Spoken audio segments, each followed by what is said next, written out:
what you want to say, baby. When you're alone into darkest night, maybe you can't give your radio back. Open your heart and show your eyes that your destiny.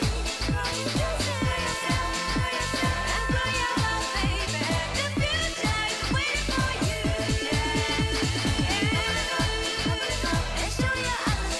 your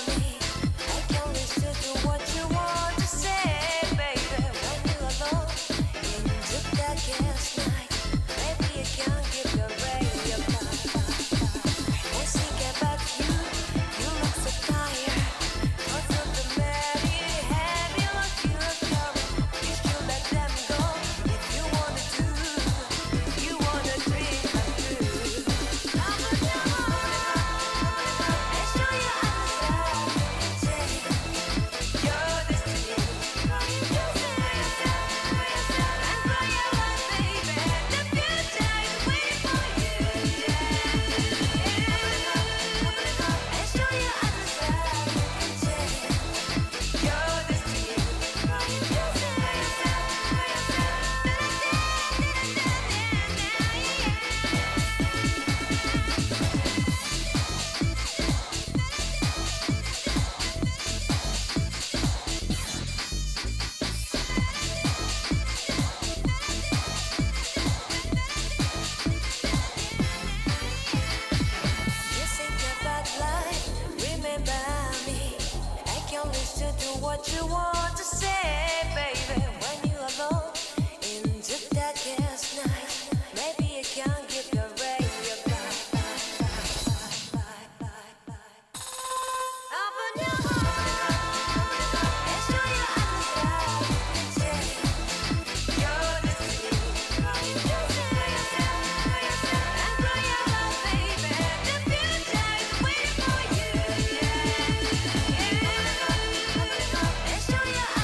what you want to say, baby, when you're alone into that gas night. Maybe you can give your radio back. Open your heart and show your eyes. Take your destiny. And grow your love, baby. The future is waiting for you. Yeah. And show your eyes.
What is going on, everybody? I hope everyone is having an amazing afternoon, evening, morning, or whatever it is in your time zone.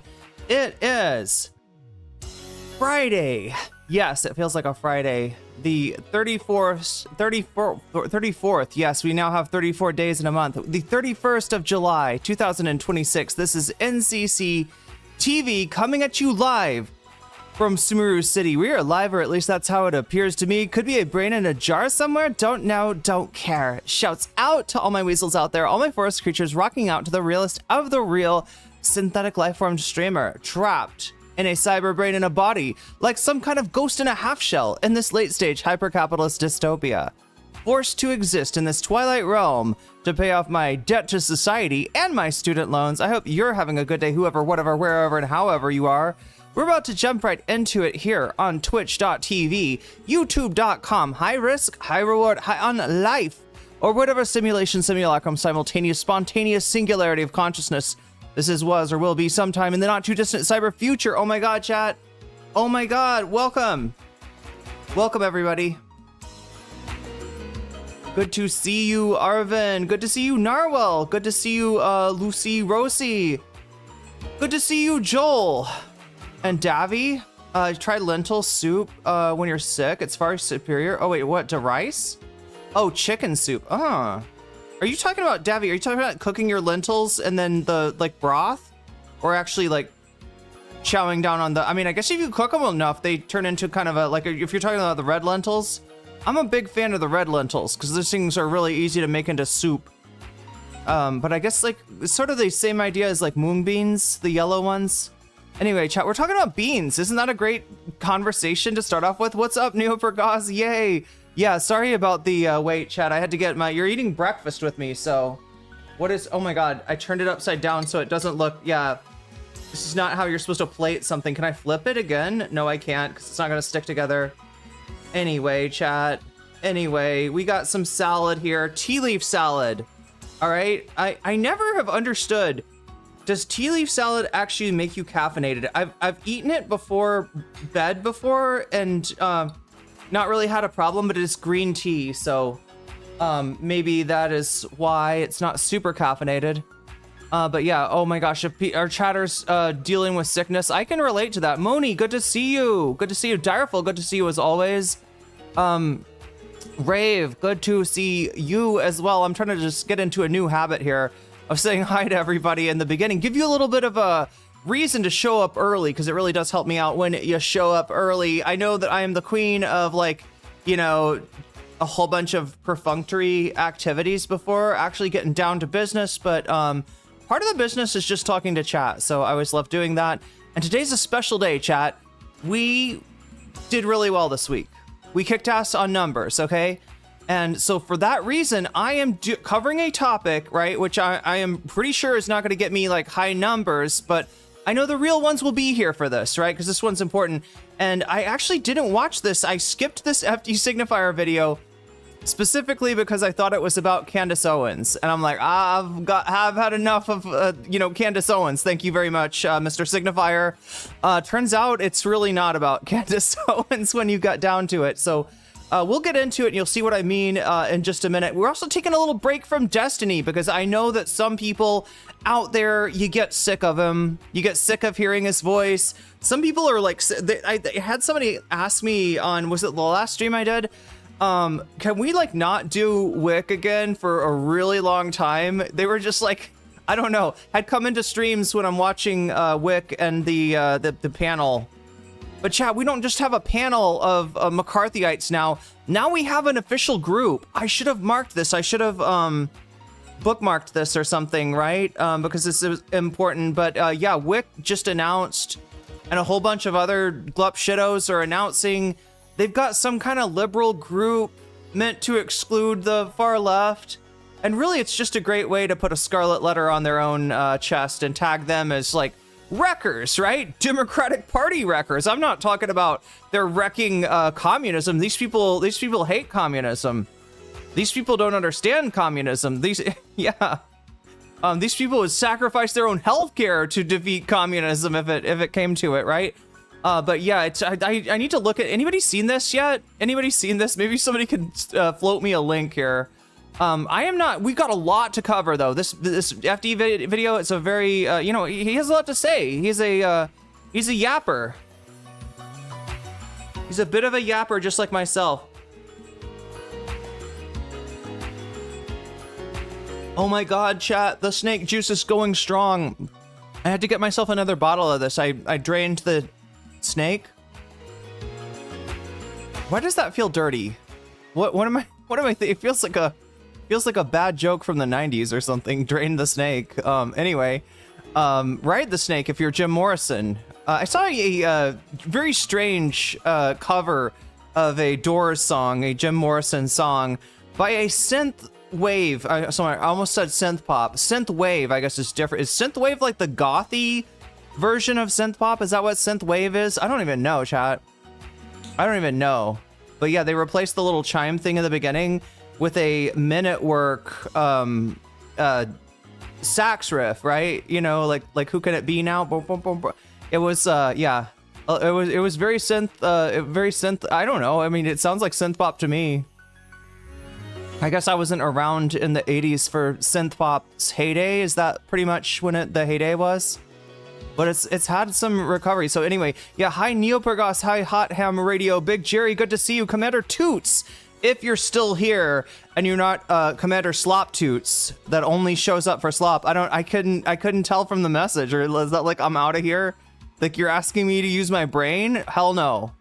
Hell no. Feed me the slop. Feed me. Look, I got this. I mean, this isn't exactly slop here. But it is a little bit mushy, I guess. But yeah, I'm gonna be having breakfast with you today because that's how early it is for me. We do live in the strangest times, indeed. I'm trying to say, Morbius, I don't want to miss you. What's up? Good to see you.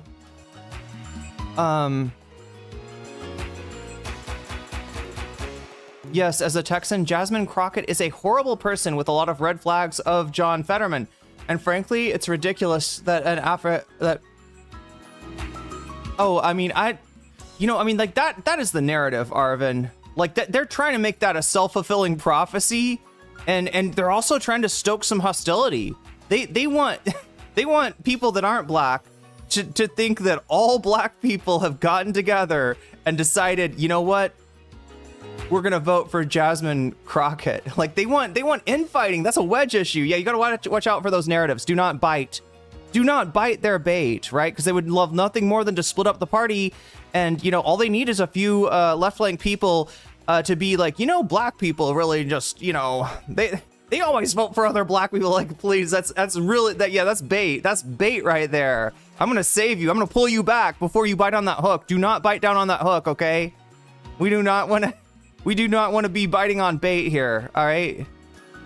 Look, the left flank is winning. The DSA is ascendant. Destiny, he's like DSA, more like DS gay. And meanwhile, he's doing who knows what with Nick Fuentes. But no, that's I guess that's okay if you're Wagnaf, like Destiny. You know, it's okay. A little fellatio, you know, does not make you gay. I guess as long as you also abuse women. So, you know, Destiny's an equal opportunity abuser here. So.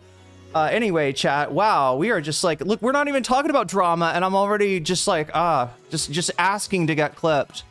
Is it bait, though? Is it bait? You figure it out. Fuck around and find out, Destinoids.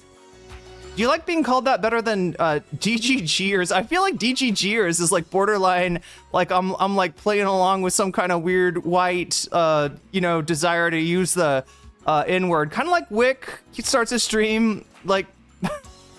I'm not gonna even say it, but I can't do it, chat, because it's not because I think that, like, you know, it's too cringe. It's too cringe, right? Him calling his audience. I don't even want to say it. It feels weird, right? It's like the Wick, but with the ending of the soft A, I guess it's Wick. You know. I can't even do it, chat. I can't do it. I'm too cocked. That's right. I'm a complete woke. I'm a wokeling. Can we make woke cool again? Not woke 2.0. Just woke. Just be awake. Just pay attention. I thought Stavros. Wait, where was Stavros on? I'm scrolling through chat here. I'm scrolling through chat. Oh, begonia. Wait, what is begonia? Okay, I'm way back in chat. Let me scroll forward now. 30 seconds, yeah. And then 2 minutes later, oh my god. No. I had to get this everything prepared, chat. I got in fact, I didn't get everything prepared. I still have to put the nuts. We got the nuts today, okay? A sack of nuts, in fact. Nuts and beans. It's a great combination. A little soy sauce, a little lime in there. I'm gonna combine that with my salad in just a second. So yeah, I just had to make sure that I had everything that I needed, so I'm not getting up during the these nuts, exactly. Those nuts even. Okay, no, sorry, I'm not referring to the streamer dough anyway, chat. No, I'm sorry, it's just like it wouldn't matter because this person doesn't stream anymore, but you know, we were just talking about dough in the Riley Grace Rochong controversy, right? She's trying to come back from the dead. She's trying to resurrect her social media persona, but I mean, like, I don't know, I think she got a big mouthful of fuck around and find out when she did. I think the Demon Mama people, even though Demon Mama doesn't really stream, or does she? People, every time I say Demon Mama doesn't stream, people are like, but she's got a podcast with Gayfesh. If I ever feel really mean, okay, if I ever feel really mean, I'll do a react to whatever the fuck that is. The thing that, like, I don't, does anybody watch it though? Is it like, has she transferred her audience? Because Demon Mama back in the day when she was covering like drama mama, you know, she'd get over 1,000 viewers easily, especially if she got hit with a Vosh raid. Try lentil soup. Yeah, I love lentils. I'm back to the lentils, aren't I? White people, taco night at my house, delicious. And wait, are you talking about with ketchup, like that bad? Like what? This was a Tim Waltz thing, wasn't it? The white people tacos. They do put like Old El Paso taco seasoning on it, so it's not actually just ground beef in a taco, but or do you just mean the crunchy tacos? Because actually, a lot of times you get a taco in Mexico, it's not the, you know, it's not what you expect if you're used to Taco Bell tacos anyway. Live alone, so I made you made yourself dinner. That's you got veto power over that dinner then. Wait, did you lose weight? The Italian grandma and me manga. Wait, is it manja?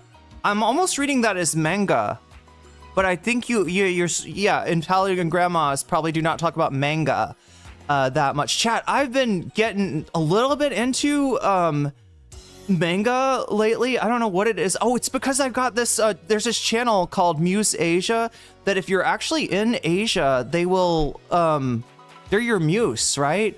They've got like all of anime on a YouTube channel. It's crazy. I'm watching Full Metal Alchemist finally, right? That shit was on Netflix for a hot second. I think it went off and but now I found it again on this channel. It's like they're advertising another anime on, like, so whenever you watch a Full Metal Alchemist video, it starts off with a commercial for like a newer anime. That I guess it's like they're using the old popular anime sort of to promote the newer anime that they think that fans of FMA will be excited about.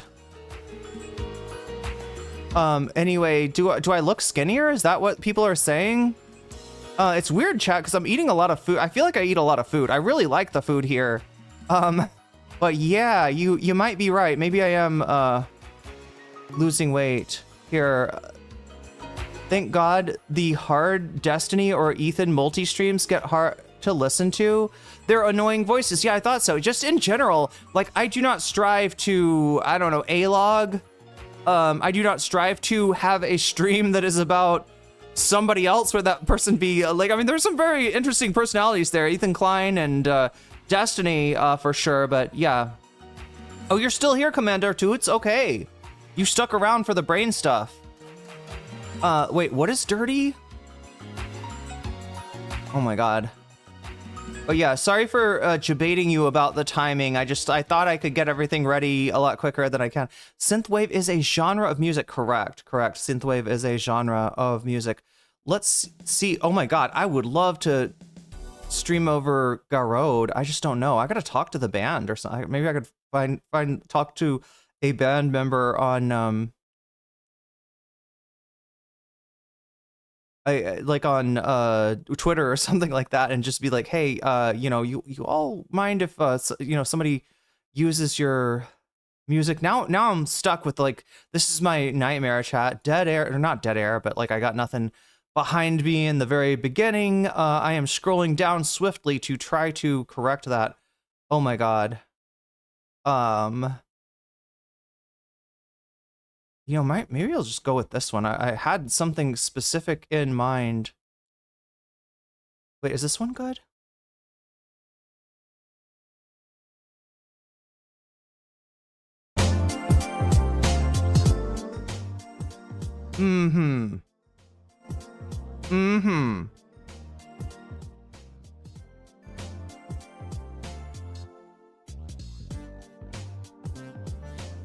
Wait, it's like, why does BGM 3 sound like BGM 2? Oh, this one's from the next game, chat. So yeah, we are going to be playing some Persona 2 tonight after we get everything else done. Now, I want to give you a big update, and I hope this is not going to piss people off, right? I do not strive to piss you off, right? I piss you off anyway in 1,000 different ways, such as being like late to stream and then adding extra minutes to the clock, and then even being late after that because I got to get my drink, my pretty little pink drink. Yum. God, it's so good. It's just snake fruit syrup with a little splash of lime, and it fucking hits so hard. But yeah, this might make, well, anyway, so here's my idea, all right? And I didn't want to pop this on you today, right? And be like, guess what? We're not doing gaming. We're not doing gaming, and you can only make the stream 2 hours longer. But geez, the stream's gonna be longer than I mean it to be if I don't get on it and actually set the timer. That's something I'm responsible for doing. It's only my own fault if I stream too long because I don't hit the timer. We're hitting the timer right now. Now, if we hit 300 on any of the days other than Friday, on any of the other days, right? Instead of making that stream 7 hours long, what I do is I add the hour to the gaming stream, which is right now on Friday, which is what I'm about to talk to you about. And we didn't do that this week, so we're starting on 4 hours, but you know the deal. The things that make this number go up, this number go up are super chat, super stickers, getting yourself a membership, gifting a membership, supporting me on throne.com/nocommentchick. If you want my hair to be pretty, only if you want my hair to be pretty. There's no QR code, chat. There's no pressure. All right, this is not like the Vietnam thing. This is a much lower priority, but look, I'm looking to grow. I'm looking to expand. I think the space needs me. Is that a narcissistic thing to say? I feel like I'm fulfilling a role here that I'm in a lane that just nobody else is on, and I think now is the time to strike while the iron is hot, and make the stream bigger, and just like take a lot of pressure off of me, because the more success that we have, the less I'm worried about money, the less I'm like stressed out, and I think the better content that I give you too, and I need to give you some good content, right? I've got a lot to say, and I'm not okay with like yielding power to the ones wielding it right now, right? There's a lot of bad people with power, whether it's in the streaming space or the YouTube space, or whether it is in the United States political world, right? And I want to do as much as I can to wrestle that control away from them. And the way that I do that is probably with a slightly bigger voice, probably with a slightly bigger reach. And part of that growth, right, does depend on, my physical appearance. Although you can tell I am a gym rat and a minimalist, like most of the time. Joel Simmerwood getting us started off hot tonight with the 6 community subs. T-Bird the Third, you just got jellyfished. Dante's Inferno, you just got jellyfished. Red Bear D, you just got jellyfished. Owner 1F, owner of the Lonely 1F, you just got jellyfished. Mix AZ, you just got jellyfished. Heavenlith, I almost said Heathen Live, but no.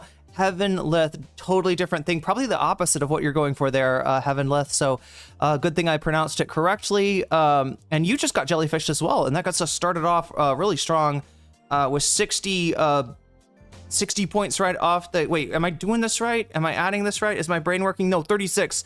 God damn. Chat, it's 36, right? Okay, anyway.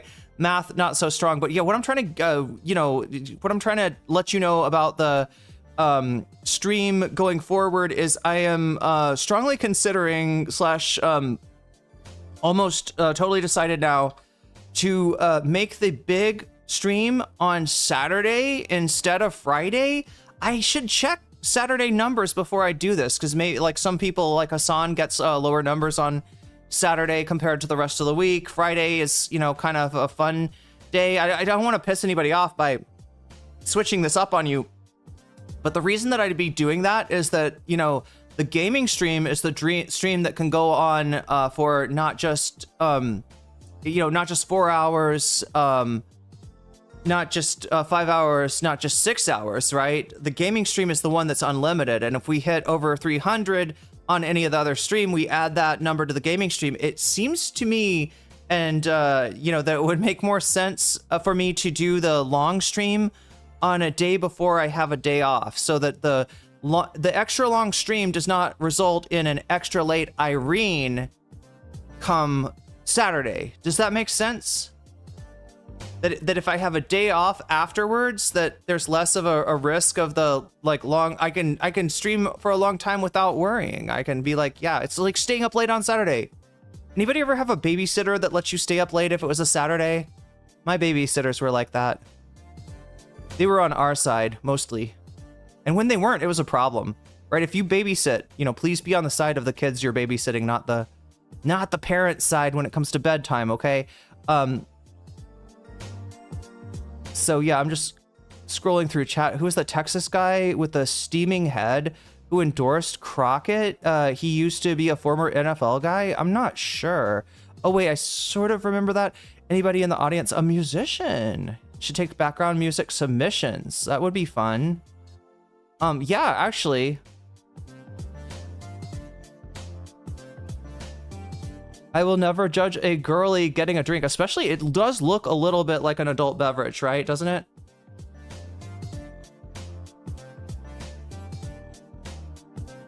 I'm always worried about drinking this stuff on when I'm at Thai class, because I gotta have something. You know, like I'll pass out if I don't have like a drink with me.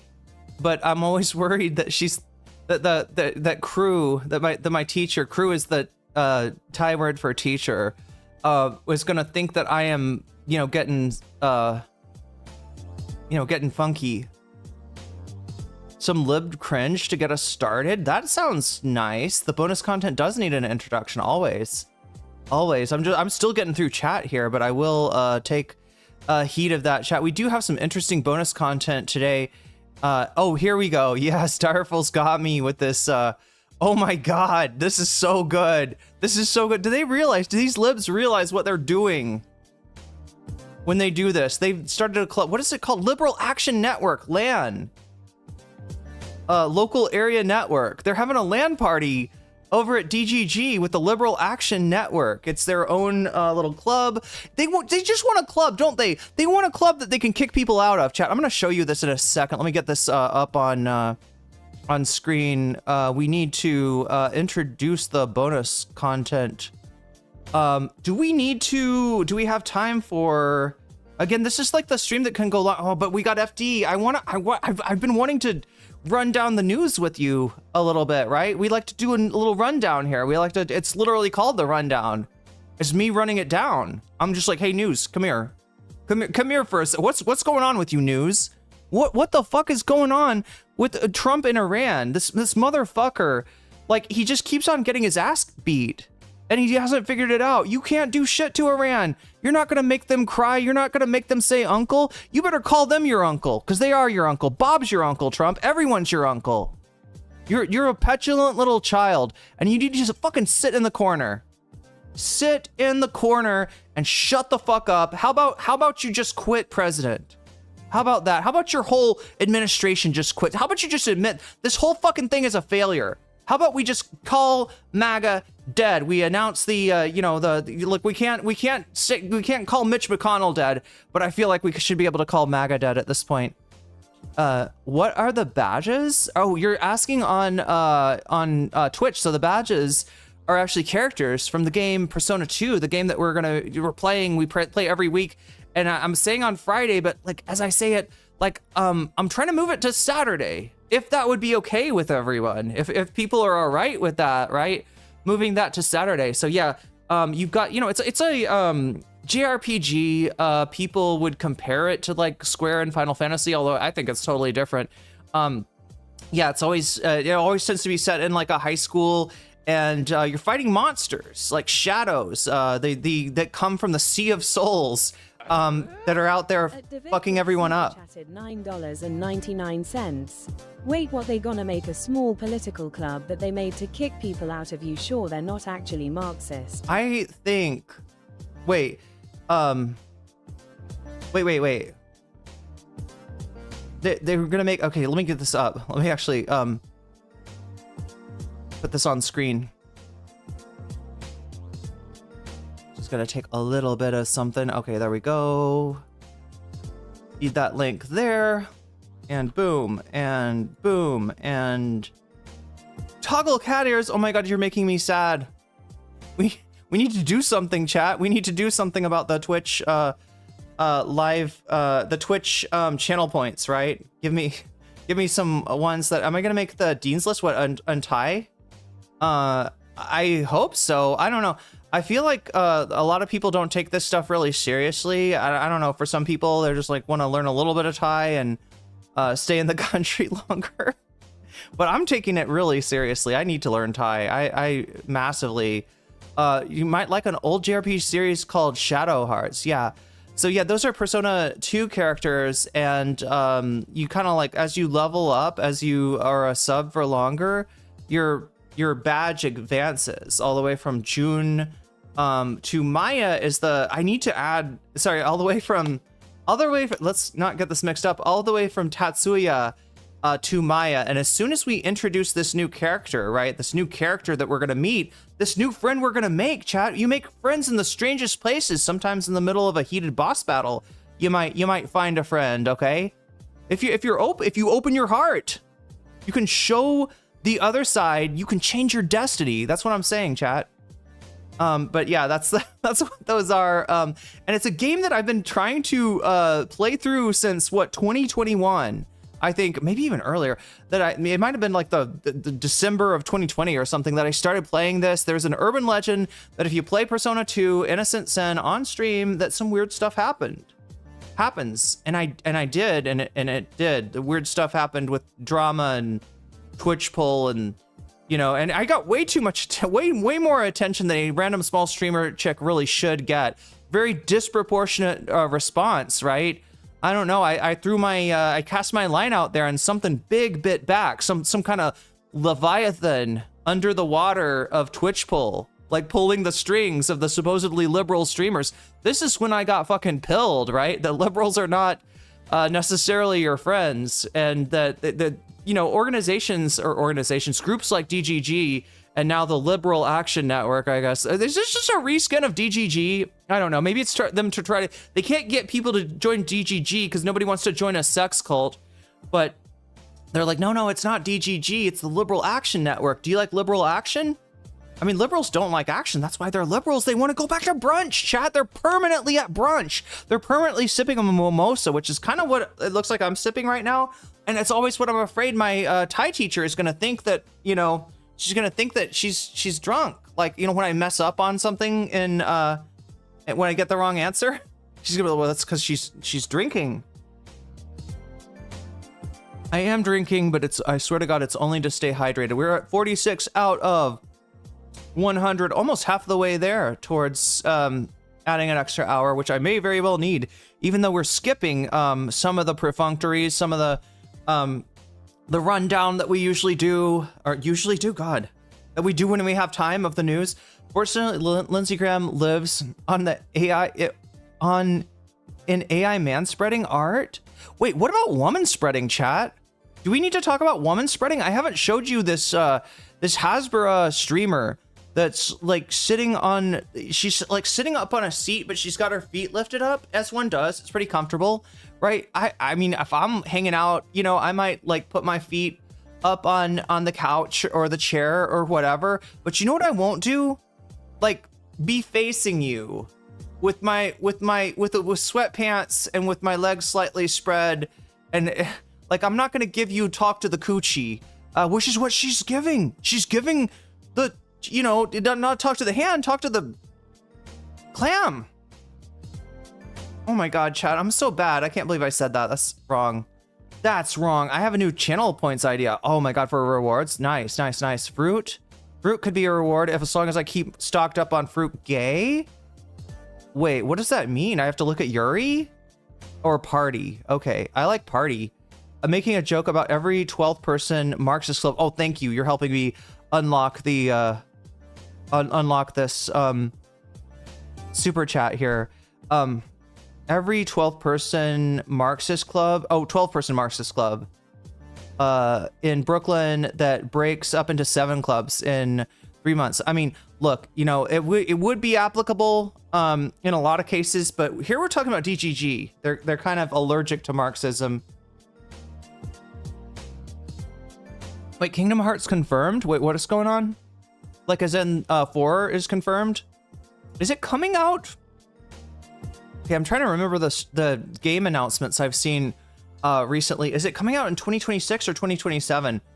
Although, wait, no, that was Persona 6. Persona 6, I am predicting, like, we're looking at 2028. I hate to say it to you. I know you all want Persona 6. Not all of you, but some of you want Persona 6. And, the way that stream announced that, that's a very vague game announcement, right? They ain't got shit to show us on that. And if you look back at the not shit to show us for Persona 6, or sorry, for Persona 5, what was it, 2013, and then the game comes out in 2016. That's why I'm saying 2028, most likely. That's what we're looking at. That's what we're looking at. And we're also looking at very quick mods, because I'm seeing some bullshit start in the on the Twitch chat that looks to have been dealt with already. Yes, dealt with indeed. They did not see the light of day. They didn't get to the streamer. Good job, Twitch mods. Like, I don't give you enough thanks. You know, you always hear it from me when you're slow about banning someone, but I never give you the thanks when you're quick about dealing with shit like that. So good to see from the Twitch mod team over there. I don't want to join a sex cult unless it puts a fake mustache. Wait, unless it puts a fake mustache and sunglasses on first. Yeah, exactly. But yeah, Davi, this is a DG. This is the libs from the Destiny, you know, Destiny zone, the Destiny sphere, basically trying to virtue signal about not being DSA. That's what it is. It's a non-DSA virtue signal. There we go. I think I have Metaphor Refantasio one from 2018 that came out last year. Yeah, you know how Atlas does it. I mean, they make good games. They're fucking weirdos over there, but they do make good games and they take their time with them. Which I don't know if it means like a gaming dev or an employee is not gonna be like run ragged. I mean, it's not just chat the gaming industry, right, which does these kind of what do you call it? It's like a time crunch thing that they do. Development hell. No, development hell is when it takes too long. What is the time crunch thing? Yeah, I would rather them not ruin people's mental health with that, burn them out. I started back in the abyss and the abussy stared. I stared into the abyss and the abussy stared right back. Gay is changed the lighting to rainbow. Sorry, I'm reading. What's up, Aaron D. Pat? Good to see you. Everyone see the pro-Palestinian response to the IDF honey trap? No. What exactly was that? I was talking about that earlier with the woman spreading. That's what I'm calling it. You said something about your friend's heart in Persona 2.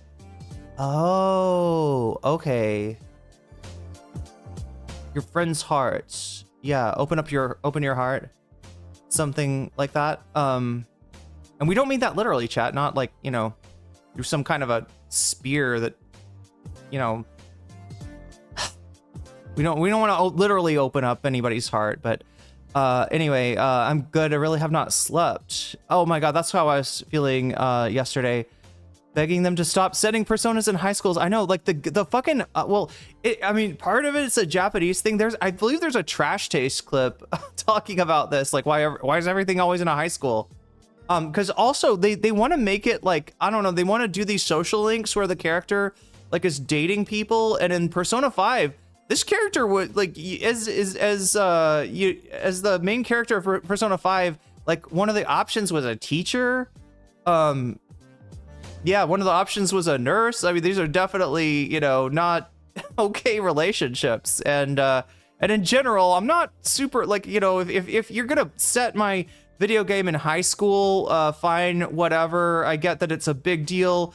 If you're Japanese, like high school means a lot to you. That's like this nostalgic kind of time that you always pine for, especially if you go and do a desk job and you're just miserable. But I don't really want to be involved in the relationships of a high school student, right? If you will. I wish there was a way that you could just like make that part of the game not user input. Wait, Lucy Rossi, I believe I answered your question. Do you have the audio on? Make sure that Lucy Rossi is like listening to the stream and not just, because I don't have we should try to, if we could figure, I had this once, but it, like the technology failed on me. The automatic subtitles, right? That just like subtitle everything that you say. But it would make things easier for people maybe not able to listen to the stream and just watch the stream. It will be released when it's done. That's the truth. That's the truth. Jaded as hell for some reason. That girl letting flies out while advocating for genocide is literally, I mean, that is the bussy right there that Rave was talking about. Am I right, Rave? Letting the flies out. Yeah, the black flies. That's like, I'm sorry, I'm thinking of what is it? The movie, the movie.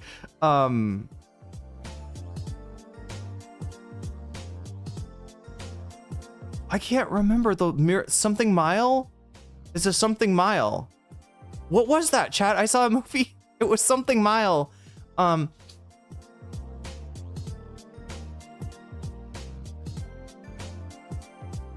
Green Mile. Yes, there we go.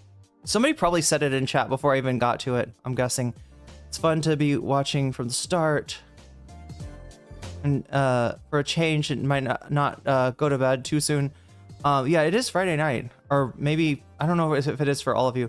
P5 had a predatory teacher as the first villain and had another teacher as...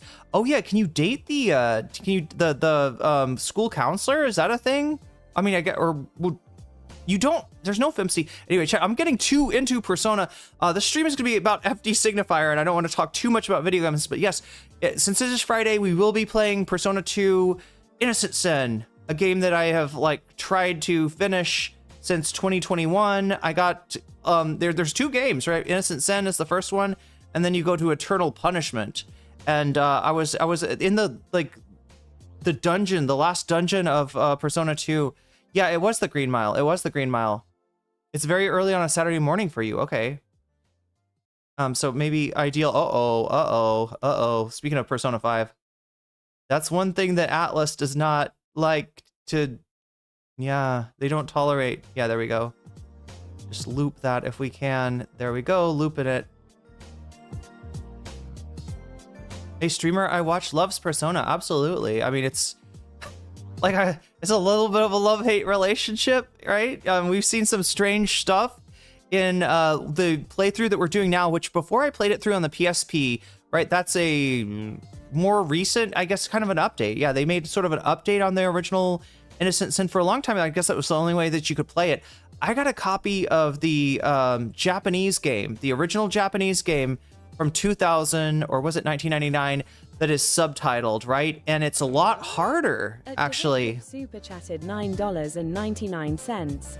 Yakuza 7 is pretty much a Persona game with exclusively 35 plus main characters where you defend sex workers, migrants, and the homeless from a corrupt puritanical right-wing political party. Wow, is that new? Did that just come out? Because that almost sounds very topical, or it sounds very timely considering the state of Japanese politics right now, which I should know more about. I am just scrolling through chat, making sure I don't miss anything from anybody. But yeah, we're at 61 right now. 61 out of 100. If we get to 100, we're going to add another hour to the stream. It'll give me more time to go over the FD Signifier stuff and to give you some bonus content, which gets unlocked when we hit 100.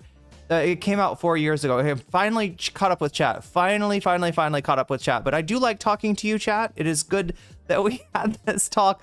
Because yeah, sometimes when I'm reacting to stuff, it feels like you're just like posting into the void.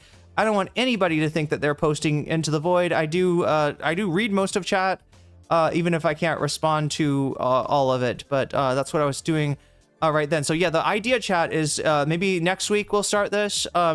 That it'll be Saturday. That is the gaming stream. Saturday that can be as long as it wants to be. And that should be a little bit easier for me, as long as it's not just like I haven't looked at numbers, right? We're doing really well on numbers, right? We're doing really well. All the analytics, everything is good, right? But I don't know if like Saturday is like a, kind of like a dip, like it is for Hassan, or not. But yeah, we do need to get going. So yeah, Direful sent me some stuff here that I should probably look at with you before we start the stream. Again, we're not doing like too many perfunctories, but I did mention this, and I do want you to know exactly what I'm talking about here in terms of the Liberal Action Network, because this is a new thing to me too.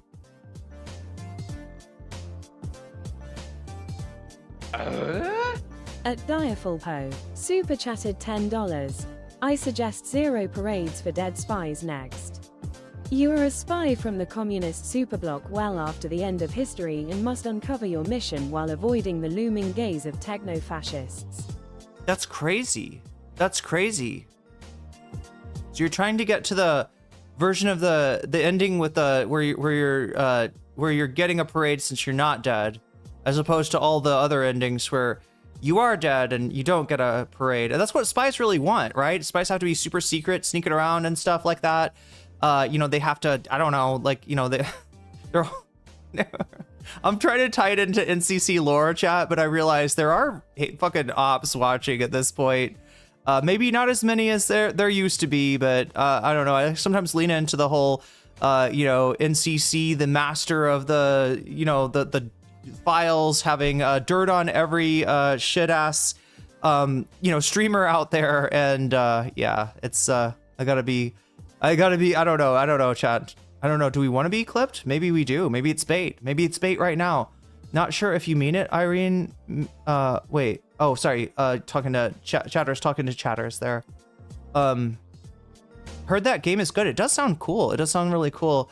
Yeah, we're gonna need to take a little bit of a break between Kingdom Hearts. That's one of the things I was thinking about taking a break with, actually. Between Persona 2 Innocent Sin and Persona 2 Eternal Punishment. Otherwise, it's just going to be too much isometric JRPG, demons and shit vibe. But anyway, let me explain to you a little bit about what is going on with this Liberal Action Network here. Let's get started on the Liberal Action Network. All right, so this is Alice Poole. If you don't remember, this is Riley Grace Rochong's significant other, yeah? And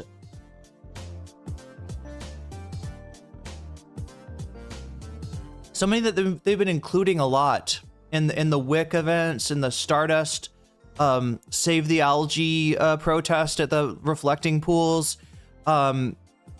She's got this YouTube presence called the She's Right show, where everybody says she's right except that she's not, and I guess anybody that says she's not right gets banned. I'm not sure how it works, chat, but it sounds pretty cursed, and indeed she is pretty cursed. She's not as like clueless as some of the other people.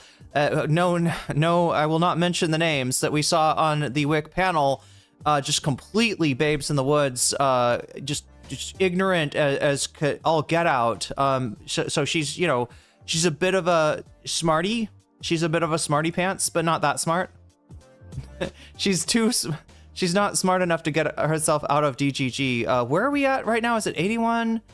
Twitch is saying 81. YouTube is saying 71. I think the last count says 71. So yeah, we're at least at 71 out of 100. Again, we're very close to getting that extra hour. Oh my God, and I don't have it. I still have not codified. What do we do when we add an hour? Because we got to do something. We can't just be like, we added an hour, boom, you know, right? I gotta have some kind of music, some kind of celebration, some kind of recognition of the accomplishment. And, you know, just hey, everybody listening, we're adding an extra hour. The stream has just got longer because of viewers like you. That's right, viewers like you. So anyway, what is this? Oh my God, we should have started out with this one. This is too, a little bit too esoteric, maybe.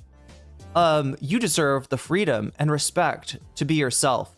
You deserve a good home in a safe community. You deserve food and medicine that isn't so damn expensive. Join the Liberal Action Network to organize online spaces for real good things. That's what real good things. That's a great slogan right there. Wait, you should too? Wait, what the fuck? I'm sorry. Does this, you should too?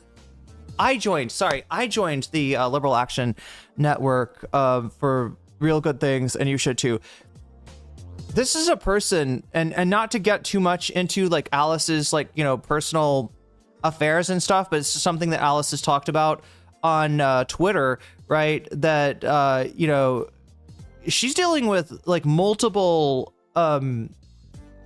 medical issues, right? I'm not going to get specific or anything like that, but she's talked about it a little bit, and you know, kind of taking one for the team here by joining the side that is against Medicare for all, right? It's a little bit sad. It's a little bit sad without this way you're gonna see me like, I don't go hard on Alice Poole maybe the way that I do on some other people, such as her SO Riley Grace Rochong, not Riley Gaines. That's a different transphobe. That's a transphobe that's not a self-hating trans person. I don't want to confuse you here. Like, right, Riley was never into swimming much. I think, what was Riley's sport again? Anybody remember? I know she was like did sports in like high school or college. It was part of her old channel. Anyway, I can't remember right now, chat, what sport it was that Riley Grace Rochong participated in, but she's into sports as well. So yeah, I joined the Liberal Action Network to organize online spaces for real good things. And this is what I was saying about them wanting to have a club that, I mean, they just got, you can't sit with us at the College Democrats, right? DGG went there. It was like, hey, fellow liberals. And Kafia Chad was like, hell no, get the fuck out of here. Get the fuck out of here. Get the fuck out of here, right? So they want spaces that they could kick other people out of, right? They really miss the idea. They want to do a purge, chat. They want to do McCarthyism. They want to blacklist people, but they don't have the power. They don't have the power, and in fact, they don't have the motion to attain the power. Anyway, Riley Gaines came in 4th place and got dunked on by other cis women. Then in 3rd place, wait, I thought she came in 5th place. Yeah, wait, or was it tied for 5th? Tied for 5th. That's the actual thing that went on. Riley Gaines, let's not mix the two up, right? I'm not trying to make you think this is Riley Gaines we're talking about.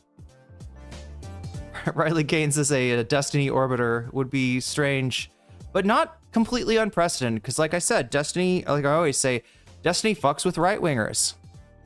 Fucking with North right now, a libertarian, and fucked with Nick Fuentes. Oh my god, literally fucked with Nick Fuentes. All right, so here we got Wick.tv, the bane of Christian nationalists. Just like I'm the bane of debate, bro. Oh, I'm the bane of you, Wick. Isn't that crazy? You're the bane of Christian nationalists, and I'm the bane of you. I'm the bane of mid debate bros like yourself, right? I am the terror that flaps in the night. Announcement. I am proud to announce that I am a member of the Liberal Action Network. For too long, liberal creators have been isolated, facing her. This is so fucking, you're so victim coded. That's so crazy. Like, no, we're the ones that are isolated and facing harassment and worse. There's no liberals. There's no liberals. We live in a country of, it's mostly socialists and communists, and they're mean. They bully us, just like Riley Gaines got bullied. Anyway, for too long, liberal creators have been isolated, facing harassment and worse. And what's the worse? What is the worse? I'm sorry. Didn't these guys just SWAT somebody? I'm not clear on that, chat, so I don't want to break news that might be fake, but I've been hearing reports out there that makes it sound like they swatted one of their enemies. So, yikes. We've been on our islands fighting alone. Liberal Action Network. Do you know what LAN means in? What is it? LAN means trillion. I found this out last night in Thai class. Trillion in Thai. How do you say? LAN. Lan LAN is trillion. This came up because I was trying to make a sentence saying Elon Musk is the richest man in the world.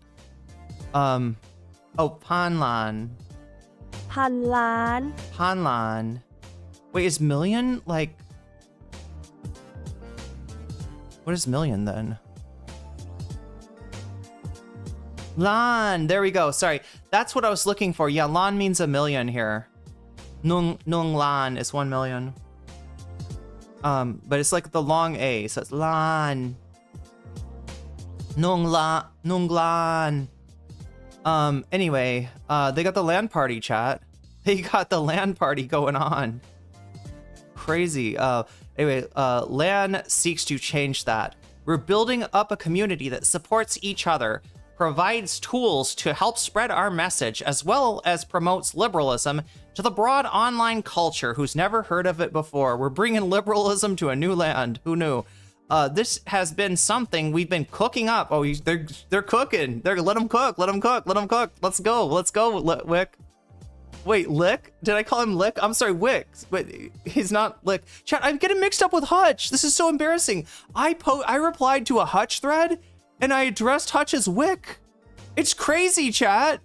And nobody noticed. Everybody was like, yeah, no, it seems right to me. Right?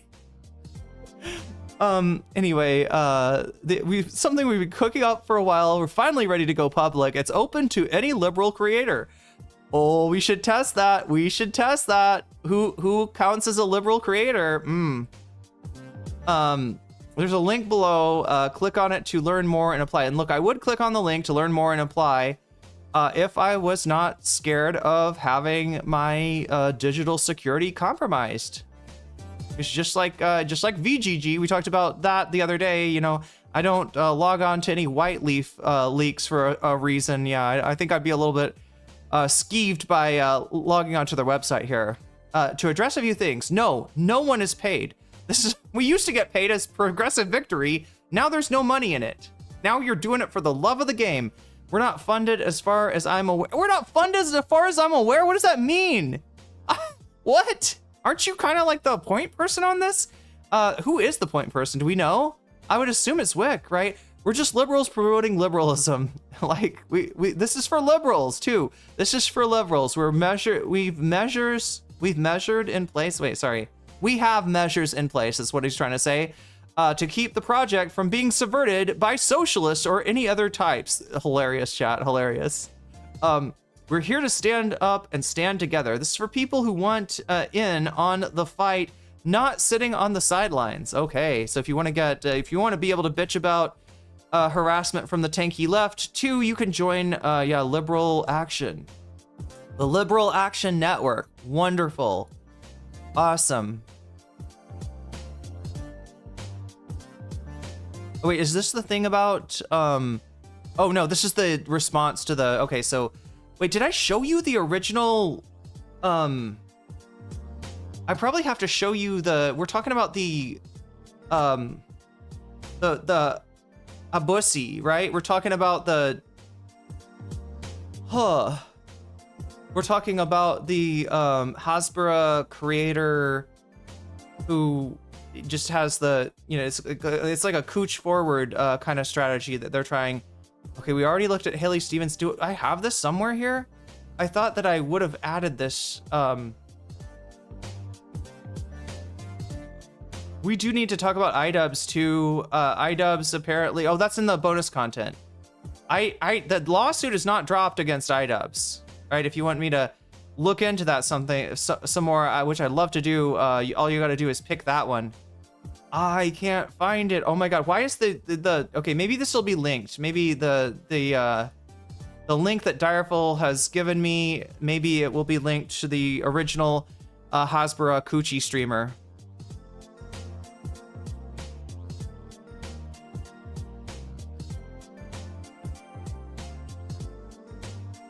Yeah, I'm not sure. I'm not sure if the swatting thing is real or if it's a troll. Are we responding? Yeah, there we go. Okay.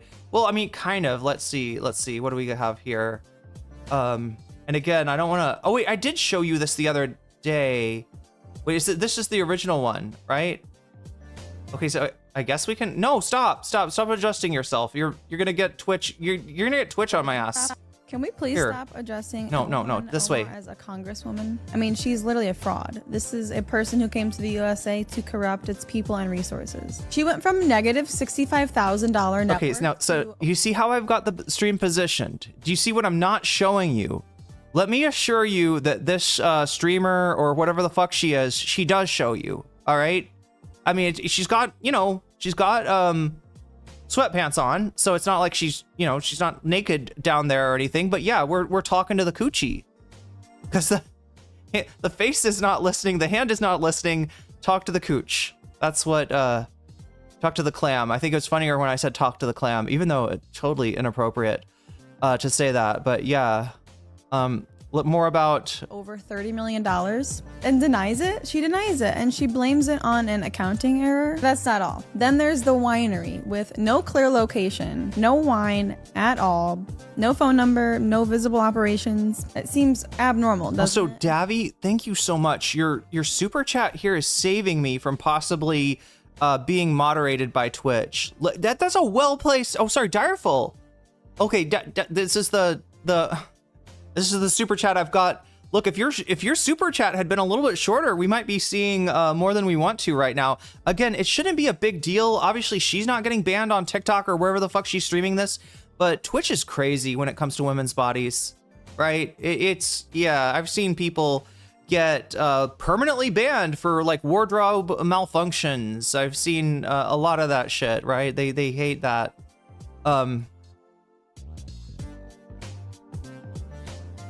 And then she proceeds to insult the reporter asking about these things, asking her to Okay. explain it to the people. And on top of all of these unknown things, she calls World War II World War 11. So how is someone so fucking stupid able to become an important topic in this country? She is literally the trending topic in the United States of America. It blows my mind. She is the opposite of everything that we stand for in this country, and she literally married her brother. We do not marry our brothers. What are we We don't marry doing? siblings. What do we do? It's like, almost like somebody's off camera being like, "We get it wider? Can we get it wide? Can you a little bit wider? A little bit wider? Can we just?" Huh. Things here, we do not do that. Can we please stop addressing Ilhan Omar? Yeah, maybe don't put your hand next to your face after adjusting yourself like that. I don't know, chat. I don't know. But anyway, yeah, Israel losing the PR battle so bad they resorted to pimping their e-girl shills. So yeah, this is the one that, like, yeah, for me, society, that says it all. That says it all, right? What is going on? Okay, enough of that. And then we got the response, right? This is important. This is the leftist response. Oh my God, why are you so quiet? I'm gonna have to read this out to you. She's literally that quiet. All right, so let me just read it. Read what she's saying. All right, Israel's been committing a genocide on Palestine way before 2023. But the fact that they are now paying sex workers to promote Zionism is wild. Well, two can play at that game, bitch. Okay? Let's go, yeah, like that. Two can play at that game. Israel, okay, yeah, so there we go. Two can play at that game. That's the response.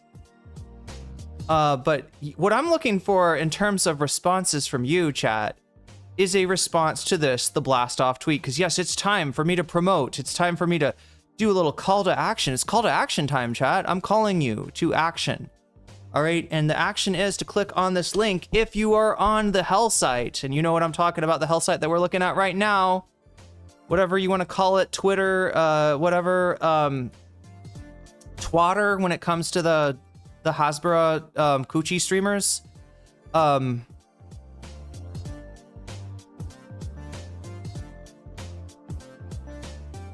right, I'm just trying to put this. So I'm putting the link to the blast off tweet. We got a big beautiful blast off tweet, chat. You want to blast off with beauty? You gotta click on this link. You gotta help me out with this, right, chat? Because we need this to get to a wider audience. Why do we need this? Well, why am I asking for your help? Why am I asking for your likes, your retweets, if you think your audience would be interested in it? And yes, also your comments, because Elon does not show a tweet like this that is got a, it's got a link. It's got an offsite link here. That's a big no-no on Twitter. And nobody sees this unless you get it to like 20. So, if we can get this to 20, right? We're at 6 right now, probably it looks like maybe 7. If we can get the number of likes to 20, then yeah, people will actually see this. And if they are interested, they'll come in and take a look. If not, whatever. But yeah, you can help me out right here by doing this. You know what else you can help me out with?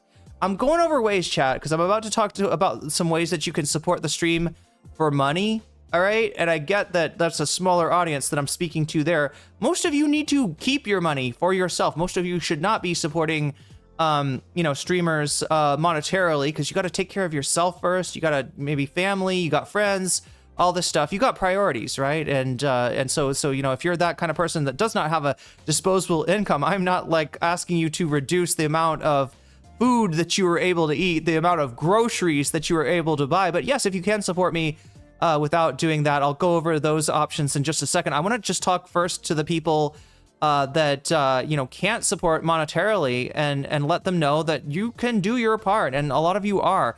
Liking the stream is doing your part. If you're on the hell site of twitter.com, then you can also like the blast off tweet. That helps a lot. I've also got like a little, there's the live stream itself. Yeah, happy Friday indeed, lying dog face pony soldier. But yeah, those are some ways. Liking the stream on YouTube, right? Which, if you don't know, youtube.com/nocommentchick. Feel free to come over. Also, you'll have to come over if you want to vote on the poll. We've got a poll going, chat.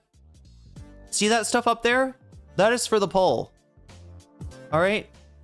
We're polling on what kind of bonus content are we going to watch if we hit 100, which we're very close to doing. We are very close to doing just that. All right.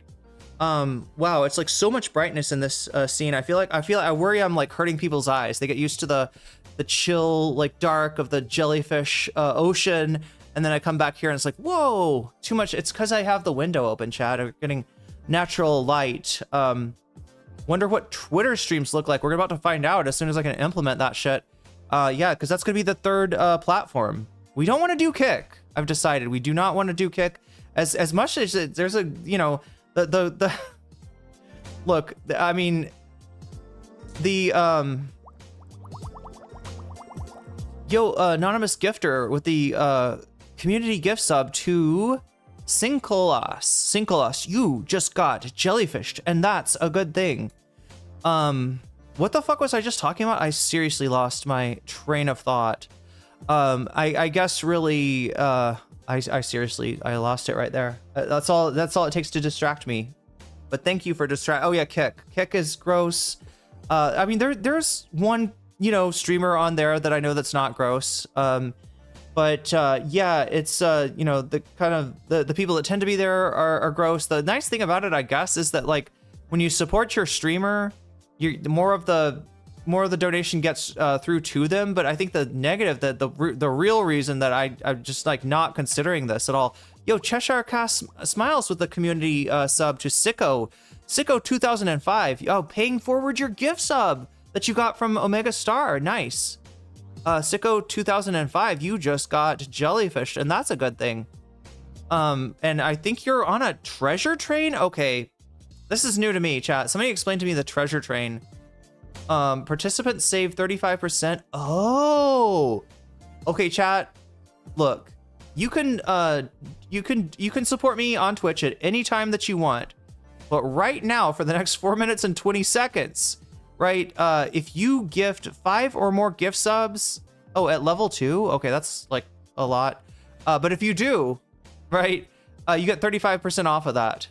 Check to make sure, right? Check the, what it says it costs, right? Because it is level 2, not level 1. I don't want anybody to like gift 5 or more gift subs and then like get more money taken than they realized, because it doesn't count for level 1. But yeah, check and see what's going on with that, because I've never seen this before. Or maybe we have. I just don't know what it is. Joel Silverwood with the 5 community subs. Did you get a discount, Joel? Shy Guy TiVo, you just got weaseled. Eric FM, you just got weaseled. B Scratch 805, you just got weaseled. Fistface, you just got weaseled. And Echo Decay Gaming, you just got weaseled, and that's a good thing. Yeah, we're not going to use Kick because the main reason is that, oh yeah, look at that, you leveled the sub train up.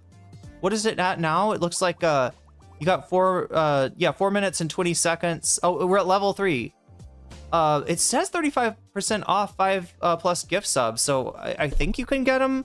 Did you get the discount? Hopefully you got the discount. Anyway, yeah, that's the reason we don't use Kick, even though, it's nice to have a platform where people can support me, and I think it's like 95% of the donos go to me there. But we're not going to do it because it supports gambling, and I don't want to somehow accidentally lead any of you down a road of gambling, right? Gambling is bad. Figured I could activate the treasure train at least. You did. Wait, I think it was already activate. You'll make it like last longer. Okay, so you didn't get a discount. So I think it is like, yeah, legitimate like level 2. That's what it says here. 5 or more gift subs at level 2. So that's a little bit of a curveball they throw in the way. But yeah, if you want to make this hype train go, this treasure train go, you'll also earn exclusive emotes. You can support the stream anytime you want to, but there is a special deal for the next 3 minutes, and you also can get exclusive emotes if you make the train go faster.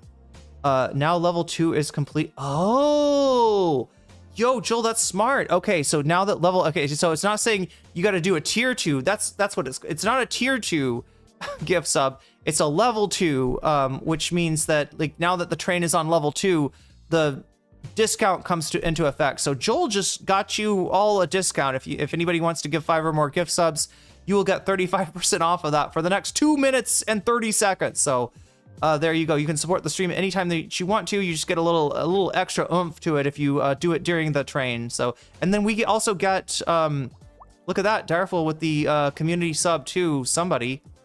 Easy Breeze, you just got jellyfished, and that's a good thing. Now I gotta do math here. Yo, Bavarius, maxing out on the 5, not maxing out, but you know what I mean. I mean, it's a lot. It's what I'm trying to say. 5 gift subs to the, oh my god, and it's also making the time increase because that's the secret. Oh my, did I let the secret go? Cheshire Cat with a 100 bets that are now in queue, I guess, to anyway, Ponder Monkey, the Ponder Monkey, you just got jellyfish. 1990X, you just got jellyfish. Precursor Jan, you just got jellyfish. A friend of a friend, you just got jellyfished. And Sundry Clown Car, OG NCC viewer, you just got jellyfish, and that's a good thing. I can't say no to a sale. I mean, I'm the same way. I was trying to get there we go with the 100 bits from Cheshire Cat Smiles. Look, it's 173. Thank you so much for adding that up for me, Direful, because I'm a little overwhelmed right here, but thank you. Yeah, we're at 173, which means we are adding an hour. That's crazy. Just in a second, just one little hype train gets us up there. Out of 200 is what it should say. Does it say that? It doesn't say 200 yet. Let's make it say 200. There we go. But anyway, yeah, thank you everybody for helping that treasure train come along. Let me let you know how many You got 3 minutes and 17 seconds, 16 seconds of that discount being effective. We're at level 4 right now, so you know, kind of. What was the I think the max was like what am I trying to say? The record, I think we got to a level 7 once. So yeah, kind of a big hype train going on there over on the Twitch side of things. Of course, chat. Whenever we hit over 100, it behooves me to God. I was playing Haley Stevens last time, and then we played Dwight Eisenhower. I guess the thing that we've been doing is playing like quotes. Anybody else have a quote that we could play? We're talking about FD Signifier. Is there like an Ethan Klein quote, or I can't even think. Oh no.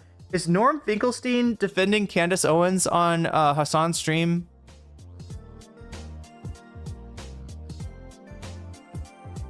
Oh, look at that.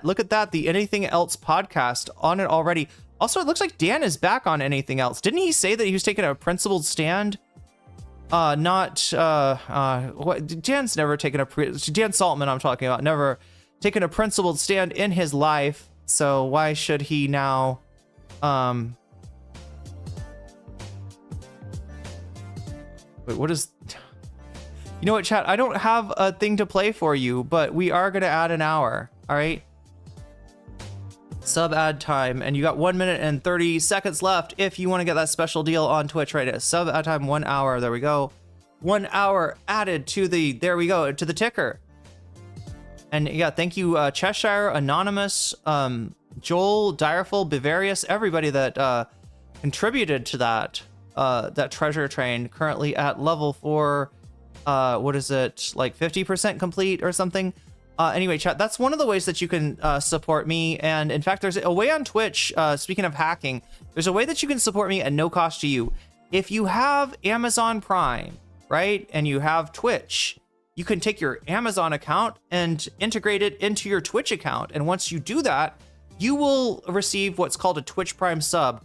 That is a sub, just like any other, the sub that usually costs $6, that you can...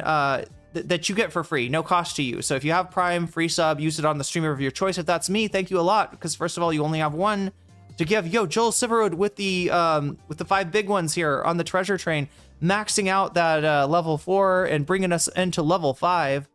You got the timing down, Joel. You got the timing down.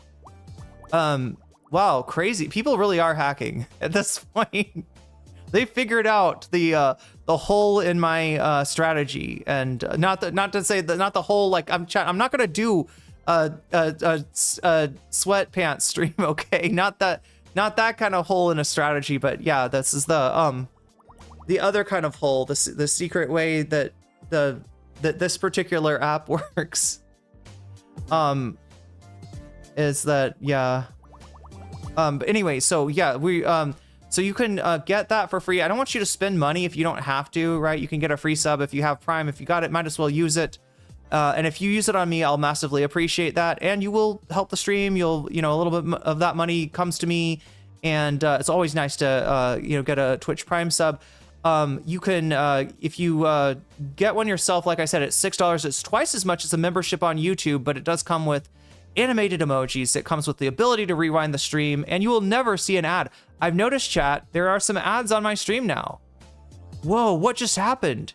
Something wild is going on with that treasure train. There's an emu, chat. Brave, aren't emus dangerous? People should not, don't take emus lightly, right? I believe they defeated the Australian army at one point. There was a war between Australia and the emus won. And it's like Ujiro, chat. They had to sign a peace treaty with the freaking emus. Okay, they had on their terms, right?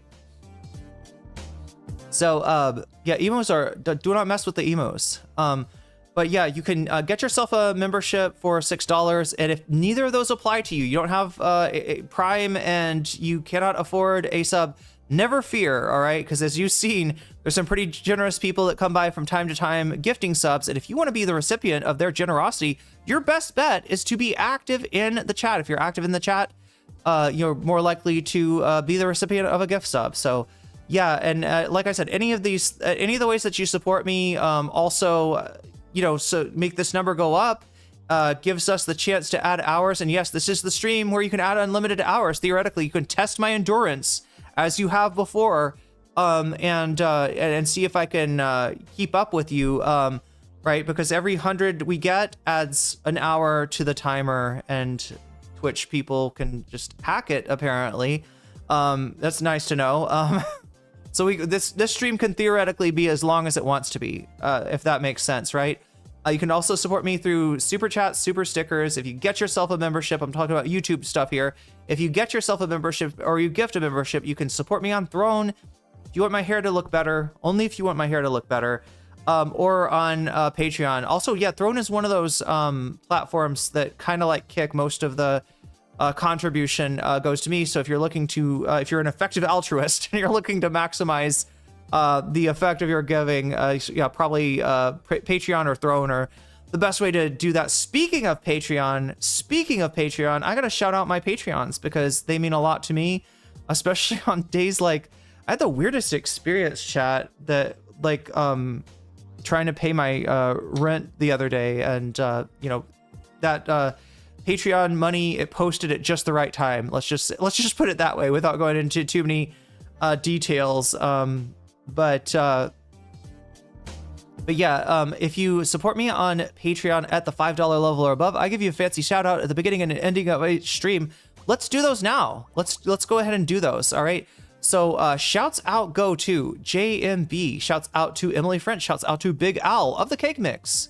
Shouts out to Direful. Shouts out to Joel. Shouts out to Sarah. Shouts out to Izzy Mandius. Shouts out to Steven Sayers. Shouts out to Animus. Shouts out to Infallible Foul. Shouts out to Orlitz Ellipsis. Shouts out to Nadia Yvette. Shouts out to Choki. Shouts out to Moe Noip. Shouts out to Temporal Insanity. And shouts out to Buffy Geek. And a fancy shout out for my fancy Weagles? Weigels? Dave Weigel? No. Weasels, chat, is what I'm trying to say.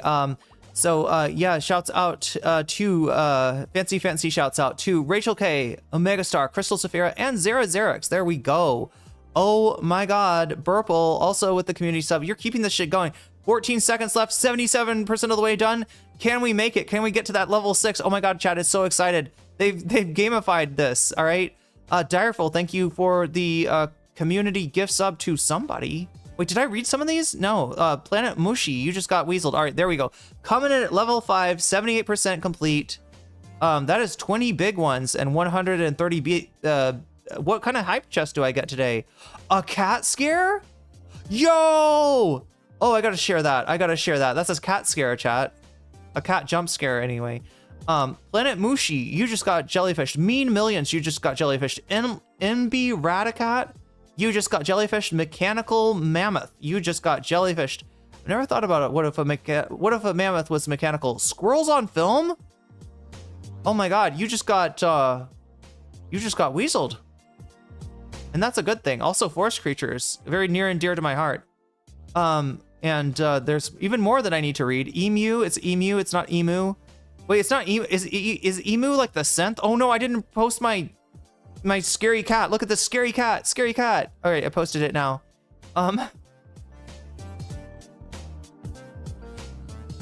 Don't hear me. Tell me you're here poisoning Norway with the meow pronunciation.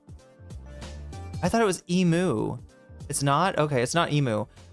Direful with the gift sub to Sir E Prestige. Sir E Prestige, you just got jellyfished. Purple paying a gift sub forward from a megastar. Nice. Gifting dequilled. Wait, does that like a porcupine thing? I don't want a porcupine to be dequilled, but either way, I hope you grow your quills back. You just got jellyfished, right? Maybe it's a good thing. Maybe porcupines and jellyfish were not meant to be together. At least porcupines with quills. So this works out nicely. It's in front. Emu. Emu? Is it emu? Is it immutable? We're adding another hour? Holy shit, chat. This is gonna be a long stream. This is good. Look, I chose right because I knew that by covering, FD Signifier, righteously, exposing Candace Owens a little bit, but also really talking about some important stuff when it comes to Israel Palestine. You know, that like the real ones would show up. I did not know how vociferously they would show up, but it looks like we are at 215 out of 300. So in addition to the time that was hacked, added through hacks, wall hacks, X-ray hacks, we've also got an hour to add. All right, so 215 is what it should say. 215 out of 300. Oh my gosh, chat, because this is what is it, Friday? It's Friday. That's the day that we can make the stream as long as it needs to be, theoretically, right? I don't know what'll happen if I actually tap out during this. It'll be harder to make me tap out though when we move it to Saturday, because like I'll be able to stay up late along with you. Okay, I'm trying to look through here. Okay, so there we are. Yeah, emu. So I say emu, but it's really emu, like immutable. The immutable emus. I don't know, chat. Either way, we got to get started. So yeah, in addition to supporting the stream, which is important, in addition to adding extra time, which is important, the other thing that it does to get into the 100s on the goal is it opens up bonus content. Now we got 4 items for you to vote on here, all right, and even more waiting in tow. Yeah, there's another Paige Christie video, chat, that we probably got to watch sometime soon, but I didn't want it was about Ethan, and I didn't want to give you double Ethan because it feels like it's emu in Norwegian. Is that right? Anyway, you can vote on these options on youtube.com/nocommentchick, but easily, even if you're not on YouTube right now, you know, go to the channel, click on the live stream, and then you can click on the chat. And then once you click on the chat, like hopefully the poll will open for you. If not, it's at the bottom and you click on it there and you'll have 4 options to choose from. What do you want to watch after we get done with FD Signifier? Will it be Pisco debates Destiny's BFF? That's Mr. Mouton, chat. We saw Mr. Mouton the other day, I believe. So we know about Mouton. This is somebody that has been associated with Destiny for as long as I've known about him, right? That's the first option. Now, next option, we got a slop tuber going mask off. One of these slop tubers that has been on the fuck Ethan, fuck Destiny train, but maybe also fuck, I don't know, minorities. Not great, but I sort of warned you about this. I did say something, Norwegian amateur imju is how it's pronounced in Norwegian. But anyway, yeah, Sloptuber going mask off. Let's see which one it is. If you end up picking that one, we also have Ethan still suing iDubbbz. That's important. That's new. I mean, or old. I don't know. Yeah, the scumbag, the absolute scumbag, right? He told iDubbbz in the comments, I'm going to drop the case now. He didn't drop the case. And he's given some bullshit excuse for it too, chat. Look, don't make me get moist critical on your ass, okay? The J has the Y sound.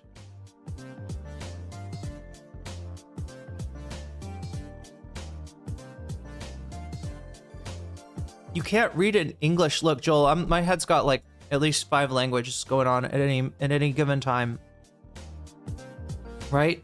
English, Dutch, Japanese, Thai, French. Especially French, chat. But anyway, that's where we're at right now, not being able to read things in English, apparently. Yeah, the lead hacksters got to me, chat. We're at 315 out of... Did I add the extra? I did add the extra. Wait, did I add the extra hour? Do I still need to add... Do I need to scroll up and see if there's a sub-add time there? It's Kemu?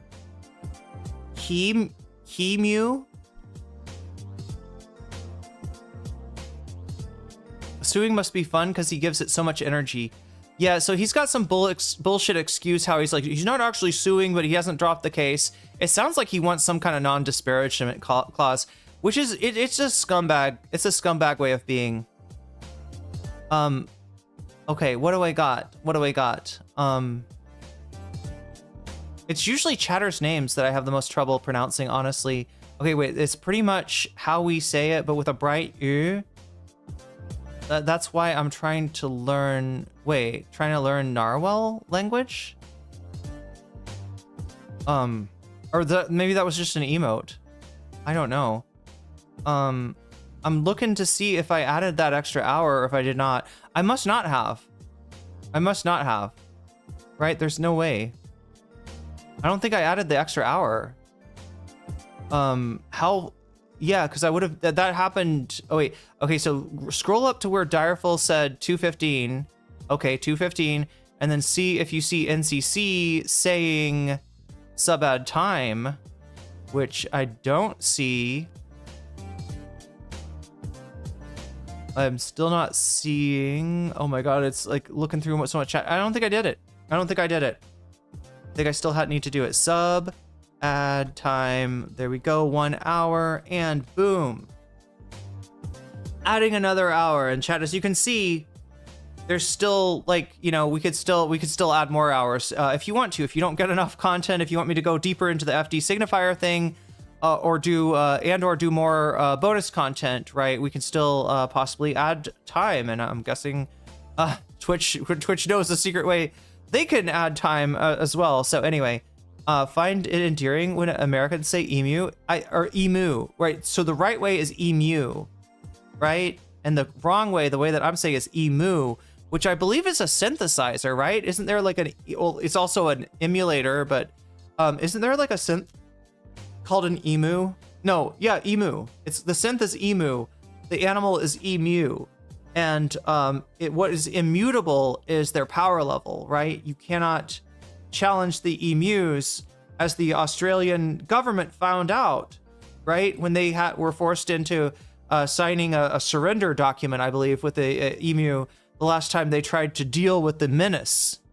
These things will fuck you up. Emu. Emuing. The E is mewing. The E is doing a lot of work there, and the work is mewing. Anyway, chat, we got to get into what we're talking about today, which is going to be FD Signifier.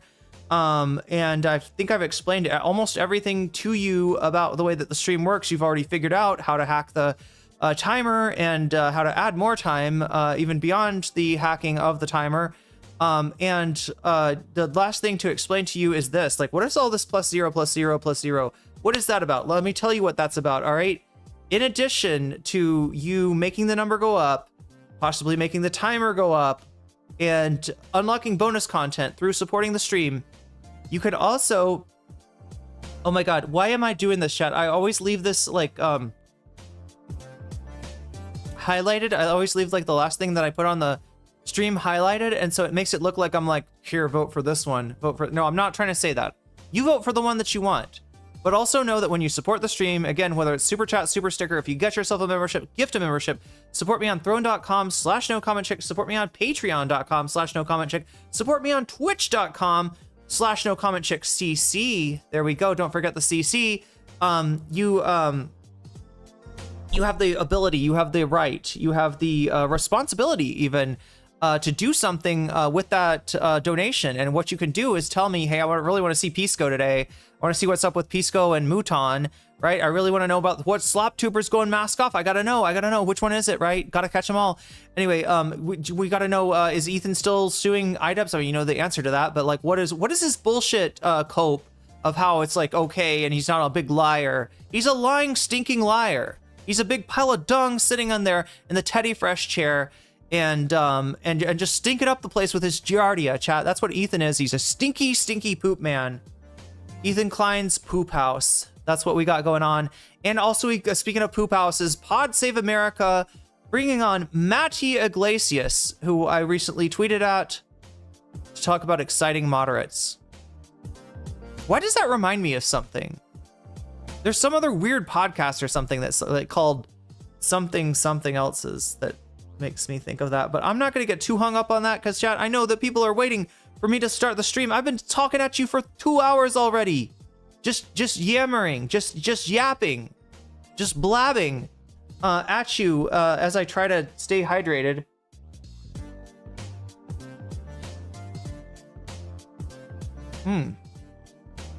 Raging moderates? I can't remember. It's some weird phrase. that I can't even, it's adjective nouns. That really helps you out. That really helps you out, doesn't it? Adjective nouns, right? I can't remember what it is, but it's one of those things that is just like a head scratcher. Like, why did you name it that? It seems to have nothing to do with what you're talking about, right? Why is it named that? I don't understand. Ethan Klein's poop house sounds like a disgusting shit. It does sound, would there be a bouncy castle involved, SM, in Ethan Klein's disgusting kids show? Like, it's like, there's a bouncy house and there's Giardia, two things that you don't ever want to put together. All right, you don't, like, you can have a bouncy house or you can have Giardia, but when you combine the two, you invent a whole new style of disgusting that was never conceived of before. Anyway, chat, what I'm conceiving of right now is trying to start the stream. Let's get back over here. Again, this is the blast off tweet. If you want to help me out with this, you could do that and you will be doing your part at no cost to you, right? I always like to feature some of the ways that you can help out the stream for free. I get that people feel left out when they're not able to contribute financially. There's a way that you can contribute non-financially, and by helping me out on twitter.com. You can also help me out on youtube.com by liking the stream, and yeah, no cost to you again. So yeah, what do we have over here? I think I might have like one or two. Is there anything that we need to go over? Destiny calls Pisco anti-Semitic after Pisco defended AES against allegations of anti-Semitism.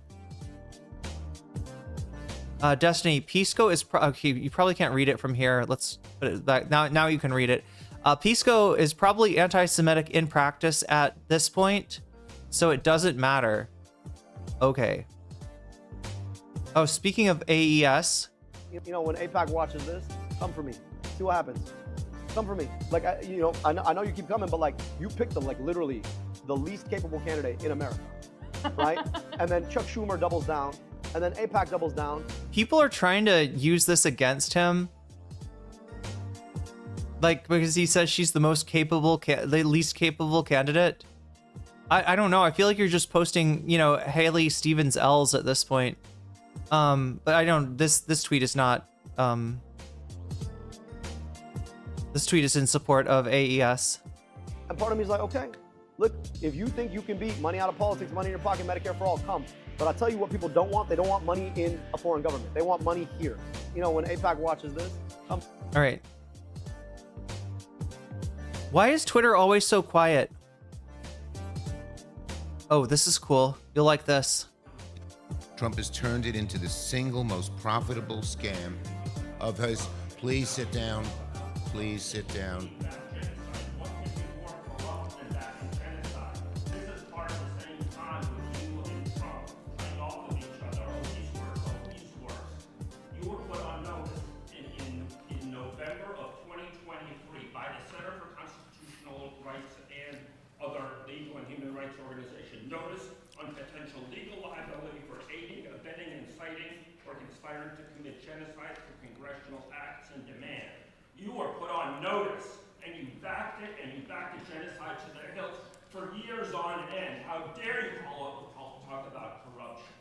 How dare you talk about corruption? Thank you for your diatribe. Now, let's continue. Let's continue and let the people didn't come to hear you. Do you think the people came to hear you, Chuck? About your diabolical record. It's amazing that you... If we're talking about the people, they're more interested in what he's saying than you're saying. If you want to talk about Trump corruption, clean your own house, Chuck. Clean your own house. Anyway, yeah, he got, I guess, carried away here. Show your genocidal face in public, Mr. Senator. Isn't it crazy that the people calling out the war crimes, the war criminals, are being treated as criminals themselves, when the people that are corrupted by those war criminals are like, no, he's the one that's supposed to talk. Yeah, I don't know, a little ironic here, a little ironic. Wait, what is this? I don't know if I'm stupid, but even though I agree with you on almost everything here, the whole Israel trip felt like a weird whitewashing of Israel. Even though you argued with the crazy people there, it had a very weird vibe to it. That's because Israel is nowhere near as fucked up and crazy and bad as you've been told that it is constantly over here. They definitely do bad things, and they're not beyond reproach. But, like, given the opportunity to go back in time when I said, well, both sides are going to genocide each other, but yeah, they do bad things. Like, I think it's bad when they put on the lingerie from the houses that they've bombed and attacked and killed the family that lived in there. I think it's bad when they do that, but because it's a bad look, right? Yeah, Israelis do bad stuff from time to time, but like that's it. We're not going to worry about the bombing. We're not going to worry about shooting children in the fucking head. We're going to worry about it's a bad look. It's a bad look when you you go into somebody's like fucking underwear drawer and put on bras and panties from there. So yeah, Destiny definitely got his priorities. I guess I'd probably refer the Israeli side to the Palestinian side 100 to 0, obviously. Like, the Israeli side of this conflict is a trillion times more compatible with Western values, You're right, Destiny. Because we've killed a lot of people too. Yeah, Western values like colonialism, like settler colonialism. Yeah, I guess it's more compatible. I guess it's compatible with Jim Crow. It's compatible with apartheid South Africa. Yeah, it's compatible with a lot of Western culture, Dusty. Also, notice when these motherfuckers talk about Western culture, chat, the sad thing is it's not just the groypers, it's not just the MAGA freaks that are using this like Western culture as the ideal and everything else. Fucking racist douchebag. Fucking racist douchebag. Go back to Selma and suck Bull Connor's dick, Destiny. Democracy. That's all you're good for. That's all you're good for. Whatever the fuck else you want to say, than the Hamas side of it. And you're just, if you have to even stop and think about that for a microsecond, you've lost the plot so much that you're just brain. Yeah, lost the plot. Tell me about it. On the entire Middle East. But most people don't give a fuck about the Middle East and don't know about the Middle East. Anybody else notice the incredibly shrinking Destiny? Look, I don't always look my best when I get on stream, especially when I have to go on early. Sometimes I come on, I'm like, oh god, my hair, I could have done my, obviously, if I could find some products out here that are compatible with my hair, right? So, but I come to you full screen every day. If you want to make fun of me, make fun of me. Destiny's like shrinking his window down. I don't know what has caused this, right? Or like, this is a tiny little window. This is a guy that I guess just doesn't want people making more thumbnails of him. But Destiny, it's too late. It's too late. We got enough thumbnails already. Anyway, there's Mouton right next to him. There's no care about the Middle East, so. I don't know if I'm stupid, but even though I agree with you. Okay, so he's responding to a chatter. That's like, I love you, bro. I love you, Destiny, but actually, I mean, the Israel thing, like when you took a trip there, I don't know, buddy. That was kind of a bad look. All right, so Turby Durden, we got some sad news for you today, chat. Turby Derby. Nation state of South Dakota. No, Larry Roden, you yellow belly coward. Toby Durden is dead. What is this? What the fuck? 直男，你觉得下一个人会同意吗？绝对同意啊，包直男的，包直男。 Okay, what the fuck am I looking? What am I looking at? What? Turby down. They did Turby dirty. South Dakota, you got a gem in your hands. And you missed it. Have you seen this Instagram post on you? What the fuck is this? He's looking super weird these days. I guess like the outfit, right, was pretty weird, but I mean, like he's a dude. He can get away. Like I get picked apart, chat, if like one hair is out of place, all right? I get fucking picked apart, okay? For his fucking the threshold that he's got to meet is like so much less than Y'all, stop. Related to today's news. You can't fill a Lindsey Graham hole. Yeah, I feel like a lot of dudes on Grindr would beg to differ. I will answer that one. Yeah, I think maybe you can fill a Lindsey Graham hole. I don't want to brag, but I filled a Lindsey Graham hole. Oh my God, bro! Literally, this is one of the people that have come forward, talking about relationships or getting paid by Lindsey Graham. There's been a few people since he died that have come forward and said, "Yeah, I did gay stuff with Lindsey." I mean, we call it sex, chat. I mean, some people call it gay sex. We call it sex.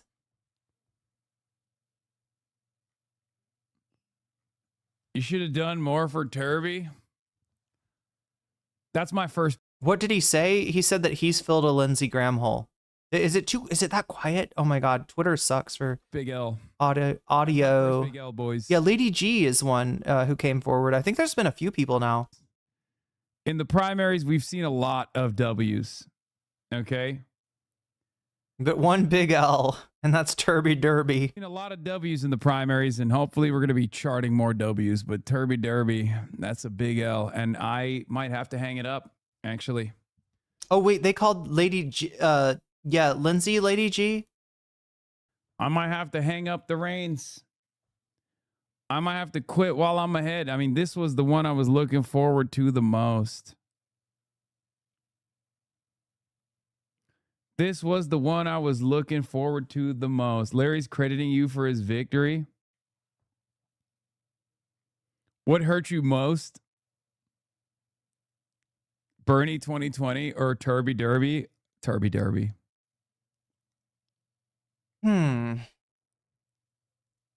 I got to play it one last time. No, you don't. It's AI slop, chat. I'm not. As much as I too am pained by the loss of a real one in Turby Derby. I feel like I should get a version of the song. Wait, there's more? Wait, what is this at the Turby Derby rally? You went to a Turby Derby rally? What the fuck? Hassan Chatter, Hassanabi Head goes to Turby Derby rally. Why do they have that music? Is it just to fuck over my stream? Is that why? Why is that such sick fucking beats too? Were they good? Is this like the EDM remix of Turby Derby? So funny because you can wear those shorts at a Turby Derby rally and people will be like, nice shorts, brother. They'd be like, nice shorts, brother. Hey, I like that. I've never seen real tree like that. Chatter single-handedly brought down the average age by 5 years. Oh, yeah. Oh, yeah. Okay, come on. I can't do this. I I don't trust. Do not come. Okay, I mean, like, sounds like it's like a Chatter remix or something, but not Toby Dirt. What's his fucking real name? Toby Doden. Tyler Durden, I believe, is his original name before it got memed to death, right, chat? Tyler Durden. This is why he lost, because we got his name wrong. Oh, we just kept saying Turby Durden.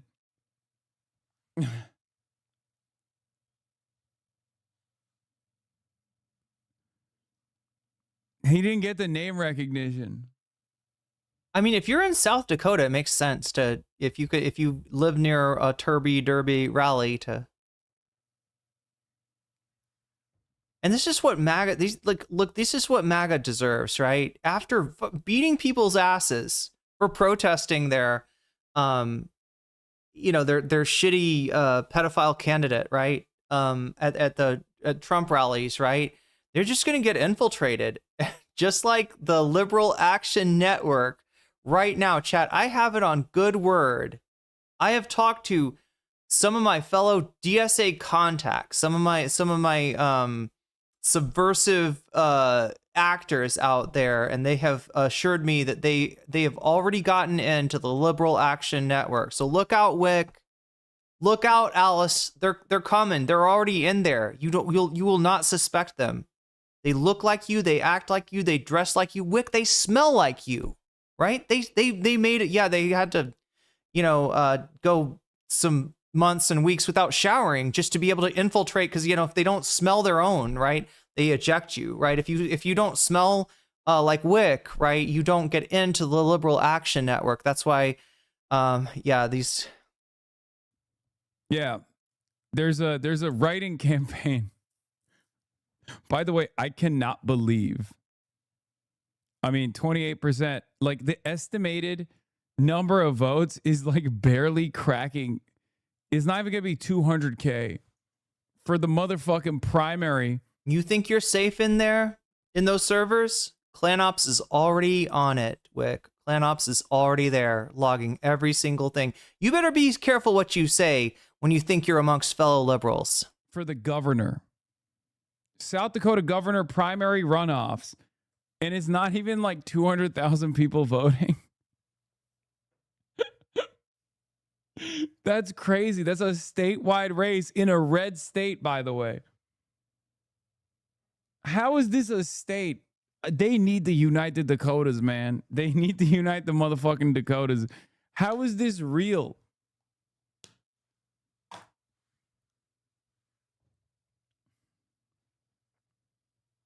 That's right, chat. The snark mods are in there. The snark mods are in there already. I don't mean the snark mods from Reddit, chat. I mean the mods that snarked me. Look, I don't know. They want somebody to go after, and now they're after the Liberal Action Network. At least they can stop tweeting about me. That's a relief.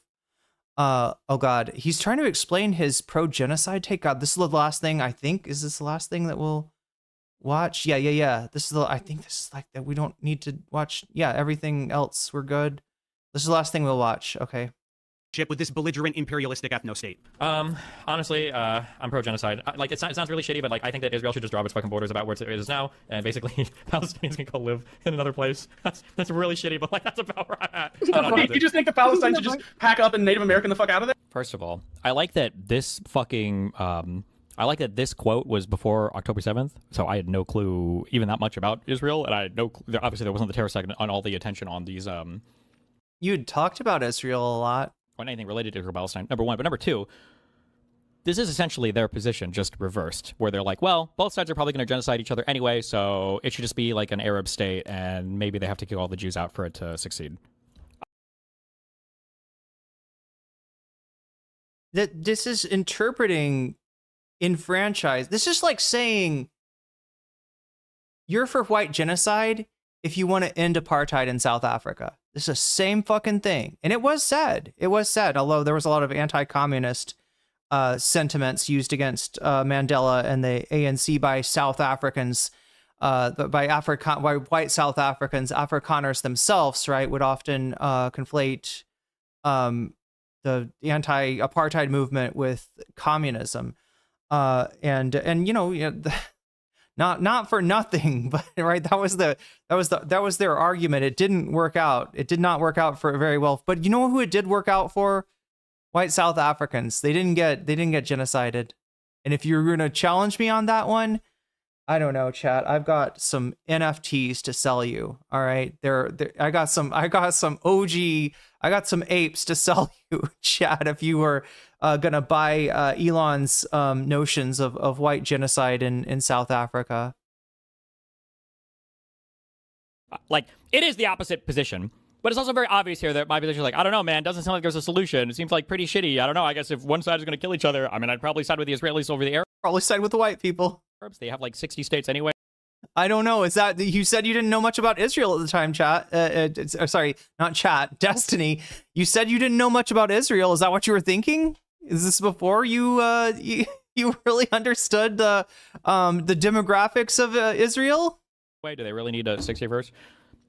I mean, obviously we don't want. We got to be on the side of Western culture, guys. We got to be on no question. Obviously, the Israelis. Either side to genocide them, but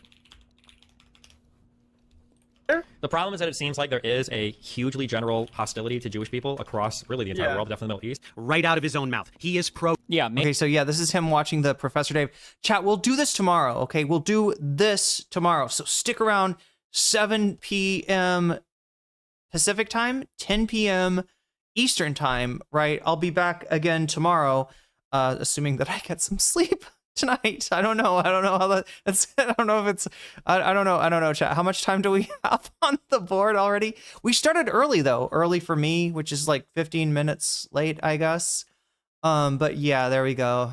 Maybe don't say things like that, to be fair. No, I will say things like that, and I'll stand by it, because the people on your side literally watch terrorist fucking videos and they cheer them on. So suck a fucking dick. It is such the tone policing by you loser fucks that also don't care about this conflict and don't know anything about it. Like, maybe you shouldn't. Did this guy laugh at the pager thing?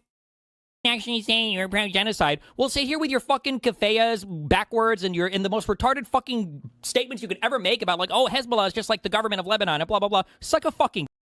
This is what happens when your country gets invaded, right? Hezbollah is what happens when your country gets invaded and the army cannot fucking handle it, right? That's a militia that's spontaneously formed in the as a reaction to the Israeli invasion in the 80s. Dick. Don't sit here and fucking virtue signal now, okay, when you're cheering for dead Palestinian babies because you can jerk off to them and send them to your fucking friends online. Get the fuck out of here. I'm sorry, who jerks off to babies? Mr. Pedestiny? Mr. P3DO? Goddamn Epstein. You're fucking retards. Genocide. He's the glassest of houses, chat. The glassest of houses here. Anyway, chat, we've had enough of this shit. All right? We got to get to this. We've been talking about Destiny all week. That's all I'm going to give you for today, I think. Wait, unless you pick the Pisco Debates Destiny one.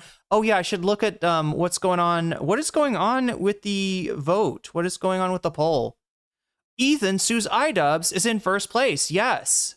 Second place, Pisco Debates Destiny's BFF. Third place, SlopTuber goes mask off, but which one is it? There's so many of these SlopTubers. There's so many of these, like, former Groiper, former Mr. Girl fans, then turned on Destiny because obviously Destiny's a piece of shit.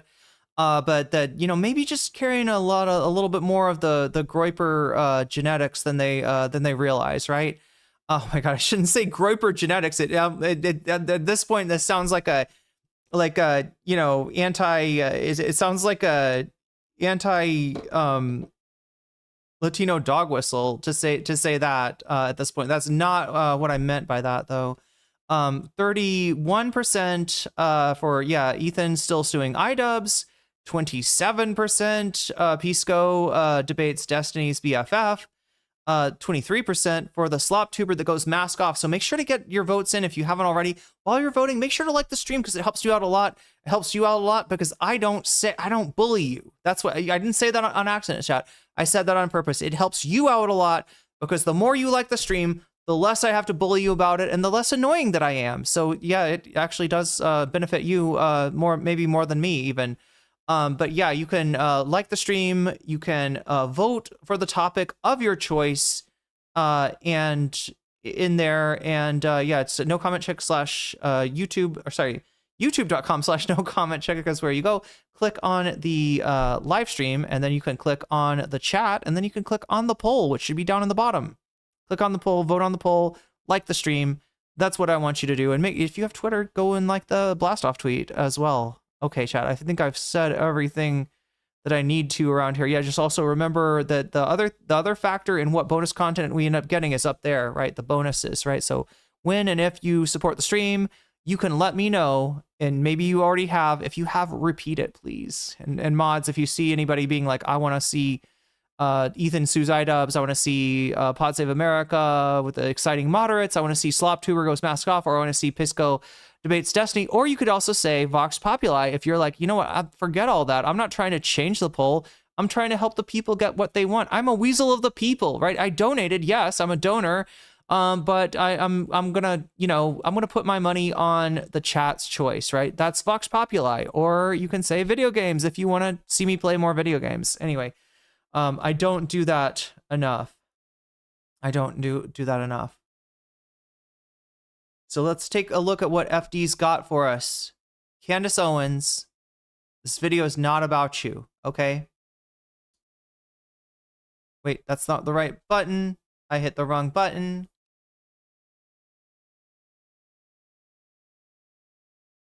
Candace Amber Farmer Owens Candace Amber Owens farm. Okay, why does an amber farmer sound like something from Star Wars, right? Like the Nerf herders and the amber farmers, right? There's some planet where there's amber in them there hills, and if her family was like the miners they were mining out the amber. Where does amber actually come from?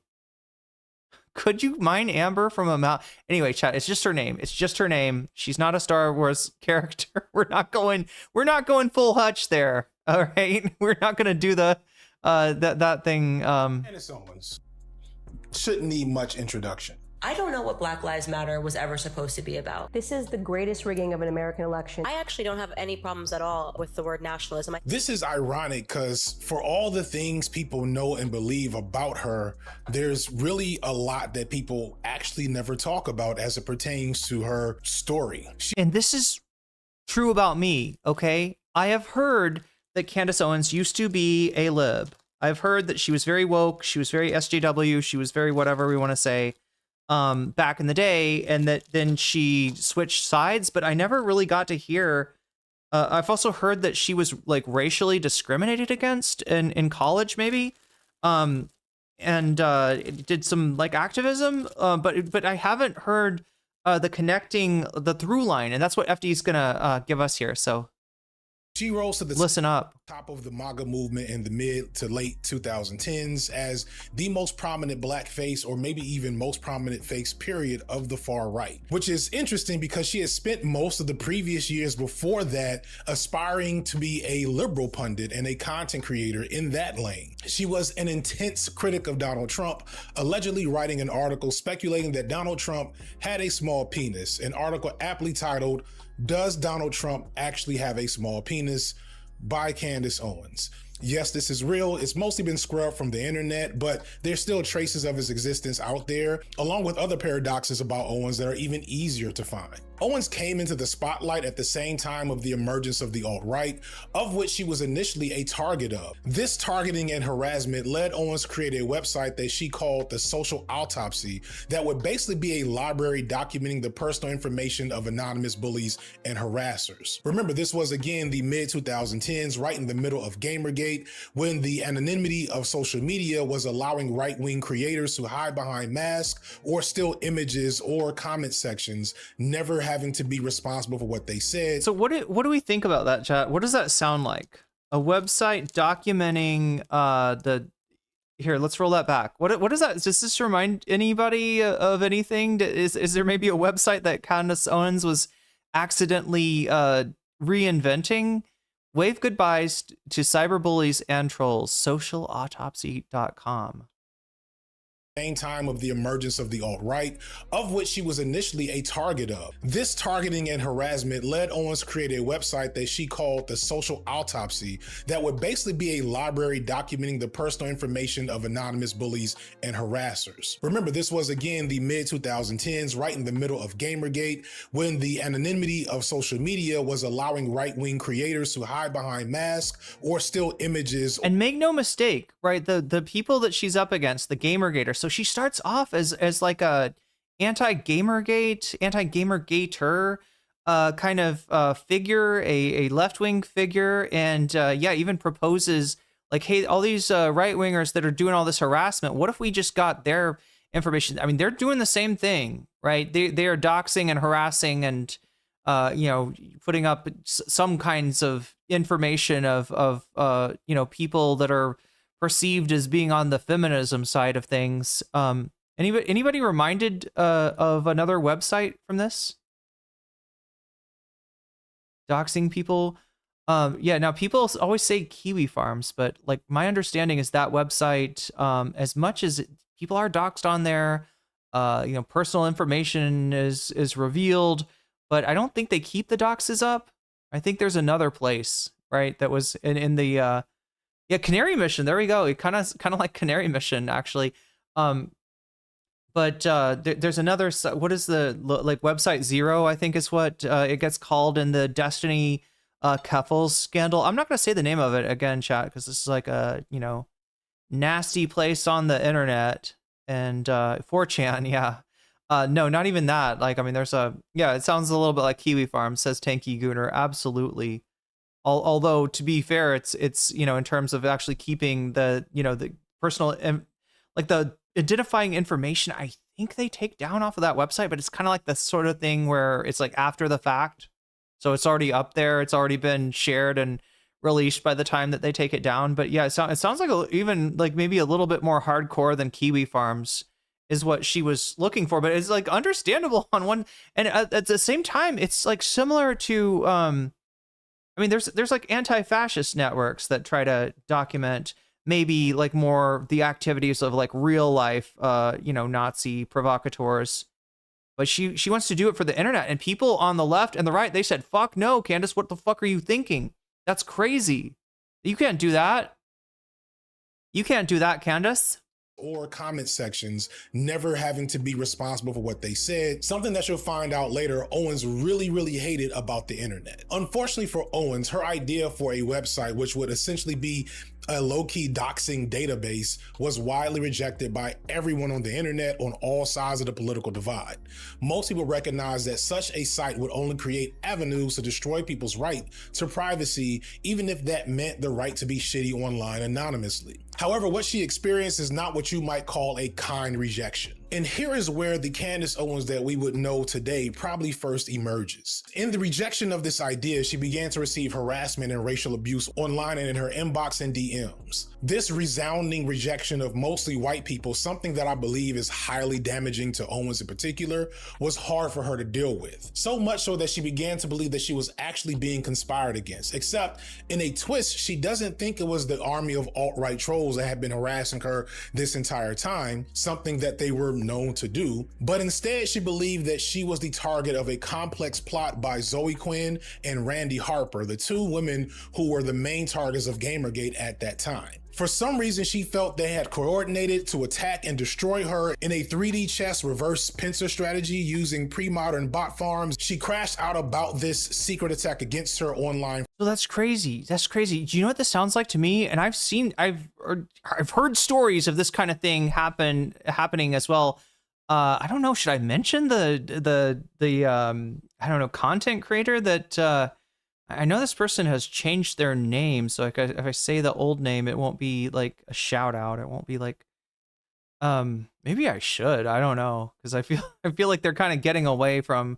This person is like rebranded since their Kiwi Farm day, but yeah, it's not. You know, there's a trans person on the internet that was attacked and you know, kind of a-logged by Kiwi Farms, whose reaction to this was to go over to Kiwi Farms, make an account, and become a Kiwi farmer. If you can't beat them, join them. Right? This is you know, this is a known phenomenon here. I just didn't realize that this had happened to Candace Owens, right? Here, let's like take this in. Twist, she doesn't think it was the army of. Okay, so she gets Owens in particular. Harassment and racial abuse online and in her inbox and DMs. This resounding rejection of mostly white people, something that I believe is highly damaging to Owens in particular, was hard for her to deal with. So much so that she began to believe that she was actually being conspired against, except in a twist, she doesn't think it was the army of alt-right trolls that had been harassing her this entire time, something that they were known to do, but instead she believed that she was the target of a complex plot by Zoe Quinn and Randy Harper, the two women who were the main targets of Gamergate at that time. For some reason, she felt they had coordinated to attack and destroy her in a 3D chess reverse pincer strategy using pre-modern bot farms. She crashed out about this secret attack against her online for days, similar to ways in which she's done so recently in the aftermath of the death of Charlie Kirk. First and foremost, do not. Okay, so yeah, look, like that is something I've seen too, like happen with Twitch harassment armies, right? Where they will act, their favorite thing to do, chat, is to turn victim against victim. And it sounds like that's what they did here. It sounds like this is the Gamergators doing an op, right? A clan op, if you will. It really fits with them, since they're, you know, mainly mobilizing racism against her, but then leave like breadcrumbs that make it look like, okay, so I don't want to hang up on this, right? Because these are the bad old days of Twitch. This was really tough for me and my community. I barely got through this, chat. I barely even got through this. All right, this was some serious shit.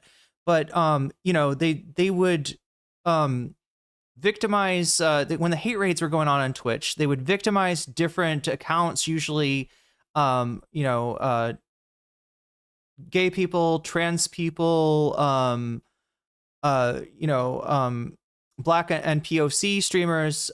They would attack these people, and then they'd try to, like, the bot that was saying the racist or transphobic or homophobic, whatever kind of nonsense they were saying, would, like, refer to another one of their victims, right? And the idea was the person getting attacked, they want to know what's happening, because it's crazy. It's like just random fucking anonymous weirdo show up here in chat, ruin shit, drive all the chatters out. Nobody wants to be around, right? Because they're gonna get, you know, weird DMs. They're gonna get like all kinds of scary harassment and stuff like that, right? And then leave, you know, in the usernames or something, like mention another streamer that they're attacking, and then streamer A is like, wait a minute, that says I know who that is. Did Essence of Thought snark me? You know? No, Essence of Thought did not snark you. Essence of Thought is, you know, somebody else that they're going after. I'm sorry, I'm just using EOT as an example, because I know that was somebody that was targeted to maybe more on YouTube than on Twitch. But they'll try to leave these breadcrumbs because your mind is hungry for answers. You want to know what's the most unsatisfying answer of all is like some anonymous asshole is doing this and I'm never going to be able to find out who, right? Which is the truth most of the time. But if they leave the breadcrumb there, then you think maybe I know, you know, who this is, right? And isn't it like, it kind of plays on your mind, it plays on your paranoia, and this gets people fighting each other instead of having the kind of solidarity that you need to face down something like this in chat. You know, the leftist community kind of got torn up by this shit, right? There was a lot of people making accusations, doing the Spider-Man meme, making accusations at each other. In fact, a close friend of mine that I was close to for a long time and had we supported each other a lot, you know, got flipped like this, right? They flip people. They flip people and they fucking love doing it. And it sounds like these Gamergate assholes flipped Candace Owens. Believe that Tyler Robinson killed Charlie Kirk. I want to be very clear on that. Or her lawsuit from Emmanuel Macron. The first sitting first lady of a country to file a lawsuit against a journalist of another country. You are literally making history in all the wrong ways. Candace, wait. I'm so surprised that she's talking about Brigitte Macron and using first lady, right? I've only ever seen Candace like misgender Brigitte Macron. It's almost like a little concession there of like, yeah. We know you're the first lady. We're still gonna pretend that you've got a penis anyway. We're still gonna try to rewrite your history. Together nonsensical threads with little evidence but a lot of passion in order to support whatever it is she's saying, and she vowed to unravel the complex, powerful forces against her, sliding further into madness the entire time. As a result of her accidental slide into internet obsession, at a time when she could be figuring out how to address the numerous valid concerns the public has raised about her company, Owens is instead focusing laser-like on unraveling a conspiracy that only exists in the eyes of fevered gamergaters and men's rights activists. "It makes no sense," she said of the outcry against social autopsy. "I'm telling you, there's a whole network that I'm pretty convinced it really is Gamergate. But it's bigger than Gamergate because the implications of it are so much heavier. How many organizations do this? How many organizations stand up on a stage and make sure this problem never fucking dies by faking harassment?" One in chat if you know who Jesse Single is. One in chat if you recognize that name. She's going to get to the bottom of this. She wants to position social autopsy in the vanguard of the fight against Quinn, Harper, and their nefarious allies. So wait, I'm trying to understand this flip. Like, this is getting complicated here. Let me just rewind. Apologies, chat.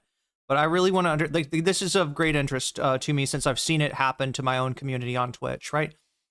And yeah. Oh, Square Symbols. Hey, friend of the VOD there. Square Symbols is a mutual of mine on Twitter, and also a really good video essayist who you should probably follow. We should watch Square Symbols video sometime. Madness the entire time. as a result of her accidental slide into internet obsession at a time when she could be figuring out how to address the numerous valid concerns the public has raised about her company. Owens is instead focusing, laser-like, on unraveling a conspiracy that only exists in the eyes of fevered gamergators and men's rights activists. It makes no sense, she said of the outcry against social autopsy. I'm telling you, there's a whole network that I'm pretty convinced it really is Gamergate. But it's bigger than Gamergate because the implications of it are so much heavier. How many organizations? How did they fuck with her head like this? Did she? I'm trying to reconstruct this. Anyway, we're getting lore, and this is really important lore to me because I never understood the transformation of Candace Owens, but from what you would call, back in the day, a social justice warrior into a right wing. I don't even know. Pick Me doesn't even do it justice, chat. What exactly Candace Owens is to what she is now, right? I never quite understood that. Now I'm wondering, did they convince her that, I don't know, they had flipped Zoe Quinn? They'd flipped other victims? They you know what I mean? Like, look at this, Zoe Quinn's getting less harassment now. Now you're getting harassment. You know why? Because Zoe, this is like cops and shit. Like when they flip a witness or something, right? Or they go after somebody by making them think that the other person has rolled on you. So you might, if you're smart, you're gonna roll on them, because otherwise you're gonna do this all lands on you, right? How did they do this? How did they actually, what did they say to Candace that convinced her that Zoe Quinn was a Gamergator? That's fucking madness. Singal, yeah, Jesse Singal, that's who this is. People know of Jesse Singal and his partner in crime. Oh my god, what the fuck is her name? From The Stranger. There's a newspaper, chat, in Seattle called The Stranger. It's an alternative weekly, and it's got a bad reputation, right? And deservedly so. Like, I mean, it's run by I guess people that would call themselves far left, but like with a twist, right? Jesse Singal, or Single, I think is how it's pronounced. Who is that? Kate something?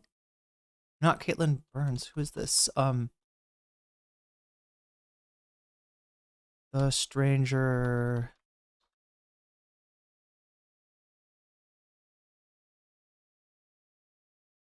God damn it! I can't remember this other. This was this person that was, like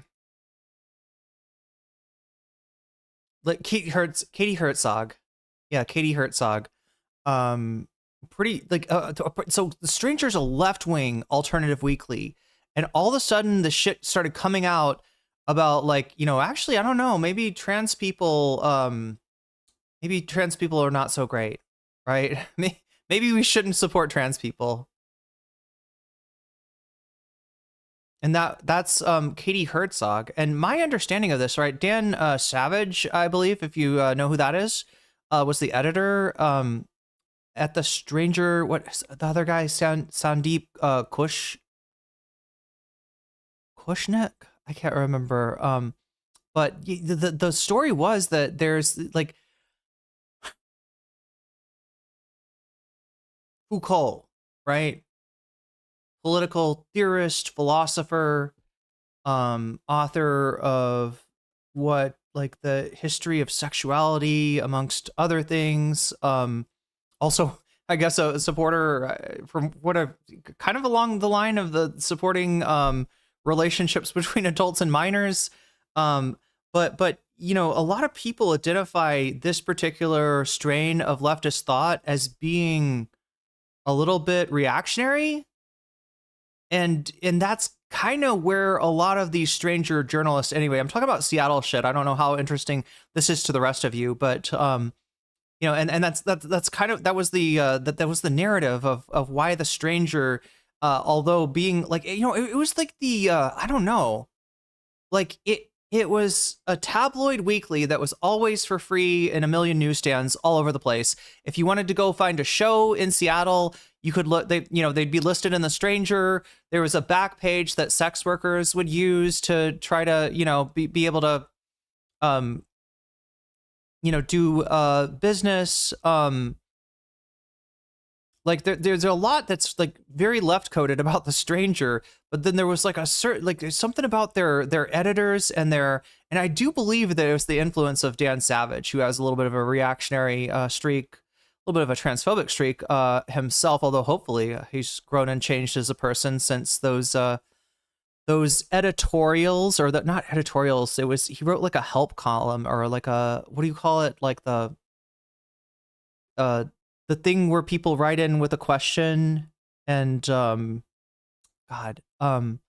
and like it'd be a question about sex, and he said, he's like calling like trans people Princess Tiny Meat and stuff like that. It's just really weird, really bad inter LGBT infighting that Dan Savage was doing.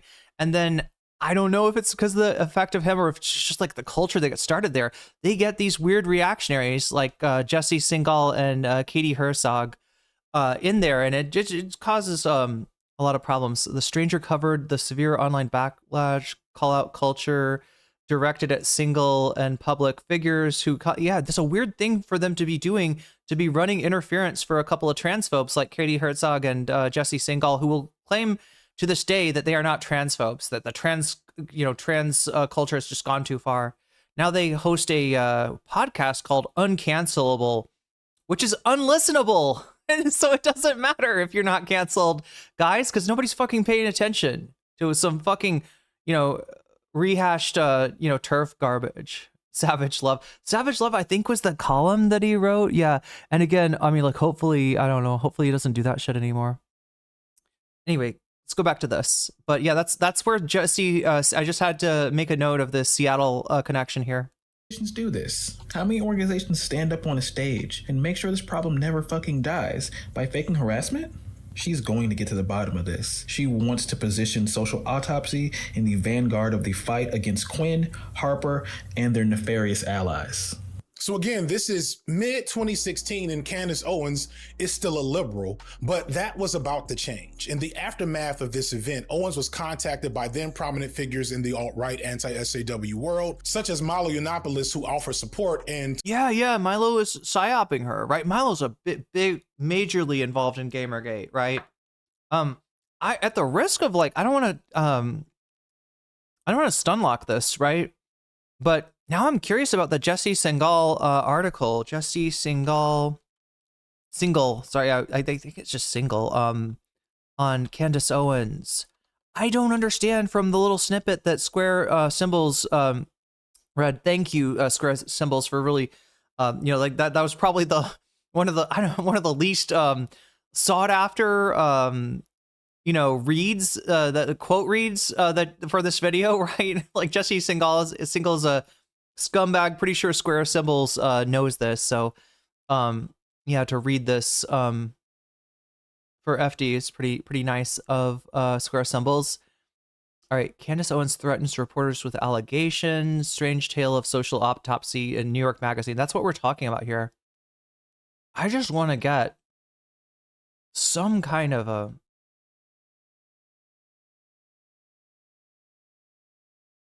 I want to get some kind of a read on whether is Single like supportive of, I'm guessing not supportive of Candace Owens, right?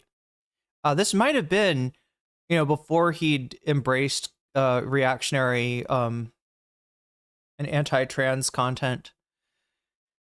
If you stumbled upon the Twitter account Social Coroner over the weekend, you might have immediately assumed it was being run by a type that's been sadly familiar online, the hardline Gamergator. If you spend enough time on Twitter or Reddit, you'll run into these folks occasionally. Sitting at the far end of the obsessiveness bell curve, these are dudes, and mostly they're dudes, convinced that cabal of feminists, social justice warriors, or SJWs, are controlling everything from behind the scenes, viciously targeting their enemies and punish. Yeah, this was Darvo. Like what I was describing to you earlier on Twitch kind of fits into that Darvo mold too. It is just like it's just like a slightly advanced tactic that you would seem like it would be readable. Like, right, if I get a hate raid chat and it says, I don't know, the name of, pick your wholesome, like lefty content creator, right? It says it's from Frogan, right? I'm not gonna be like, yeah, I think Frogan's hate rating me. You know, I think Frogan is snarking me, right? Frogan is secretly on the other side, like, right? I'm not gonna fall for that. But you'd be surprised at how many people do. I mean,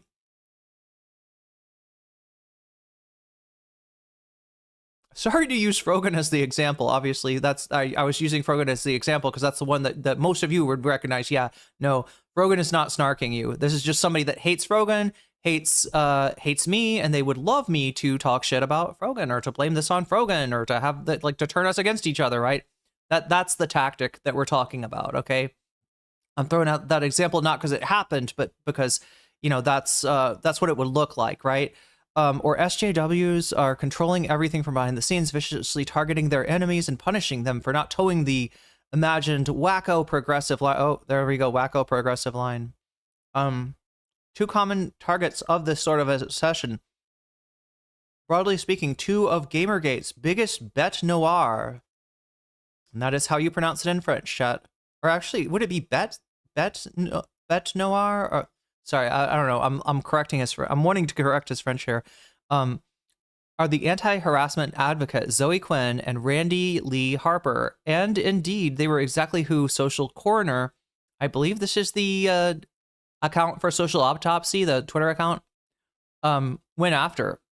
Social Autopsy, two obvious ladies, too obvious. As I'm reading a tweet from Social Autopsy from 2016, April, as if either of you, this is Zoe Quinn and Randy Harper, possess the self-control to actually block me. You are on the sidelines waiting. Yeah, this sounds very, one like at time of recording. Sounds very conspiratorial, very paranoid, but maybe even a self-like, who knows? Wait, it is. No, it isn't. It's somebody else. Somebody else liked it. Sorry. You remember when they used to show you who likes a tweet on Twitter?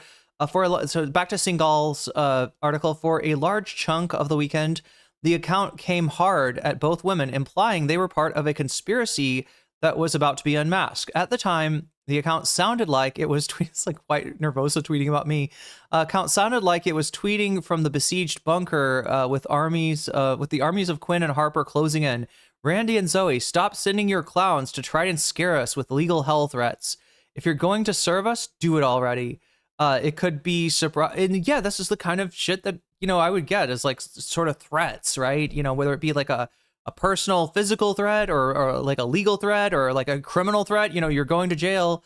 You know what they do to trans women in jail. Get ready, NCC, because that's, you know, like shit like that. Like they'll try to again to stoke paranoia as much as they fucking can, and this makes it easier to turn people against each other.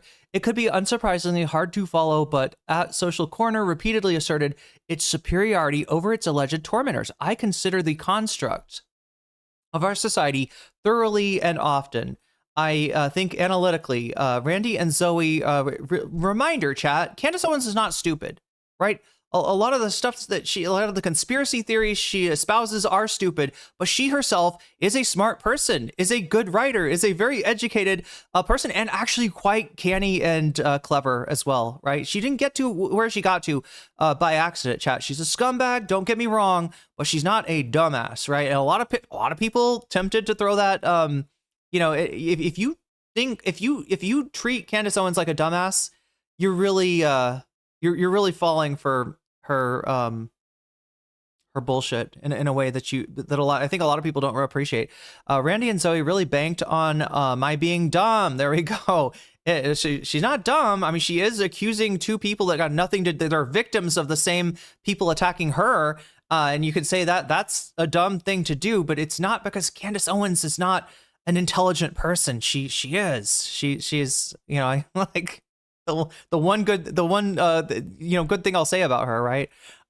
It tweeted at one point, keep sending the troops, Randy and Zoe XX, and another throughout the conspiracy at another. Wait, sorry, tweeted at one point at okay, so it tweeted at one point, I consider the construct of our society thoroughly and often. I think analytically, Randy and Zoe have really banked on me being dumb.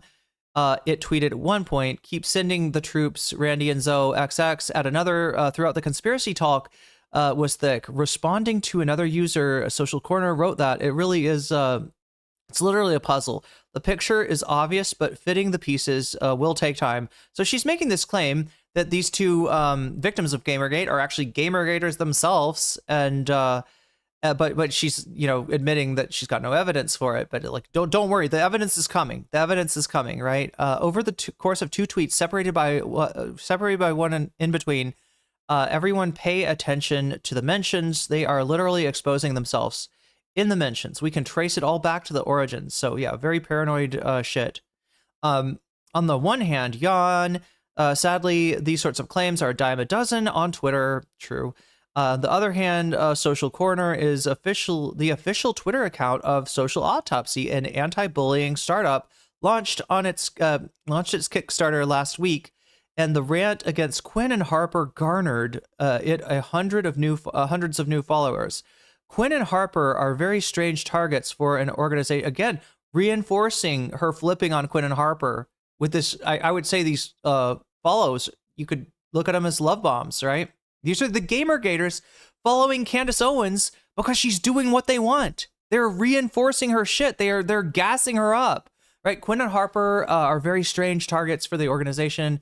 For an organization like this, generally speaking, there's almost zero overlap between the sorts of people who publicly, repeatedly denounce these two particular women and the sorts of people concerned with ending online harassment. What the hell is going on here? It's a strange, slightly complicated story, but it's also a useful cautionary tale about what can happen when newcomers wander into the weirder, angrier corners of the internet. I mean, this is Jesse Singal, but I find myself, agreeing with his analysis here. Again, that's also kind of a signal that this is going to be a very long read, and we probably don't have, I don't want to, like I said, I don't want to derail too much. Let's get back to the FD Signifier thing. But I just wanted to drop in and see, yeah, it is Jesse Singal,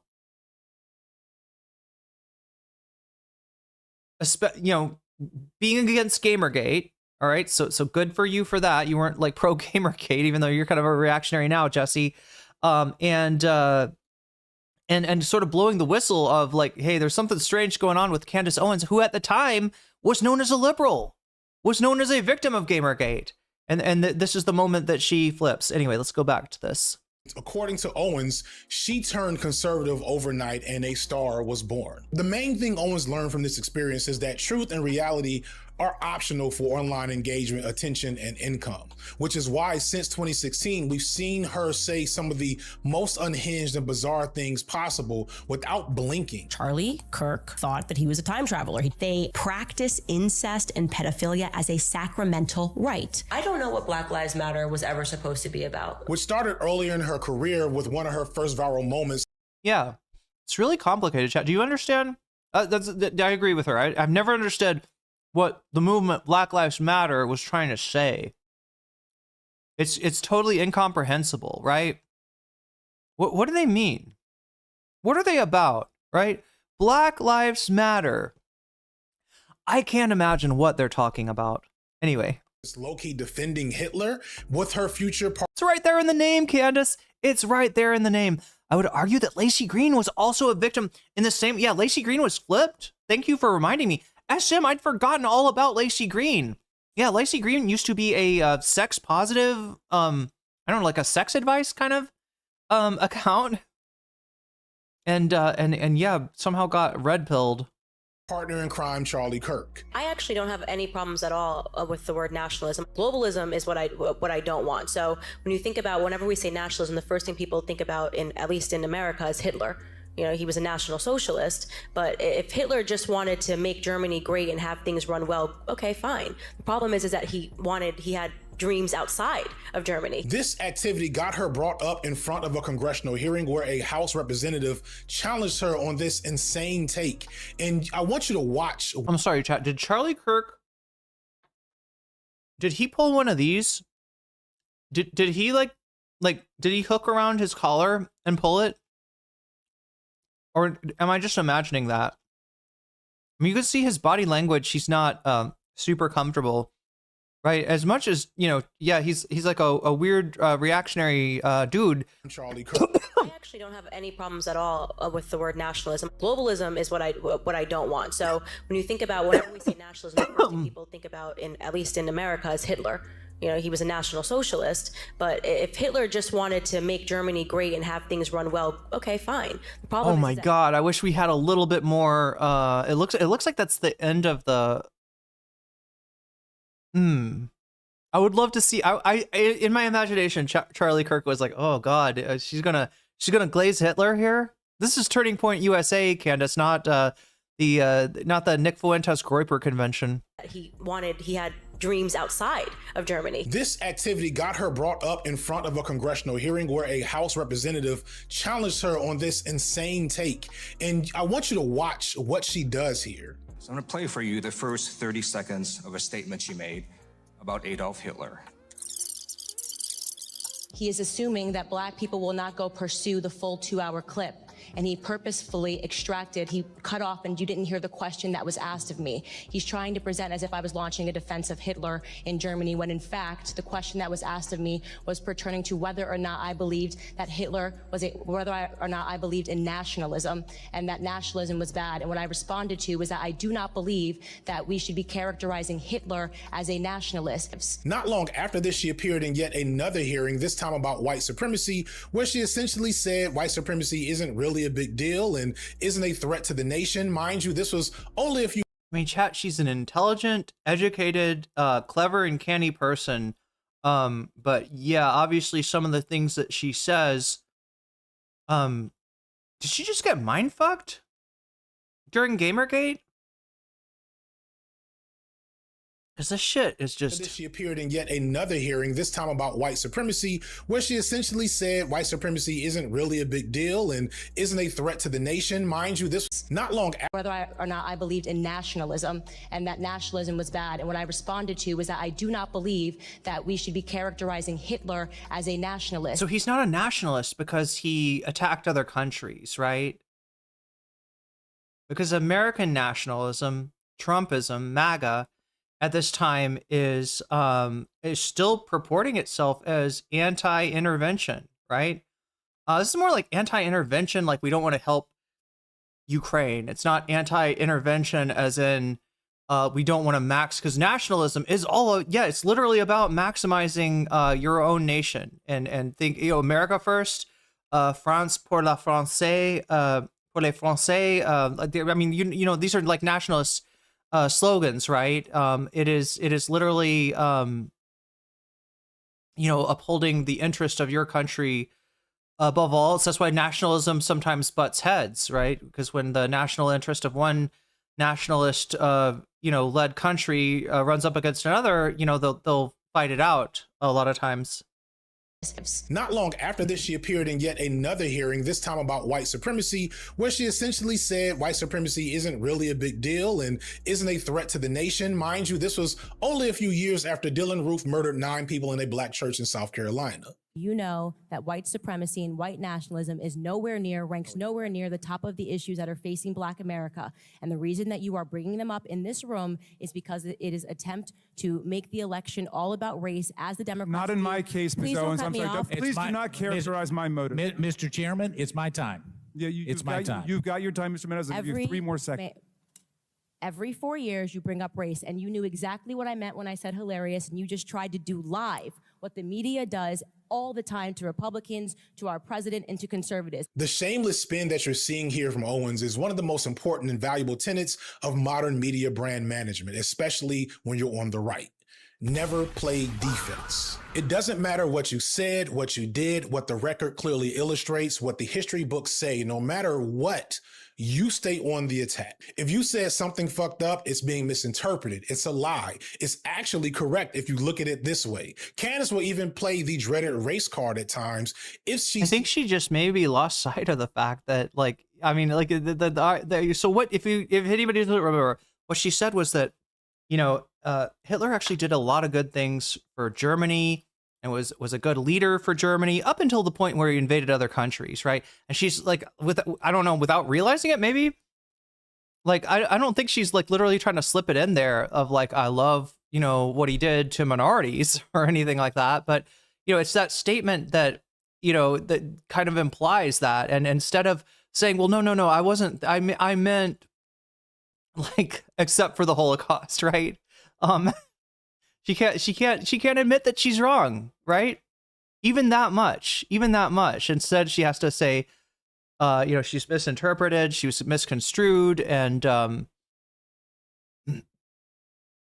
you remember her saying that? She was never qualified to speak at those hearings. Does anybody remember the way that FD talked about it? Almost sounds like she was like brought in front of those hearings over what she said. Were the Democrats in? Okay, I'm trying to remember. 2018, Democrats took control of the House. When was this? When did this hearing happen? Was this under, or, you know, 2019 really is when they.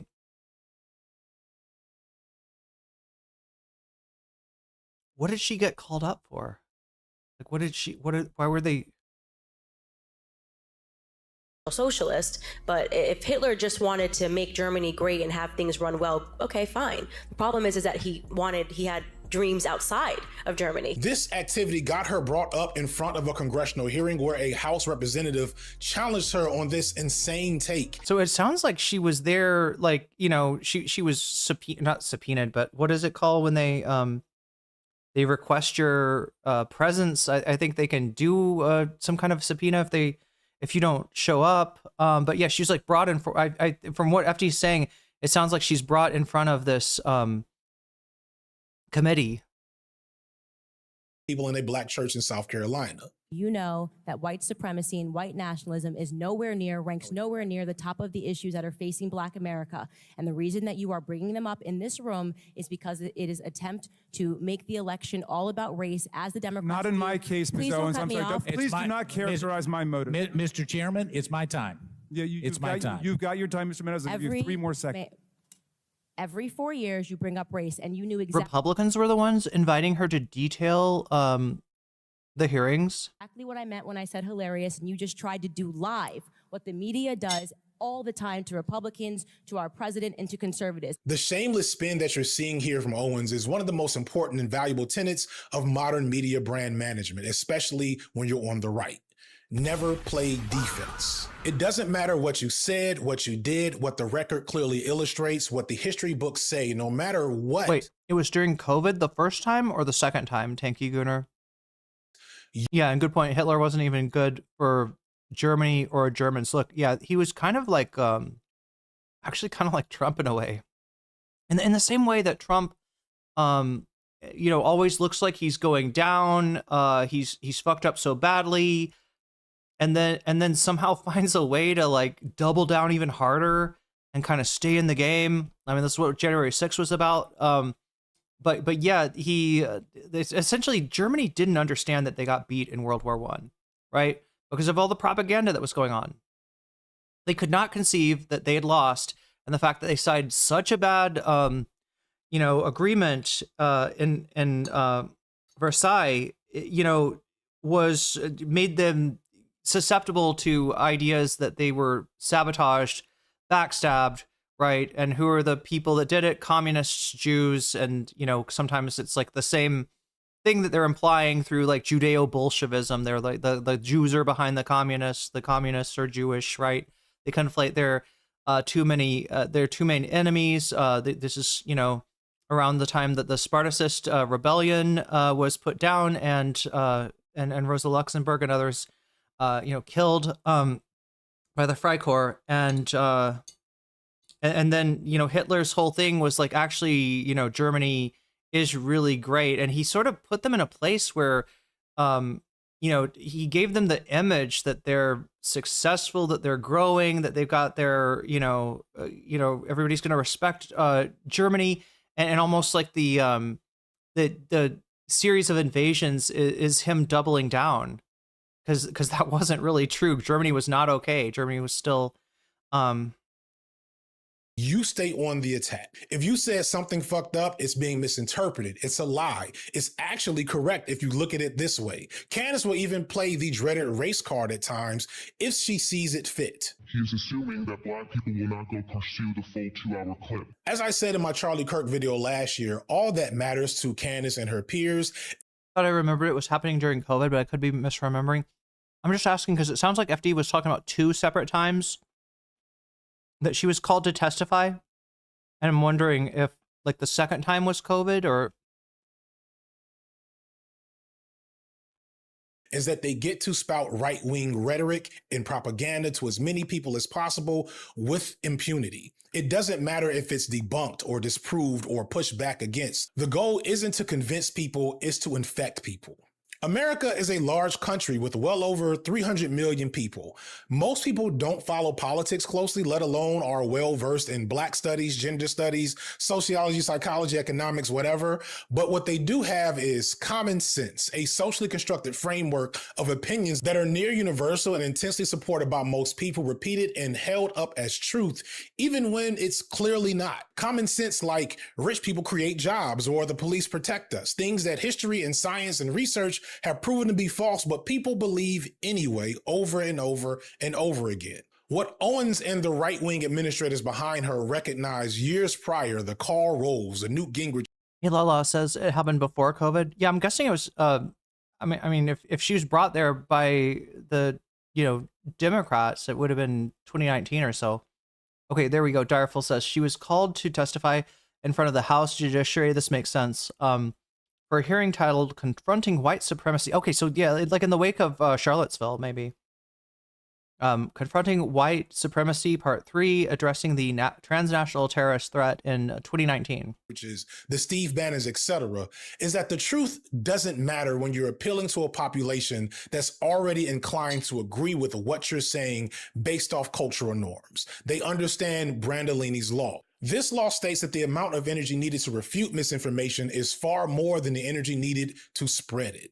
As I pointed out. And remember, this is Steve Bannon we're talking about, who, was it Breitbart that had the quote that culture, politics is downstream from culture? This is one of the ways people sometimes don't understand that. It seems like kind of esoteric. Oh, really? Because they're like, a right-winger made a movie in 2014, it's going to cause like the, culture to swing right wing. It kind of sounds like a little bit like fanciful and unfalsifiable, but it's actually not. It's really simple, right?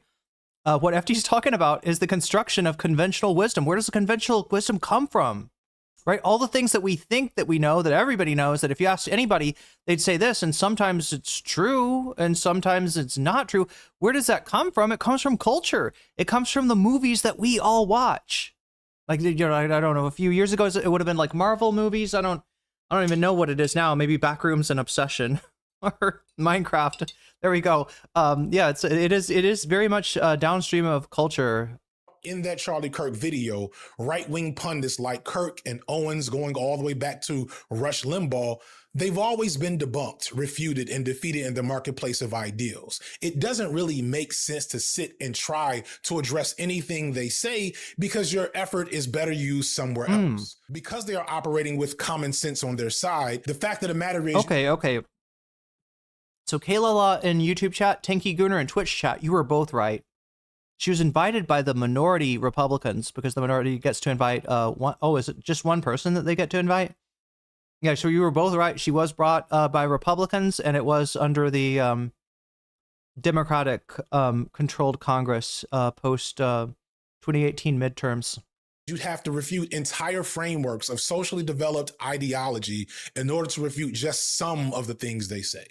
Remember this for later. I've recognized this about Owens and a lot of other political figures for years. Aside from the appeal of making content that will draw in a sizable audience, there's no amount of debunking you can do to stop Owens. Worse yet, because Owens is a Black woman, lots of people will likely use your valid criticism of her to be a license to get their anti-Black or misogynistic rocks off, making her a target for bad analysis as well. White liberals and leftists have a very bad habit of not knowing the line whenever someone Black is identified identified as their enemy. For a good example that will be more relevant later, see anti-Zionist pundit Norm Finkelstein calling neoliberal sellout Van Jones an Uncle Tom and the Yiddish N-word on Twitter just a few months back. Now, mind you, Van Jones is an Uncle Tom. Anybody watch the Hassan interview of Norm? I've heard two takes from Hassan's interview of Norm. One of them is that this is the best interview that Hassan ever gave. And the other one is like, yikes.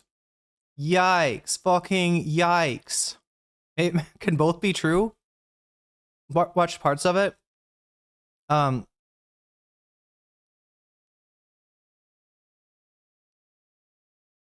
Finkelstein calling neoliberal sellout Van Jones an Uncle Tom and the Yiddish N-word on Twitter just a few. Okay, I mean, that one is implying that Barry Weiss is the one that is thinking of Van Jones as the Yiddish N-word, but again, not I don't know. Few months back. Now, mind you, it is the Yiddish Hebrew N-word. It is like it's got the same connotation and denotation. Van Jones is an Uncle Tom, but that is not Norm Finkelstein's term to use. What you realize is that Owens was almost designed in a lab to succeed in the right-wing media ecosystem, going from Breitbart to Turning Point USA and everywhere in between. Her blackness gave her an edge to say some of the quiet things out loud that her white peers wouldn't be able to say. She was pretty and articulate and quick-witted, and she also had a knack for sincerely presenting bizarre asinine conspiracies. Norm said some controversial things like going hard on Israel, or controversial things like going hard on minority groups, because he has been known to do both. Speculation as if they were hidden truths, as seen with her crusade against George Floyd. Hassan was a bit too deferential. Yeah, I saw him in the beginning. He was like parasocial as fuck. Like, I don't even get it. Like, I thought he was joking, right? Because he's like, listen, Mr. Finkelstein, I am completely nervous. I am shitting my pants as we speak. You are my hero of all heroes. I worship the ground that you walk on, and I don't know how I'm going to get through this interview. Like, considering like how this is meeting my hero, right? That's how he starts it out. And like I said, my take on Norm is just like Westside Tyler with Wick. He's the man for the moment, right? And that moment was putting Destiny in his place. Right? Making it clear that this, fast-talking charlatan, Stephen Kenneth Destiny Bonarelli II, was not confused with the intellectuals that he was on stage with, right? That was Norm's role, and he did that well, right? He is able to call out some things, in ways that other people haven't. There's other, statements of Norm that I disagree with. Like, what was it? Something about like he didn't like to the river, from the river to the sea, and he had his own like you got to be more specific, or else Jewish Israelis will think you're gonna push them into the water. So I like one vote person, one vote. Like he just goes into like the ideal one state solution that he's looking for, and while that's not offensive, I don't agree with him.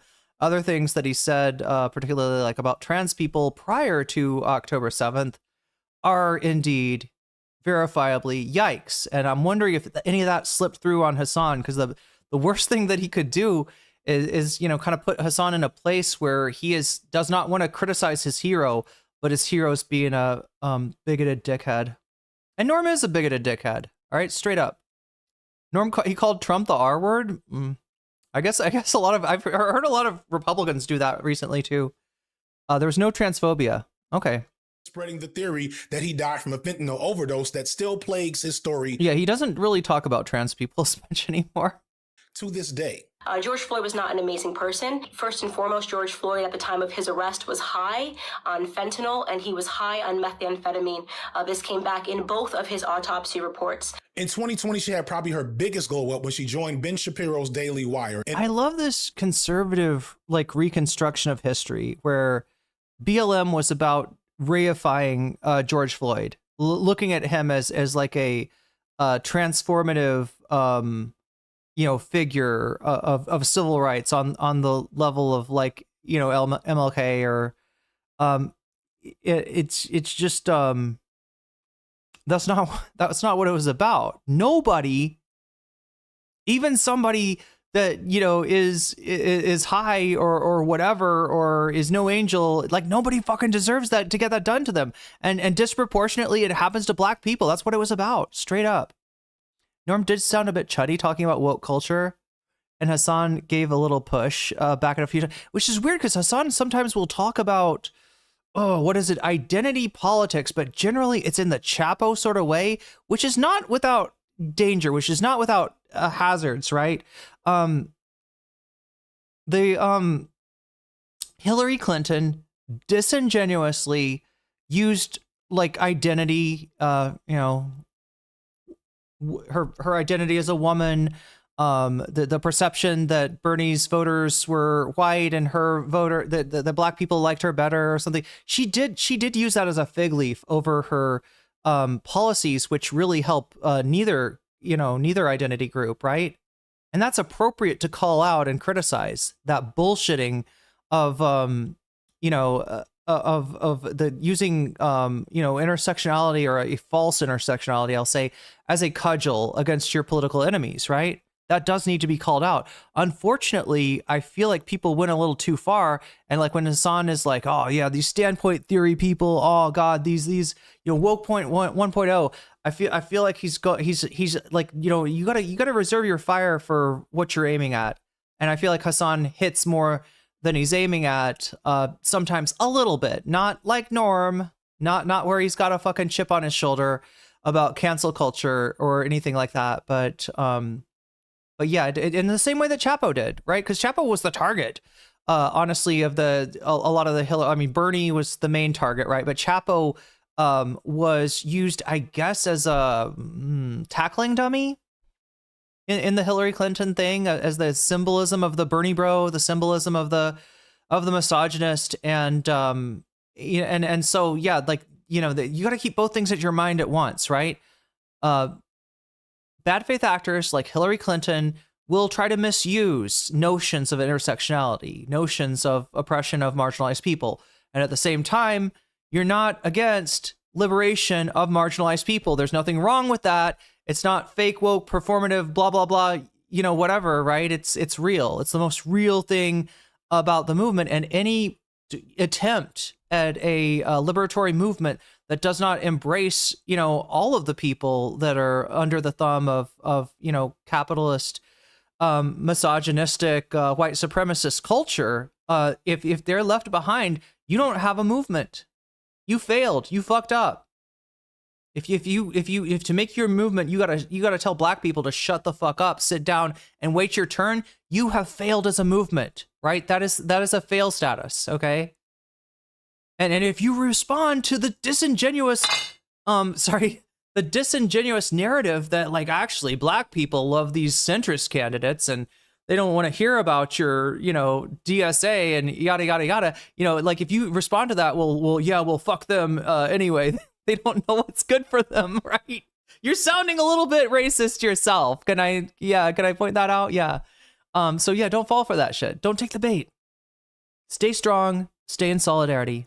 Online network of right-wing media pundits, podcasts, and even some traditional TV shows. I can't fully tell how well her channel performed under them back then, but from what I found, she grew to well over 1 million subscribers in just a few years, dealing with Ben Shapiro and the Daily Mail. She was not a household name per se, but by 2024, she was appearing everywhere, even managing to appear on the Joe Budden podcast and the Breakfast Club, two of the largest black platforms that exist in media right now, which should never have happened. But at least Joe Budden had the wherewithal to hide behind a paywall. Charlamagne just put her bullshit out there for the world to see. It is what it is. But this was also during a big, no pun intended, turning point for Owens. Those appearances on those two large black podcasts both happened. Do you think that Kaya barks at Norm when he walks in the door? Just a few weeks after she officially left the Daily Mail YouTube channel, or more than likely was fired. A job. Any Kaya Norm interaction from that? Look, I would watch it, but like I feel like people don't like to watch me.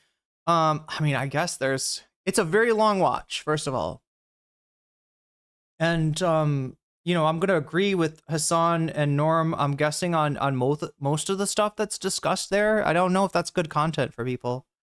Normapalooza at the Hassan mansion. I'm imagining him sleeping over now. Can you imagine life with Norm? Kaya came up to Norm. Norm did not pet her. Norm is best heard at like 1. Oh, you're right. Yes, at least 1.25, if not 2.0 speed. Yeah, he did not like Kaya. So Kaya was fine to Norm. It sounds like Norm, not a fan. Maybe he just doesn't like dogs. Is he not a dog person? Maybe he's a cat person. Talked about how if Kaya lived above him, he'd have to decide. Wait, it's him or the dog? He talked about killing Kaya? Norm was like, do you have the shock button for your dog? Could I please hold the... I've heard that you've got a shock button to keep your dog from misbehaving. Could I please hold the shock button? I'm trying to do his voice if you can't tell, but... Really enjoyed the interview, but I'm a bit of a Hassan fanboy. He paid her well and made her one of their... Yeah, that's the other thing, is I feel like most people are going to watch it just with Hassan and Norm. That's probably the quickest way to watch it. If you try to watch it with a streamer, especially a streamer that likes to yap like I do, it's going to be incredibly, it's going to be a long time. Top attractions, and that was odd for that to... He just said it's him or the dog. Read into, so maybe he moves out. Maybe best case scenario, he moves out. I'm just imagining him like thinking that like one of the best things that you've ever done. People say that Hassan Piker is a bad person because he says America deserved 9/11. Well, I, Norm Finkelstein, happen to agree with that sentiment. And also, and the other, what is the other thing they say? That he shocks his dog. This dog is so badly behaved. Of course, I'm glad that I hope he shocks his dog twice as hard, just for me. Happen. Why would she leave the Wu-Tang Clan? He threatened the life of Kaya? That's what, or the hypothetical situation. In a hypothetical situation, Kaya is huge and stomps a lot, so Norm made a joke that he wished Kaya didn't live in the apartment above him. Yeah.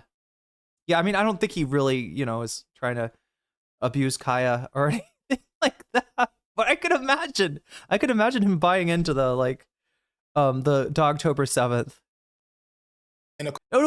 Like justifying October 7th like alongside Dogtober 7th, right?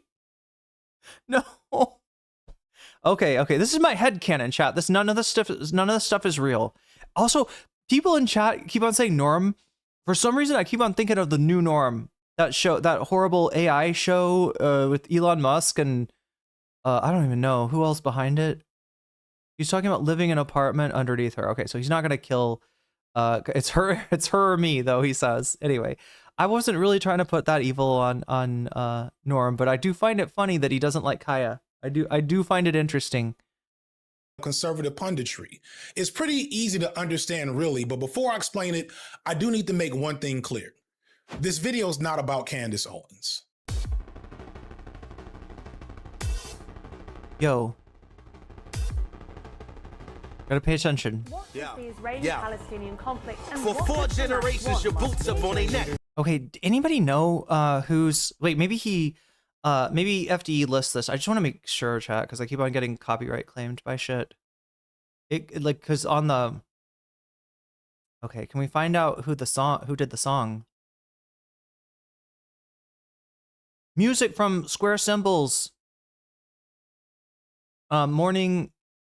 Black Star, Infinity Knives, and wait, special thanks to Lost Futures is like a, isn't that like a, god damn it, is Lost Futures that band that had the song about like they want to go to like drink a margarita and the something, are you with me? Is that Lost Futures? No, that's Lost Frequencies. Okay, I think we're okay. As long as it's not Lost Frequencies, right? As long as it's not a band I've heard on the radio, I think we should be okay. October 7th happened, the did you expect? 9/11 happened, the did you expect? Bombs over Baghdad, there's blood over the checks. Zionists are the new Nazis. Netanyahu is the new Hitler. Bodies keep piling the up. America, Israel just get richer. New Jim Crow, but the same old shit. Everybody getting by the same old things. You can get blown up any time of the day, and the bombs all say made in USA. This is what it is. The IDF practices aiming low because they be shooting at kids. Wonder why they despise children, husband, and wives. And when somebody shoots back, they are surprised.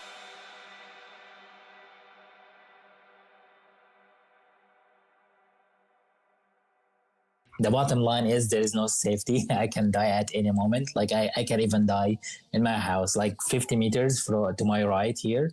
They bombed a house, and 500 meters in that direction, they bombed the houses. And it is always so close to us. Like the street that we walk in every day, they bombed it more than 5-6 times so far. So no one is safe in Gaza. They are still bombing, still targeting people. They say that these are Hamas troops or Hamas soldiers, but we all know like this is not true. They are targeting everyone that they think that they threat to them. So it's not just about the resistance, but even about the idea of resisting. Like even me, my mom, she's scared that they might start targeting me if I started like getting more attention on the internet. This will end up like getting your face a lot of places. Is it appropriate for me to like hide your face or anything like that? No, I don't mind it. I'm not scared. Lucy Rosie, are you asking if the link to the new norm? Can somebody in Twitch chat find that on Twitter? You're going to be a little bit disappointed if that's what you're asking for. It's just it's like All in the Family. God, how do you describe it? It's trying to be All in the Family, but like to make fun of wokeness, right? All in the Family as viewed through the eyes of somebody that really thinks Archie Bunker is based. To be honest, like as I said, my mom. And then it's got like AI music too. It's bad. It's real. I mean, that's all. Dave Rubin was somehow involved in this, right? It's a 1.3 out of 10 on IMDb, but maybe somebody can find, oh God, there's the problem. Yeah, I think you need a mod to post the link to give it to, or I could post it. Let me see if I can find it for you, Lucy. She's scared for me, but I am fine with it. Okay. And honestly, I should expect it. Like if I am going to keep doing what I am doing and be part of this and be wanting to be part of the change, I gotta accept some backlash, you know? Right. On October 7, 2023, Hamas and other Palestinian militant groups led multiple attacks against Israel on the Jewish holiday of Simchat Torah. It was a multi-pronged surprise attack, the first of its kind since 1948, that led to over 1,000 deaths, with several hundred being non-military and several dozen being children. Within weeks, Israel invaded Gaza, starting with a massive bomb. Yeah, Darful's got it for you, Lucy. And here's the account on X. I think it's main source, right? It like lives at this X account, X Nuno Norm on Twitter, or on X, the everything app. I can't do it, chat. Why do I think I got an Elon in me? I don't want to have an Elon in me, okay, chat? I don't think that'd be a great trick to Elon. You know, I think he wants to impregnate as many women as he can. Like, I do not want to get a package of vials of Elon's sperm. Bombing campaign followed by a ground invasion and then a military occupation, beginning what Western media keeps calling a war between Israel and Palestine. Since then, Israel forces have officially killed over 70,000 people, most of them civilians, with an estimated 20,000 of them being children. I use the word officially here for a reason, because these are the officially reported numbers by the people responsible for the killing. Other experts estimate the death toll is well over 100,000. For years now, literal years, mainstream media and our government have used the phrase, Israel has a right to defend itself. Stand with the people of Israel in support of their sovereign right to defend themselves. What is that, Darful? Is that a Signified B-Sides Twitch channel? Israel has a right to defend I followed. itself. Israel has a right to defend itself. Israel has every right to defend itself. We've been very clear about Israel's right to defend itself. Israel has a right to defend itself. Israel has a right to defend itself. The United States recognizes Israel's absolute right to defend itself. As a cover to white and sane watch the destruction that Israel has caused in Palestine. However, to the rest of the world, it's clear that this is an act of genocide and collective punishment toward the Palestinian people. Since October 7th, there have been clear, proven examples of ethnic cleansing, administering famine, human rights violations, systemic sexual violence, and so much more that can and should be being said about what's happening in Palestine since October 7th, 2023. And there's even more to speak on about the violence, displacement, and racial subjugation that preceded October 7th in Palestine.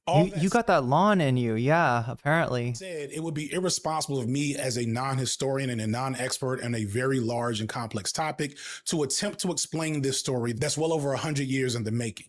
But what I am pleased to do is bring in voices that are much better versed on this matter to help fill in some blanks. Nick Fuentes, Tucker Carlson, Marjorie Taylor Greene are in some ways to the left of like mainstream Democrats, right? Which is a problem. Yeah. But if you know better, you recognize this is based in a white nationalist, Christian nationalist, fundamentally anti-Semitic. I don't even like to say they're to the left because I'm not sure that, that it's a left-wing position they're taking on it. They're taking a coincidentally principled position on this, but it's not. It's not based on left-wing politics. They're not because they're not against imperialism. They're not against any of the things that make Israel's project functional.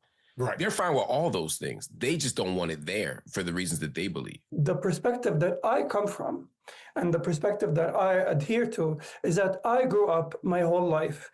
The only Jews I knew as a child were the Jews who wanted to expel me from my homes, the Jews who did expel me from my homes. I understood the Jewish people to be synonymous with Israel.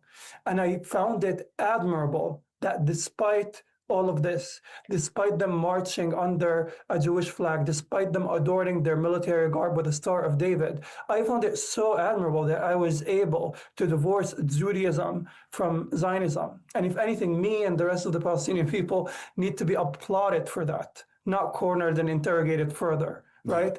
And that some Palestinian people feel animosity towards their occupiers is perfectly normal. And for me, what I found was that a lot of people, a lot of YouTubers were just generally using Israeli and Zionist sources. And so when I took on the centrist for Palestine, I was like, this is not how you take on Palestine. You have to research the Palestinians. You have to focus on the Palestinians. You have to focus on the people who are actually being genocided and listen to their voices before you put in all these other sources from Israeli historians that you quote in as accurate and like 100% truth. Wherein academically, if you're thinking about it, who's more accurate of telling their own history? The Israeli historian or the Palestinian historian? You know, here in this region that we live in, like we thought like everyone in the West is living a happy life, a comfortable life. Like everyone has an income, a nice house, a nice car, like everything they dream of. But like this reality is not real for everyone, like especially to PIPEC and indigenous people. So I have been talking about all of these topics, like whenever I see something that has, you know, like shared the struggle, a collective struggle, because like I believe we are all human beings and we all face the same problems and same issues. And this is something that deserves to be talking about, because also, how come we want to be liberated here in Gaza and not ask for the same things for other communities around the world? I do want to make one thing very clear about where I stand on this topic. I believe Israel is a settler colonial project backed by Western imperial powers, primarily the United States. And to me, Zionism is best described as a colonial framework that combines the characteristics of typical white supremacist structures with the added aspect of Jewish supremacy written into its laws that also launders its image abroad. This has resulted in an oppressive apartheid state that has been used to subjugate, murder, rape, and genocide Palestinian people, all with America's willful and eager support. And yes, got a cameo appearance of Candace Owens here in a Young Stuff video from 16 years ago. Wait. 2009. So this is pre-conservative Candace Owens then. Okay. This includes both your least favorite and favorite all-time presidents. I believe Palestine should be free, and in that I mean completely decolonized. And I believe Palestinians should be the individuals you look to decide what decolonization and liberation looks like. This was a video I began planning for and researching earlier this year because I kept seeing in my own personal real-life circles, as well as in my comment sections and chats, that this idea that Israel is controlling America against its will, and that that it was people like Candace Owens who were finally telling the truth about Israel, or that you had to hand it to them for being brave enough to speak against genocide and dead children and sending military aid to a genocidal state. And while there's complexity to how to properly criticize Owens and her ilk in their correct but inaccurate criticism of Israel, I can summarize it with a phrase I'm going to repeat multiple times in this video. Here we go. No, you do not, in fact, have to hand it to them. So what? Not a little too wordy for the thumbnail, chat, but I made it happen. I made it happen. This is the phrase right here. What I'm going to try to do first is explain why you should reject Owens and her ilk in their what I call America First anti-Zionism. And then I'm going to try to provide a better baseline starting point for principled, functional anti-Zionism and critique of Israel, and more importantly, a pro-Palestinian stance in the critique of these issues. All that said, I'm going to repeat this as well. I'm not a historian. I'm a sociologist. I'm an unofficial media expert, which is useful for some of what I have to say today, but not other parts of what I'm going to have to say. Thus, on a topic this complex and with so much history, it needs to be said that this, however long video, could not even qualify as a primer or baseline starting point on the issue as a whole. And I say this because I want to make sure that after people watch this, that they don't fucking quote me. There's certain things I want to be quoted on. I usually say it when I make the video, but I do not want people to mistake their affinity for me and my content for actual expertise on a subject that I just researched a bit to make sure I communicated effectively in one video. Look through the work cited on the page and make sure that what I said lines up with what's being said, and listen to the actual experts that I interviewed. Yeah, this is a really good video, and FD's one of the, like, you know, as far as like deep dive long form video essays, he's like, there's so many little things that I wanted to I'm not gonna stun lock over this, right? But he's got a good editor. He's got you know, good ideas, like the way that his back wall. Sorry, oh my God, chat, are we talking about? I'm trying to give you give FD Signifier you know, his flowers here, and all of a sudden I'm talking about the man's back walls. Okay, no, chat, I'm talking about his literal, the wall behind where he streams is green, and he puts you know, greens. He puts images up on the green screen, and because it's like interrupted by the little bits and bobs of the, like, you know, he's got like a brick wall back there. He's got brick walls. The man has some serious back walls. No, oh my God, chat, what the fuck am I doing? No, because of that, like it's kind of like an anti you know, copyright you know, thing going on there, right? Yeah, I hope his green screen does not get blown out. Me too. That would be crazy. Oni Spumoni is his editor. He's mutuals. Oh, nice. Congratulations on. I mean, like, you got cool mutuals on Twitter. Foreign sticks. Interview for this video. There are far more worthy figures in this battle to look to as thought leaders. I only hope to amplify them here while addressing a unique element of the topic that I do think I'm qualified to speak on, which is media manipulation and social cultural effects of such. And me saying that, hopefully you'll recognize, is a big distinction from what you might have heard from a Candace Owens, who swears that she has the truth about what's really happening and that somehow she'll share it with you for engagement and AdSense. Wait, she doesn't have some kind of paywall thing where she's like, the really good stuff where I prove that Charlie Kirk was killed by Brigitte Macron, who came over on an Egyptian plane. I don't know. Do you get that? Like, is there some kind of like, because I feel like the biggest like money maker, like, I mean, she could make so much money if she's like, you want to see the real shit? That's behind the paywall. It's behind the, yeah, you gotta pay $30 a month for Candace Owens Extra. Big news. Exciting news. I believe we have at long last solved the mystery. Oh my gosh, Candace, what's going on? What's your take? The internet paying attention that there are these bizarre connections between everyone. Everyone's blind when it comes to Israel. And I say that on behalf of the world. Within a short period of time after October 7th, Owens began to criticize. Oh, that's a thumbs up. Oh my God, Direful. The whole time, like, I've always thought it's weird that people are giving me the middle finger on YouTube. I'm like, okay, well, maybe it was like the middle finger to Candace or something, right? No, it's the thumbs up. They don't have a middle finger. Yeah, YouTube does not have a middle finger emoji. Learn something new every day, I guess. Glad FD's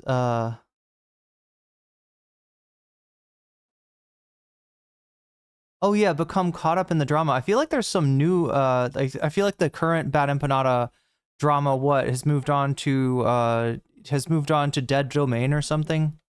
Criticize Israel, something that got her in hot water with her then boss Ben Shapiro, a super Zionist, if you will. Mind you, Owens had always peddled in anti-Semitism, as many on the right tend to do. First thing people think about, at least in America, is Hitler. But it wasn't until she began relentlessly criticizing Israel that any conflict erupted. This eventually led to her leaving the Daily Wire and going out on her own. You may be inclined to give Owens credit for this, but I'll explain later that you really shouldn't. Yes, Owens was punished for saying something critical on Israel, which is something that is fundamentally good in the grand scheme of things. But there's a big gap between. When we say she's punished, I'm sorry, Chad. Did I lose? Am I not locked in enough? FT's talking about what? Maybe the getting fired from the Daily Wall. The Daily Wall? I'm sorry, Chad. No, I mean the Daily Wire. I wasn't trying. I wasn't. Okay. Anyway. Owens and other black figures who have historically been scrutinized and vilified and punished for criticizing Israel. Owens is not one of those black voices. White people have always tried to present her as such, but to black people, Owens is a buffoon that rarely, if ever, has been taken seriously, especially regarding black issues, because it's very obvious to us that Owens is not like us. Finish this response. God is good. God is good. Amen. God is. No. Let us thank him for our food. I thought you were going to say God is great. Yeah. That's what I thought that was going. I'm going to do you, Charlamagne. Yeah. Charlamagne, God is good. All the time. And all the time? God is good. That's right. Where's that from? But we do have to address her anti-Israel stance, her America First anti-Zionism, and recognize that it is important for black people to see validity in the value of anti-Zionism. I want my audience, my core black audience, to understand the necessity of advocating for Palestinian liberation. And I think a good place to start to recognize the difference in the insidiousness of Owens is how she talks about Hamas in this situation, comparing it to Black Lives Matter protests. You know, during the times of Black Lives Matter, you might say, I don't support police brutality. Who does? But also, I think that police are a crucial part of every city. We need to have policing in cities, so these calls to defund the police are immoral and wrong and are going to lead to more black deaths. Following George Floyd, there was no nuance. You had to explicitly say, defund the police. It's crazy that we got people on the left that'll say, in fact, a lot of the Liberal Action Network probably completely agrees on Candace's point right here. I'm seeing a lot of that behavior right now. When it comes to the Israeli-Palestinian conflict, I have seen every single person, including myself, condemn what happened on October 7th, who would not condemn innocent Israelis dying. But if you then say that it is also sad when an innocent Palestinian child dies, suddenly this is pro-Hamas, or you need to say, even when you're talking about how sad it is that a child dies, you need to button that statement by saying, but that child was a human shield. Oh my God, chat. I've been sitting here for 4 hours. I should probably get up and move around. I should probably take this chance to pee, refill my drinks, and I think I've got do you want me to eat a vegan egg in front of you? Like, is there anybody out there that is like, vegan egg? What is this crazy new technology you got over there in Thailand, Miss Geller, and where can I get a vegan egg? It's just like, it's literally pretty simple, right? You take a rice paper, right? You put tofu in the middle of it. Then you put a little bit of pumpkin, like kabocha squash or something like that, in the middle as the egg yolk, and then you put another rice paper over that. You crimple up the edges and you fry that. And I swear to God, like the first time I saw it, I was like, "What? Do they think eggs are vegan? Is this like, am I gonna have to go and Karen, some like, right, like, I thought it was a real egg. The only thing that clued me out to know that it wasn't one was when I cut into it, and there's like a little membrane there that you wouldn't see, and the membrane is the rice paper sheet. So that's when I figured out, oh my God, these people are doing crazy shit with rice paper, that it's just on another level. Look, I won't say it's easy to be vegan in Thailand. There's a lot of restaurants you go to, and you'd be hard pressed to figure out, is the chili paste vegan, is the soup stock vegan, right? A lot of times you do kind of have to go to like a J restaurant, But the people that don't eat animal products in Thailand, they're on a whole nother level as far as making that stuff. Anyway, I'll be right back with some vegan eggs. I didn't know that vegans lay eggs. Yeah, they're green eggs actually. Green eggs and vegan ham. That's right. So we're gonna enjoy some of that along with another. I gotta get some more soda and some more tea, and gotta get rid of some fluids as well. Hope that's not too much information for anybody. But if it is, here is Irene to distract you from the off-putting thing I just said.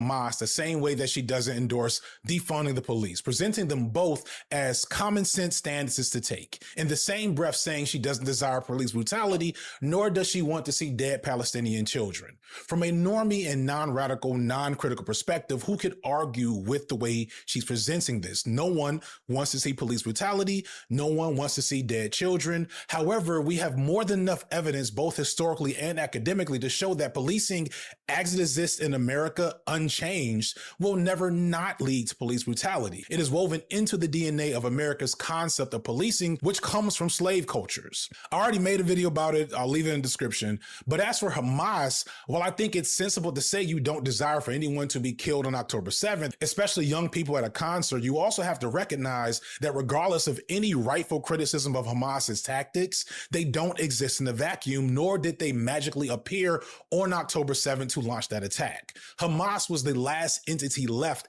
actively fighting against the violent repression of Israel. And to me, that puts them more in the vein of Haitian rebels when they freed themselves from slavery, or the Mau Mau rebels of Kenya, or even Nat Turner's slave rebellion.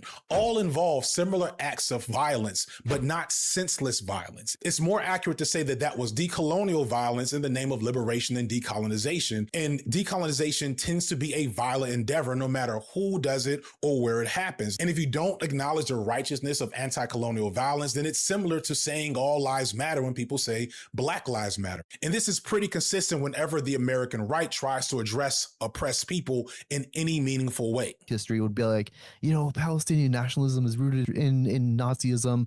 It's anti-Semitic to want a Palestinian state that is for the Palestinian people. And I'd watch these videos, right? And I'd be going crazy, right? I'd be like, have any of you guys read Frantz Fanon? No. Did the Algerians... Did the Algerians not have a right to resist their French occupiers? Did they not have the right to use violence against people who just massacred? If you watch or research Algerian French colonialism, there were days where they would massacre like 450,000 people in one day, right? And they'd stack the bodies, stack the skulls, take the skulls to museums. It was violent. It was crazy violent, right?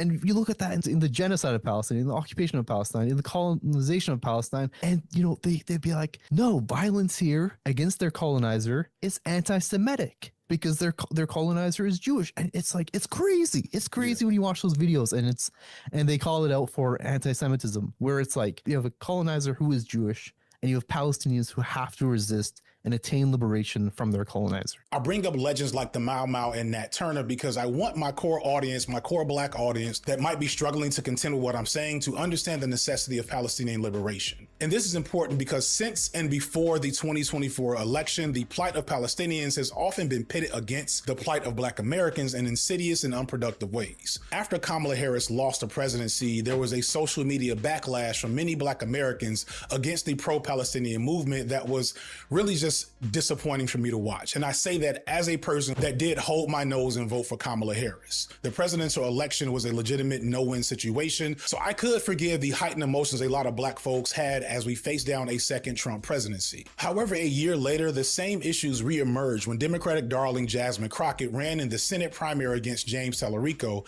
and Crockett, who at the time had received no AIPAC money, still refused to budge on sending aid to Israel, knowing that this was a hardline issue for a lot of her voters. That supplemental package was for defensive help to Israel, as well as it was for money for Gaza, it was for money for Taiwan, it was also money for Haiti.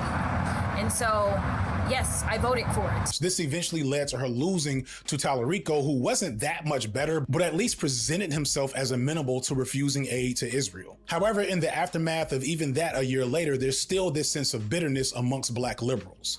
What makes this race interesting is that it typifies a unique and insidious strategy from pro-Israel factions within the Democratic Party and the government to frontline Black politicians as proponents for Israel, pitting Black issues against the ongoing support of the genocide of Palestinians, as if we can't address both. Crockett, along with Hakeem Jeffries, Jim Clyburn, and Cory Booker, are all these Black stars within the Democratic Party that have been trotted out to try to bait and switch Black needs for Israeli support. And this is not a new phenomenon and ties to a long-standing tradition by Zionists to support social movements for others in exchange for being allowed to oppress people at home.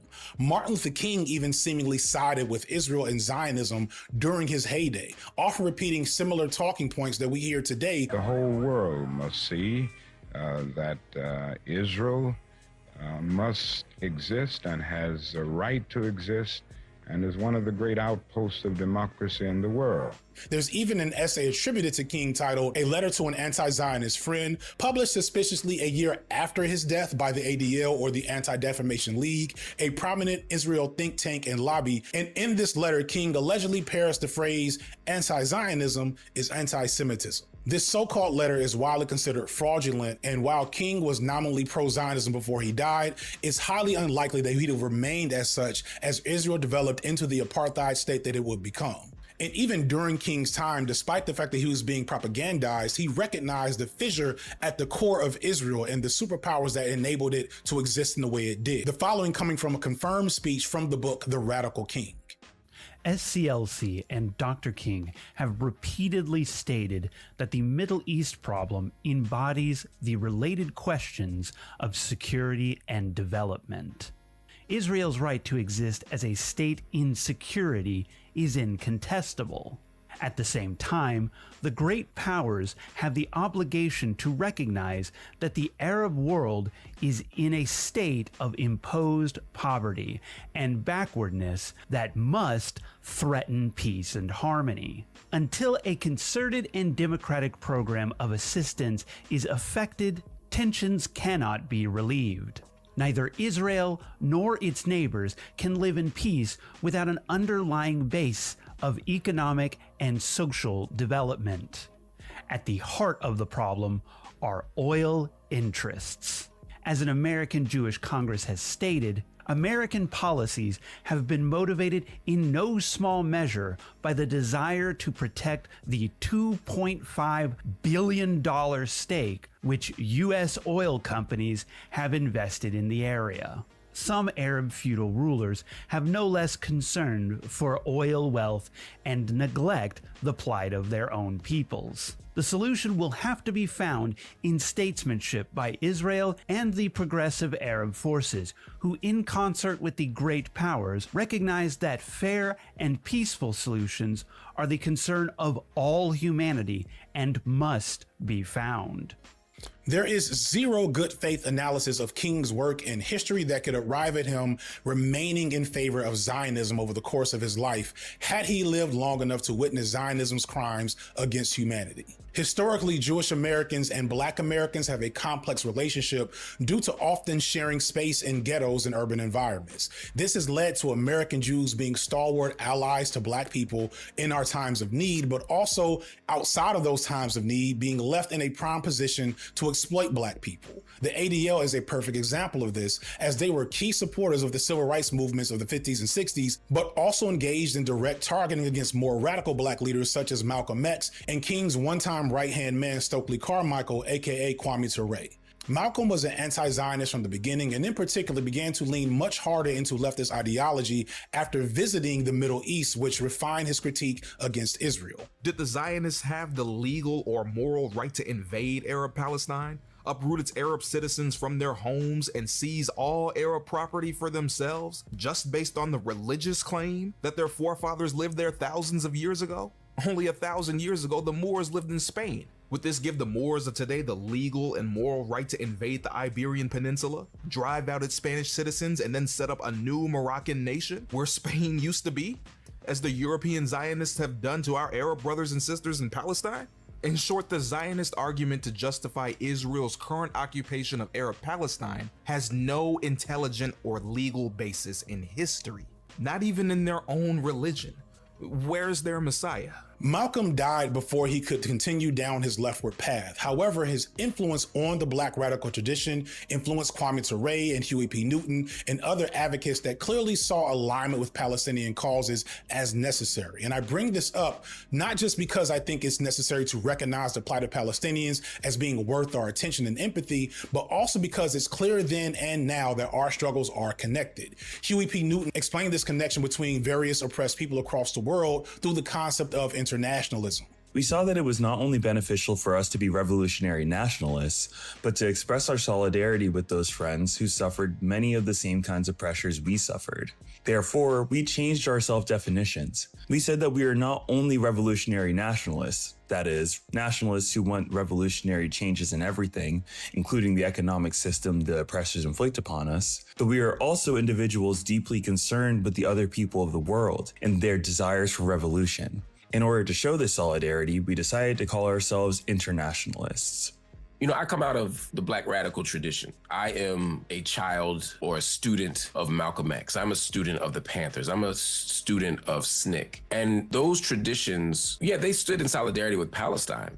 But there was a deeper analysis and a deeper commitment, which was to internationalism. And so that Black internationalist tradition that understood the relationship of us here to them there, whoever us and them is, was important. The need for solidarity, not just as a kind of ethical gesture, but as a political strategy and as part of an end goal, a political telos that said that we're not just going to replicate the nation building that Europe does, but we're going to try to world make. We're going to try and make something bigger and better and richer, more fair, more humane, more just, more democratic. That's the tradition that birthed me. And so for me, there was no way that I could be in this tradition and not be critical of what was happening in Palestine. This sense of solidarity hasn't always been perfect or without consequences for Black people. There have always been consequences, even in the micro. Believe it or not, I lost my first ever teaching job way back in 2007 because I implied that Israel was an apartheid state while teaching an English class. All I did was show videos that were readily available in our school library. One video was a promotional video for tourism in Israel. One was a video looking at the plight of Palestinians in Gaza. Neither of them were all that aggressive. And I barely knew enough about the subject to give any significant analysis. I just asked my students to compare and contrast two presentations of the same state, and they naturally were able to identify injustice without any further coaching, which is what made me a good teacher. I asked them to use common sense, but along with critical thinking. And not long after that, I was literally called to the principal's office and convinced to find a new job the following school year.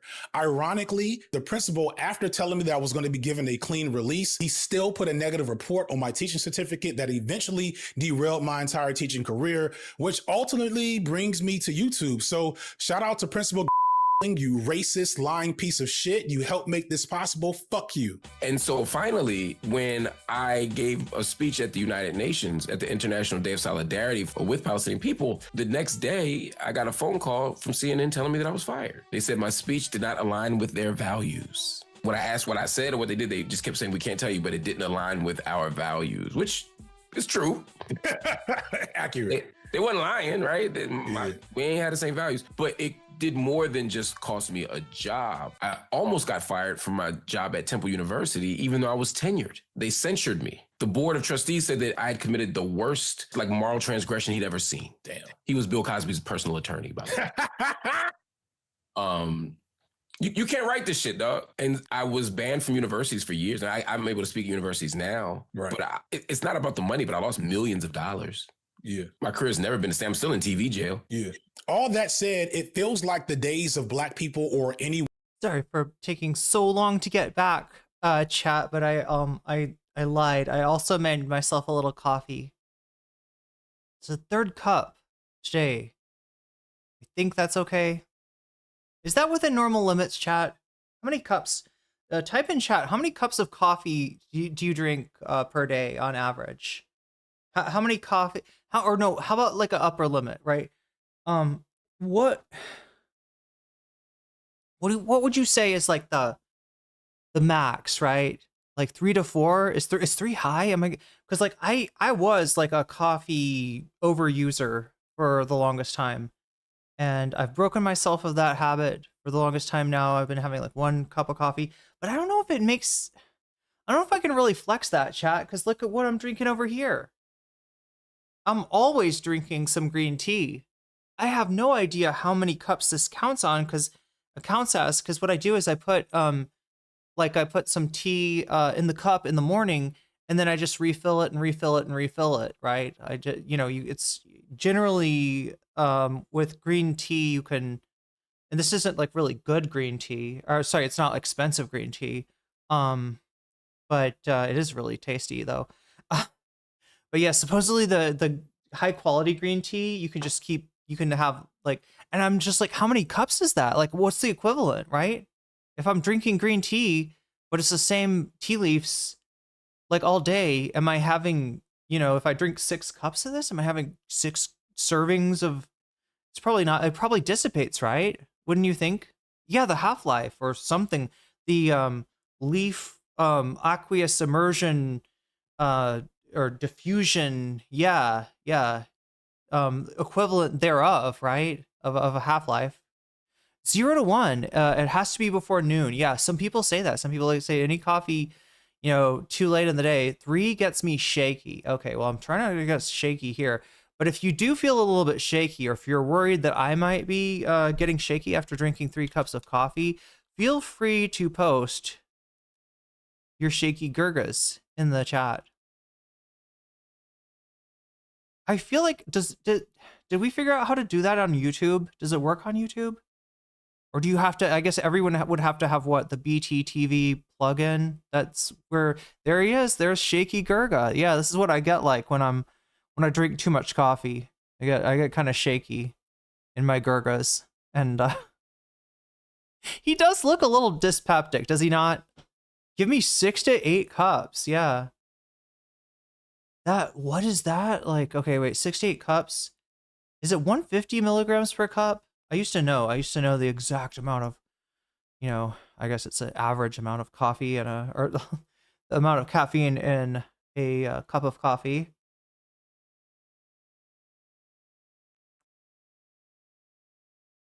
The weasels with the Shaky Gurgas, it's absolutely hypnotic. I'm looking at it right now. Right? It's, yeah, I gotta get back to the FD signifier of it all, but yeah, thank you for giving me a chance to refill orange juice, coffee, and tea with a little bit of lime in it, because I'm always cutting limes all through the day too, to put in like a fruit smoothie, or like a really a fruit juice, right? I'm always cutting limes for that, or like, coconut water. It's really good with lime. And so I have all these like lime peels, and I don't want to waste them, so I throw them in my teacup. And so my tea gets like a, diffusion of lime as well. Anyway, chat, why are we talking about tea? We got Candace Owens, or not Candace Owens. Do we have an egg? We do. It's in the rice cooker. Is that weird, chat? I just wanted to keep it like warm. Is that weird, chat?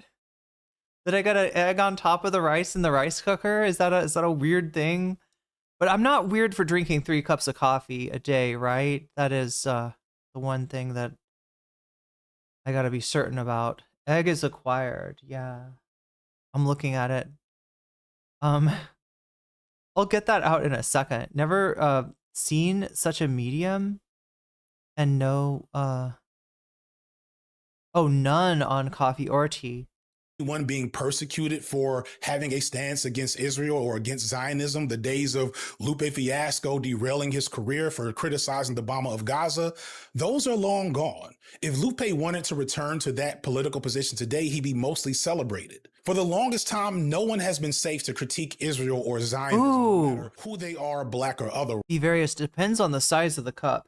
Yeah, well, I mean, this is general, that's true. I do have like, I mean, look, I've got 2 coffee cups that are like this size, just kind of a very modest little mug there. And one of them that is a little bit like upwardly mobile, if that makes sense. It's like, it's high, I'm pretty sure it's bigger than this one. And it's a little bit like, and then I've got like these, but I hardly ever use these for coffee. These are for tea and these are for juice. Because this is a big mug, I think. Like, it's practically a soup bowl. I could eat soup from this. If I was a soup, I mean, I should be a soup person. As I'm saying it, I'm like, why don't you eat soup? It's good. Especially with lentils.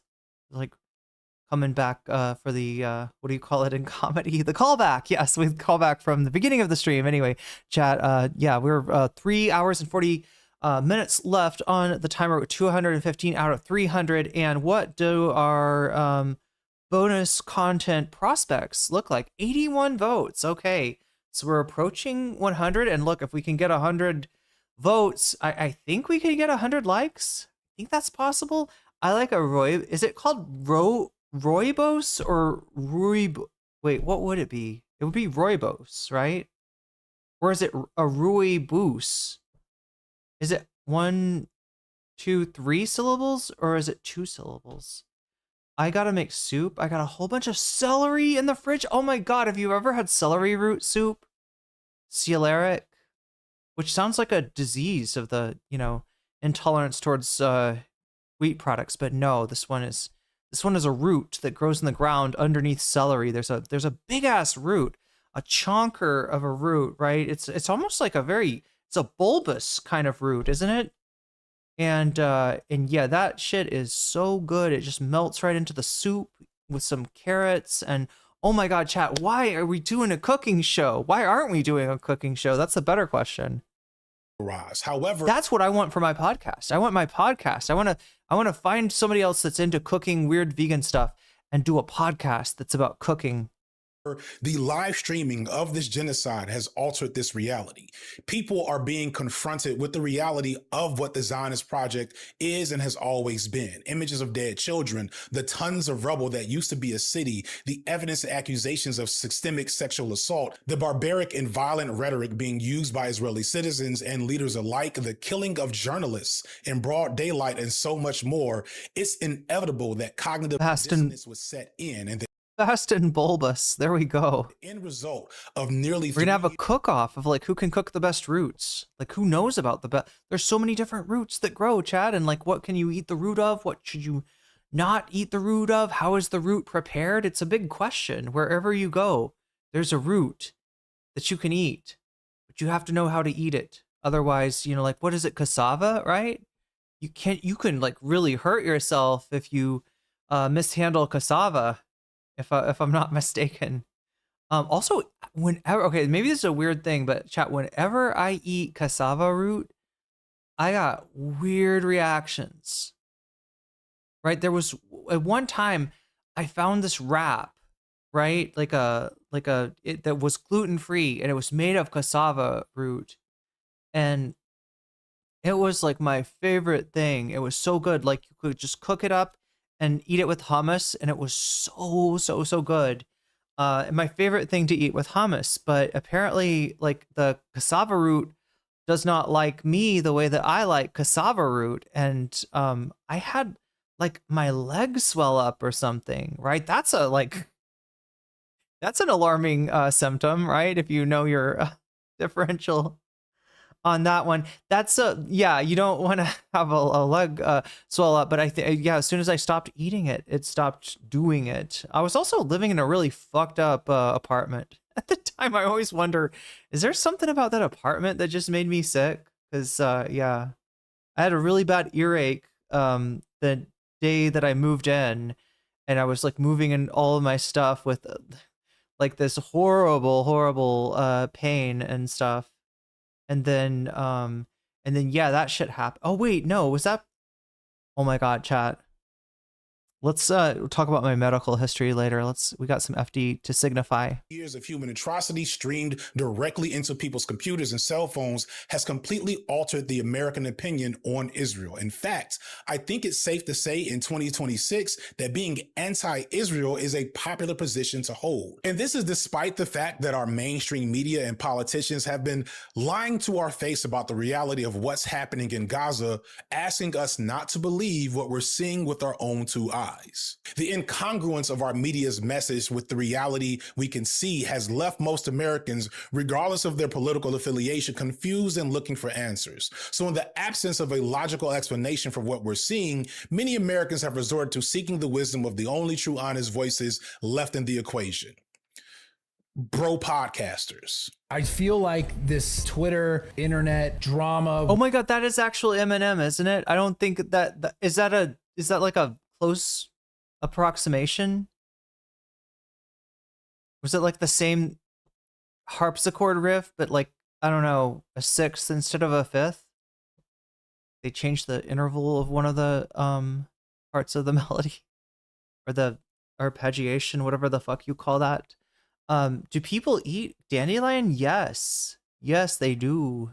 And it's silly maybe that we don't. I don't know what you do with the root that's tasty. I guess, wait, would you like broil the root? How would you cook a dandelion root? But the leaves can make a nice salad, and then I think there's like a pod or something. There's this one stage of growth of the dandelion where it's like it makes a pod, and if you catch it at the right time, that pod is like kind of a vegetable. I mean, not the best vegetable in the world, but it is a edible thing. But it's like only like that for a week. War, all this stuff is never going to end. People are literally dying. Fact checking's fun. Yeah, I know what check. I'm the human encyclopedia. Yeah, if you hit random on Wikipedia like 1,000 times, yes. We're gonna check a lot of things. And people are like, I can't believe. Wait, do they still have that? Do they still have the random button on Wikipedia? I haven't used that in forever. Do you know what I'm talking about, chat? There was a random button for Wikipedia where you just hit the button, random Wikipedia article, learn something new. Right? I don't know if they still have it. After the market closed, listen, he's intentional, he's strategic. If you have a political opinion about the conflict and you post it, boy, you are opening yourself up to a world of chaos and fighting. Like, obviously, if you're Israeli, you're Jewish, you're locked in your passion. If you're Palestinian, you're locked in your passion. But those of us who aren't either, I think what we've been going through is just like, what the fuck is true? I remember when Theo Von first said something sympathetic about what was happening in Israel toward Palestine. And initially I was excited because Von is one of the largest figures. That's a pretty good comment, Burville. 80% of the random articles. So Burville says this does exist, at least on mobile. 80% of the random articles are species of moth. I mean, the world of the moth. What is the scientific name for that? Alternative media, one of the most influential people in American media right now, as ridiculous as that sounds. There's a conflict that's been happening in the Middle East. People know about it, between Israel and Palestine and some of the areas over there, the Gaza area they talk about. It feels to me like it's a genocide that's happening. Sometimes what do we think about Theo Von? I mean, like, I guess we've talked a lot about, whether his, concern is coming from a real place, or whether he bears some responsibility in the election of Donald Trump. But what, as far as like is he playing a character is my question, right? Is Theo Von like the guy that we are seeing? Is he being himself here? Because some people say this guy is really smart, but that he plays like a character that is like your favorite dumb guy, like the most chillest, copacetic dumb guy that that you don't want to admit that you love hanging out with, but you actually really do love hanging out with that guy. Like, that guy is like, it's like he recharges your social battery somehow. Is he being that guy, or is he that guy? That's what I want to know. It's kind of a bit, but he's not necessarily that smart either. It says be various. Yeah, is he dumb or is he pretending to be dumb? Or I don't know, just like indulging a part of himself that's not. I mean, I guess that's how most of the sort of performative stuff works. I feel like I should say something. I'm not a geologist or geographer or anything like that, you know, so I don't know. Some of it I do know, though. For me, it's just like how I feel like you see all these photos of people. No, wait, is this okay, chat? Are we listening to I'm Slim Shady? Yes, are we listening to Eminem? Did he license Slim Shady?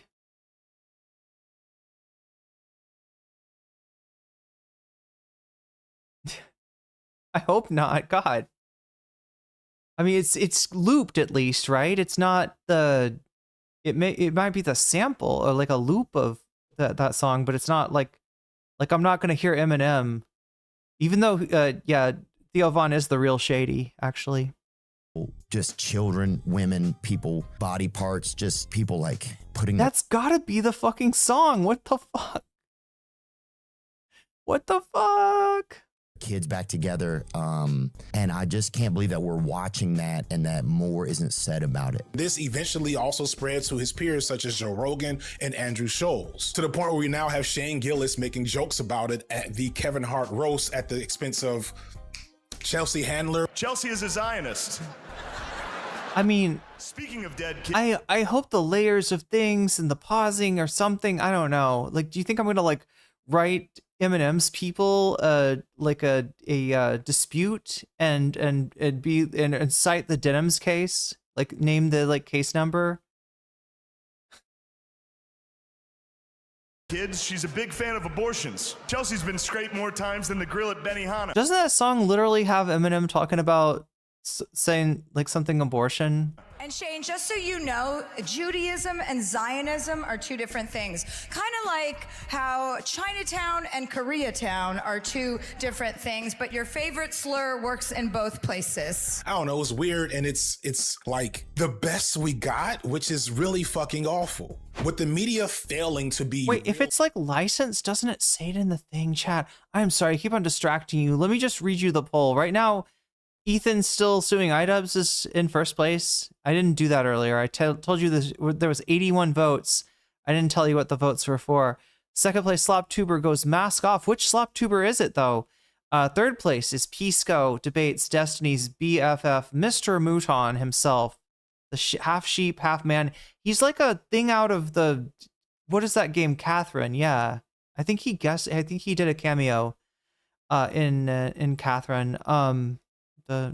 Speaking of Atlas games, and then last place we have Pod Save America Exciting Moderates. Just remember that you can boost these if you want to.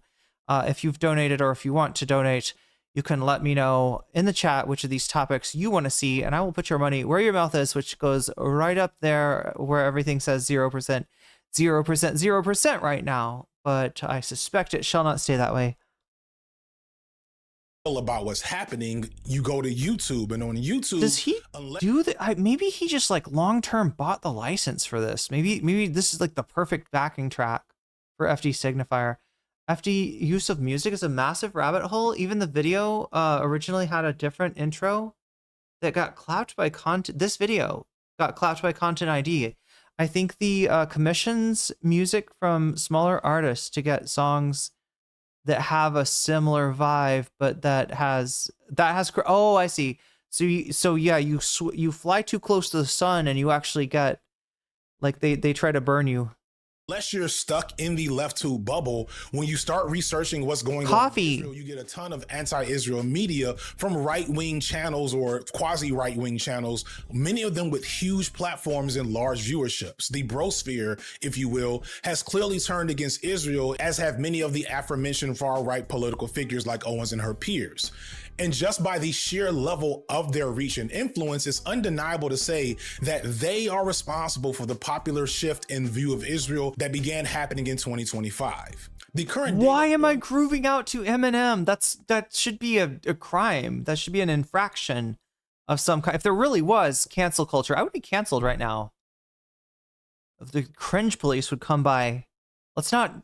Yeah. This shift is undeniable, as many surveys have shown that Americans are far more critical of Israel and Zionism than they've ever been. And before going any further, I want to acknowledge that this is fundamentally good for Palestinians, regardless of the other ramifications that it might have on Western politics. For one, we understand that the Christian right is Israel's biggest base, right? In terms of supporters, in terms of money, in terms of like, this is the biggest electoral bloc.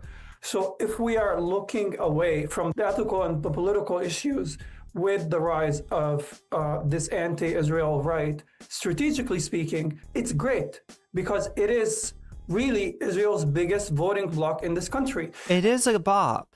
Okay, I will not deny. So, for example, the Israeli military can desecrate every mosque there is every day of the week, and they wouldn't need to address it on the global stage. Recently, the second... Okay, so I've just had 2 requests from Direful and Joel. We're going to fill the video stream ticker up with...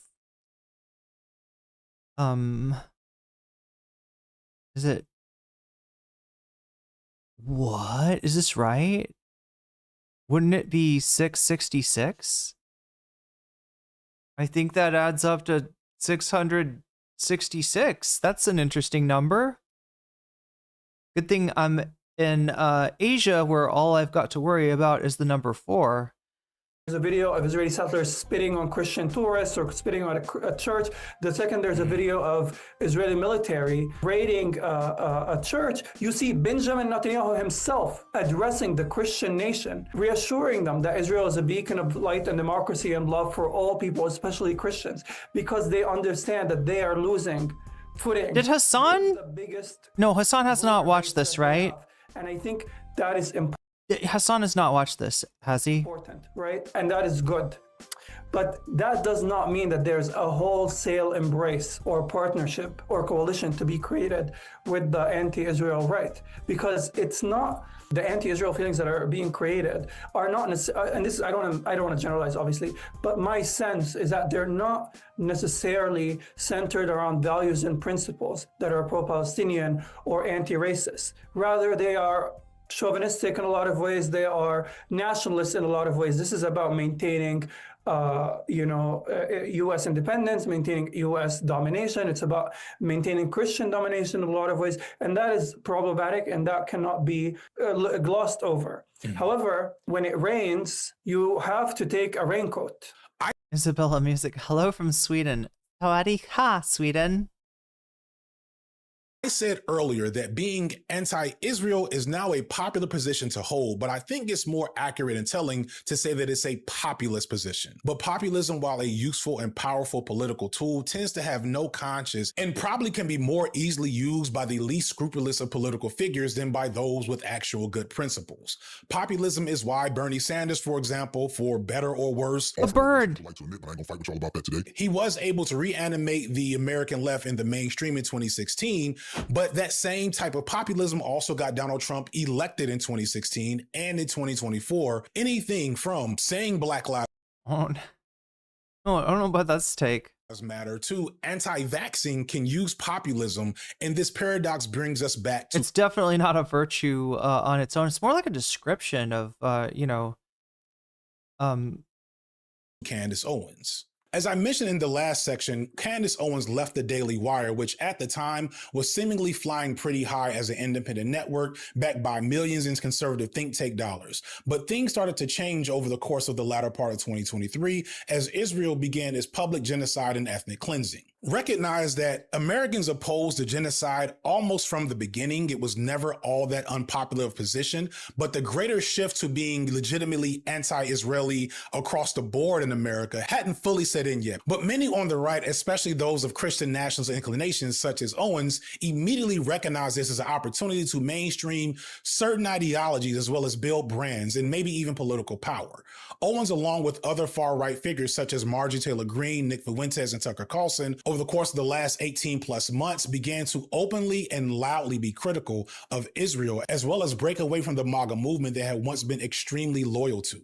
For Candace in particular, this created a conflict with her boss, Ben Shapiro, who was about as pro-Zionist as a public figure can be even now. Despite the fact that Owens has always been anti-Semitic, as is typical of many on the far right, he was fine with her as long as she didn't criticize Israel. This is typical of Zionists, by the way. They recognize that ultimately their most valued allies are amongst the American far right, even though that group is far more likely to genuinely be anti-Semitic, and many of their beliefs essentially believe that they need to be the ones genocided in order for Jesus to come back, or some other weird evangelical fundamentalist stuff that I don't know anything about. That said, once Owen began criticizing Israel publicly and harshly, she was quickly fired. So yeah, when I found out, really kind of, sort of, definitely with the rest of the world, that my show had been rather unceremoniously canceled, it was upsetting. Owens immediately did a short promotional tour and then went independent, and unmoored by any semblance of oversight or anyone telling her what to do, she began to publicly criticize Israel even more, as well as continue to peddle in her own brand of unhinged right-wing conspiracy theories, from purporting that a foreign president's wife was secretly a man. You can try to split hairs in how you feel and how you've always felt like a woman. What I'm saying is that you were born. It's just so funny. It's like, she's kind of a genius, and it sucks, right? But what she's doing is, you wouldn't, I don't know, I feel like you couldn't, like, she's performing abusing a trans woman in front of her audience, to her audience, right? To the trans woman inside each and every one of them, scolding, you know, this person where they exist, back into the into the closet even of their mind, right? And this unfortunately cooks in conservative, like they want to, you know, berate, dehumanize, scold, abuse, like bully, you know, trans people, and you know, there's a, like it was like, you know, another. She's doing this via a cis woman, is the real, like, elephant standing right behind me. And no, chat, that was not a joke at, that was not a fat joke at Haley Stevens, right? That's not, I mean, an actual elephant in the room, not anyway. I always have to kind of specify because there is so much so many people that are worried about all the wrong characteristics, and that's all Haley Stevens got now, is the, oh my gosh, I'm being bullied. Does it not feel, though, a little bit like Haley Stevens is the what is the Jim Carrey movie where he goes into the bathroom and he beats himself up? Like he fakes getting beat up in the bathroom, but he's just like banging his head against the wall. Is it Liar Liar? Yeah, that feels like what's going on here, right?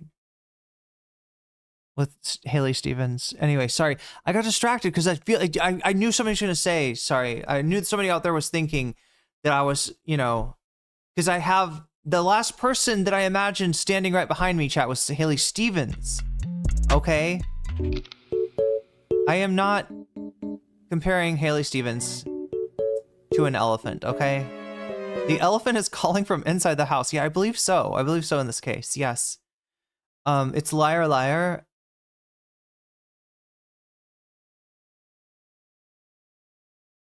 Born a man and you will die a man. To her current and still. Oh my God. Oh my God, Candace. Jesus Christ. Like, I just want to know, like, the person that started off as a liberal, you know, the person that sounds like, did she get like a sociology degree in college, right? And she's like, you will never be a woman. Like, seriously, she's got fucking, you know, she's snarking.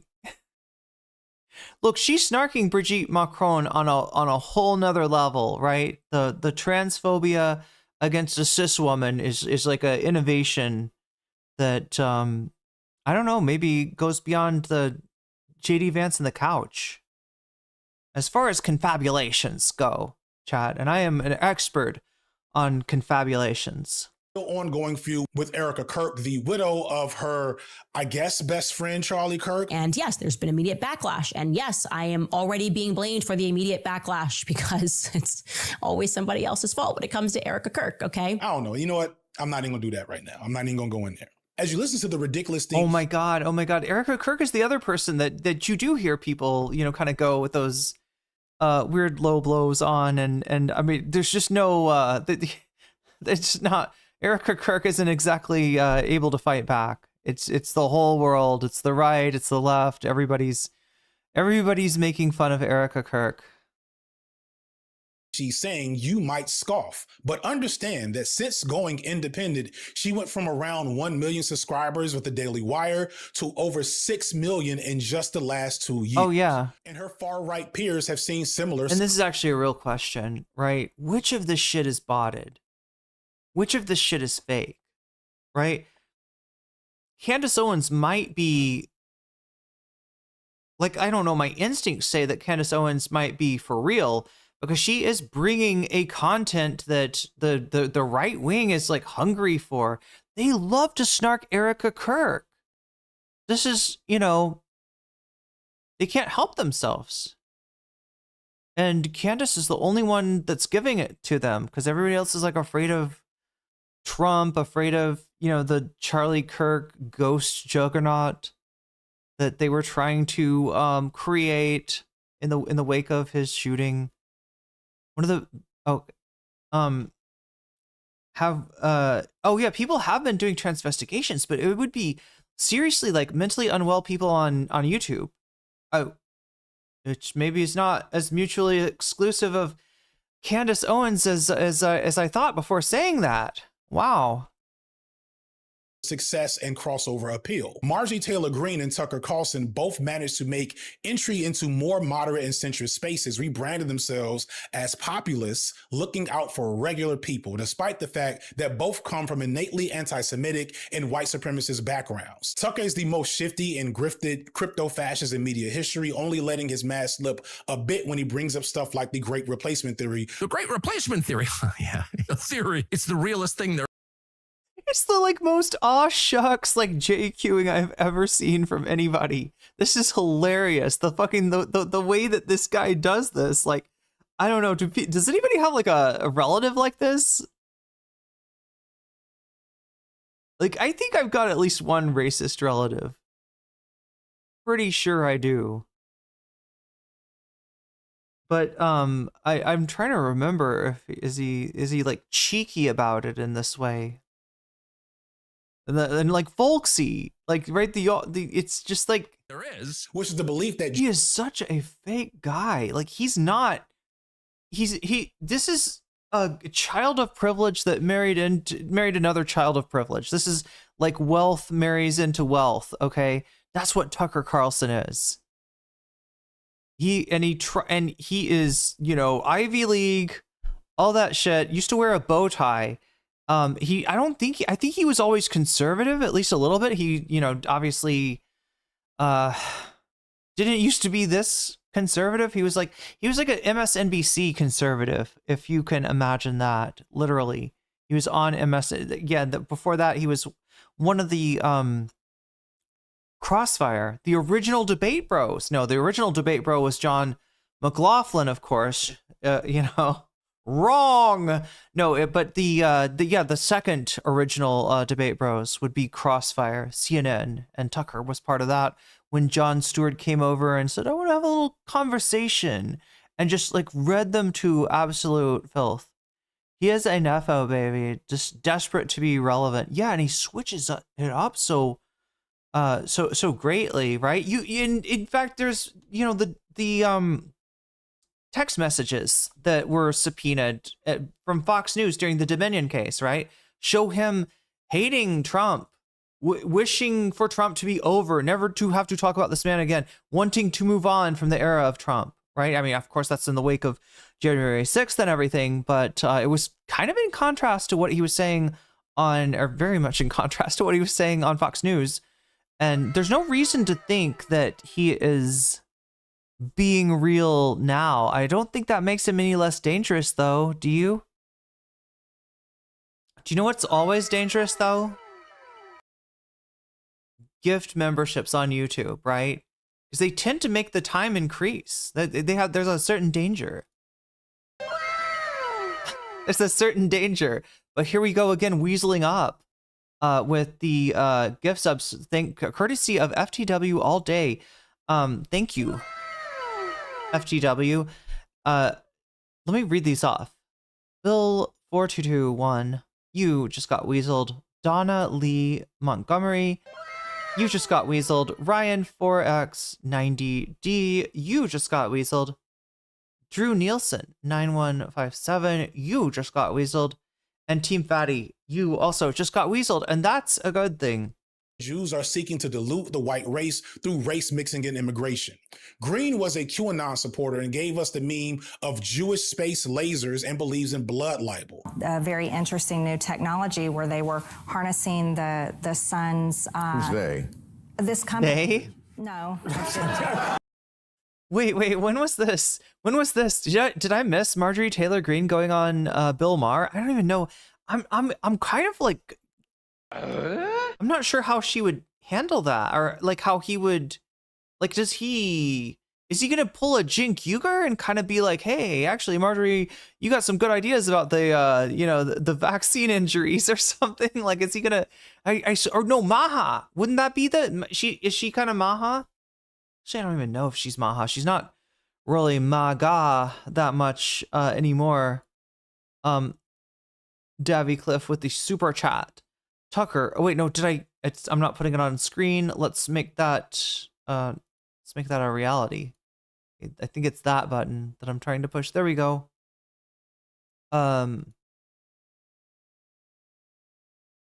Tucker, where's your mom? Oh wait, you don't know. Wait, what is the deal?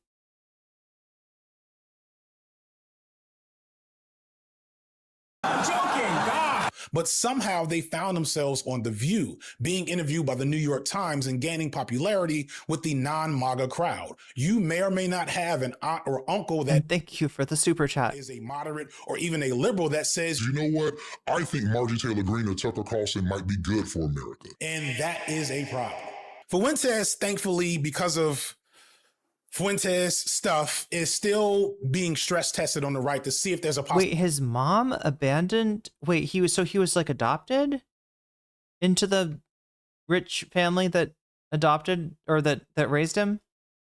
Ability to pull him more into a more establishment position. They want to harness his unique appeal to chronically online and irony poison Gen Z males who would walk into a volcano if he asked them to. And this has found him in friendly conversation with the likes of Tucker Carlson, although other figures have been less amenable to his presence. Am I the only one that, even if Nick Fuentes was saying the bestest stuff that I totally agreed with, just like the complete opposite of who he is, I feel like I would still hate him. And that makes me think that, like, I don't know, there's a bunch of people that are like diametrically opposed to my aesthetics out there. Like if this guy is like, the Wunderkind of new media, then and he's just like got this fucking mad charisma. I am completely fucked in this world.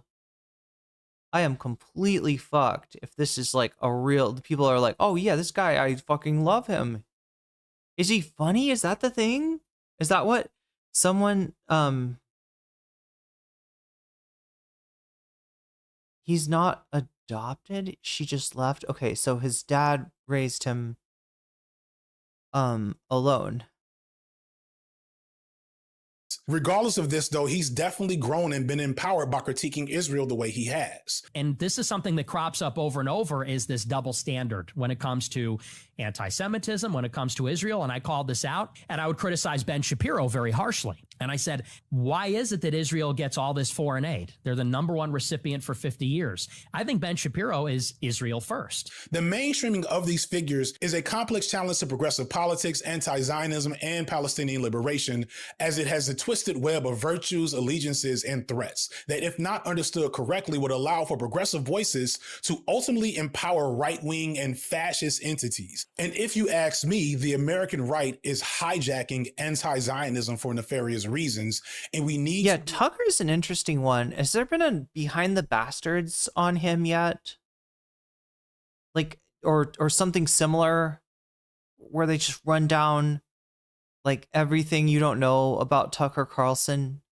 Because it seems like there's some real lore there. He's got like Chapo, what would you call it? Like, you know, he's like the kind of figure that has so much weird shit going on that it would be like an episode of Chapo, or multiple episodes of, it would be a series.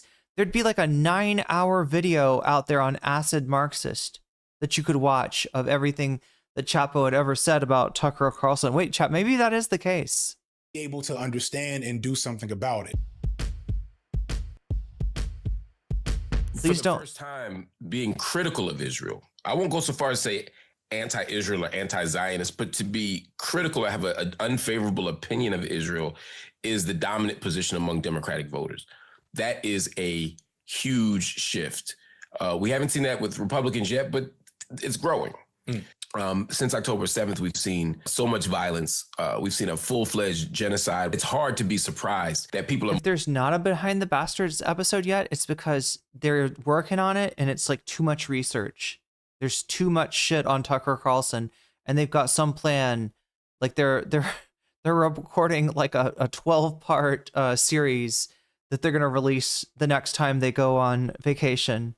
Moving in that direction, especially when Republicans have been so brazen in their defense of the most unprincipled actions and unprincipled positions of Israel. I mean, when you have people saying there are no innocent people in Gaza, that there are no innocent Palestinians, when you have people saying they're going to bomb Gazans into the next generation or destroy generations to come, and when you have the United States funding it, again, it's not surprising that voters, everyday people, anyone who reads or watches television is going to say there's something wrong here. That has created an opening for an entirely new conversation. For decades, supporting Israel was a position that was so taken for granted that it wasn't even debated on a Democratic stage. I mean, if you were to go to the Republican convention or the Democratic convention every 4 years when the presidency is being competed for, and you were to hear their statements on Israel, they're saying the same AIPAC statements. When you watch Donald Trump go against Hillary Clinton, they were mortal enemies. They were ideologically at odds at every turn, except when Hillary Clinton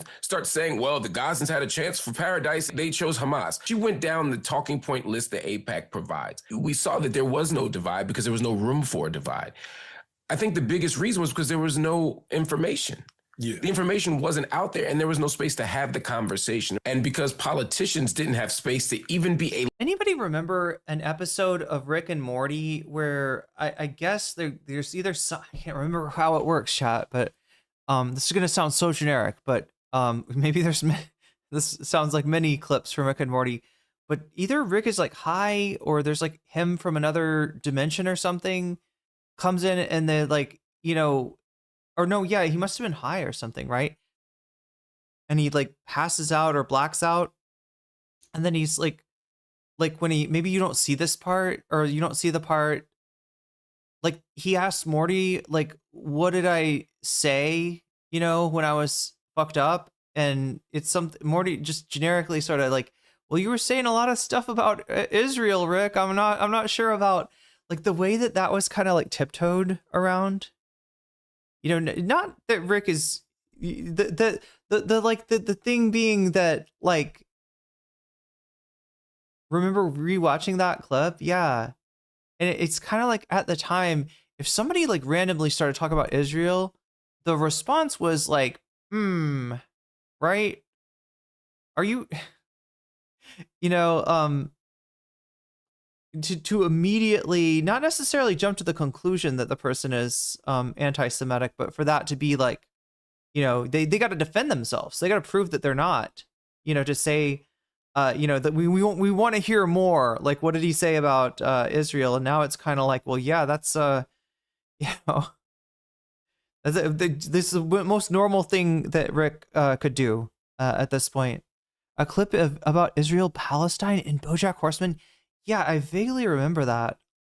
a little bit critical. I mean, Bernie Sanders, who is a Jew, when he says, look, if they violate human rights, laws, and rules, then we shouldn't give them money, people went nuts. They were even calling him a self-hating Jew or an anti-Semite. The mildest criticism from him. Right. I mean, Jimmy Carter said, if we keep going in this direction, Israel will become apartheid. He didn't call Israel an apartheid state as much as we wish he had, and he got blasted for it. Yeah. So there was just no room for it. But after October 7th, the disproportionate response, the death of children, the bombing of schools, all of this changed the game.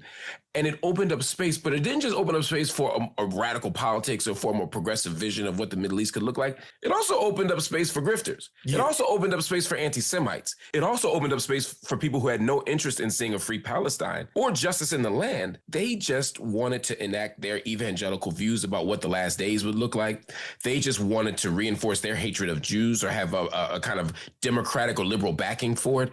These are people who had their own political agendas who are now smuggling in a very hateful politics under the banner of a free Palestine movement. Yes, despite what the weirdest leftists on Twitter might say, keyword there, on Twitter, we do still have to talk about anti-Semitism as it pertains to Palestinian liberation, but not for the reasons that one might imagine. A lot of times when we talk about anti-Semitism and the genocide in Gaza, the underlying goal is to disarm would-be critics who want to group Judaism and anti-Semitism together and say that an attack on Zionism is an attack on Judaism. And I'm just going to keep it a buck. I'm not going to spend a lot of time doing that. Aside from the fact that I feel like others have already made it abundantly clear as possible. The pause, but Chad, it's because my nail is grown out. I'm like somehow healthier now and my nails are anyway, yeah, I really need to do something. The pinky nail. Isn't that the one that people use for like scooping things up? And anyway, yeah, maybe not great to be going around with I couldn't press the pause button.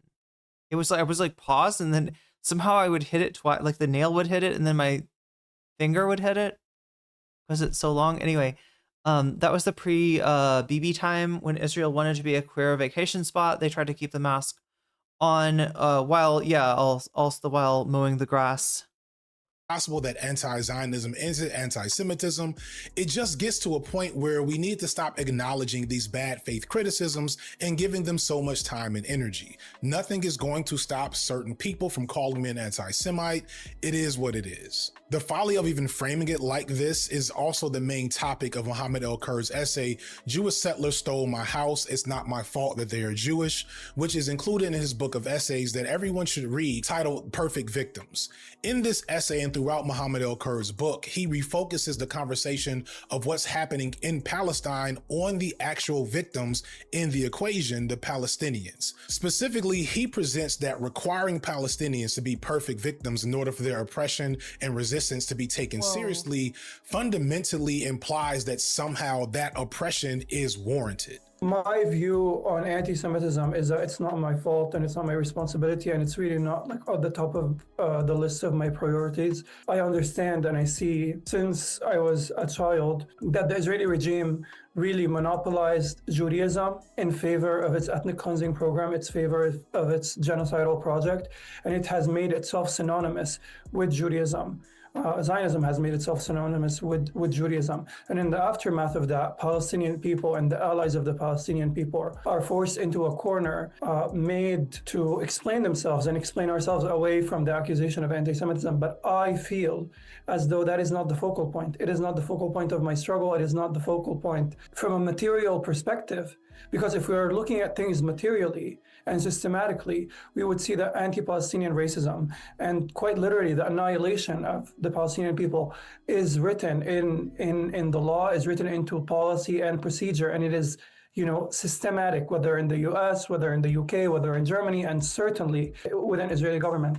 Whereas anti-Semitism is not something that festers or exists today in the United States on a systemic level. And there's an outsized attention that gets put on the issue of anti-Semitism. And this is, by the way, not because the people who hyper-focus on anti-Semitism are really concerned about the Jewish people. It is used as a tactic for distraction. It is meant to be a distraction from the focal point of the mistreatment of the Palestinian people, of the genocide that is waged against the Palestinian people, because the same people who cry anti-Semitism at every chance they get have no issue shaking hands and forming alliances with notorious anti-Semites like Pastor John Hagee from Christians United for Israel, who said that Hitler was a hunter sent to hunt the Jews. Then God sent a hunter. A hunter is someone who comes with a gun and he forces you. Hitler was a hunter, and the Bible says, I shouldn't laugh. This is fucked up shit, and people really believe this. And John Hagee was like an incredibly, influential, evangelical, speaker. Like he was there. What did McCain? He had something to do with McCain, right? Didn't McCain like hire him, but then fire him? When this cut came out. Anyway, it's just such a fucked up metaphor. Like you turning Hitler into Elmer Fudd is what you're doing. And that's a little dangerous, all right? But not even Elmer Fudd, right? Because this guy is like, no, it's a good thing. It's a good thing. Like, you got to get those Jews back to Israel, all right? So that the 2/3 of them can perish and 1/3 of them that don't perish will convert to Christianity. Thus, if the origin point of Christianity, right, is like all either dead or converted into Christians, it's kind of like it's almost like there's an insecurity about the truth of the scriptures and the whole program, the whole like evangelical program, right? And if the Jews admit, okay, you were right all along, right, or die, then I guess that proves your shit to be true. I guess that's what they're looking for. But yeah, strange apocalyptic stuff. Chat, this is, I don't know how well it's going to show up, but yeah, that is a vegan egg. It's rice paper wrapped around tofu with right here is the yellow part is pumpkin. It's like kabocha squash. Cliff super chatted $9.99. Remember World War Z? That movie has the strangest part where they glazed Israel for its effectiveness of rounding up people and slaughtering them to stop the zombies. The 2010s were crazy. Oh yeah. And didn't they do that kind of with did they do that with South Africa too? Wasn't there something about South Africa played like a big part in the defense against zombies? It was almost like, well, actually fascism is appropriate under the conditions of a zombie infestation. But actually, Davy, I gotta remember, I don't think I saw the movie. I read the book, and yes, it was really fucking weird. This was a really weird aspect of the book. Yeah, they I think they were in the book, maybe in the movie they were glazing Israel. In the book they were glazing South Africa too. It was really strange. But thank you for the super chat. As Jeremiah writing, they shall hunt them from every mountain and from every hill out of the holes of the rocks, meaning there's no place to hide. Because God said, my top priority for the Jewish people is to get them to come back to the land of Israel. And this is not just Netanyahu and the Likud government, the right-wing government, creating alliances with anti-Semites. In his foundational text on Zionism, Theodor Herzl, one of the founding fathers of Zionism, said that the anti-Semitic states will be our greatest allies. And the way they have operated throughout history has been throughout teaming up with anti-Semitic states, anti-Semitic actors, while maligning the Palestinian people as anti-Semites. All of South Lebanon was under Israeli occupation. You couldn't go south. You would be kidnapped by the IDF, you'd be killed by the IOF, and it was suffocating. Even right now in Lebanon, it's suffocating. People in Lebanon, like the people in Palestine, fought, and they liberated the lands of the south. And for a lot of people, that's scary. But for me, I don't care if you're scared. I don't care if you're feeling scared. I don't care if you're feeling like Jewish settlers deserve to be safe in peace and in comfort and in security and having all this surveillance apparatus around. And this might seem harsh and radical and crazy to hear, but I don't care, right? I care about the 78 years of brutal occupation, of just mass endless killing that Palestinians have endured. And you could look at me straight in the face right now, not you, FD, but anyone who supports Israel and and defends Israel, and say, no, Israel has a right to exist. And I look into your face and straight up tell you that it doesn't. No settler colonial state, be it Canada, America, Australia, French occupied Algeria, and Israel, has a right to exist. The people of that land, the indigenous peoples, the Palestinians, the indigenous peoples of America and Canada, have a right of sovereignty over that land. I can't go right now. I can't go to Rome or no, I can't go to Russia, right? I have a bit of Russian ancestry in me, and go into this random mountain region and be like, this land has belonged to me 3,000 years ago. This house that you're standing in is my house. This was my ancestor's house. You gotta get out. You gotta leave. Anybody who saw me doing that would resist. Genuine anti-Zionists and, more importantly, Palestinian voices for liberation should not have to couch their criticism of their oppressor in a language that first checks off several boxes to ensure there's no anti-Semitism involved before levying their criticisms.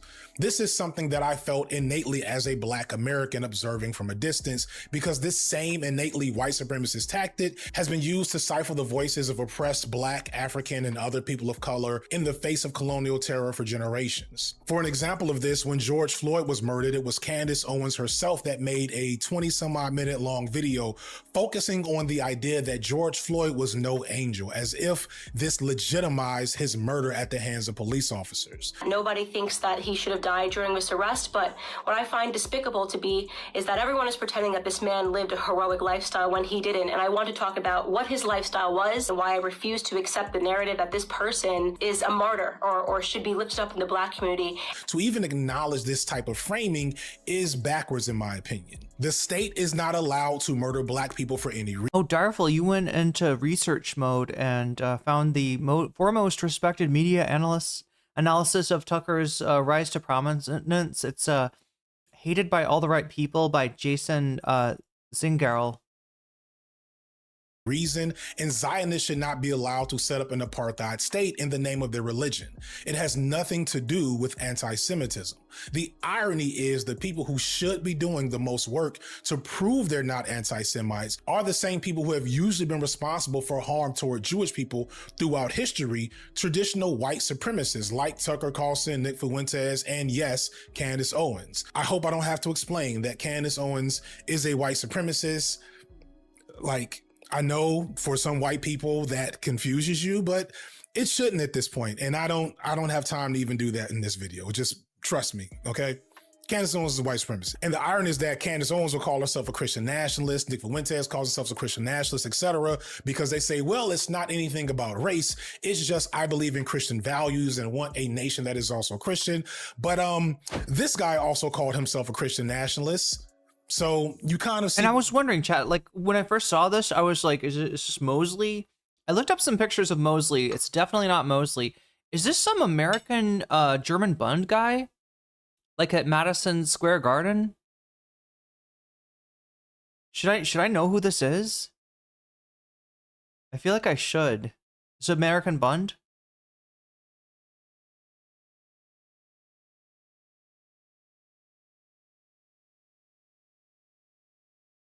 Yeah, because I look up Mosley and I'm like, okay, well, he doesn't have a mustache because all the pictures of Mosley is with that silly mustache of his. And what is it with fascists and silly mustaches? But then I found the one picture of Mosley without the mustache and he just looks sad. And I realized that's not the same guy. That's not the same guy. Going on here. And this is a really important point I need to drive home as we talk about anti-Semitism. What I'm going to show in a moment is that Owens and her ilk are relying on anti-Semitic conspiracy theories and tropes that are— Yeah, that's an American Nazi. That's what I thought, right? I just can't think of American spinoff of the Nazi Party. Yeah, it's not Mosley. He doesn't look like, yeah, aristocratic genetic runoff. That is definitely, yeah, he's definitely a type. Most prominent amongst overt fascists and neo-Nazis. And I've had numerous alleged progressives, leftists, allies, and even some friends, all of them white, attempt to downplay the danger of normalizing ideas and language and aesthetics that come from neo-Nazis. I had one peer refer to it as a Zoomer meme, and we may have had an argument about that a little bit. So chat, you know the way that this video is called? This is not about Candace Owens. This is what it is about. This is what, in case it's not clear, this is what the video is about. The argument that I've seen for this is that Jews targeted by this type of rhetoric have numerous significant layers of protection that render it mostly a non-issue. That there is it George Rockwell? No systemic oppression of Jews, and thus the alleged threat of normalizing neo-Nazi behavior and talking points is akin to when a white person complains about reverse racism. And overall, Whispering Wallaby, you just got jellyfished, and that's a good thing. Thank you for the gift sub to Whispering Wallaby, Joel. This is I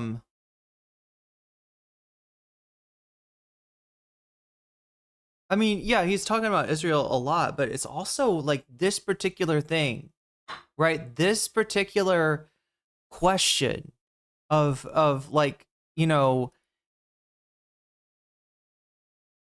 is the egg good? But that one towards Ethan suing iDubbbz. Yes, indeed. Yes, indeed. Okay, so look at that. Ethan versus iDubbbz has got 6% added to it. Is Ethan still suing iDubbbz? One wants to know. Yeah, I mean, it's probably not gonna taste like egg, but you know, I haven't had an egg in a long time. It tastes good. It tastes good. I mean, it's a great way to get, you know. Oh my God, I'm trying to like, the only problem with this chat is that because it's constructed of like two rice paper sheets, it's a little bit hard to cut. You can cut the middle, but you can't really cut like the edges are like kind of crinkled up on each other. So, oh. You're saying Wallaby is a good egg. Oh my gosh. I thought you were asking if this is a good egg. I was like, well, okay. I mean, I did play it up before. It is keeping me from having to order food and be late to stream. So that's a good thing. Wait. What just happened? Is that like a hype train? A hype train just started. Joel, you started a hype train.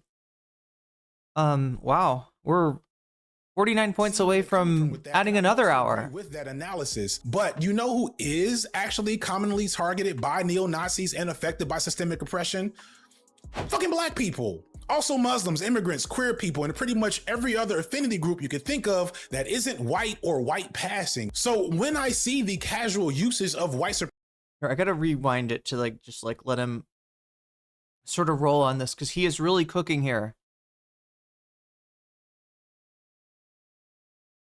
of Jews, and thus the alleged threat of normalizing neo-Nazi behavior and talking points is akin to when a white person complains about reverse racism. And overall, I see where they're coming from with that, and I mostly agree with that analysis. But you know who is actually commonly targeted by neo-Nazis and affected by systemic oppression? Fucking black people. Also Muslims, immigrants, queer people, and pretty much every other affinity group you could think of that isn't white or white passing. So when I see the casual uses of white supremacist neo-Nazi rhetoric being used, whether it's as a joke or unironically by so-called leftists, I see that as an open threat to me. No shade to Jews. But I'm not thinking about y'all when I have that issue. I'm thinking about the fact that neo-Nazis and white supremacists are not some defunct group with no access to structural or institutional power. They are actively in our government and openly. Yeah. You're in control is the problem, right? That's the real problem with it. I mean, and honestly, chat, the shit that he's describing here, and I think people know, you know, I mean, he's not trying to do drama here. Yo, hype train level 1 achieved. Damn. Twitch, you were cooking today. Just as I am not cooking since I have the, you know, the egg and the rice ready, you are cooking. You're taking up the slack. That I'm leaving by oh my god, chat. We are where? Yo, that's 130 streams for you, Joel? Damn. That's some serious that's some serious jellyfish. I think I need to add 12 points to things. Yeah, we're closing in on adding another hour to the stream. right about now.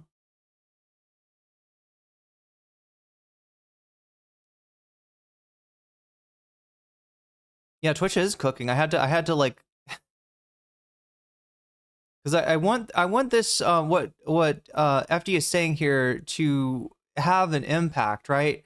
Normalization of this Nazi shit, whether it's saying Nick Fuentes is, you know, an edgelord just pretending to be a Nazi to get famous now that he is famous.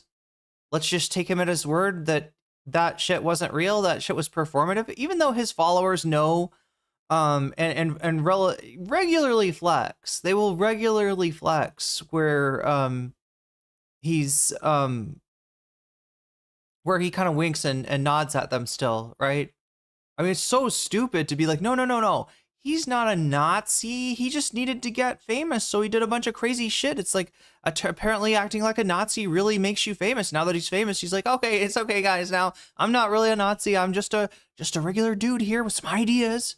You know, they might be right, they might be wrong, but certainly not a Nazi. Certainly not endorsing that. You know, he's literally like winking at you as he's saying this.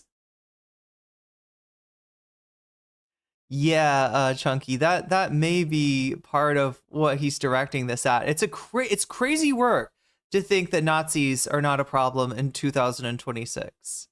It's crazy work to think that any concern about them sort of slipping into the midst of the pro-Palestinian movement is a pearl clutching of some kind, or is a sign of a crypto Zionism that you hold as somebody who opposes the Zionist entity. I mean, this is kind of gets crazy from here. And honestly, chat, I don't know who is, or if somebody is or isn't a wrecker. I do know that if there was a wrecker, if there was somebody paid to kind of harm the movement and get people fighting amongst themselves, it would be through something like this. That is an insane amount of gift subs, Omega Star.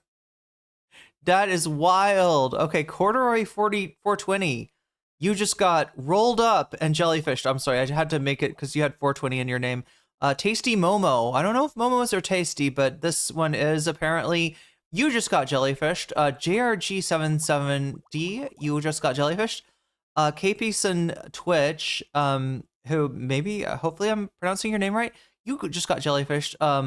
Silent P. You just got jellyfished. I think I read that right. Mix of seasonings. Oh my god, that's what I need in my life right now, is a mix of seasonings. You just got jellyfish. You got a massive hype train started here. This is like what, the third hype train of the day, I believe. Jersey Texan, you just got jellyfished, and that's a good thing. Did I say weaseled? I meant jellyfished. Steph and did I do too many F's or just enough? Either way, you just got weaseled. V Anon, you just got weaseled. Tanky Gooner, you just got weaseled. None Smack, you just got weaseled. Visitor Q, you just got weaseled. Gattaca, that's Gattaca, you just got jellyfished. Geo Luca, you just got jellyfished. Wait a minute. And a random keyboard, you just got jellyfished, and that is a good thing. What's the difference between jellyfish and weasel? The jellyfish are on Twitch and the weasels are on YouTube. I think it works like that. And now I need to do math of some sort. Some sort of math. Ora?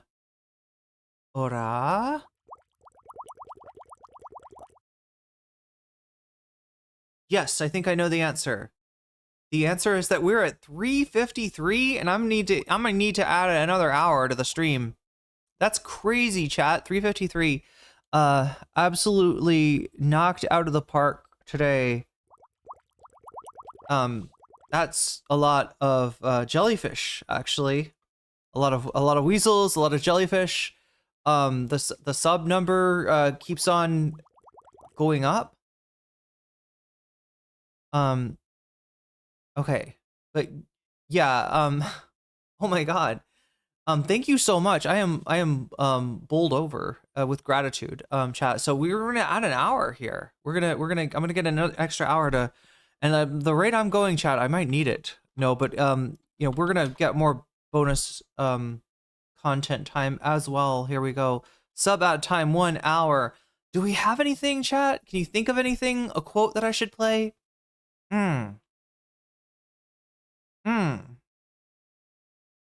We're just gonna add an hour so that I don't take more time, because I know some people are probably getting frustrated with all the jellyfish and so we're gonna get back to the weasels. Actually, we're gonna get back to the weasels. Back to on the YouTube side of things, there are weasels. There be weasels down there. Weasels in them thar hills. That is what my grandpappy told me. That there be weasels in them thar hills. Okay, and there certainly are. Wait, did I not? I did that wrong. I did that wrong. It says, it should say 353.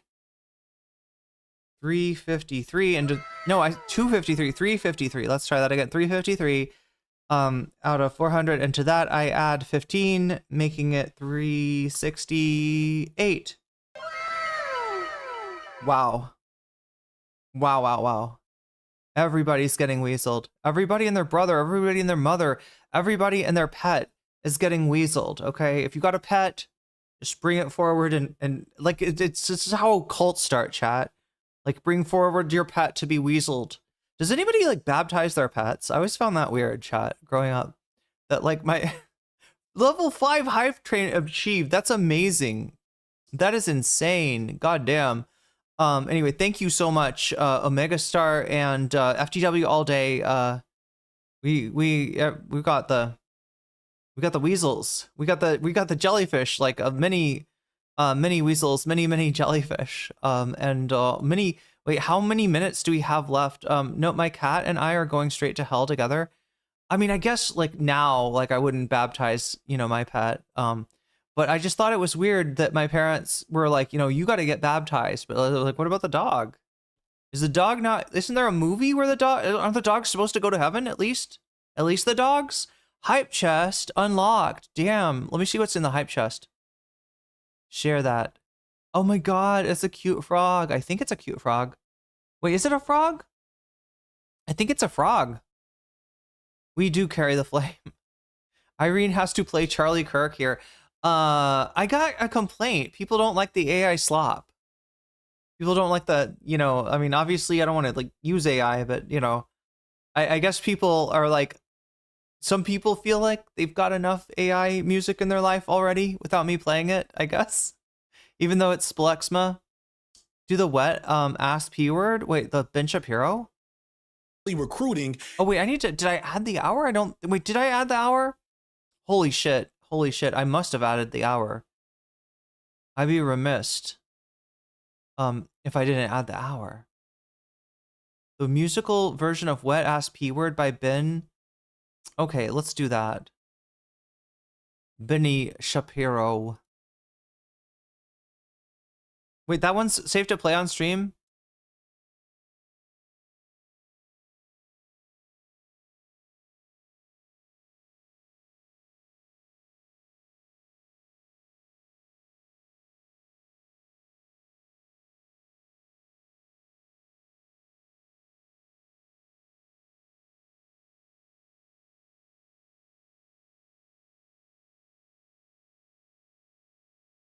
It's translating it into Thai. Whores in this house. There's some whores in this house. Is this one? There's some whores in this house. Hold up. I said certified freak 7 days a week. Wet ass P word. Make that pull out game weak. Yeah, you effin' with some wet ass P word. P word is female genitalia. Bring a bucket and a mop for this wet ass P word. Give me everything you got for this wet ass P word. Beat it up, N-word. Catch a charge. Extra large and extra hard. Put this P word right in your face. Swipe your nose like a credit card.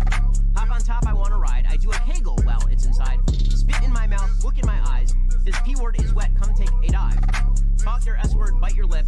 Ask for a call while you ride that P word. You really ain't never gonna F him for a thing. He already made his mind up before he came. Now get your boots and your coat for this wet ass P word. Pay my tuition just to kiss me on this wet ass P. Right. So this is, guys, it's about wet ass P word. Uh-huh. Uh-huh.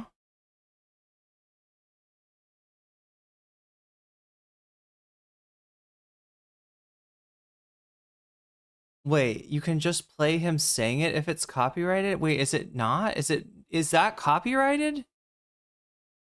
That's got like the sample. Is that the sample, or was that like an approximation of the sample?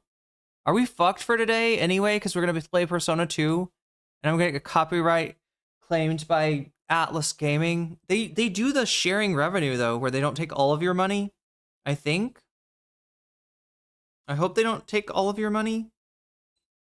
I mean, they would take the. Let me be specific and say they're take ad money. That's what I'm talking about. Not the. They're not gonna take the. They're not gonna take the weasels. They are not gonna take the weasels. Okay. They're not gonna take the super chats. They're not gonna do anything like that. But yeah, they do like to. Twitch at least mutes. Yeah. Well, they'll just mute the comment, which can be annoying. But you know, that's why you try to avoid it if possible. Let's do it, Rive. It's a copyright street. Yeah, it's like a fucking, I don't know, multiple. Okay, anyway, chat. Thank you so much, everybody. We got through that. We did. I don't think I put the extra time. Did I? Did I put the extra time? I cannot fucking remember now. I've been streaming for 5 hours, 25 minutes. I did put the time. Thank you for letting me know so that I don't put an insane. I think I've done that before. I think I have accidentally like been like, oh, I didn't put that time on there, did I? Let me just go ahead and do it now. Go ahead. Look, chat. The month rolled over while I was streaming, and now we got a whole new like set of like on the leaderboard of Twitch. That's crazy, and it's all like, you know what I mean. It's like the month literally just started, and it's like there's, you know, 3 names on the leaderboard already. It's crazy. Anyway, let's try to see if we can get back. Do I need to just eat this egg in order to like in order to get out of this mega stun lock? All right, we did a mega stun lock, chat, but it's okay. We're coming back to the video, and FD was talking about again like the normalization of this shit, or I don't know, like again, people, you know, some people really took the wrong idea off of the whole Goy discourse thing. The point of that is that if you're saying in a way that begs the question, is there a cabal of you know, Jews that control the world? Then yeah, that's anti, you know, Semitic. It's kind of you know, it's kind of a weird thing to say too. Like I said, it's not a word that gets used that often. And also, if you use it, if you're a content creator, you will get some attention from groypers, right? You will get the, you know, and if that's the kind of attention that you're looking for, so be it, fine. But yeah, it just does feel like there's some people kind of leaning into the memes, leaning into like the Zog shit, you know, and with the excuse that, hey, anti-Semitism just is not a thing anymore. It's just not a thing whatsoever. Well, that's unfortunate because it is a thing. And, you know, when you start to kind of use their memes, you confuse the line between anti-fascist, pro-Palestinian, and anti-Jew, you know, pro-Western civilization, right? It kind of if that is accepted into the movement just because it opposes Israel, that movement is self-effacing. All right, that movement has just erased its whole fucking like meaning for existence, right? The problem with Israel is that they are too damn much like the Nazis. There it is. And so, like, you know, being like, oh no, you know, I mean, like Tucker, you know, he's on the right track now. He's saying the right thing. No, he's a principled guy. Palestine has changed him. Maybe he's no longer homophobic. No, you are an idiot. You are an absolute idiot for falling for that shit. Okay. This is what FD's trying to like vaccinate us against is this capacity for infiltration. 45 to slop tuber and 45 to gaming. Okay, can do, will do. And even if it were just a few Zoomers memeing on Reddit or 4chan, every 6 months or so, one of those folks will eventually meme in real life and people die. Usually black people, recently Muslims, often immigrants, almost never the white people that don't seem to think that it's a big deal. I know I'm only talking to a small group with this point, but I fear it does need to be said that language and words are signifiers. They mean things. They take up space, or in this case, make more space accessible for the wrong types of people. Chat, is my math fucked? Or do we just go from 666? Yeah, gaming was at 666 for the longest time now, and now it's at what? 711. That's right. That's where you do everything here. Gotta pay your power bill. 711. It's not lost on me that for nearly a decade now, a big initiative of the online left has been rehabilitating ex-neo-Nazis and right-wingers, which I've always taken issue with. So of course, many of them will resort back to old habits as soon as they get the opportunity to. But then to have the temerities complain that they're being tone police because they're being rightfully critiqued for their lack of principles and discipline. There's another white leftist rant in there, but I'm all out of those. Just understand, policing of an anti-Semitic tropes and ideology hasn't for a while been explicitly about protecting Jewish people. And I do understand the insidiousness of how that might be received while Israel is committing a genocide in the name of Judaism. But that's not what I'm doing here. What I'm doing here is fighting the normalization of Nazi, fascist, and right-wing ideology that threatens everyone, especially the most vulnerable of us. Surely that's not a bad thing. So yeah, despite what the 4chan left would like to say, we have to talk about anti-Semitism because it is at the core of the right-wing critique against Zionism that we must defeat. And we cannot... That's a read. That is a straight up read. The 4chan left. There you go. That kind of encapsulates all of it, right? From Vosh to Destiny and everything in between. Address the problems of America First anti-Zionism without disarming it of its most useful tool. We have to differentiate between principled anti-Zionist stances and the America First version. And that comes down to how Israel, Zionism, and Judaism are all critiqued very differently when you compare what Candace Owens and her ilk are saying versus what Mohammed El-Kurd and Mark Lamahil and other principled anti-Zionists who are leftists are saying. There's plenty of room for a left-wing and a right-wing critique of Israel's role in the region. There's plenty of room for a Democrat and Republican criticism of this, right?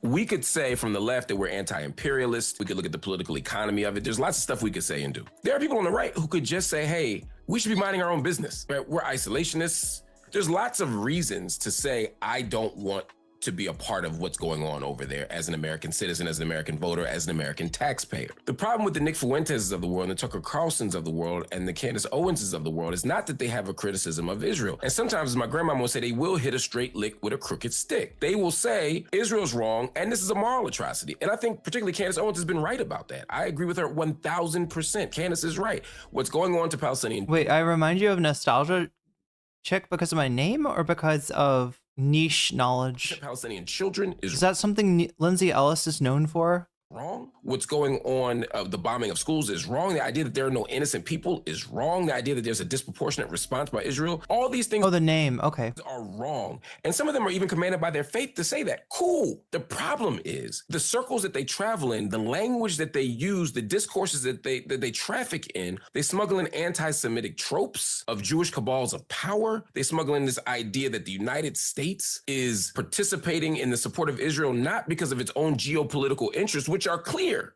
but because of some Jewish conspiracy to bring down the United States or to blackmail or control the United States through some behind the scenes backdoor secret deal. Illuminati stuff. The Illuminati stuff. All these things which are unfounded. The problem with the Candace Owens of the world is they say the right things in terms of the criticism of Israel, but they often sneak in some other stuff, or they stand next to the guy that sneaks in the other stuff. Who sneaks in the other stuff. And so they seem complicit by association. And all of that is deeply, deeply dangerous because you don't want to be at the Free Palestine rally with folk who end up starting that next chant. Right.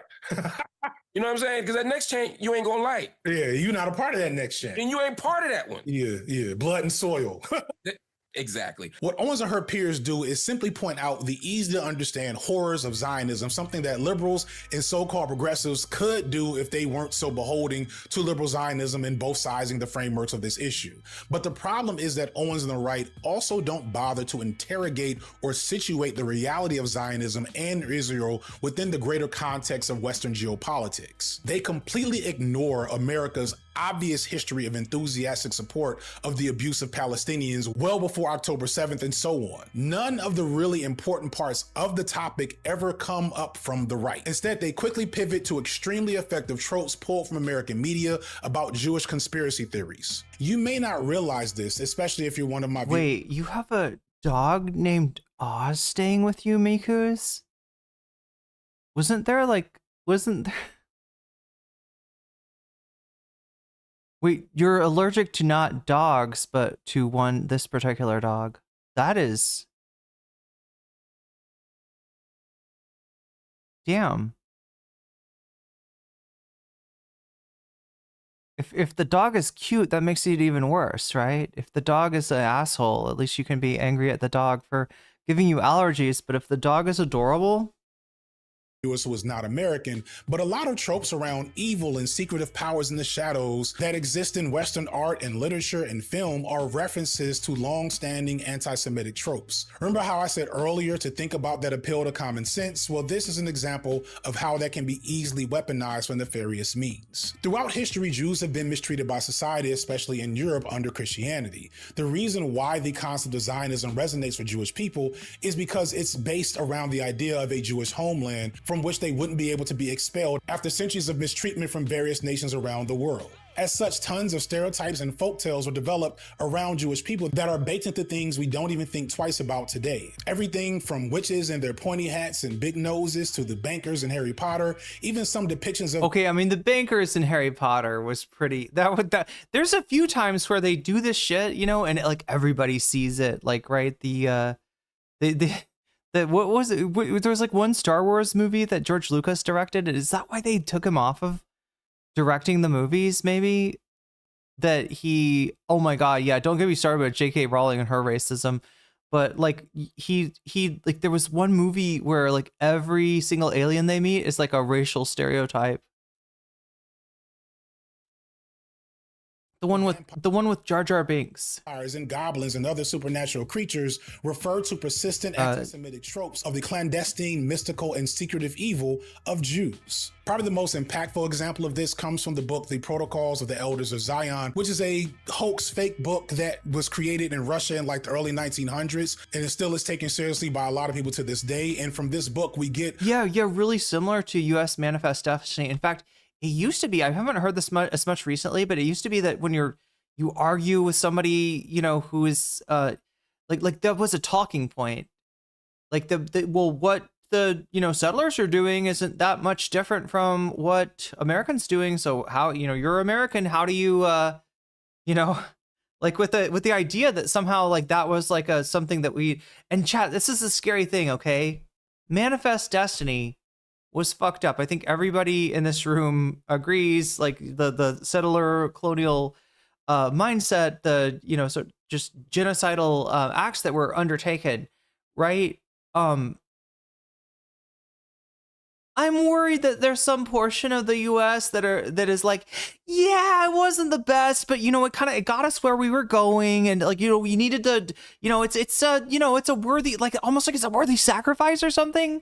Like they like most people would not like go as far as to be like, oh yeah, hell yeah, like they wouldn't like endorse the savages. So we had to, you know, we had to deal with the savages, and it was like, look at all these attacks that justifies like all the genocide that was done or whatever, right? Most people, you know, Canada are not going to say that, but I feel like there's a certain amount of the population that's got this kind of, you know, shrugging complacence with it. And that worries me because it sort of allows that permission structure, to use that word correctly, Alice. It allows that permission structure in terms of accepting what Israel's doing. It's just, oh, it's not a pretty process. You don't want to look at it up close, but you know, it needs to be done. It's you know, this is how how the nation is forged. All this stuff about secret societies and plots and the Illuminati, the Freemasons, the Jesuits, the Babylonians, or whatever the hell Professor Jiang was talking about in that one interview. Oh my God. No, there was some really weird shit. Like he's got this like, what is it? Like oh my God, this theory that the original Jews got like replaced by somebody from Ukraine. It would, and when you look it up, it's a unfortunately very infamous conspiracy theory. I can't remember what it was called, but yeah, he's and it just makes you wonder, like, to what degree is like Hassan says, Jiang is just like this kind of conspiracy unk that's just like, oh, I heard about this, actually, did you know that the real Jews came from Ukraine or some shit like that? It's the question is like whether he's like because like he responds like a victim to accusations that he is anti-Semitic, right? Like he responds like, oh geez, how could you accuse me of that? So the question is like, is he just picking up conspiracy theories and repeating them like a parrot, or is he, is this his design? I don't know.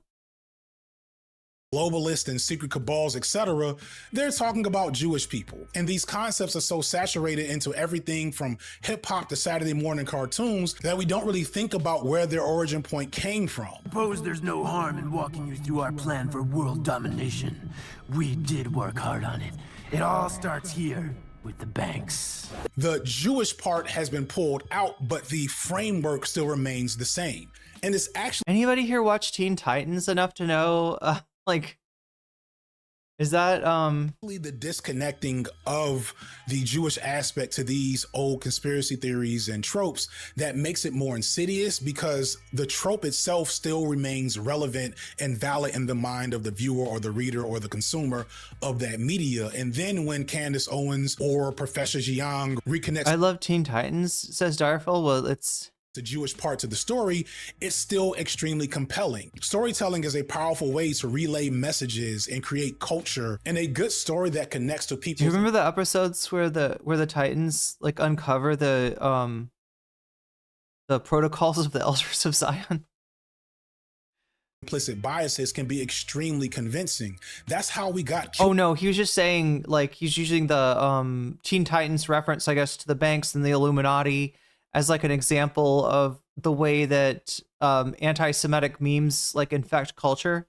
Went on a few years ago, which was also driven by conspiracy theories and cabals of Jews doing rituals with children. See, I feel like that's the kind of thing that who is gonna have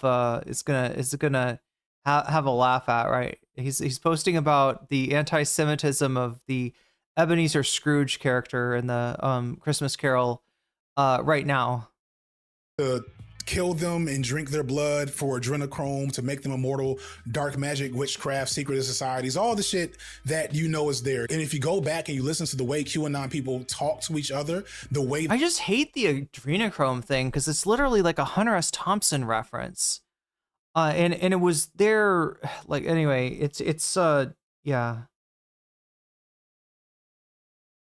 Like, adrenochrome in the novel Fear and Loathing in Las Vegas, which yes is based on a true story.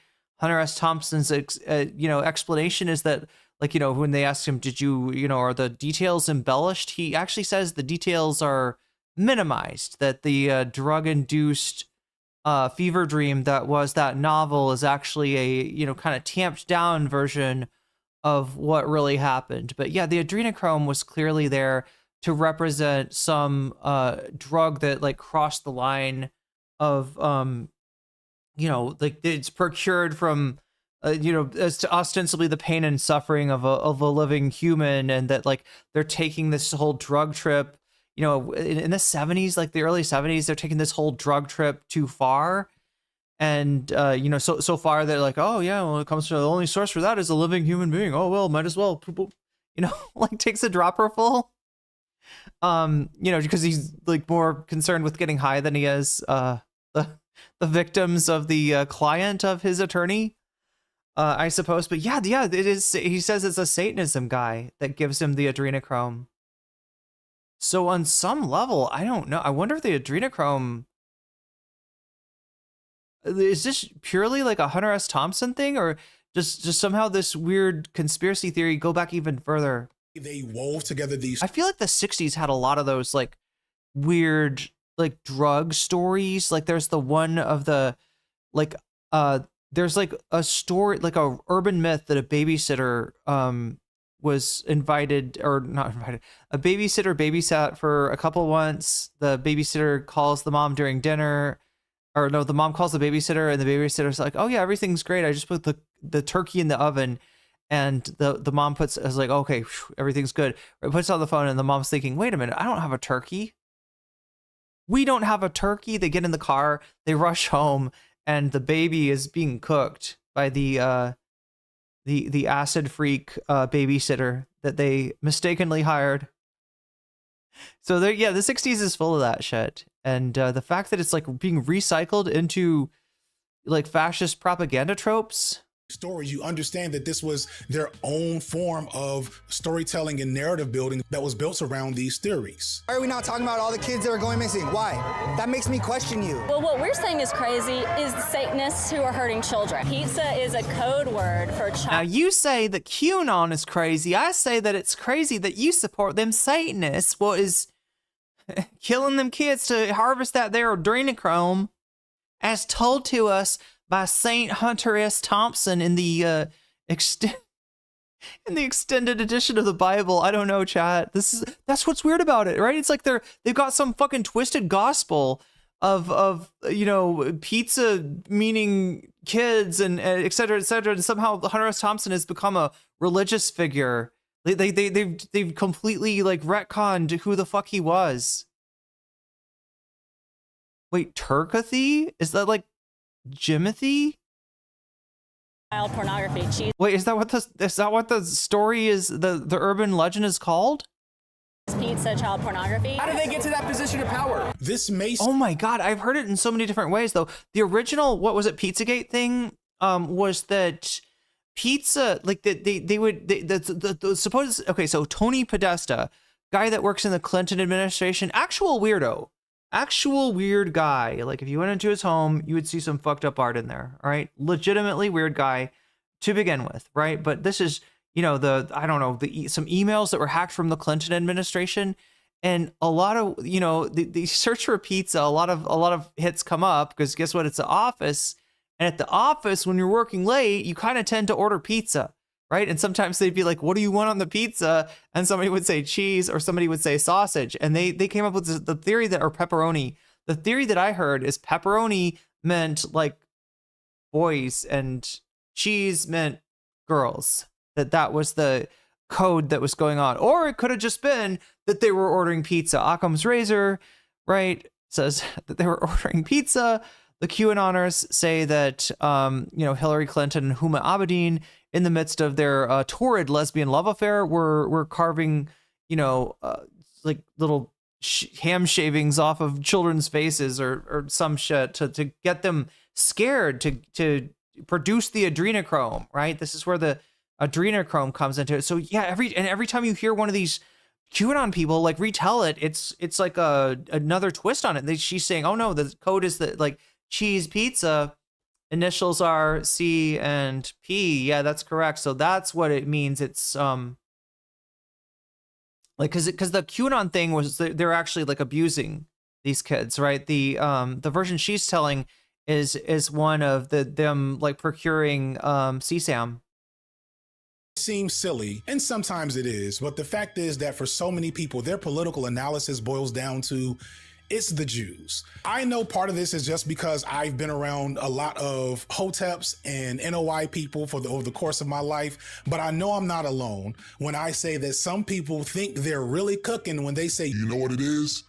It's the Jews. And aside from that being genuinely anti-Semitic, it's also just frustrating because it shows the limitations of people's ability to analyze social NOI is Nation of Islam for anyone who's unfamiliar. Problems beyond the bullshit they've been given from our media. And Candace Owens and her ilk know that there's a lot of people in America that are very confident in that misinterpretation. Do not make me explain hoteps. Of our social issues. The American right is not interested in a critical assessment of the nature of Zionism because its only goal in anti-Zionism is a forwarding of an America First agenda. And to do so, it must focus on a framing of Zionism, not as the typical European colonial project that it is, but as this unique thing only explainable through Jewish conspiracy theories. And even with the level of grooming and popularity that It's the Jews has had historically in America, it still probably wouldn't have been as effective and widespread as it is right now had it not been for probably the most significant event in the history of conspiracy theories happening in the last 6 to 18 months, the release of the Epstein files. From my perspective, the release of the Epstein files probably marks the point where America First anti-Zionism becomes a truly popular stance, in part because it manages to validate America's cultural love for conspiracy theories, and it allows Americans to maintain the fiction that America is virtuous and only requires the removal of rogue evil agents to put it back on its rightful path. I'm not going to explain Jeffrey Epstein in explicit detail, but here's a quick rundown for those of you who may have somehow missed it. Epstein was a pedophile pimp. I mean, did we take that in? Because I think this actually hits harder than maybe like, just like, let me emphasize. Conspiracy theories, and it allows Americans to maintain the fiction that America is virtuous and only requires the removal of rogue evil agents to put it back on its rightful path. Yeah, any of this cabal stuff, right? It's at the very least, even if you identify the actual, class enemies, rather than getting hung up on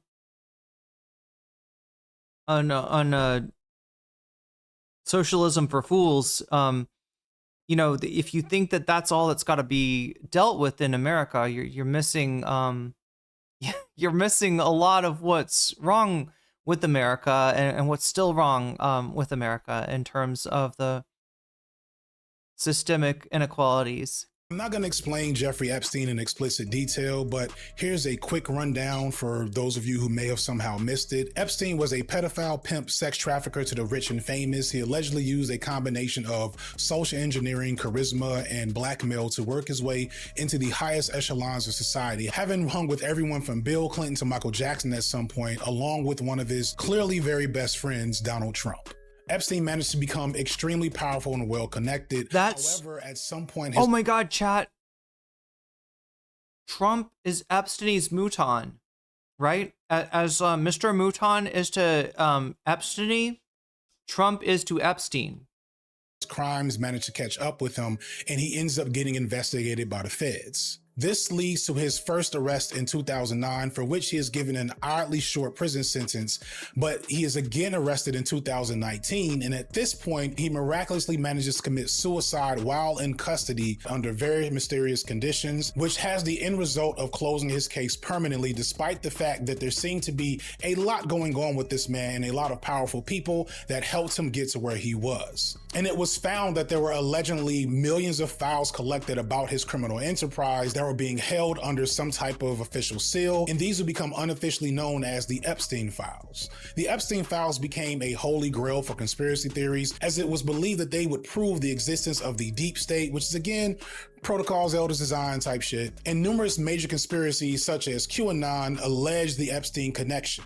Trump plays into promising to release these files, despite the fact that he is clearly all over the files. It's just very strange for a lot of people that the list of clients that went to the island has not been made public. So if you're able to, you'll be... Yeah, I'd certainly take a look at it. But yeah, I'd be inclined to do the Epstein. I'd have no problem with it. And when he gets elected, he quickly... Wait a minute. Was that the first time that Trump sounded like he was speaking with dentures? Do you remember this during the election? There was a few, and it's so weird how quickly this stuff gets memory hold, right?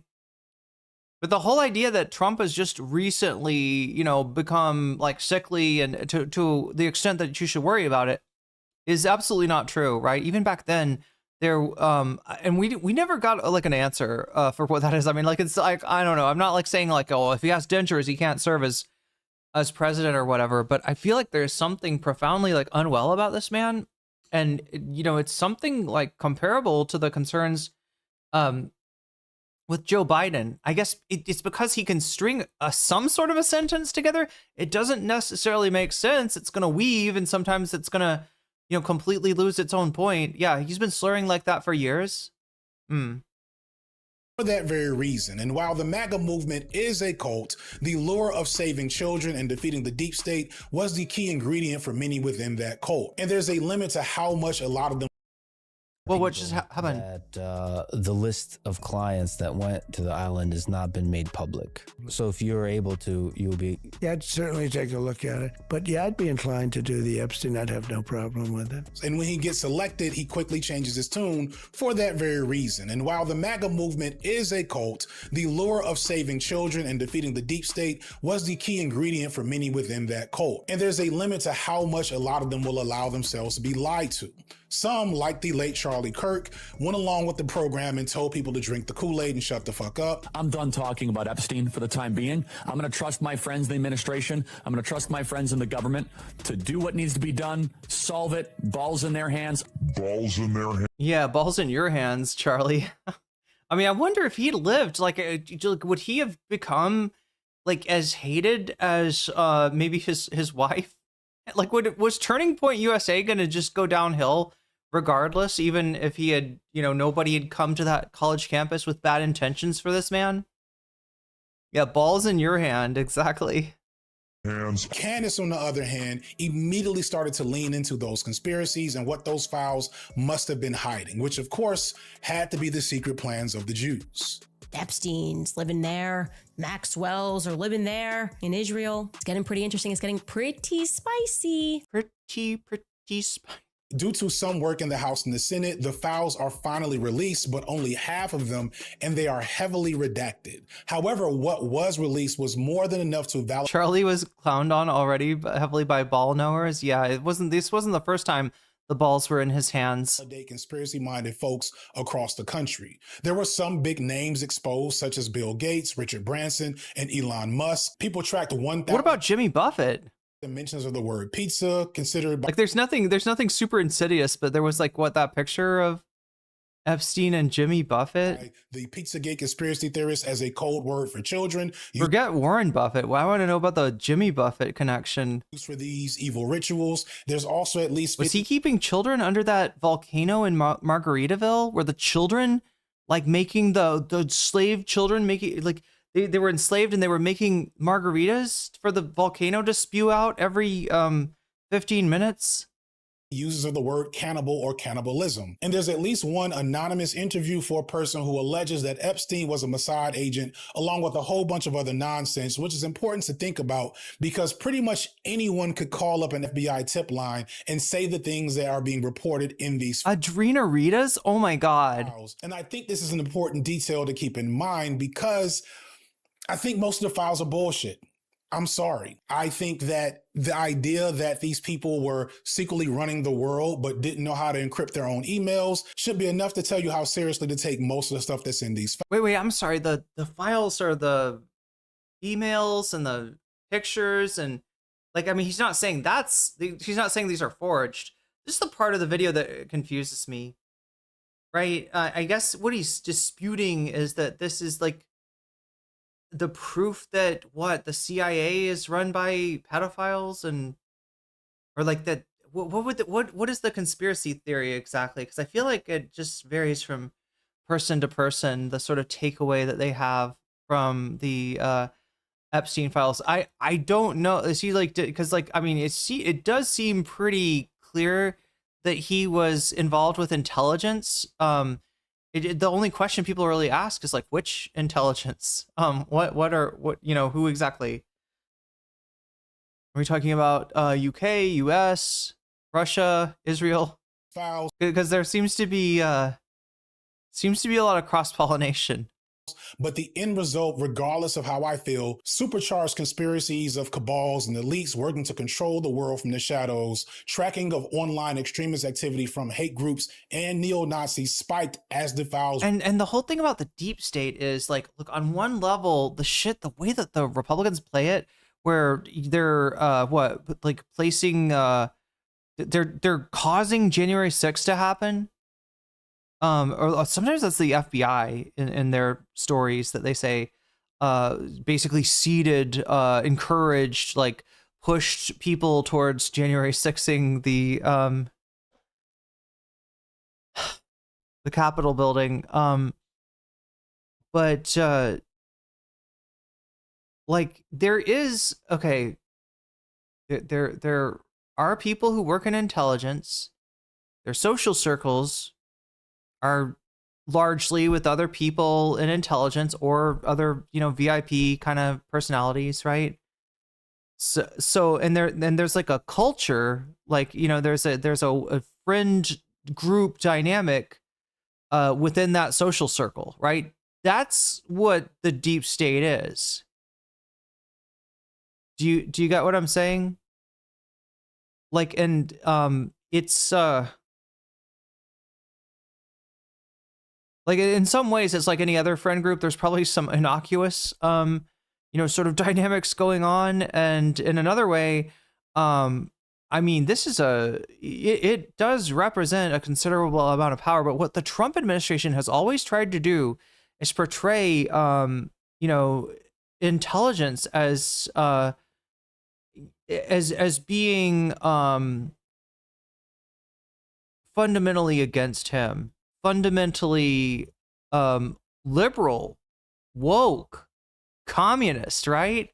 I mean, these are just recycled, I don't know, 1950s anti-communist conspiracies. Like people were like, Eisenhower. I think maybe Eisenhower's a communist. Maybe Nixon's a communist. I mean, he did go to China. Were released because the files had a whole lot of Jewish kind of everything in there. And Owen began to weaponize that stuff pretty much immediately, using her immense talent for crafting conspiracy theories to bring Jewish conspiracies back to the forefront of her anti-Israel stances. My disbelief does not matter. I'm not the target audience here. When people have been theorizing about this stuff for decades and it's been in our media for even longer, it makes sense that conspiracy theorists would see these files as a smoking gun.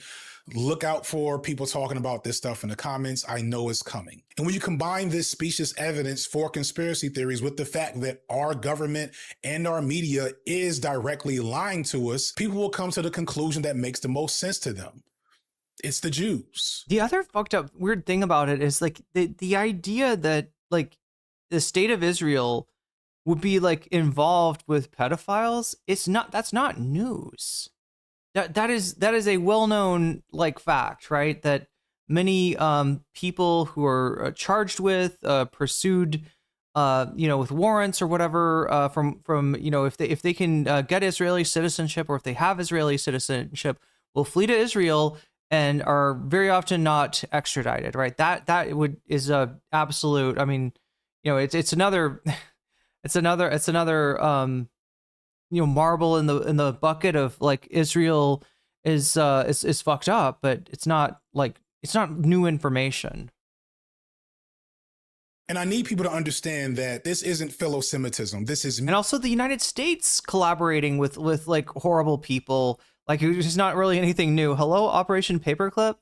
Trying to explain that It's the Jews is a horrible analysis of any material problem facing actually oppressed Chairman Dick people in the equation. And that's what bothers me the most. The wanton spreading of bad ideas and the frontlining of the worst possible analysis that we could have if we're trying to work for a free Palestine. A lot of regular people who don't know any better don't see that Epstein and his crimes are not some type of secret cabal, but is how... Tell me that Donald Trump was not coked out of his mind during the 80s. I know people say that because of his brother having a problem with alcohol, he was a teetotaler. He didn't drink anything. He didn't smoke anything. He was... Capitalists have always functioned under capitalism. The Epstein files point to the decadence of the bourgeois class as it's been described by leftist theorists for... Wait, is that Scrooge McDuck's facility? Well over 100 years now. That's not as enticing. Oh, it's from Desolation of Smog. I'm so stupid, chat. I thought it was DuckTales.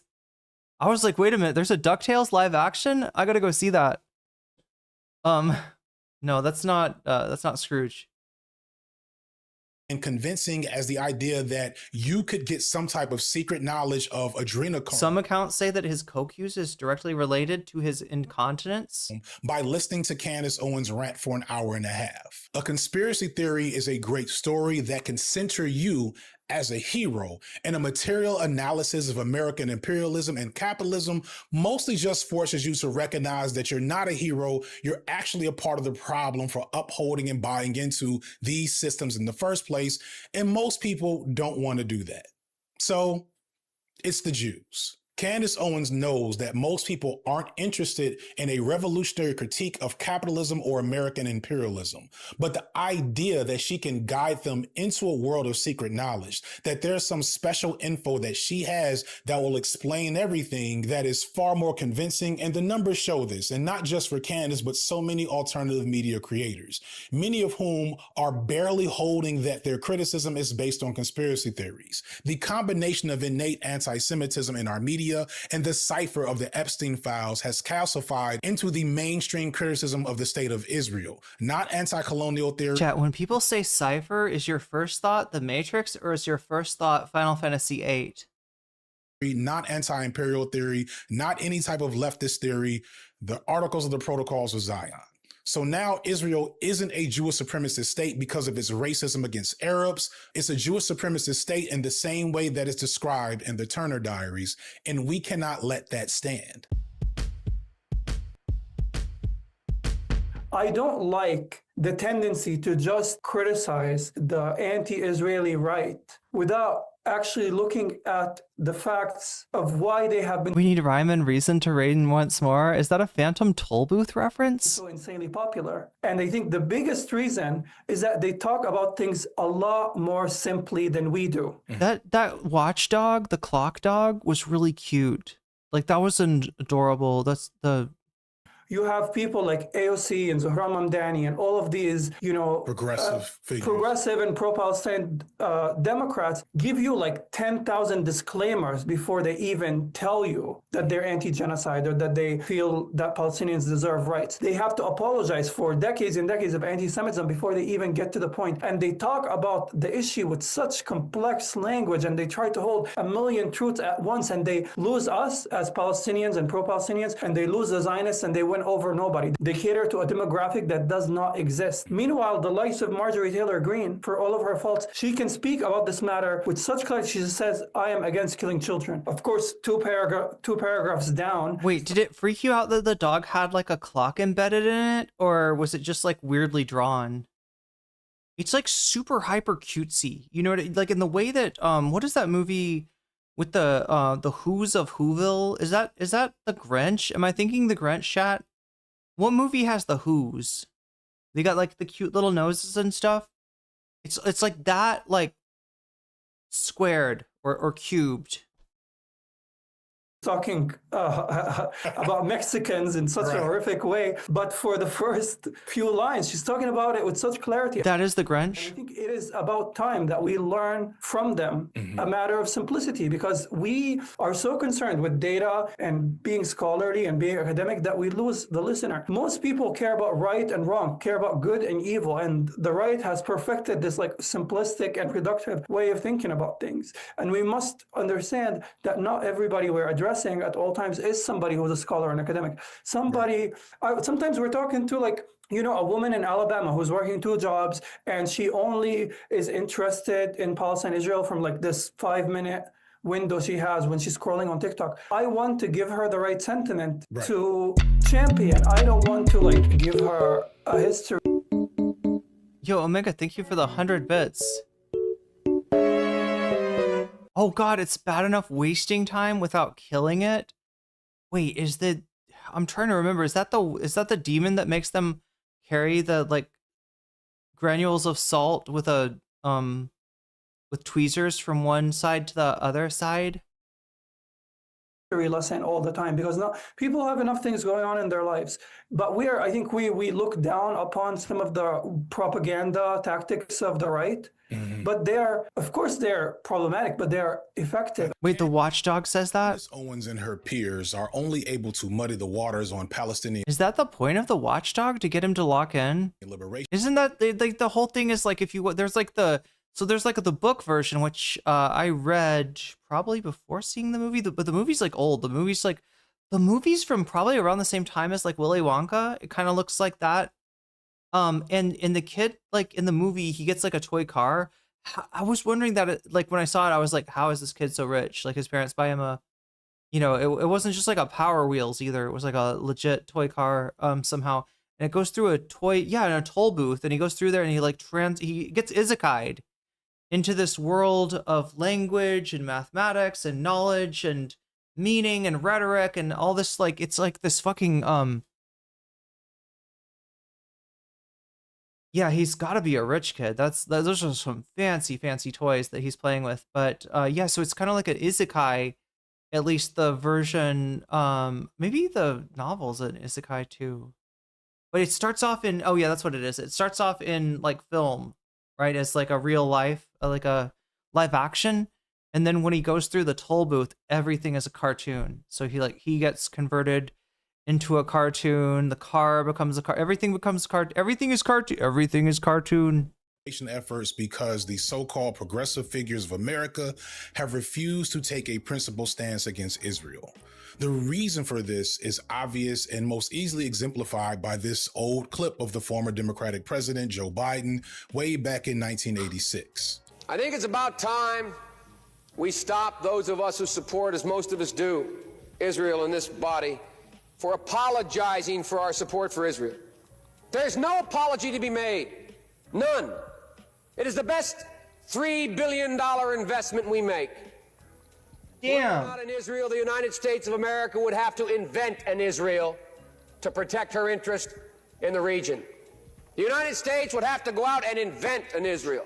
This brings us to an important point, and really the whole reason why I decided to make this video. Something that conflicts with the narrative Owens and the right have been running with for almost a year now.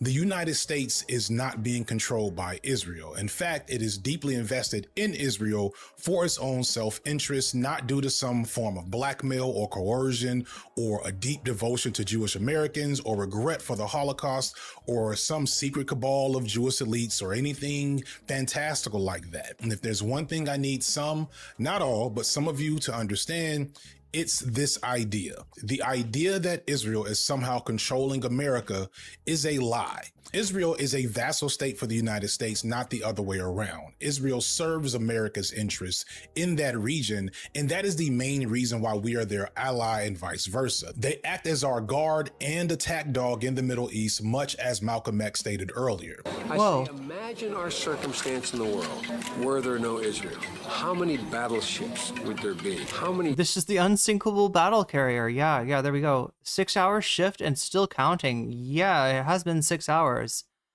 This is the Friday stream. All right, now in the future, maybe it'll be the Saturday stream. We're thinking about changing Monday, Tuesday, Wednesday. I stream from 7 p.m.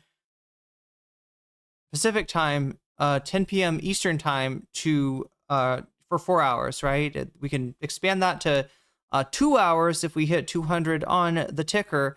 But that's the maximum, right? If there's if we hit any 100 after that, it goes on to the Friday stream, which will be, I guess, the Saturday stream. We're thinking of changing the day I do gaming. So this stream could be as long as it wants to be, as long as it can be, until you actually physically like exhaust me. Like, right, the stream will go on. And at that point, we'll have to figure out what to do. But it hasn't happened yet. It has not happened yet. Yeah, the marathon stream. But yeah, we're thinking about, so yeah, Monday, Tuesday, Wednesday, skip Thursday, Friday, Saturday, skip Sunday. I'm thinking about maybe changing it to Saturday, right? Because that way I've got Sunday to recover. I can do a super long stream. And because what I sometimes run into is I don't have the chance to, like, I don't know, just like make myself food and sleep and all of that stuff, all the stuff of life, right? If I have too much of a marathon stream, which this is shaping out to be just a little bit.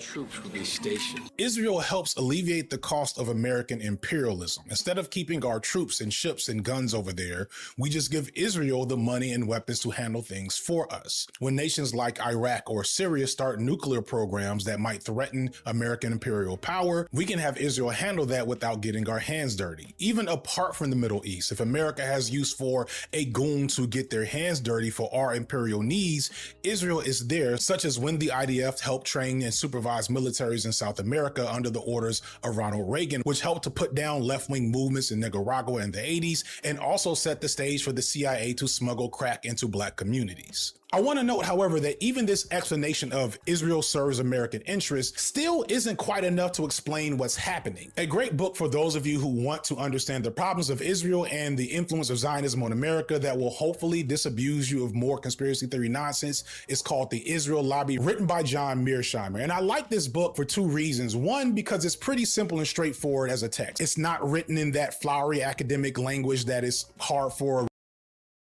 Is she did FD play this game on stream or something? regular people, including me, to follow. Or is she just like, oh, maybe the editor is the one, Oni Spumoni, is that who edited this? Or keep interested in. But more specifically, this is not written by some radical leftist or even someone that is right-wing. The author, Mearsheimer, seems to be a moderate, if not centrist liberal. I need to play, I've got that game. I need to play it sometime.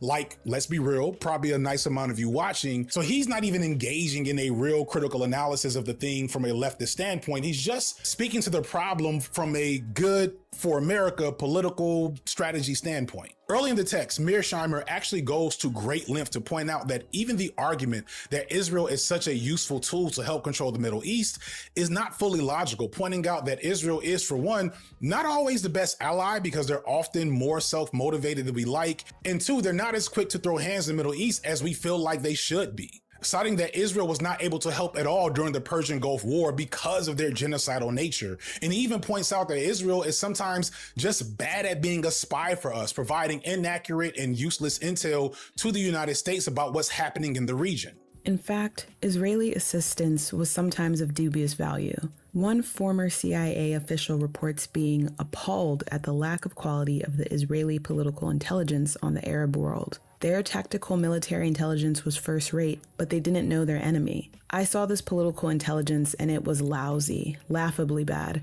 It was gossip stuff mostly.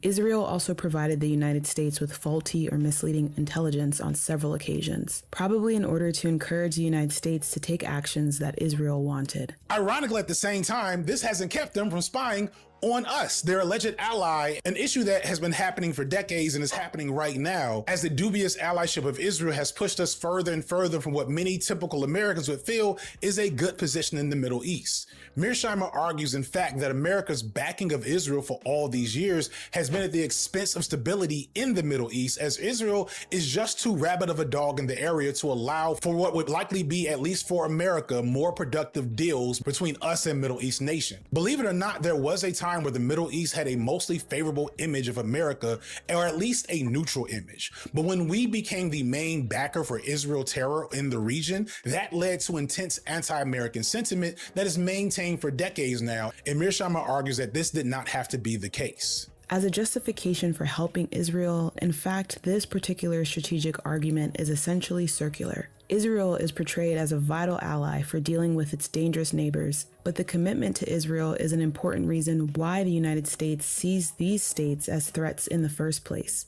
Indeed, Washington might find it easier to address the various conflicts that it does have with these states were its policies not constrained by prior commitment to Israel.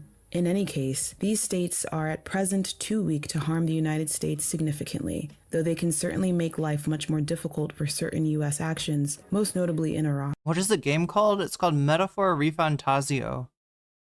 And it's by it's one Atlas game that's not in high school, you know? People were just talking about that, how the Final Fantasy, you're in some strange amalgamation of the past and the future. In Atlas games, you're in high school.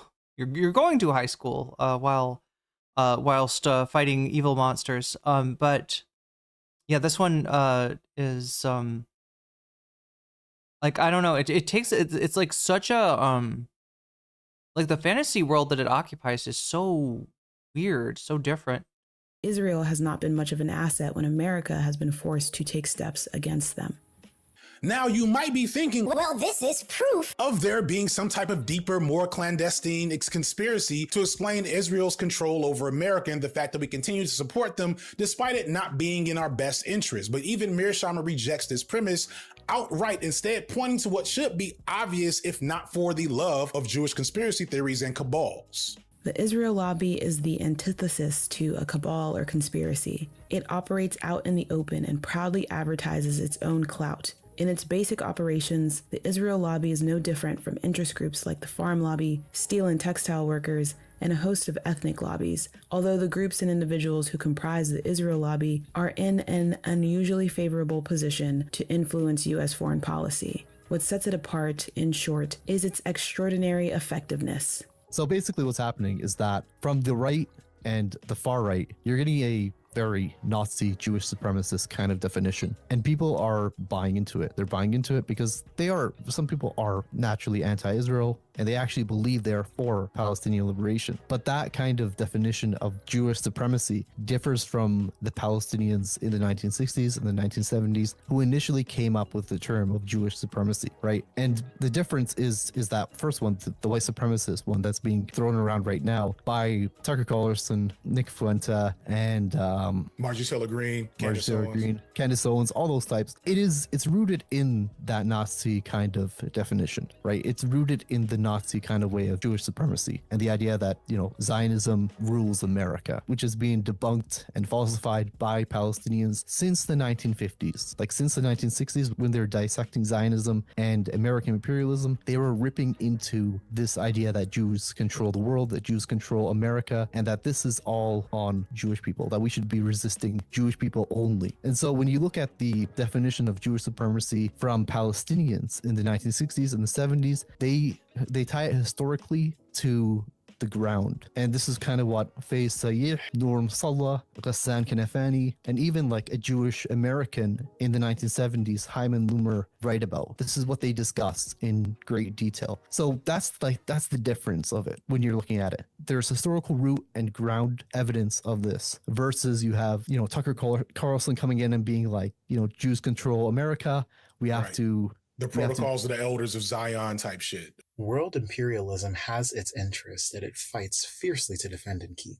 These interests consist in robbing the riches of the underdeveloped countries by purchasing them at the lowest prices and then processing these riches and reselling them at the highest prices in the markets of these same countries. By this operation, they accumulate immense profits, enabling them to increase their capital at the expense of the people's poverty, deprivation, and wretchedness. The Arab world possesses many resources, mainly petroleum, and constitutes a big consuming market for manufactured goods. Imperialism wants to maintain this situation to allow the process of accumulation of imperialist wealth to continue, on the one hand, and our poverty to increase on the other. To this end, it is genuinely determined to crush any revolutionary movement that aims at freeing our country and people from this exploitation. The revolutionary movement of the masses in the Arab world naturally aims at destroying Israel, because Israel is a force that has usurped a portion of this world and is a great danger threatening other portions of it. Consequently, Israel cannot but fight to the end any Palestinian or Arab revolutionary movement. Here, imperialism finds itself in the best position in this part of the world because through Israel, it is able to fight the Arab revolutionary movement, which aims at eliminating it from our homeland, with Israel becoming the force and the base used by imperialism to protect its presence and defend its interests in our land. Such a SIT-34 strategy for the liberation of Palestine creates an organic unity between Israel and the Zionist movement on the one hand, and world imperialism on the other. Even the current very unpopular war in Iran is not purely a situation where Israel has coerced America into a war that we didn't want. It's important to note that we low-key didn't, and every American president up until Trump was more disciplined to manage Israel's violent nature when it came to that area. This is also why Netanyahu greatly supported Trump to begin with during the election, but Israel manipulating an incompetent president into decisions that a competent president wouldn't have made is not the same as them controlling the situation, because the bottom line is every president for well over a generation has sought to disempower and attack Iran in some form or fashion. They're just better at imperialism than Donald Trump is. Donald Trump low-key has been really bad for American imperialism. Like, how do I say this without people getting mad at me? People like to point to lobbies like AIPAC as proof that Israel truly in control, buying off our politicians and our government and flooding money into people's pockets to control them to support Israel no matter what. And understand, AIPAC is an incredibly powerful political lobby that manages to be bipartisan and funds candidates on both sides of the aisle. But this is less proof of secretive control of the government from the shadows and more proof of just the corruptness that our government has existed in for really generations, but definitely since the 2010s when Citizens United made it possible for super PACs like AIPAC to donate money in the first place. Further, AIPAC is not an explicitly Jewish-funded lobby. Plenty of its money is corporate money with a variety of backgrounds, and more significantly, while AIPAC is a powerful Israel lobby, it pales in comparison to the Christian Zionist organizations in terms of power and funds and influencing our government. In an article from Mother Jones, writer Kiera Butler speaks on the massive influence of Christian Zionist organizations, pointing out that one Christian Zionist group brought in over $270 million in the last few years, which is more than AIPAC and the ADL made combined.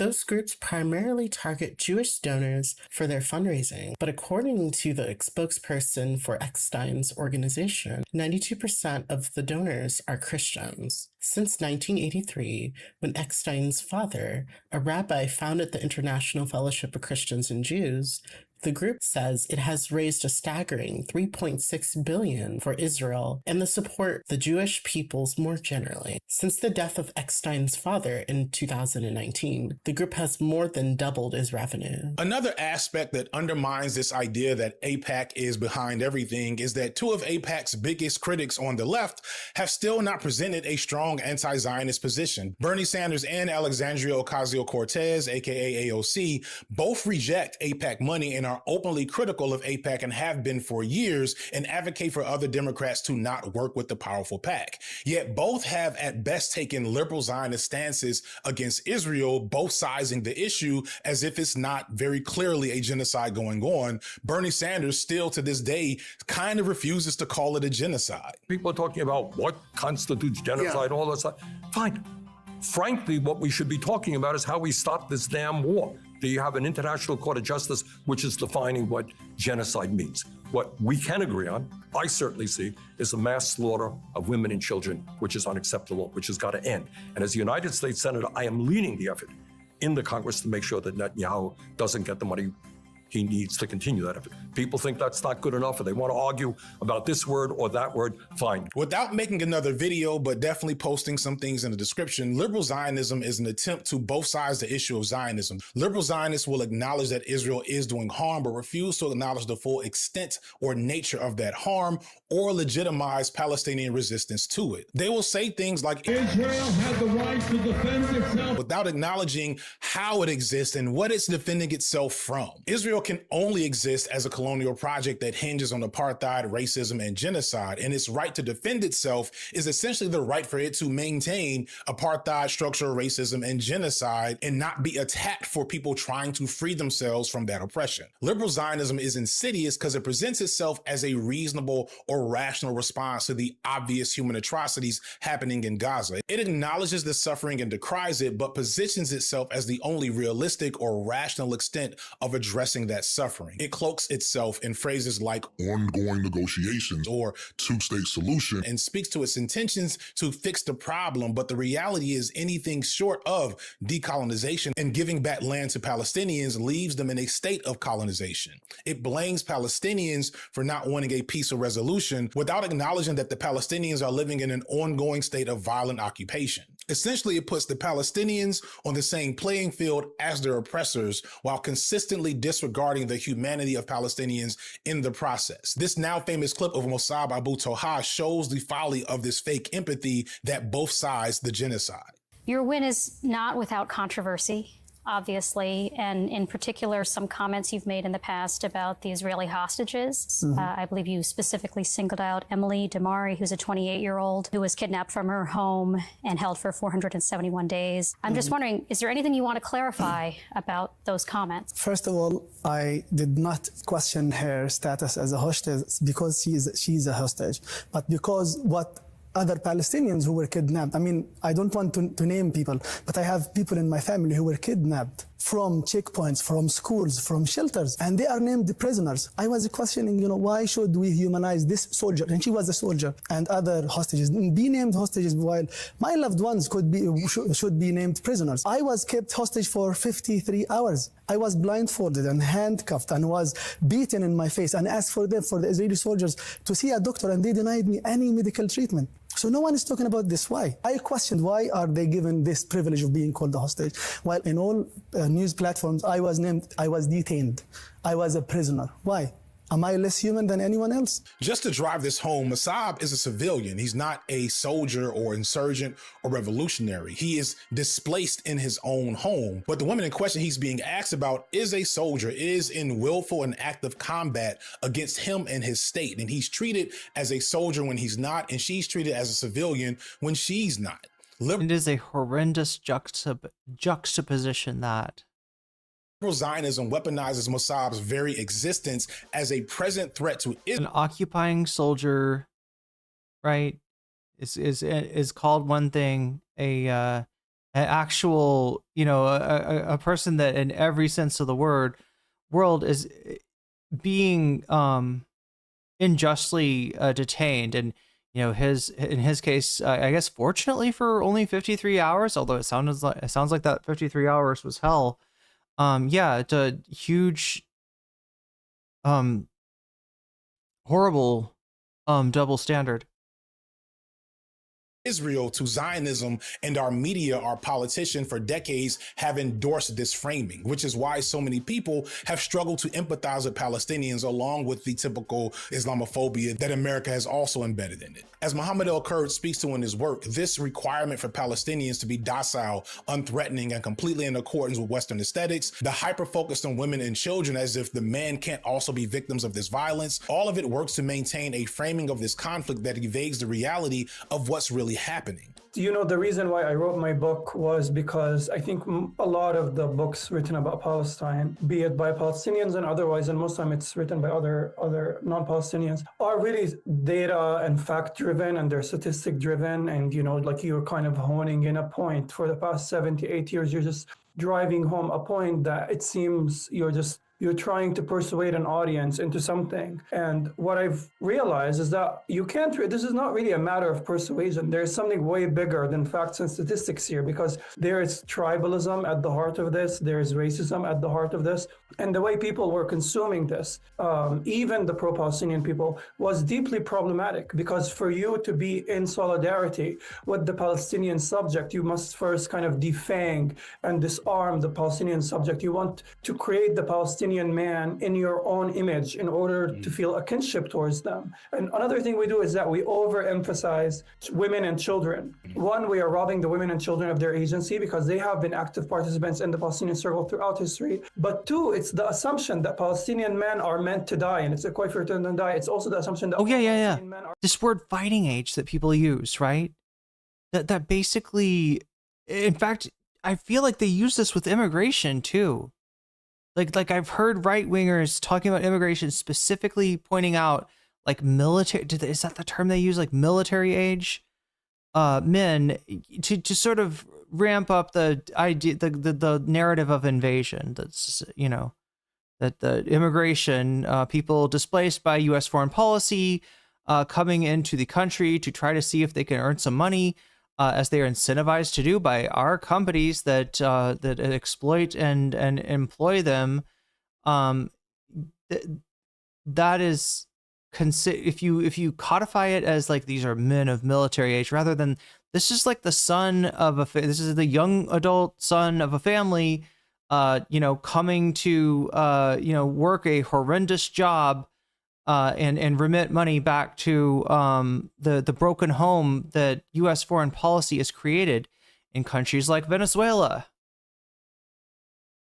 right? And this is the same kind of thing that they're doing when they say, you know, women and children, you know, that these are the people that hold some kind of a philosophical value, whereas with the men, it's like assumed, oh no, that's if they're men between what 16 and I don't know 40, that they're Hamas. They're Hamas. It's okay to kill them. It's you know, like, right. And even in this, sometimes this borders onto the, you know, children as well. Like, I think, when was it? Oh, we haven't watched this yet, but we'll see this tomorrow on the Professor Dave video. One of the people that, one of the Israelis that he is quoting, says something to the effect that there's no innocent in you know, Palestine or in Gaza, that even the babies are are future terrorists, right? Is the term.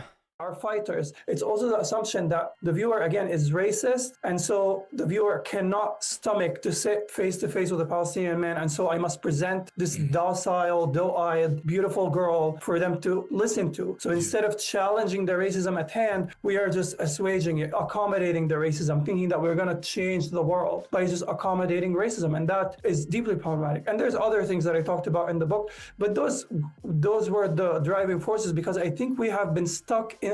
Open any book about Palestine from the 60s, from the 80s, from the 90s, you'd see the same persuasive tactics on it. We've been stuck in a loop. Yeah. And I want people to kind of snap out of it and think about this more critically. This conversation should be driven not just by like facts and statistics, it should be driven by logic first and foremost. Yeah. And what happens is that we are trapped in an illogical hallucination. This racist imperial framework is something that Israel is doing and has done for around 100 years and will continue to do of its own free will, even if America stopped helping it out. I don't want to infantilize Israel's intentions aside from America's imperial interests. Israel was Zionist before America was invested in it as a project. Israel has its own goals for the region. It has its own nuclear arsenal. And according to recent reports, they're definitely spying on us to a level that we are starting to get uncomfortable with. If we imagine America as like a crime boss, then Israel is the goon that we employed because we appreciated their bloodthirsty style. And now they're getting to a point where we can no longer control them.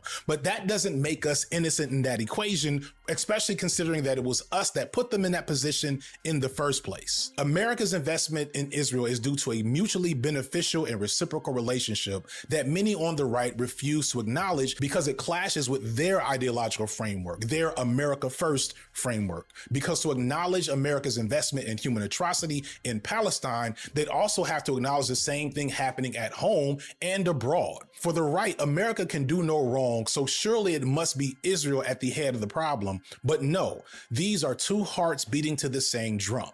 Zionists do not control our government, our politicians do. And Zionists do not control our politicians either, our capitalists do. And some of our capitalists are Zionists and some of our government officials are Zionists, but that's because capitalism and fascism and imperialism are all marching to the beat of the same drummer. Not because of Jewish conspiracy theories. I had to convince my brother, I had to sit my brother down and talk to him about who Tucker Carlson is, about who Nick Venta is, about who Charlie Kirk is. Because, he'd watch these videos on Instagram and TikTok and they're so absorbable and believable that you'd come out of it and be believing that Jews control America. And it's like, no, even in the 1970s, they were talking about American imperialism. They were talking about who gives Israel the arms and the weapons and the technology. There's like a double-edged sword with this, right? On one hand, you could 100% blame it on American imperialism, but then you look at Israel and you cannot deny that the right loves Israel. Is there a Harry Empton on this? Was there a Harry Empton video recently where he looks at the support for Israel across Democratic and Republican voters? Zionism itself, that Jewish people themselves are colonizing, and there is the breakdown, I believe, is like young and old. Like older MAGA right wingers support Israel, younger, especially if they're in any way like Nick Fuentes aligned, hate Israel, but not for the right reasons. Killing Palestinians. You cannot take the blame away from Jewish people in Palestine who are colonizing it continuously today and ethnically cleansing people in the West Bank and Gaza and even southern Lebanon. Like the expansionist state of it is committed by Jewish people. You cannot deny that. But at the same time, the people who fund it, who give it the arms, who give it the weapons, are Americans, are Europeans. And so there's like this kind of, and it's easy for people to look at American imperialism and blame it all on American imperialism and kind of like deny Palestinians the voice that I used to live in this house for 100 years, and one day a Jewish person from Brooklyn came into my house, ripped all my stuff out of the house and said, this house now belongs to me because, you know, this land was promised to me 3,000 years ago or whatever shit, you know? Right. Much like in the Jim Crow South, Palestinians are subject to unspeakable violence that they cannot get legal recourse for. Any involvement with the legal system of Israel is basically a kangaroo court that categorically sides against them. Their movement is restricted, often requiring badges and passes that limit all opportunities for work and travel, similar to apartheid in South Africa. And this is all before getting to the constant threat of violence and the actual violence that they are subjected to. This is not to imply, as others might tell you I'm trying to do, that Jewish supremacy isn't a thing and isn't real, and I'll come back to that in a second. But I think the absence of acknowledging and recognizing how Zionists, like all Western imperial and colonial projects, is white supremacist in its nature, more easily allows for this America First Zionism to flourish. Owens and her peers operate on the belief that Jews are not white, which is just not reality in any non-racist or non-white supremacist context. It's no big secret that the Zionist project was born from and for Ashkenazi Jews who came from Europe, and Israel, as previously mentioned, has been a tool to bolster global white supremacy and imperial projects worldwide. So it's quite convenient that this aspect of Zionism is often left out of the analysis of so many Western, i.e. white leftists. But if you try a bit, you can see that Palestinians clearly illustrate the connection to European imperial projects. For example, take this excerpt from Noor Masala's The Palestinian Nakba. Although Zionism was a latecomer to the European Romantic national tradition, the invention of the Jewish people and construction of a new collective consciousness in the 19th century, a tradition recast with historical depth and ancient roots, was in line with other Eastern and Central European national projects of the age. These Zionist historians reinvented a new Jewish historiography which was not only divorced from Jewish collective memory, but also at odds with it. Political Zionism was in fact a radical break from 2,000 years of Jewish tradition and rabbinical Judaism. Zionist nationalism, a latecomer among the national movements of Eastern and Central Europe, looked for historical roots and sought to reinterpret distant pasts in the light of newly invented European nationalist ideologies. According to American Jewish historian and theoretician of nationalism Hans Kohn, Zionist nationalism had nothing to do with Jewish traditions. It was in many ways opposed to them. Zionist nationalism adopted German Völkisch theory. People of common descent should seek separation and form one common state. Another Palestinian scholar, Völkisch, right? Arij Sabah Khoury, draws a similar comparison, noting that identifying the origins and nature of Zionism within greater European settler colonialism is not meant to flatten it, but to better understand it. Like some other settler colonial projects, the United States, South Africa, Algeria, the Zionist movement has always emphasized its exceptionalism, and this is reflected in the production of academic knowledge about its history. However, comparison is a vital element of my analysis, not to argue for absolute equation of Zionism or the State of Israel with other settler colonial histories, but to trace pattern ways of doing and thinking, and its relationship to other cases termed settler colonial. Using settler colonialism does not refute Jewish religious and historical connections to what they term Eretz Yisrael. Rather, it is a diagnostic analytic category that describes dynamic encounters between settlers and natives and the processes through which territorial and demographic orders have been transformed to favor Zionist settlers at the expense of indigenous Palestinians, becoming routinized as structures through which settlers are prioritized over the indigenous, often in ways that further entrench denial of indigenous sovereignty. I gotta learn how to speak Hebrew for an empty signifier video now. I'm crying.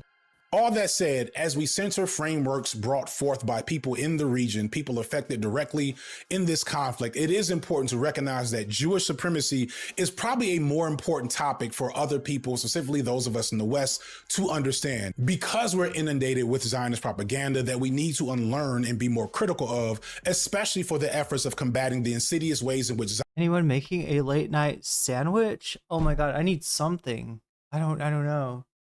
Wow. 6 hours and 42 minutes and counting. Zionism, and more specifically liberal Zionism, has embedded itself in Western thought. For most of you watching, the term Jewish supremacy probably brings up images of this guy again, and the conspiracy. Who's the guy? Did we figure out who the guy was? Also, this time he's got a Popeye. He's got a Popeye pipe. He's giving a speech and smoking a pipe. Yeah, that a egg shall not sustain. That's the sad fact. I mean, like for a short stream, certainly, or for a normal stream for 6 hours, an egg will sustain. But conspiracy theories from the protocols of the elders of Zion and this book, etc. And that's understandable and expected, in part because if you're watching this on BreadTube, talking about anti-Semitism and debunking Nazis is what most of us have been doing for the last 6 or 7 years. So it makes sense that cognitive dissonance and immediate rejection of the concept might be your immediate reflex. Sandwiches rule. Zionists in Israel have worked very hard to reduce all criticism of their project historically to these same images of anti-Semitism and neo-Nazis. However, that is not what Palestinian and Arab scholars and revolutionaries are talking about when they speak of Jewish supremacy.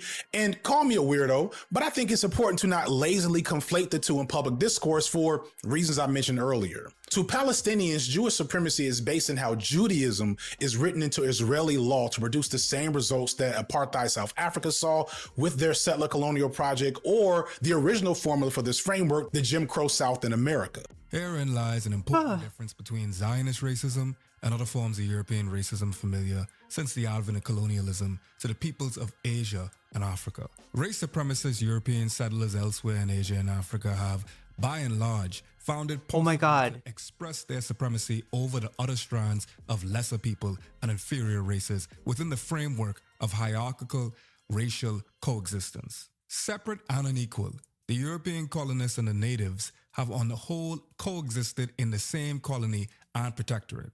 Though they have openly disdained the natives, ruthlessly suppressed them, and methodically discriminated against them, European colonists have, as a rule, deemed the continued presence of the indigenous populations useful for the colonists themselves. And as such, they reserved for the native all the menial functions and assigned to them inferior in the settler-dominated society. Not so the Zionists. Race supremacist Zionist settlers in Palestine have found it necessary to follow a different course. More in harmony with their ideological system, they've expressed their fancied supremacy over Arab natives. First, by isolating themselves from the Arabs in Palestine, and later on, by evicting the Arabs from their homeland. And this is all before getting to the constant threat of violence and the actual violence that they are subjected to. This is what they mean by Jewish supremacy. And while it mimics and draws clearly from the ways that white supremacy has always functioned and worked within European imperialistic projects, it is important to recognize that religious distinction. Zionists insidiously use Judaism to shield against these obvious supremacist tactics and differentiate themselves from the more oblivious evils of apartheid South Africa or Jim Crow in the American South. Ironically, while much of the Zionist project happened with the goal of attaining whiteness for Jewish Europeans, Zionism has also purposely weaponized the non-white status of. Okay, chat, if I'm going to do this correctly, right? I just ordered some papaya salad. Maybe that'll, maybe that's what I need. It's fruity, salty. It's got some peanuts in it. Comes with vegetables. Maybe that's what I need. Jews as a way to define. I just did it out of the place is closing in 2 minutes, and I was like, oh my god. Yeah, I guess that's what we're in for, Chad. If we're gonna, especially if I'm gonna play Persona 2 after this.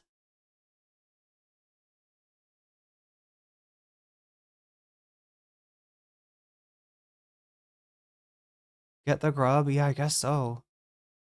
Veggies, hopefully broccolini. It's more like, what is it going to be in there? Cabbage? Cucumber. What usually comes with these? Cabbage and cucumber and maybe beans? Maybe some like raw green beans? No, I mean, wait, is there, I think there's carrot in the salad though. It's like papaya and carrot, like cut into shreds and then pounded. You pound it, salt and maybe some lime juice, and I don't even know. I don't even know what the ingredients are, chat, but oh my god, my fucking brain is like reflect from their very white framework of governing. When Palestinians speak of Jewish supremacy, it's them recognizing how traditional white supremacy influences Zionist behavior, but it also recognizes the uniquely insidious nature of Zionism as a religious manifestation for racism and apartheid. Yes, I am aware that Jews of other races still exist in Israel and enjoy a status above Arabs, but this is typical for all white supremacist projects and frameworks. There have always been people othered by the dominant social structure under white supremacy that decide to align with it, even if it means relegating themselves to permanent second-class citizen status. Candace Owens herself, again, a black white supremacist, is a perfect example of this, along with pretty much all black Republicans. Because even though Israel is now majority Mizraim, there's still Ashkenazi supremacy within the Israeli culture, whether it's aesthetics, whether it's leadership, all these things. There are very legitimate reasons to say that Israel is still based on a certain kind of white supremacist project. And other people have written about this, where in Europe, they couldn't be white. Right. They can be white in Israel, though. They can be white in Israel. They can be white in Israel. And so you then see the racialization of the Palestinian. You see the Palestinians become other. They become the racialized other, who are subjected to all of the kinds of things that happen inside of any racial state project. And that's what you see happening there. And that's what makes all of this very fascinating, because the racialization isn't about phenotype. Because the Ethiopian Jew, the Beta Israel, they're part of that state, the Israeli state. The Afro-Palestinian who lives in East Jerusalem is on the other side of the equation, even though phenotypically they may be more similar. So the racialization isn't about phenotype. That's not to say that there aren't examples of anti-blackness that exist everywhere that are about phenotype. But in terms of the racialization, the primary thing, to use Ruth Wilson Gilmore's language, the thing that subjects you to premature death in Israel is being Palestinian. I think that's just important to note. There's more to be said about the racist and white supremacist nature of Israel and Zionists and the overrepresentation of Ashkenazi, aka white Jews, in comparison to Jews of other ethnicities, the reports of forced birth control and sterilization of Ethiopian Jews. There's even emergence of an explicit white supremacist faction within modern Zionism. But from the Palestinian standpoint, there is also a necessity in illustrating how Judaism is utilized to justify their oppressed state. It's a process of exclusion, expulsion, and extermination of Arabs from their homeland, as opposed to the usual subjugation and exploitation that was seen by enslaved black people and Africans. What needs to be understood is that Palestinians critique Jewish people in Israel not because they are Jewish, but because Israel forces Judaism into the role of a repressive institution. Israel and Zionists use Judaism the same way that white supremacists use whiteness, and they expect you not to point that out when you're critiquing the problem. It's outright comedian. Okay, I think we're good. Accuse people whose houses are being stolen of being racist against the people stealing their houses with support from the government and our government and from Jewish people outside of Israel. It's not the Palestinians' fault that their oppressors are Jewish. It's important to reject this framing because it necessitates a critical engagement with Jewish identity outside of Israel as well. If you acknowledge Israel as a supremacist ethno-religious state, then it calls into question any and all support of that state, no matter what your background is. Jewish settlers who steal land from Palestinians are often imported from America, and this happens with little or no consideration of the awfulness of what they're doing. Recently, the mayor of New York, the purported anti-Zionist Zohran Mamdani, came under fire from the left for arguing that protests happening at a synagogue in New York were anti-Semitic based solely off the fact that the protest was at a place of worship.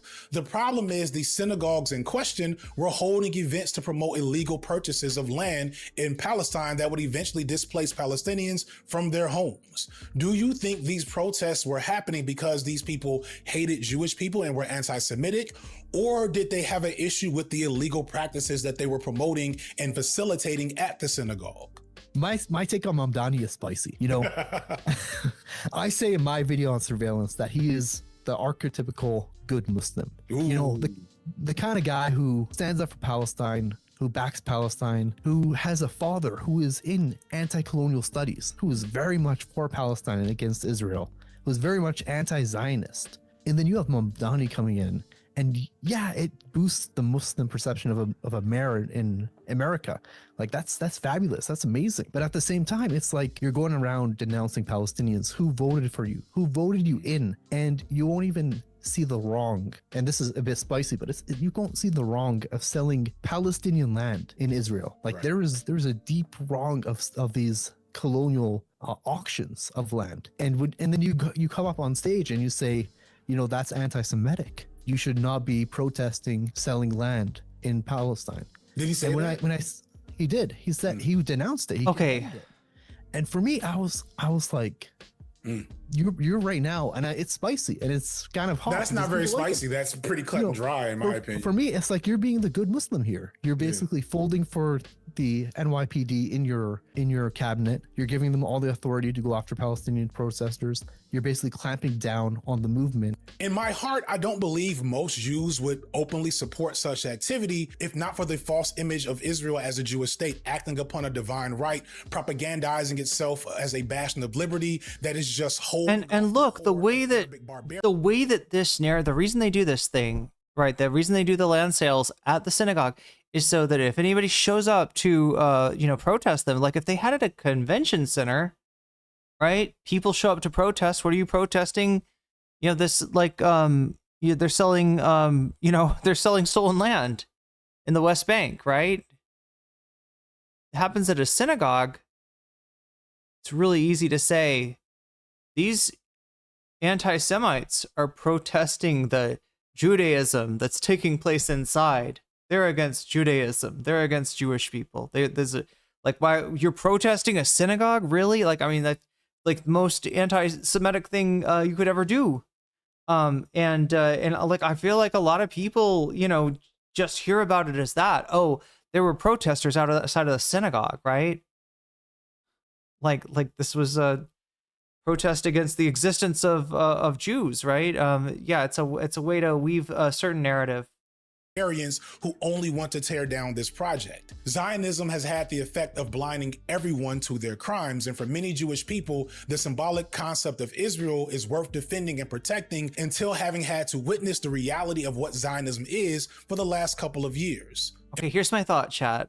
If I have like some fruit, some coconut water, and maybe a little bit of papaya salad, I should be good. I think it's coming my way in about 30 minutes or so. And we're seeing that over the last few years, statistically. And this way also, maybe I have a little bit left over for tomorrow.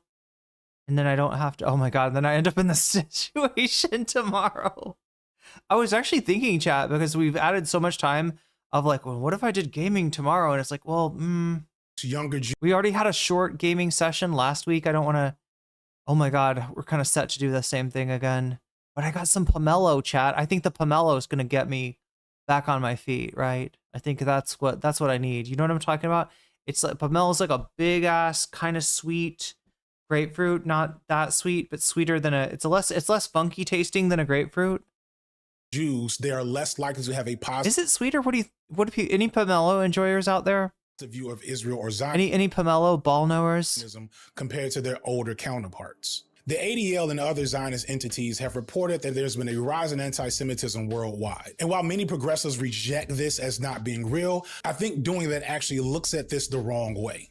Instead of saying this is outright false, I think we should just acknowledge that people are witnessing the violence of Zionism in Israel as their soldiers kill kids and journalists while wearing the Star of David, and this is leading to misdirected animosity toward regular Jewish people. I'm not saying that this is a good thing, by the way, but I feel the way it's often framed by proponents of Israel is dishonest and dangerous. The reality is any rise in anti-Semitism that is happening is not the fault of Palestinians or anti-Zionists. It's the fault of Zionists themselves, alleging that their violent, barbaric practices are in the name of Judaism. It's only natural that regular people witnessing that happen might ask questions and sadly might act in irrational ways. but it's Zionists and Zionism that maintains the narrative that their actions represent all Jewish people, and this is incredibly harmful toward all Jewish people and needs to be stopped.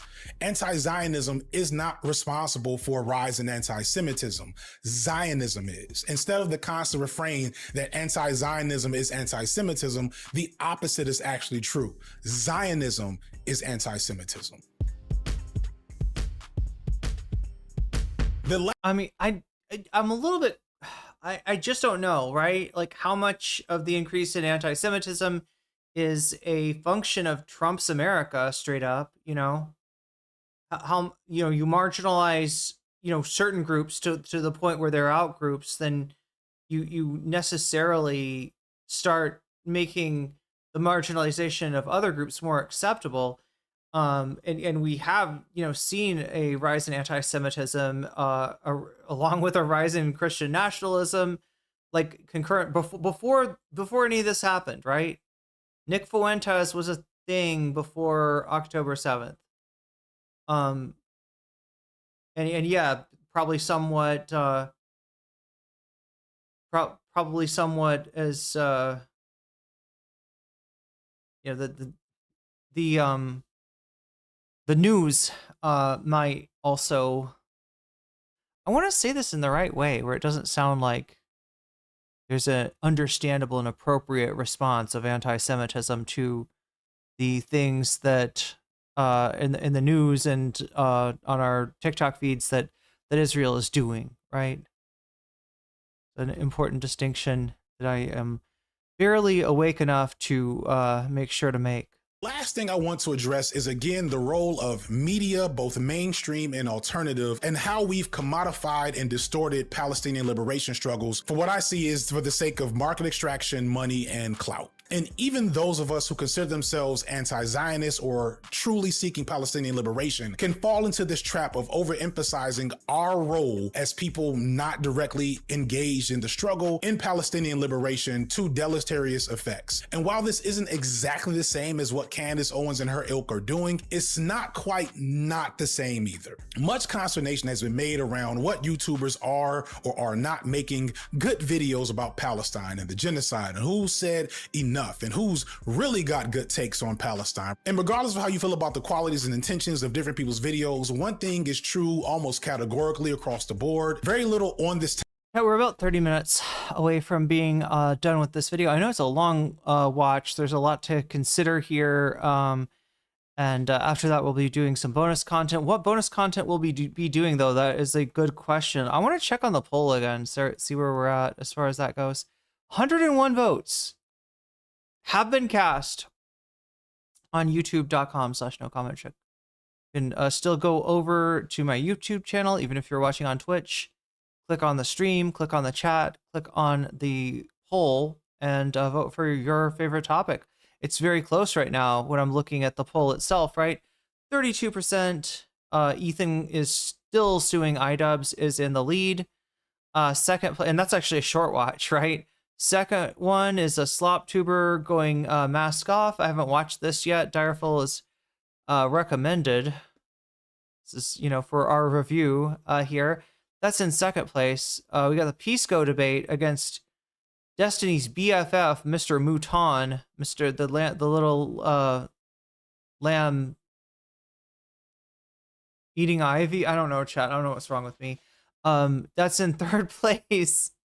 And then fourth place, we got the Pod Save America. Exciting moderates. Aren't you excited to know how Matty Iglesias wants us to get excited about moderates? What was that? What was the tweet that I responded to him on? I think he showed a poll. It was like one poll showing Abdul El Sayed way ahead of Haley Stevens, right? Second poll showed Abdul 5 points behind 5 points behind Rogers, the Republican, and Haley Stevens maybe 1 point up. And he was said something like, not gonna lie, starting to get kind of black-pilled on this. And my response was like you just now realizing that there's a drawback to, you know, AIPAC spending, you know, to 60 million, like not just AIPAC, but AIPAC, the Detroit, the DTE, company, the power company there in Michigan, Blue Cross Blue Shield, like all these interest groups combining to spend $60 million against Al Sayed, right? And you never thought about, well, you know what happens when you spend $60 million and do that much negative advertising against a guy, right? How does that set him up for the election? Like, Abdul El Sayed has handled this whole thing with kid gloves, because if by some chance he doesn't win, he doesn't want to be thought of as responsible for like if he doesn't want to be like, he doesn't want people to say that, like, well, it's all the negative advertising that Sayed did at Haley Stevens that cost that gave Rogers the Senate seat, right? And on the other side, there's no such consideration. And think about it this way, chat: the interest groups that the centrist Dems, that the Liberal Action Network, amongst others, are so excited to see coming in to try to smother El Sayed. I don't think they care. I don't think AIPAC is fine with Stevens. AIPAC is fine with Rogers. Like Detroit DTE, probably same thing, right? Blue Cross Blue Shield. Hey, as long as we're not doing Medicare for all, we're good. We're Gucci. So it's not their problem. It is the Democratic Party's problem, though. It is unless they're the type that are like literally flirting with, let's just vote for some MAGA Republicans to rat fuck the DSA.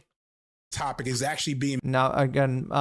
Reminder: Abdul El Sayed is not a member of the DSA nor a socialist. Made by people from that region, or even sourcing Palestinian or scholars from the MENA region in their content, which is one of the reasons why there has been some bad content made on this topic. Now, I have not made consuming videos about Palestine part of my regular media diet, so it's possible that I'm just not aware of the landscape fully. But as far as I can, moderates, hey, don't make you think that. I don't want you to think that the topic is boring just because Pod Save America can't get us excited about their moderates, right? I think it's pretty instructive of how that segment of the left just does not understand new media at all. But yeah, make sure to get your votes in if you haven't already. We got 102 votes so far. Make sure to like the stream while you do that, because it's a good time to remember to like the stream. And actually, liking the stream helps me out a lot. And you are doing your part if you're liking the stream. Don't ever think that you're not. Don't ever think that you're not. When you see like a gazillion people get gift subs on Twitch, I don't want other people to be like, oh gosh, I wish I could help out. Right? You are helping out just by liking the stream. Honestly, you're just helping out by being here, but you can help out even more by liking the stream. You can help out even more than that if you're on Twitter and you click on the blast off tweet and give me some support on that. So yeah, there are ways to help. Tell only 2 creators with any direct connection to the MENA region have been able to make significant content about the genocide. And that's Dr. Fatima, who is from Libya, and Lost Futures, who is Lebanese. One Dime is also Lebanese, and he did tell me in the middle of a heated debate about this video that wait, FD has talked to One Dime? That would be an interesting conversation. Was getting ready to release his own video on the topic, and that may come out before this comes out. If it did, here it is right here. Oh, put my 2 gifties towards the mystery slop tuber. God, everybody wants to unmask this mystery slop tuber. Shit is good. Shout out to One Dime. But as far as I can tell, that's it. Also, like, One Dime is still white. One Dime, you still white. Now, I don't want this to be interpreted as a DI representational politics thing, as if being Palestinian or from that region automatically gives you the best opinions and ideas about Palestinian liberation. Just as Candace Owens exists as a black white supremacist who actively fights against black liberation, there are Palestinians and people from the region God. the same purpose. You remember this is Ethan's friend. This is the guy that came on Ethan's stream. Like, and Ethan is like, is there anything people can do to help Palestine right now? And he gives out 2 links. The first one is straight up for him. Is help my media career, right? I think it's, what is he, part of the Atlantic group? It was like his Atlantic group like donation link. And then the second one was some kind of charity that I didn't look into it too deep, but like it seems like it might actually benefit Palestinians in some way, but you couldn't tell which was the Atlantic Council. What did I say? Did I say the Atlantic Magazine? Oh my God. Did I say the Atlantic, what is it? The Atlantic Coast Conference? And this was a topic from one of Lost Future's videos titled Arabs for Genocide. But recognize as I say that did I say transatlanticism, the Death Cab for Cutie album? Commentary title that I and most of your favorite creators and influencers who have made content on the topic could not have made that same video. In part because for Lost, I love that he's done 3 videos about Candace without ever doing one. I don't know. I don't remember the other 2, but this one, I honestly didn't watch this when it came out because I thought it was a video. I was like, no, this is clearly a video about Candace. FD is clickbaiting. His name is Ahmed Fuad Al-Khatib. Futures, this is a real area of expertise and interest and personal connection, and not just something he's doing because it's trending or because his fan base desires it from him. There's a lot of reasons to side-eye the lack of attention that his Palestine videos have gotten versus videos on, say, Attack on Titan. But to me, it's more indicative of what people are really watching us for, and it's not what most of you say you're watching us for. Why would you call it Death Cab for Cutie? I don't know. Ask the Postal Service. For me, my main priority for making YouTube was education for most. And yeah, I get it. You know, I get the entire thing of like getting subs and getting reach and getting views and whatnot to expand the educational kind of point. But whenever I make a video, there were some easy targets for me to hit early. You know, I could have gone on that Attack on Titan train and milked it dry for a good 2 years, right? But like right when I published Attack on Titan Part 2, October 7th happened. Like right when I was finishing that video. And after that, I was like, do I chase this Attack on Titan, you know, hype that my channel is getting, or do I focus on Palestine? You know, that was a choice for me. At that moment, after all that research I did for Dr. Fatima, I was like, there's no way I can't make a video on Palestine right now. Like, I gotta do this. I don't care about the Attack on Titan hype train. I don't care about the hype train. Okay. That video that, you know, accelerated into the chat. Stratosphere. My folks are. Please don't ever do a rumbling hype train. That would be so disturbing. I don't want to Attack on Titan hype train. That would be so fucked up, right? I could see Twitch doing something like that. Like they somehow integrate like video, like anime and video game IPs. Now is on Palestine, and it was a tough decision, you know, because it basically like, you know, and you get a little Jaegerist badge. Oh no, chat, that'd be so dystopian. That would be so dystopian. I said Atlantic Group. Is the Atlantic Group like that's I said that's a record label, right? The Atlantic Group? Did I say the record label? Like, I don't know, 50K viewers. And then all of a sudden I published Palestine and I hit like I don't know, maybe like 5,000 first week. And I was depressed as fuck. I was like, oh crap, I made the biggest mistake of my life. But at the end of the day, I was like, this is more important than talking about Attack on Titan, talking about anime. You know, as for people not reaching out to me, it insulted me. You know, I did feel hurt when I started seeing the videos rolling around at that time, and all they're citing and all they're bringing onto their videos are Jewish people or people aligned with the Palestinian Authority, which is like this very colonized Palestinian perspective that denounces Hamas, that denounces resistance to the occupier, that wants to, you know, coexist with the occupier as they're being occupied in the West Bank. Like, it's crazy. You bring people on like that onto your channel, and I'm like, I'm right here. I got a video on Palestine that's over an hour. I have all this research, and you know, it was insulting, but at the same time, I was like, how do I've never seen Attack on Titan. Well, I don't want to get too into it or too controversial here, but it is I would call it like a ham-fisted allegory for genocide. And yeah, it's when you start to sort of follow the threads of it, I mean, it's some interesting ideas, but when you try to like follow the threads of it, it falls apart. It's incoherent and kind of like, I don't know. It's controversial too, because some people like interpret that inclusion as the author's endorsement of there's some question of like the mangaka's political ideology. Go further. The backlash to that, like my reaction to not being invited, to not being it's Japanese imperial apologia, yeah. Able to speak on that, and to not being that is the rap against the mangaka. Even being shared. Like, people would watch my video on Palestine. They would be like, okay, good for you, man. I'm not gonna share this around. So I made a part 2. where I was like, okay. I just think that the allegory, it's so confused that it lends itself to numerous different interpretations. And yeah, that is one of them. It's been like 2 months since October 7th. I've seen your videos, guys. I've watched all your videos, and they're liberal Zionist slop at best. Like, I'm sorry, they were really bad. And I was like, hey, let's touch on all the Zionisms, from political Zionism when it originated to liberal Zionism today. Let's talk about it all. Let's really get into the nuance here, quote unquote nuance of how people talk about it, of Zionism and how it's being talked about right now. The thing that makes us different from Owens, though, is the intention and also a lot of people interpret Attack on Titan, or they think Attack on Titan is like a vor anime, but actually it's more of a mech anime. At the end of the day, it's actually like a Gundam. Basically, the Titans are Gundams. Of what we create, of our analysis. But the Titans are Evas. That makes us similar at the end of the day is that we still have some of that same blindness and cynicism in how we engage on this topic. There's an incentivized drive in the way these platforms are designed, like a flesh mecha, to position themselves as leaders on the topic, but not actually engage with what leadership contributes. Don't get me started on Gundam. I have never seen any Gundam. Like, I don't know, I might have caught some of it, like, that just, like, was on Gundam is Good?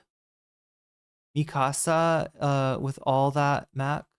To. Many creators want to be a voice for Palestine, or their fans want them to be a voice for Palestine without considering that Palestinians already have their own voices. So it makes me question what people are really pursuing here. And to me, this is best exemplified by the rise in prominence of one Norm Finkelstein. I'm not going to completely drag. Oh, here we go. As a bad faith actor or grifter as great timing too. No, actually, after you put this out like more than a week ago. This topic that will be highly unfair to him. That is him sitting across the table from Mr. Mr. Botticelli. I want to be clear about that, although I know one of y'all is going to say, "Oh, that Norm Finkelstein is." I'm not about this. Further, the book, Mr. Vagonia, The Holocaust Industry, and a lot of his work is really important for developing and criticizing the hold that Zionism has on American institutions. But to quote a random on Twitter that I saw the other day, Norm Finkelstein was low-key stuck saying slick shit about black studies and complaining about Gundam goes all the way back. Oh, this is true about Norm. Gundam goes all the way back to the 70s. Like before before October 7th, he had a lot of thoughts about trans people. All right. Low-key right-wing podcast before being pushed into greater prominence after October 7th. And what was his podcast? The American voice of anti-Zionism. And y'all don't see the issue there. Like, please tell me, thinking about it now, isn't that kind of a problem? There is a genre of men and women, majorly men, Jewish, who have been like on a consistent journey of being wronged so often and then course correcting when it is too late. And we valorize them, we champion them, we give them more. Wait, I thought I said before October 7th that used to go back to the 70s. I'm sorry, I got two different thoughts mixed up there. Chatter's telling me that Gundam goes all the way back to the 70s, and Norm was talking about a bunch of different subjects in a lot of ways that aren't quite as based as his takes on Israel Palestine. Podiums. People who have demonized BDS, for example, for many years, and have silenced Palestinian voices who have advocated for BDS for many years, are now suddenly embracing it. Or a different example, Peter Beinart, for example, is a man who cheered on the Iraq war very, very loudly for years. And then he was like, I was wrong about that. And this is a man who cheered on Israel for many, many, many, many years. And now he is like, I was wrong about that. And he cheered on the two-state solution. And then he was like, I was wrong about that. And they don't stop to think, oh, I have been wrong so often. And yet I am grandstanding. And yet I'm so arrogant. And yet I am speaking with so much clarity. These people they don't have the word perhaps or maybe or I think in their vocabulary. They speak with so much certainty. And right now he is like constantly saying things that are so implicitly or sometimes explicitly racist against Palestinians. And I assure you that in a couple of years, he's going to be like, I was wrong about this. But I think the responsibility falls on him and others like him to have humility, but also the responsibility falls on the viewer and the reader to be a little bit more critical, to not just welcome with open arms anyone who just pretends to be in solidarity with us. And this doesn't apply to just the people on the left who kind of made a name for themselves over speaking over Palestinians. This also applies to our kind of unconditional embrace of right-wing figures who have suddenly started speaking up about Palestine. I feel as if in the moment we have two extremes. Either you crucify everybody and you want people to be perfect all the time and not have made any mistakes ever. And if they have made mistakes, then you do not engage with them. That's one extreme. And the other extreme is that you just welcome people with open arms. I think the thing is a little bit more nuanced than that.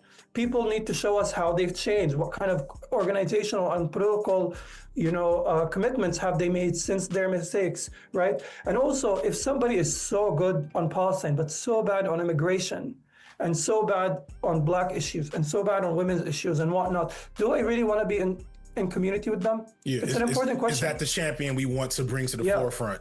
Finkelstein being white and Jewish makes him far more palatable to white sensibilities as it pertains to media around the topic. And that does make him capable and very important as a mouthpiece to forward anti-Zionism in spaces where it may not have had any opportunity to spread. But it does exemplify a major issue on how we get to the point where Owens and her ilk are the vanguard of anti-Zionism as well, which is that, Owens aside, Americans are only interested in the analysis and opinions of white men whenever it comes to serious political discussions, even when those discussions aren't really meant to be led by white men. In fact, especially when those discussions aren't meant to be led by white men. The now famous debate that mostly focuses on Finkelstein calling Destiny a moron on the Lex Friedman podcast is a perfect example of how distorted the real issue has become. Moin Rabini, I apologize if I mispronounced that, is the only Palestinian on this panel, which features 3 accomplished scholars and a professional gamer debating the validity of Palestinian liberation. And of all the figures, Rabini is probably the person who people remember the least from this piece of content. This trivializing of Palestinian liberation in this way is greatly what Muhammad El-Kurd focused on in his book. Simply put, I'm asking for a little humility. Western knowledge producers, or those using Western voices in their knowledge production, should ask themselves a few questions. Where do Palestinians fit in this work? Do they have any agency, or are they a tool to drive the point across? Are my filmmaking practices extractive? How can I practice responsible authorship? Have I instilled in my project enough cues to incentivize my audience to consume it critically, or am I patting myself on the back? Am I doing the challenging chore of speaking to my bigoted, acrimonious community, accosting my Zionist aunt at the dinner table? Or am I preaching, pandering, really, to the choir? Did I really have to go and see for myself? Or did I ignore a century of Palestinian literature? Am I cognizant of how that refusal to engage local and grassroots knowledge production continues to undermine its value on the world stage, undermining also the value and authority of Palestinian narration? Do I have a class analysis in my work? Do I acknowledge that I get awards for saying similar things to what the student movement has been criminalized, suspended, and censured for saying? Do I name my institutional backing? What are the material and monetary conditions for those whose voices I amplify? Am I only referencing dead guys? What does my works cited page look like? People like to say they're fighting for Palestinian liberation. They may even think this, but their actions ultimately become highly self-serving, and the greater audience is often too sucked into the clout of it all to be aware of the problem they're contributing to. In fact, they're usually part of the problem. Now, this criticism is probably most relevant when speaking about Candace Owens and the right-wing voices in the topic, but it's still applicable to us on the left, and to me, it's worse that we're dealing with this since we purport to know better. I don't think we're critical enough of how uncritical we are of who we reward with the attention economy on this topic, and the fact that even having an attention economy based on a genocide, to me, is kind of gross in the first place. This is my personal perspective as someone inside this machine. And of all the things I've said in this video, I do want to be clear, this is just me. This is just how I see it. But if you ask me, YouTube and alternative media is no place for serious political education at a grand scale. At best, videos like this will inspire people to go out and really get educated. And in my opinion, anyone you see on any of these screens or podcasts presented themselves as a voice against Zionism or for Palestinian people who isn't themselves rooted in that struggle, who can't present to you bona fides on their organizing work, is not to be trusted. There's been this memification of anti-Zionism that, while probably useful on some level, especially for communicating ideas quickly and easily and affecting cultural attitudes, but it's still insidious in its unintended consequences of making all of this less serious than it should be. There was a point when writing this video where I was going to call for more content from more creators on the topic, but when I sat back and looked at the actual landscape, I feel like what many people are already doing is actually more responsible considering how these platforms work. We do need to keep speaking up for Palestine, but we also need to stay in our lanes and not overreach our capabilities, while also being critical of how we could improve our analysis by engaging more with better scholarship from actual Palestinian scholars.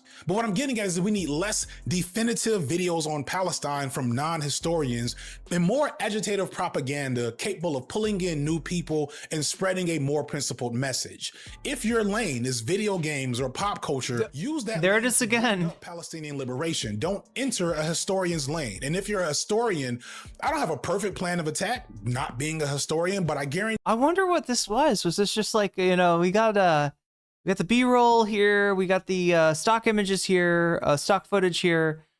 Geez, we need something to fill this time. Oh, I know, a little metaphor Refantasio gameplay. You, it probably starts with centering more Palestinian and regional scholars in your research and less of pretty much everyone else. Now, this won't change what Owens and her ilk are able to do because it's a numbers game at the end of the day. And while I have a large channel for a left tuber, it is not a large channel in the grand scheme of how these messages are spread. We can make sure that our analysis of this issue is distinguishable from this America First version. But before we wrap, I do want to again acknowledge that regardless of the quality of the critique, can we play Pal World now? That sounds lovely. That sounds so good. Zionism becoming more popular. It's not the way that I set up the stream. It'd be really funny if like I was like, okay, bonus content after I get done playing some video games. It's fundamentally a good thing for Palestinians, and like that has to be understood going forward. However, and I want to be clear here, you don't in fact have to hand it to them in this situation. I don't give full credit to Owens or the right for that change in attitude because of two main reasons. One, and this is really important, the power gain for anti-Israel politicians has only materially manifested in the election of Democrats, most of whom are much further left than the Democrats usually would allow. The Democrats have tried to primary figures like Rashida Tlaib, they have primary people like Jamal Bowman, and further left candidates like Chris Robb have been elected because of progressive voices within the Democratic Party that have pushed them to the forefront. On the flip side, this right-wing turn against Israel has not materialized in any wins for right-wing figures who are critical of Israel. In fact, almost every figure critical of Trump or Israel has been defeated by Trump-backed candidates, winning their primaries 14-1 since 2024. So while there is a clear change in American attitudes towards Israel, that change is only manifesting to the— When did the left try to primary Rashida? We're talking about the Democratic establishment. Left of the traditional Democratic Party. This undermines any credit that you want to give to Owens, Carlson, Green, or— Yeah, if he said it was the, you know, essentially interests that want to keep the Democratic Party in lockstep with organizations like AIPAC and anyone else from the right and what they present with their so-called anti-Zionism. Most importantly, however, while Owens and her ilk are— Oh no, this just happened. Like Jamal Bowman, you know, in fact, right now, the biggest impediment to Abdul El Sayed winning a Senate seat is the $60 million of money that AIPAC, a power company from Detroit called DTE, and Blue Cross Blue Shield, a medical like an insurance company, a medical insurance company, have put in against him. Like, that is how hard these the Democratic elements of the Democratic establishment interests that back the Democratic establishment are backing anyone who is a slight threat. You know, Cori Bush was primaried, Jamal Bowman was primaried. Speaking to large audiences about the evils of Israel, it's the Palestinians. Yeah, Haley comes to me. Look, I wish Haley would come to me in my dreams and she would deliver my my pomelo. Like, she would just pick it up for me and you know, take it up the elevator and teleport into my room and be like, "Did you order some pomelo with chili salts? I got your pomelo, I got your chili salts right here." Oh, if only, chat. If only Haley Stevens would. Palestinians who have been actively filmed. I thought that drinking more caffeine would be the thing, would be the play, chat, and instead it like turned me into a zombie. Their conditions. I think I need fruit. I think fruit and maybe a papaya salad might be exactly what I need. Reporting on the violence they endured and brought their plight to the world stage. The images of their suffering are why regular people have turned against Zionism. But it's like TikTok and Twitter changed everything when October 7th happened. If TikTok and Twitter did not exist, if social media did not exist, there would have been a total media blackout about what happened in Palestine, about the genocide. You wouldn't have heard about Palestinians. Wait, is it dantering or dauntering? Talking to you straight up. Moving like a zombie? About what they're facing. You wouldn't have heard about AI genocide. You wouldn't have seen, and it's really disturbing, and it still disturbs me. The Israel point is an important one, right? I think that Israel for a long time has operated with such impunity that they didn't even consider what it would mean for the world to be watching fully. They've always killed journalists. Wait, Danteing? Like sashaying? They've always killed unarmed citizens. But the world was paying attention in a different way. They didn't want anybody to tell the story of what was going on in Gaza unless they were in control of the narrative. And because they believe that Arabs are disposable, Palestinians in particular are disposable. Like Dante Red? They thought that they could do that. And honestly, if we look at what's happening in terms of international criminal courts, they have operated with impunity. Yeah, I cry, you cry. We have an ongoing list in our Al Jazeera office of people posted up who've been killed since October 7th. And the world keeps ticking, right? There's a way that Israel has operated with impunity because of the United States. Chat, last time I checked on this, it was it, I'm trying to remember, 670 journalists killed since hostilities began? There's a commercial that comes up when I'm watching YouTube on my phone, and they read off all the names, and if you let it run, which I have, it's a very long commercial. One of the longest commercials I've ever listened to. Support. All Owens and her ilk have done is incorporated that natural outrage toward human atrocity into clout and political power. And you can rest assured that if there wasn't a convergence of interest between the far right and Palestinians, the far right would not be at all concerned about their plight like they never have been throughout the history of America. I think this is important because while it's dubious to look at Democrats as allies in the struggle, I do want people to see that unlike many of the challenges that face the left, a free Palestine, or at least an Israel that is not funded by America, is a realistic possibility in our lifetimes through traditional political action. There have been presidents as recent as George Bush Jr., believe it or not, to hold firm lines against settlements and military funding. It's not perfect, obviously. Wait a minute. I thought, not to glaze Obama or anything, but yeah, it was kind of normal. It was normal as recently as the war on terror. For the United States to at least somewhat push back on the settlements, right? To realize that that's not in our interest, and we don't want to be backing that. I thought Obama did a little bit. There was a little bit of.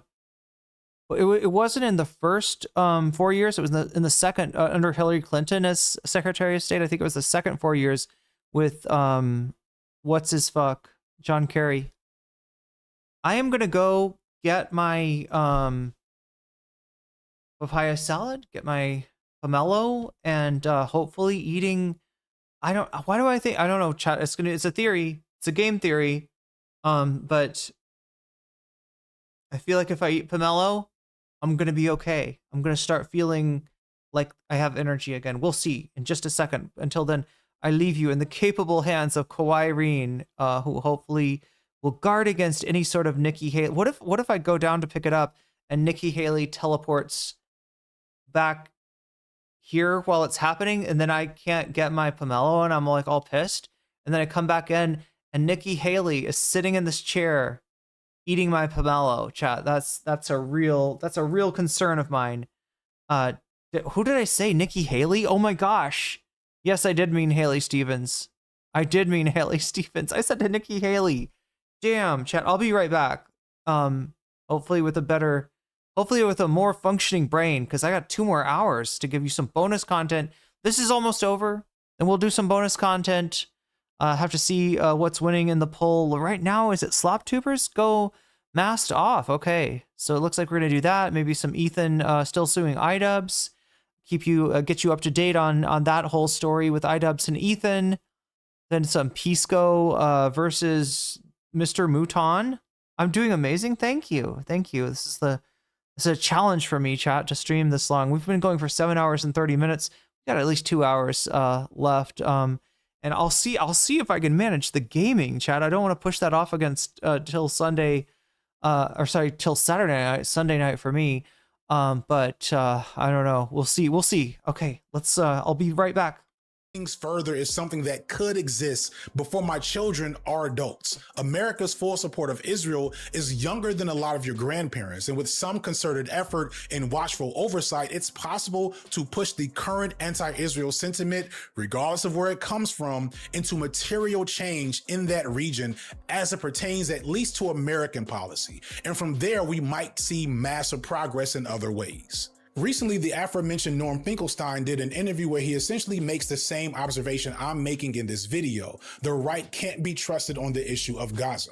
Am I supposed to believe that Megyn Kelly is up at night worrying about the plight of people in Gaza? The right is not known for its support for national liberation struggles, but we've suddenly discovered this huge outpouring of compassion for poor, brown-skinned Muslims. However much I agree with Norm here, we have to remember that this is not an excuse to shift responsibility to Palestinians for their desire for liberation. Palestinian activist Laif Marouth responded to Norm in a short essay that anyone calling themselves anti-Zionist or pro-Palestinian needs to adhere to. Laif points out 2 major things. 1, the fact of the matter is the American left, as in mainstream platform and power-holding left, has failed Gaza, and this is something that I pointed out already. We have mainstream Democrats who are wholly on board with Zionism, as well as nominal progressives who can barely get past liberal Zionism. And the actual anti-Zionists within the establishment Democrats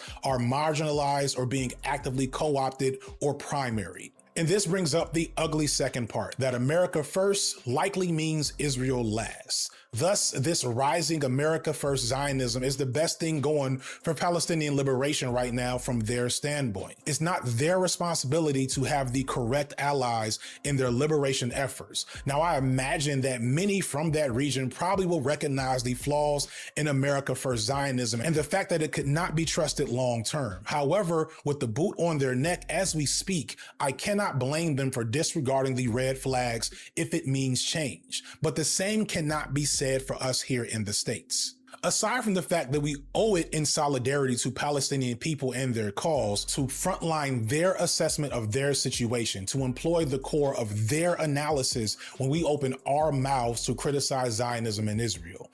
I could spend more time arguing about the core of white supremacy and anti-blackness within Zionism, or looking at its connection to colonial frameworks in ways that my black radical lens tends to want to focus on. I could use a more intersectional lens to focus on the unique treatment of men under Zionist occupation, the usage of rape and sexual assault in order to emasculate them, as well as how Palestinian liberation efforts have always featured women and they're being erased in westernized images of what this struggle looks like. There's tons of unique threads to follow on this topic, but this isn't a topic to just talk about. This is a humanitarian crisis that needs more than anything to have its voices and leaders upheld. Decolonial theory tells us that the colonized must and will eventually liberate themselves by any means necessary. So it's not mine or anyone else's role to speak for Palestinians. Instead, the goal should be to carve a pathway to allow them to speak for themselves. There should be more mention of the work of Muhammad El-Kurd, Laif Marouf, and countless other scholars, including Lost Futures, who has made several videos on the topic that have not gotten views or really a lot of attention in our space. And all this should be happening instead of 55 podcasts featuring Norm Finkelstein. To put it in, again, simple terms, imagine if the leading voice for Black liberation in America was a white man. Imagine if the leading voice for LGBTQ rights was a straight person. Or imagine if the most popular framework for understanding white supremacy in America didn't come from Martin Luther King or Malcolm X or Kwame Ture or any of the well-versed, well-studied visionaries in Black struggle that have explained us how white supremacy works. Instead, what if we frontlined something that Dr. Umar Johnson said, or worse yet, Thomas Sowell?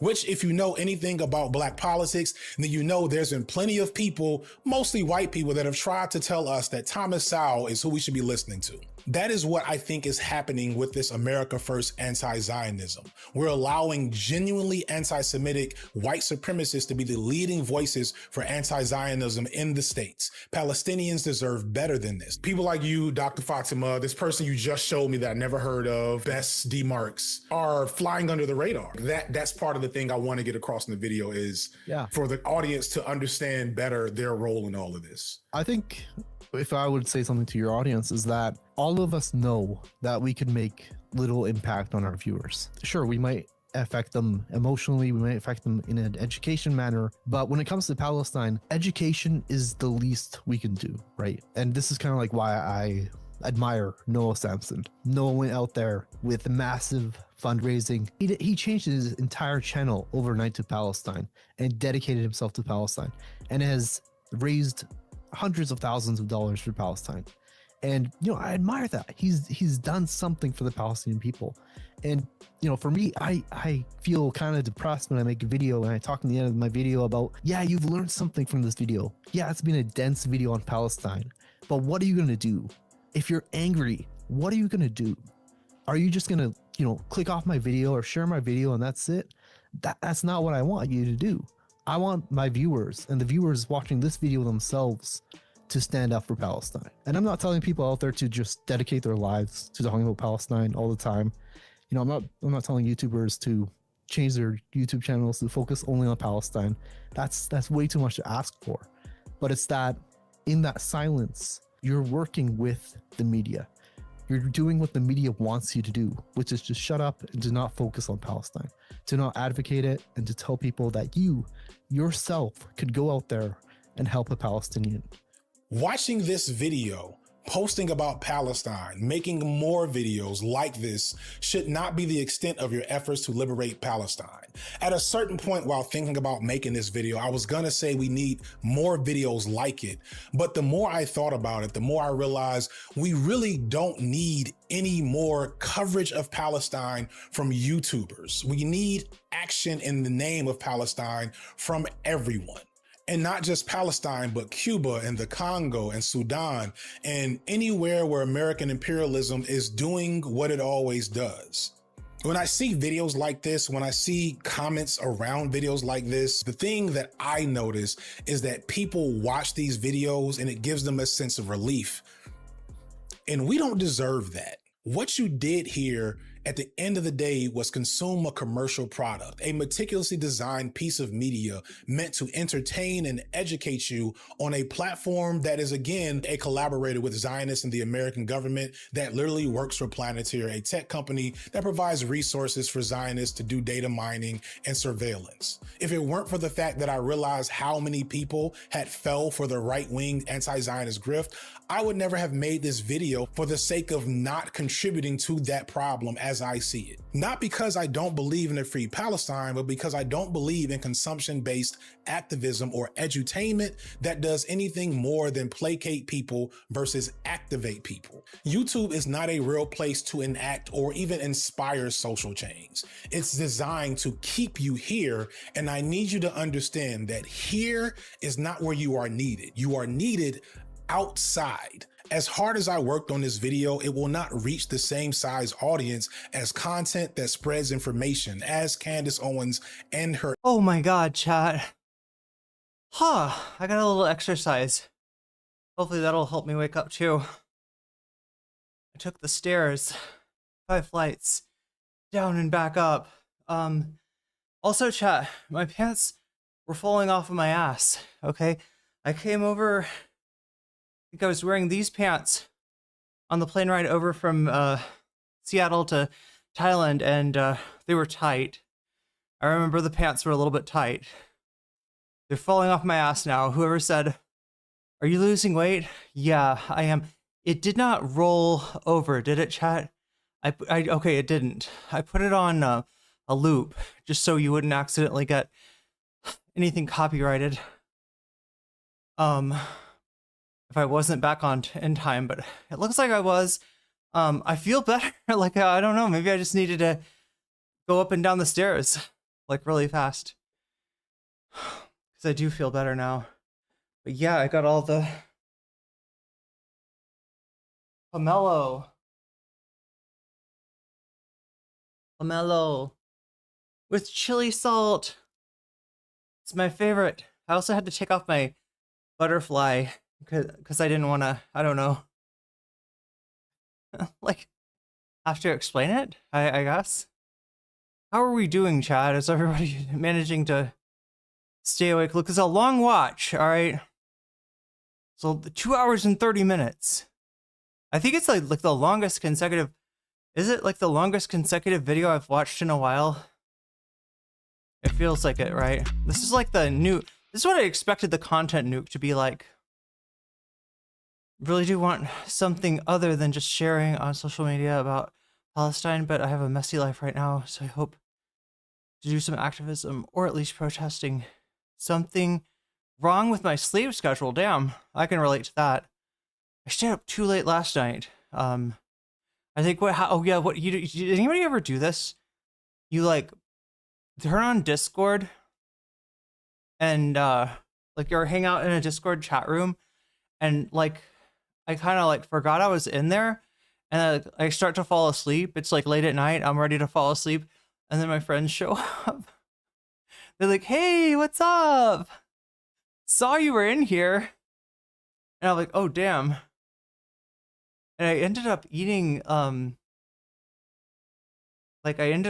something, like, because I was just like, okay, I don't want to, you know, I was trying to hang out with people. I just was trying to do so earlier. Anyway, I'm saying too much with the. We got about 6 minutes left of this video. Let's just finish this. We've been yapping amongst ourselves. Okay, well, yeah, it looks like we're about to be yapping about a slop tuber going mask off. I think that's what's ahead right now. Make sure to get your if you've donated or if you want to donate. We got 106 votes so far. Let's just add this up to give you an idea of where we stand. Slop tuber 57 plus 27. Sleep disorder chat, rise up indeed. Big Al Cake Mix with the member chat there.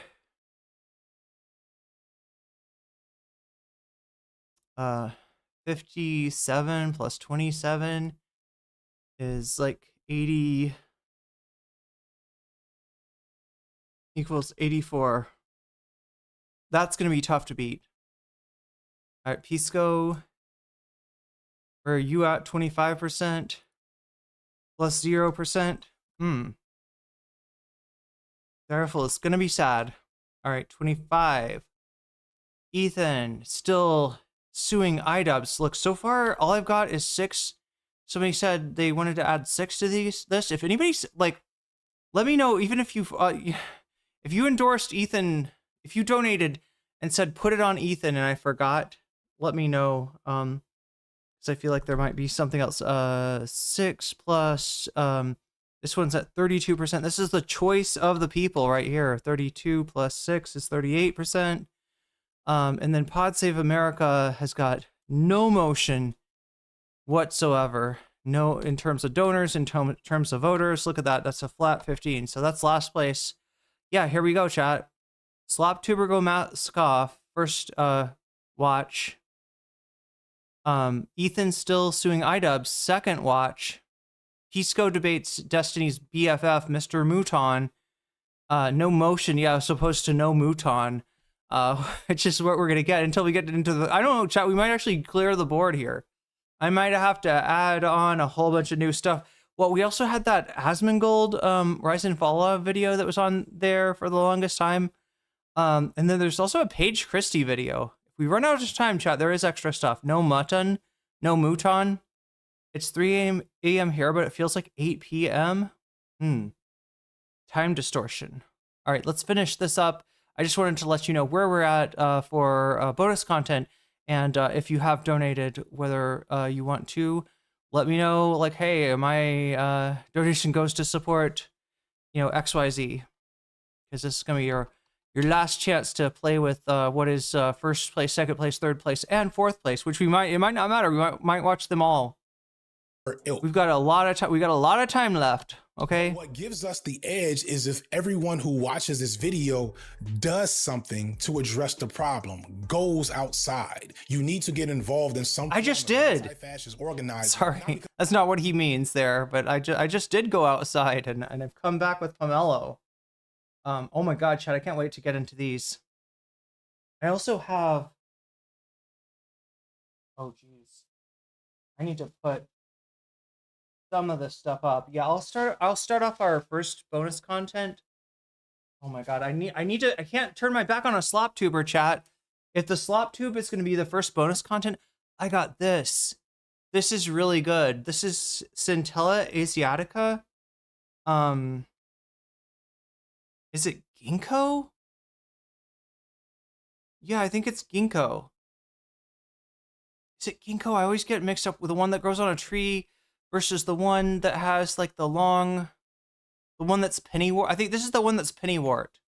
Whatever pennywort is this kind of juice. And I was thinking, since it's green, it might actually help me out. I don't know how that makes sense. Maybe I'm thinking with leprechaun logic, possibly. Because that will directly lead to a free Palestine, but because that is what will set us on that path. It's not just that watching videos isn't praxis. It's also that watching videos often will leave a lot of people with a sense of doomerism, feeling overwhelmed and disempowered and defeated once the grandness of the problem is illustrated to them by vegan lobster. I feel like maybe you could make that with mushroom. I bet you could make it with mushroom. Someone like me. And wait, no, mushroom. And oh my God, what is it called? That stuff that God, they use it for tofu. It comes from a corm. What is it called? It's that jelly stuff. Oh my God, I can't think of it. You can make konjac. Konjac, yeah. I bet konjac and mushroom and maybe some kind of seaweed seasoning, seaweed flavoring. What is fake shrimp? I've never had fake shrimp. I've never had fake lobster for that matter either. I'm just thinking the texture kind of reminds me of like a king oyster mushroom a little bit. Best I can do is a block of tofu with the soaking in the tank with lobsters. There you go. Aside from not wanting you to feel that way, I also want you to know that there is a way to remove that feeling, and that's by getting active. Research shows that whatever feeling of doomerism you have, once you start actually organizing and working directly toward the political and social goals that you say you desire, that sense of doomerism goes away every time. Sense of helplessness really is what we're talking about. Yeah. I'm not going to ask you to leave a comment. I'm not going to ask you to do much more in sharing the video. I'm going to ask that you go and get active because that is what we need to do. So with that in mind, I want to highlight an actual place to show support. This is not the Nebula read. Save your money for this instead. Sarsour and his project are seeking to provide direct aid to Palestinians in his community. I mean, this is just for the fundraising thing, right? That he's saying this isn't like FD being like negative about Nebula. I've never been a part of Nebula, chat. I know some people who have. I've been also hearing kind of like a lot of negativity about it. I mean, part of that is what ContraPoint's a part of Nebula and like Philosophy Tube, and there's some like content creators who've been kind of disappointing during this whole time that are part of Nebula, but also I guess the people that got kicked out of Nebula. Anyway, I don't know. I don't keep up on Nebula drama, chat. Is there Nebula drama? They have a fake shrimp at a lot of the sushi places near me. I don't know what it is. Yeah, until you know what it is, it's kind of spooky. But I know what this is. This is some delicious green juice.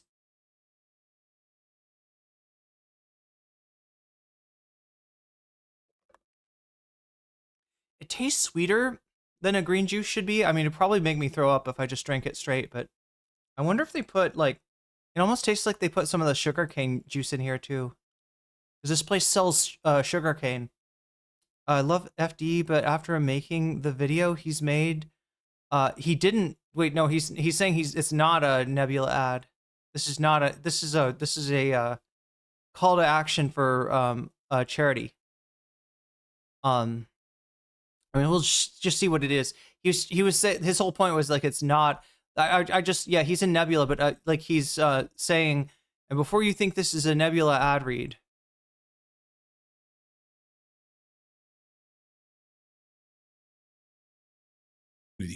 Sarsour is simply making art, seeking to tell the story of Palestinians as a Palestinian while using the attention and funds it garners to provide as much aid as is possible in a variety of ways.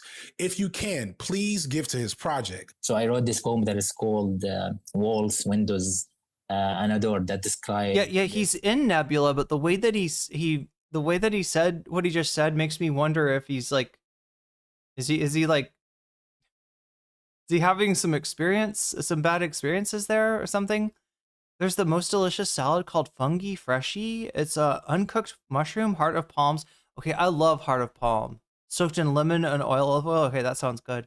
Oh, I never thought. Yeah, you can make some interesting stuff with heart of palm. I can't remember what it was that I saw. Typically made of imitation shrimp is typically made of surimi, finely minced white fish paste, or plant-based ingredients like algae. Oh yeah, like some kelp maybe could make something like that. Could see that being an ingredient. Maybe a more I don't know why my mind just went to konjac first. I think that's what I get these mushroom balls here in Thailand, chat. Like they're like meatballs, but they're made out of mushroom, and they've got to have something other than mushroom in them, and I can't quite. It's like there's like almost like a crispiness to them, which I guess mushrooms have a little bit, like the king oyster mushroom, even when cooked, has a little bit of a crispiness. But I think it is, I kind of think it's like konjac, or I think there's some binder. I guess it could be, what is it called? Wait, no, what is, Irish moss is kind of slimy, right? Meatballs have breadcrumbs. How long have I been living in Thailand? For a little over a year. I moved out, I think in, was it like April? No, it was March of the first year of the Trump administration, right? Situation, and I will share it with you right now. Trump, obviously complicit, hates us as he seeks to immigrate us. And as they... Yeah, I see chatters talking about the Norm Finkelstein thing. I am sorry I was not as awake during that as I could have been. I was trying to like pay attention to it, but I kept on zoning out a little bit. Again, Norm Finkelstein is has a way with words, and in certain times he is the man of the moment, right? Definitely his debate with Destiny, but like, let's not think of things in terms of heroes and villains, right? Good things that you do don't make the bad things that you do less shitty. Bad things that you do, I don't know. It is a little bit complex. You subbed me right when I was moving? What just happened? Oh my god, Burple with the gifted sub. Alice on Fire, you just got jellyfished, and that's a good thing. Thank you, Burple. And that brings us up to 374. Dangerously cheesy. Wait, no, what is dangerously cheesy from, chat? It's a Taco Bell commercial that I'm remembering.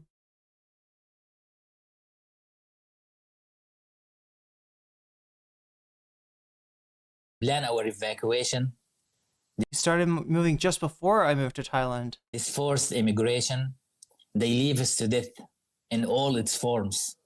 As he cynically acknowledges the scenes of death and destruction around our homes, he refuses to say who is behind this orchestrated play. The devil in front of you all, the sole cause of it in whole. The destruction was never a downfall. He's proud that he kept the war machine rolling. The death kept enrolling as heads kept falling. He smiles with a smirk and eye rolling in disapproval of peace talks presented on the table. Happy with his real goals and his war label. Ironic, true. But what's more ironic is us being envious of the people who live next door, who have walls, windows, and a door. I hear one saying as his voice breaks, he asks while tears fall and his heart aches, do you have walls, windows, or doors? Or is it just a tent like mine with lots of bores? Can you host me? My tent is leaking, my kids are freaking, I am freaking, hard to stay peeking as the cold keeps peeking from the shredded plastic that made our fears reeking. My plastic door and windows couldn't hold, can I borrow some plastic to fix them before it gets cold? My body parts are frozen, work on in fear to prevent my kids' tear and their souls from falling into this sphere by the cold, the glacial teeth who keeps on calling. Winter used to be the favorite season in Gaza, with the smell of baking goods, hot beverage on the seashores of livelihoods, and the word of fire camps that hosted at every chance with barbecues, happiness and joy in all avenues. Now, these same shores are their own source of despair, a daily life we have beyond repair. We used to rush to our homes when we felt the cold and the fun was done and the night was cold. Now, there is no place to rush to, as the children cry and the parents weep when tents start to fly with souls to the heavens deep. Winter is no longer a friend. Cold is no longer fun to play pretend. Campfires only tire our exhausted bodies that long to retire. And as ironic as that sounds, we only need walls, windows, and a door. That's all we ask for. So invest in giving us homes, don't send us away. We have already lost too much up till today, so let us stay on the land that hold our loved ones in its belly, and where all of our memories lie buried under rubble and houses that are chilly. We don't ask for too much for you to ignore, just walls, windows, and a door. Thank you. As I've done before in other political videos, I will pin the top comment as a place for people to bring attention for other related initiatives or organizing opportunities. As usual with that, please use wisdom on what you share publicly, and please don't use that comment as a place to argue or debate or air any grievances. You can do that in the rest of the comment section if you want. All that said, despite what some of you keep saying about it, yes, this video is only possible because of my streaming service Nebula. By now, the first episode of my original series, Goon World, is out, with the second episode set to release in July. You can find out more about that by listening to the following. Nebula. There it is, chat. There it is, the Nebula announcement. Yeah, I'm not sure how I feel about Nebula. This is part of the internet, or part of the content sphere that I don't really yeah, we can skip the Nebula ad, chat. I'm okay with that. Anyway, so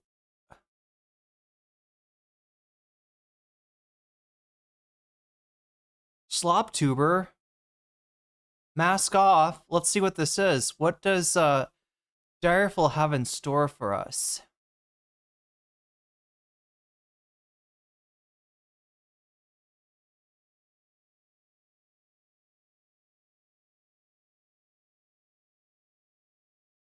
Oh, look, I'm looking at the, wait, was this on, this was on anything else? Was this with Dan Saltman?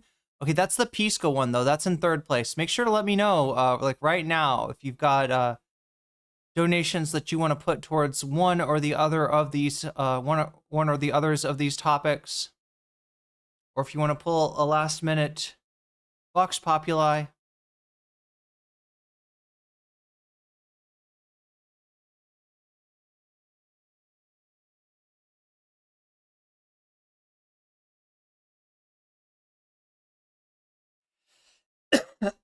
Here it is.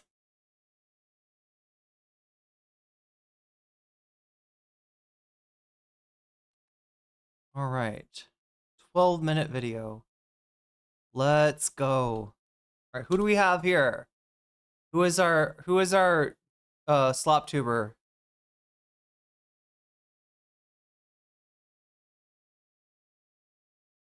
It's taking its time loading. Am I gonna get a chance to drink more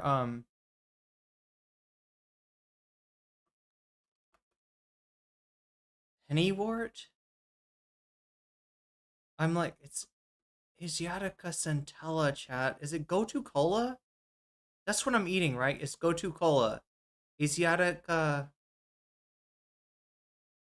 So a couple weeks ago, Idubbbz made this video. Are you scared of immigrants? I'm sorry. I actually reacted to this video on stream. Wait, is this new? This is Sleepy. I thought Sleepy was like a dude, not a bit tuber. Is that a bit tuber? Does Sleepy have a bit tuber? Okay, so what's going on with this? Idubbbz hates white people. Very sad. Okay, what is this? What is this? What is going on here, chat? This is a dude that Hassan watches. Like, right? This is a dude that covers the Pegaslop shit. And Hassan will just like kind of put him on. Or like, yeah, fuck Pegaslop. Right? What's going on with this Sleepy person, right? What is Diremark Diremark? What is Diremark earfuled for us? What is Direful earmarked for us? Is what I'm trying to say. Trying to ask. Trying to inquire. Some surface level commentary, but I've been thinking about it a little bit deeper lately. As some of you may or may not know, I live in Canada, okay? I am the son to a first-generation immigrant, and I have some opinions on Canadian immigration and the state of Canadian housing and all the other inflationary issues that we are facing as a country. I know, you're probably so saddened to hear that your favorite YouTuber is a Canadian. In all thy sons command.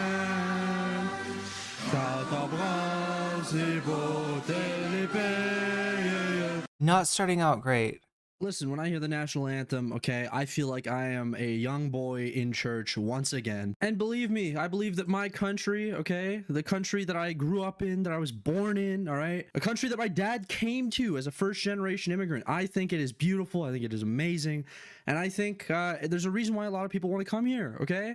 And I think that people should be allowed to flee their terrible, shitty, buttfuck countries and come to mine. But I have some problems with how it's been done lately. Now, in Idubbbz's video, he is pointing out TikTokers that are both documenting and commentating on immigrants coming into European countries and essentially spreading their culture rather than spreading European culture. Now, Idubbbz is a pretty good encapsulation of the feelings of the average Canadian, okay? Now, I'm sure the British can agree with this. I'm sure a lot of countries that are being ravaged by immigration, whether through refugees or illegal immigrants or whatever, okay, I'm sure a lot of people can kind of agree with what I'm about to say. But that doesn't it feel like you have no control over what's going on in your country? You know, there's a lot of people coming to your country. There's nothing you can say or do about it. Like, as a Canadian in my country, I feel like it's almost like I'm more oppressed than the immigrant groups that I'm fucking like. It's almost like I'm more oppressed than the immigrant groups that I am fomenting a moral panic against. Is this video just xenophobia? Good question. Good question. And look, this is why you can't just fucking like take something at face value of like, yeah, he thinks Pegaslop is a dipshit. Yeah, no shit. No shit, right? He also thinks calling, somebody the R-slur makes him tough. He also thinks that, he's really cooks when he, talks about Zog shit. Yeah, there's a few things about this Sleepy guy that I've noticed. I'm not completely like direful. What do you mean, Sleepy? Like an upstanding member of the community. What do you mean? Sleepy is a reactionary? Idubbbz, okay? Yeah, no shit. And I talked about this a long time ago. I warned about this, right? It's true with Squeeman. It's true with J-Stalk. It's great. It's great, chat, that there's more than just leftists that realize that Ethan Klein is a fucking crybaby and is full of shit. It's great, all right? But just there's a difference between that and being like, yeah, these welcome brother, right? Welcome brother, we should look at his passport. It says like Mr. Girl. It says Nick Fuentes, Groiper. There's a Groiper frog on the passport, chat. Yeah, these people have been some strange places, and it's not like people can't grow and change. That can happen. That does happen. We hope for that to happen, but you kind of don't, that shouldn't be the default assumption. That shouldn't be the default assumption. So when somebody sneaks into the, I mean, at this point, look, this is bad for Hassan, okay? I don't think that he's like, yeah, no, I'm okay with that. Yeah, no, Europe does have some crazy immigration rules. Yeah, no, actually the citizens there in Europe, they're the real oppressed ones, you know, this is all bad. I don't think Hassan, I think he just doesn't know. I think all he sees is the Pegaslop. And look, sometimes I cover people that aren't great, but I try to tell you that they're not great. I think, I don't know. I think it's just people see the good stuff, the stuff they like from people like Sleepy. They send it to Hassan. I don't know, they send him Queemon. He's like, I don't know about, they send him J-Stock. He's like, I don't know, something feels wrong. They send him Sleepy. He's like, all right, this dude seems I mean, he likes to say the R slur. He's a little bit of an edgy boy. What are you gonna do? I don't know. Look, even if you don't have like a problem, like, you know, you don't think about like a relative that gets called the R slur, you know, and somebody's using that as a pejorative. Like, can you at least recognize that it's a insult against cringe that is fucking cringe itself? JD Vance, chat, even if you thought that calling people R slur was based and cool, right? JD Vance has made it definitively not so. Elon Musk, right? These are the people that are saying it. I don't think it makes you cool. I don't even think it works like that. What do you need? Why are you so fragile? Anyway, he hasn't even dropped his first R slur here, chat. I'm getting ahead of myself. I'm sitting down in this chair, okay, and I'm just watching it happen. I have no control, and I've changed my Irish last name. Hassan only watched one Sleepy video. No, it's two now. It's two now. I'm not saying fuck Hassan, all right? For the record, I'm not saying fuck Hassan. I'm saying to the, like, pay attention. Look, Bill Burroughs, William Lee, author of the book Naked Lunch, right, was once asked what the naked lunch is. Why do you call your book The Naked Lunch? Do you like to get naked and have lunch? Is that it? Do you like to eat your bologna and mayonnaise in the nude? And no, and he's like, no. The naked lunch is the moment during the meal when everybody turns their fork around and looks at what they're eating. Has a real good look at what they're shoveling in their mouth, all right? Let's have that moment right now. Let's just have that moment right now. That's all I'm asking. From Washburn to some unrecognizable foreign shit, Jomha. Now, we're gonna get into some real arguments in a second. Wait, what is this, Joma? Oh, he changed his name. Wait, are we mad at iDubbbz for fucking... For taking Anissa's name? And I've changed my... As a Canadian in my country, I feel like iDubbbz, okay? I'm sitting down in this chair, okay, and I'm just watching it happen. I have in the chair. In the chair. My Irish last name from Washburn to some unrecognizable foreign shit, Jomha. Now we're getting... So he's calling iDubbbz a cuck. Innovative stuff, my man. Innovative shit. Like, right? This guy is this is the cutting edge of discourse. Yeah, iDubbbz is a cuck. I've never thought of it that way because his wife was a sex worker. Therefore, he's the cuck. And you see, iDubbbz bad. You see, I mean, Ethan bad also, but iDubbbz is bad as well. Oh my God, here we go. We're gonna get into some real arguments in a second, okay? About why some real arguments. It's a bit crazy, and it's got to slow down. All right, but before we do that, I like to analyze the delta between what a country is becoming, what it wants to become, and what it is expressing as its advertisements for tourism. When you're telling another country's people that you want them to come visit your country, what are you trying to show them? Now, I've got a couple of ads I want to show you, one from 3 years ago and one from 2 months ago. Let's watch both of these. Take a journey to a place outside the ordinary. Wait, are we gonna be okay with the fucking like the music is, and the ad is not gonna, like, so Canada's not gonna copyright claim my video? We're wide open. That's our intellectual property, NCC. How dare you? Spaces are waiting to greet you. So we've got some nature, okay, we've got some clean water, we've got some white people, okay? Where people you just met say, it's nice to see So everyone on screen so far has been white. you. And welcome you to their favorite spaces and iconic places. All right, we got a black fella, we got some Asians. That's what I like to see. So when you say showing off the true diversity of Canada. Say goodbye. It's like saying some native stuff going on, which is awesome because the natives have some really cool clothing, cool history. We love to see it. bye to family. That's when you Cool history. We had nothing to do with it. Definitely.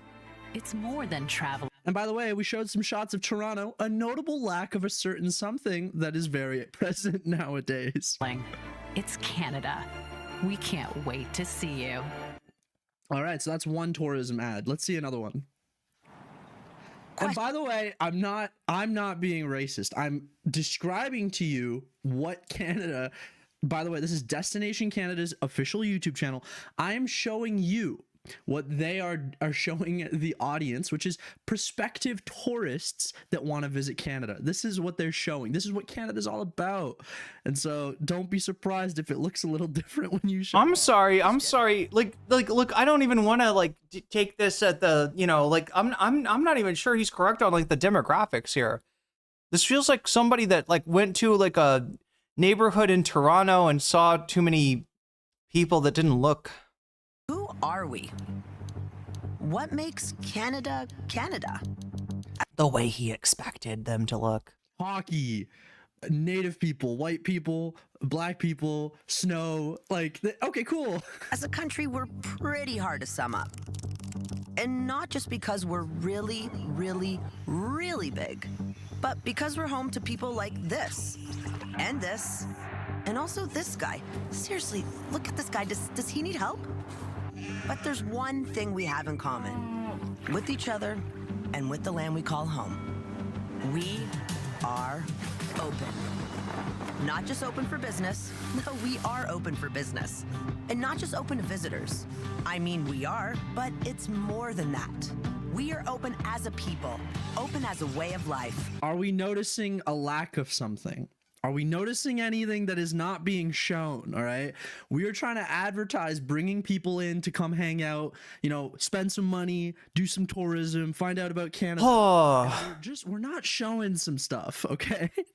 In Canada, we celebrate wide open spaces. We embrace new ideas. We welcome our neighbors in more than one language, like this one and this one. We open our hearts to anyone who comes with an open mind. To those who want deeper, more meaningful travel experiences. To those who choose... Now, again, I'm not saying that tourism is everything, okay, and the ads that are contained within it. When Canada is trying to sell itself as a destination for tourism, there's something that we don't want to tell people, okay? There's something that we're trying to erase. Or maybe there's something that you're exaggerating and feeling like a minority in a country in which you are no way in a minority in. This is crazy. This is crazy. This is crazy. Like, he wants to see, I don't know, like some fucking like right-wing portrayal of a nation under an invasion, right? Of no-go zones, of like, you're not allowed to be white. He wants to see a Tyler Oliveira video. That's what this guy wants to see. That's what this like wannabe Hassan Orbiter wants to see. Not exactly show off. Something that we might be a little ashamed of. But then, okay, we're ashamed of it when we want to tell tourists to come in. But when it comes to our own people, our own citizens, this is something that we're not ashamed of. Is there a reason that he did this with his fucking BitTuber? Not something that's an issue. And in fact, if you think it's an issue, you're racist. Now let's discover a suburb of the GTA, Brampton, Ontario. Let's have a look at this little clip here. And it's like a mini India. Yeah. There are too many Indians here. We're Canadian, we're multicultural, but come on. If we're going to their country, we will have to adapt to their culture, right? They should do the same thing here. Well, I do feel like I'm a stranger in my I'm sorry. country. It's the racism. It's the racism they're not showing. Sleepy thinks they should be showing the tourists. By the way, we got some really racist people. Here's Ninetales. Now again, let's be clear. These are clips of individual people offering their opinion, but obviously they're selected, right? This might not be the opinion of everyone. 80% visible minority. That means it's more than 80% non-white. Well, you break that data down even further. Wait, visible minority? I'm sorry. What are we talking? What are we watching here? Is this Rebel News? I feel like where's Southern? Selected, right? This might not be the opinion. The video is called "Is This Canada or India?" Exploring Brampton, Ontario. Of everyone. 80% visible minority. That means it's more than 80% non-white. Well, you break that data down even further, you start to figure out where everyone who lives in Brampton comes from. Oh, so it's not just people's opinions. It's statistically backed that. So there might be that people that immigrate to Canada run into people like Sleepy. And honestly, more Canadians than you might realize, right? There is an image of Canada that maybe, is a little bit reductive, does not include, the racism, right? And they decide, instead of moving somewhere with where 80% of the people visibly look like, maybe I might want to move to, anyway, it's a kind of a self-reinforcing dynamic, right? As far as, everyone that lives in Brampton is Indian. I'm not necessarily saying that this is bad, but what I am saying is that you're putting a massive influx of people and completely changing the cultural makeup of a town. Now, it's not just a town issue, okay? And it's not just a culture issue. That is a big deal, and it will affect the way people feel, especially when they're installing massive statues like this in your city, okay? It might make you feel what's the statue? Oh no. Wait, are we going to Professor Yang? What are we doing? Oh no. Is he a Jangite? Did I say Professor Yang? I'm sorry, Jang. That is a big deal, and it will affect the way people feel, especially when they're installing There we go. massive statues like this in your city, okay? It might make you feel a type of way. One of our biggest issues here in Canada is housing. The fact that we don't build houses, and the fact that we have so many fucking people that have come in that housing prices are fucking inflated, okay? Most young Canadians have no expectation of ever buying a house. Couple that with the fact that stories like this are not uncommon, okay? I've never heard of 25 students in one basement, but I've heard of 8 living in a room. You want to guess, chat, what percentage of Canada is South Asian, right? That's what he's talking about. South Asian people, mostly from India. It's 7%. 7%, right? That is 2 points more than the percentage of Indigenous people in Canada. And wow, basically, wait, how do I quantify this? It's about 10% of the number of white people, right? Number of Indian people, 10% of the number of white people. Well, he's gonna find you these towns and make it sound like, oh my gosh, Canada's being overrun. What the fuck? And yeah, Canada was overrun by white people. What are we talking about? What are we talking about, Sleepy? You wanna kick out the fucking immigrants? I mean, you better hope that the the original inhabitants don't take that and God. Hey, I've heard of that. The supply of housing has not changed much. This is crazy, chat. This is fucking wild. Demand has increased to an unmanageable degree. You have people renting houses for monthly payments that would have been mortgage payments just 8 years ago. Now, I know what you're thinking. Sleepy, you're dumb. You're so silly. Don't you know that immigration is important because you need to keep increasing the productivity of your country in order to pay for all of the expenses of the older people that are dying or going on social aid? To that I ask, where do the... I don't think you're dumb or silly, Sleepy. I just think you're kind of a cuck to your racist friends. It seems people fucking lose. So we've got these people coming in, all right? They're gonna help pay for their social security, all right? That's great. That's important. But we're not increasing the amount of houses we have. So the old people that are most likely to be owning the houses, all right? The people that were buying their houses back in the 80s, 90s, and early 2000s for fucking pennies on the dollar compared to today, right? They're able to rent out those houses, own those houses, and perhaps even sell those houses. It's weird. It almost sounds like your problem was with a whole bunch of other people rather than the people that you're fucking targeting. at insane profit margins, and we're worried about their social security. But a young person buying a home, hit the brakes, pal. Okay, what are you, retarded? We gotta worry about the boomers. Now again, that's just housing prices, okay? It's very simple, supply and demand. Our supply has stayed relatively the same, our demand has increased insanely. Now let's tackle the culture. Bro thinks he's cooking. Bro thinks he's smart. But again, you know, if your friend group is a bunch of mid douche bros, what do you expect? What do you expect? Yeah, this cooks with those kind of people, especially racist Canadian douche bros. Okay, normalize spreading European culture. I agree. We should normalize that. I know that's not what he's trying to say here, but just go with. But I'm saying the opposite of what he's trying to say, right? When he says this is cringe and stupid and laughable, I'm saying no, it's not. It's fucking based and motherfucking jang-pilled. I don't know what to say about somebody that gets pulled in by Jang, but what I won't say is that they're a smart person. All right, that's one thing that is not a characteristic of people that are like, oh yeah, like just like Professor Jang says here. Something as a Canadian you should consider about shifting demographics. Okay, something you is he from Alberta? I don't know, or is he doing just should consider? Maybe he consider moving there. Maybe he'd be happier in Alberta. Although I don't know, I don't know where these towns are that he's saying are the 80% Indian. As a Canadian, these politicians, all right, they're gonna succeed more and more. Also, chat, has he just switched over to the V2 to the BitTuber? I'm wondering, because it's a little bit weird. It almost feels like he doesn't want to show his face.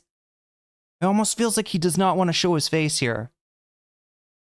All right, if you see them wearing this type of garb, okay, there is a populace that is growing that relates and associates with them. You know, there's a reason why our prime minister at the time, glorious Justin Trudeau, there's a reason why he's wearing this bullshit, all right? And I'm just gonna be honest, I'm calling it bullshit. I don't fuck with this. Is that offensive? Is that fucked up? I don't fuck with this. This ain't drip. This sucks. I don't fuck with the drip.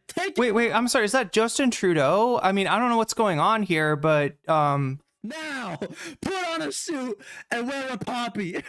You know, the tough part about this image, you guys don't know this. This kid right here, his name is Zav Trudeau. He is now a rapper. So, anyways, I just think it's a little funny. Importantly, let's back. Yeah, don't appropriate other cultures, chat, or it might turn your kid into a white rapper, okay? Let's back this all up here, okay? He's brown, by the way. He looks kind of red to me. New immigrants. Let's just call it what it is. They're outbreeding us, okay? They are outbreeding the black Canadian. Straight up, chat, this doesn't even sound like he's serious. It sounds like bait. It sounds like he, I don't know. It sounds like I'm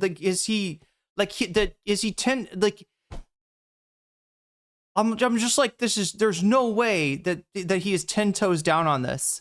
They are outbreeding the white Canadian. They're outbreeding the Arab Canadian. This breeding shit, there's no way. Does Sleepy actually mean this shit? I feel like I'm being jebaited. They're outbreeding the Italian Canadian. We can't keep up. All right, these motherfuckers they have not had their breeding abilities nerfed. Okay, like iDubbbz has with the cucking, right? Is that what we're saying? All of us have been nerfed. All right, all of us can't do it. All of us are in the iDubbbz chair. Okay, we have the breeding buff, and we're getting fucking out demographicked. Okay, sounds like a skill issue, my dude. We keep importing them. B, they have babies, bro. What are we gonna do? People are seeing their country become unaffordable, whether it's housing, whether it's food. I don't know, chat. What is his fucking game? What is his strategy here? Like, I mean, I've seen him, like, performatively throw the R-slur around because he thinks it makes him sound tough. He likes to, like, sort of revel in that, like, kind of Zog posting shit. But like, I just like, this is like a kind of like, it's like he just went from 2 to 20 here. I don't know. Food prices, whatever inflationary thing you want to talk about. Typical Canadian Facebook racism. Graphically shift. And whether or not you want to accept it, okay, whether or not you want to say, well, no, they're just like us, okay, they're just... The breeding thing, that's what I'm saying. Is he fucking serious about this? So people are saying that Aiden and... Aiden and Perry their community lambasted him, or did Aiden and Perry do reactions to this? Because it would be, yeah, I mean, like, this is the kind of thing that you'd expect people that, I don't know, tangential to him to, like, be like, what the fuck? What is, even the people that I'm saying are like, you know, you kind of have a groiper on your passport. You kind of have Mr. Girl on your passport here. You've been to some strange places. Please explain your journey. Please explain, you know, what you have learned and grown about on your journey, on your odyssey to visit all places in the known world and hell itself.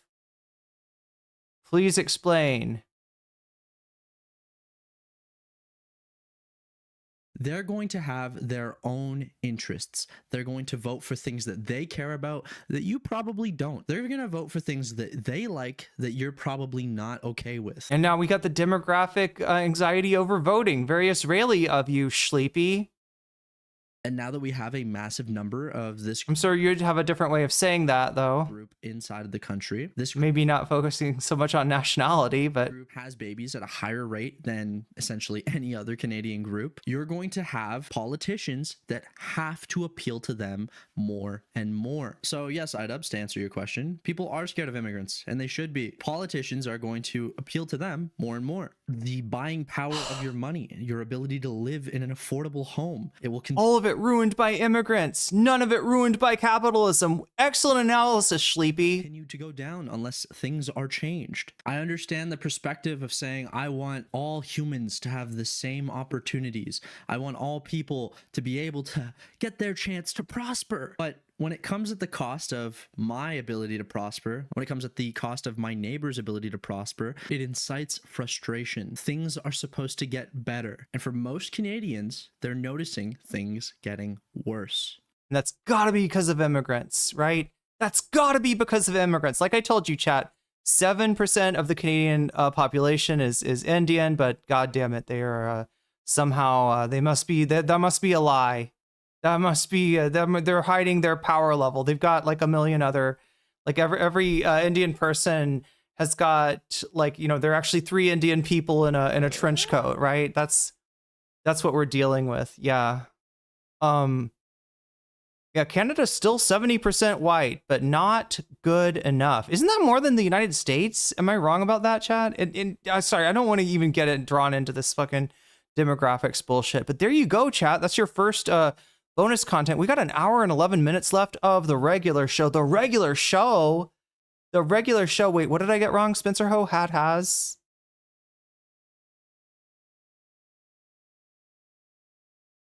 I think I might have mentioned your chat earlier. Maybe you're responding to that. I'm sorry. I don't read I'm trying to catch up with chat here. Yeah,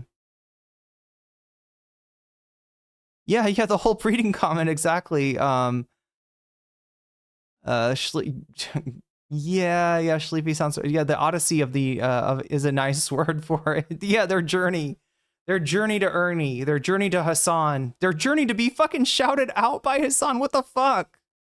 I don't know, chat. Look, I don't, like, obviously I don't think Hassan is like just like okay with this, and I think he just hasn't seen this. Please, somebody get in front of his face, all right? Let him know. Let him know what a shout out did, because I mean, we all make mistakes. Hassan, please accept this L. Anyway, chat, for anybody that says I never criticize Hassan, only when he deserves it, okay? Only when he deserves it. And mostly I think he just deserves to be made aware of what he's done here, which I felt like was a bad idea at the time. And I don't know. Again, this is like, you know, this is shit that, you know, people that whose criticism of Hassan is about his ideology are gonna try to mobilize against him. Even shitheads like Destiny, right? Even as racist as that whole community is, right? Don't put it past them to be hypocritical. That's one of their biggest strengths, right? Please nerf. Hypocrisy is overpowered, okay? Lying is overpowered. Please nerf, right? But they haven't nerfed it yet, so you know we can expect to see, I don't know, Ethan, Destiny, somebody's gonna point. Hopefully, he figures this out himself before giving more shout outs. But anyway, Oh yeah, no, Hassan, absolutely. Seemingly very necessary character. Do not support Destiny in comparison. Absolutely not. And I hope that came through. I'm saying that Hassan is going to get criticism from people that should have no room to talk over shit like this, which I'm 100% sure it's just a little oversight on his part, but maybe it's an oversight that he could correct. I don't know. I can't be the only one seeing this. Although I guess I got Direful to thank. I wouldn't have even watched a Sleepy video if it was not for Direful. Anyway, chat, that's our first bonus content. We got an hour and 9 minutes left. What shall we go for next? All right. Ethan is still suing iDubbbz. Ethan is still suing iDubbbz. What the fuck? I thought he said he wasn't suing him. It turns out Ethan is a liar. Big fat liar, Ethan. Okay, chat, he's a liar. That wasn't a fat phobic comment, by the way, He's a big Ozempic liar.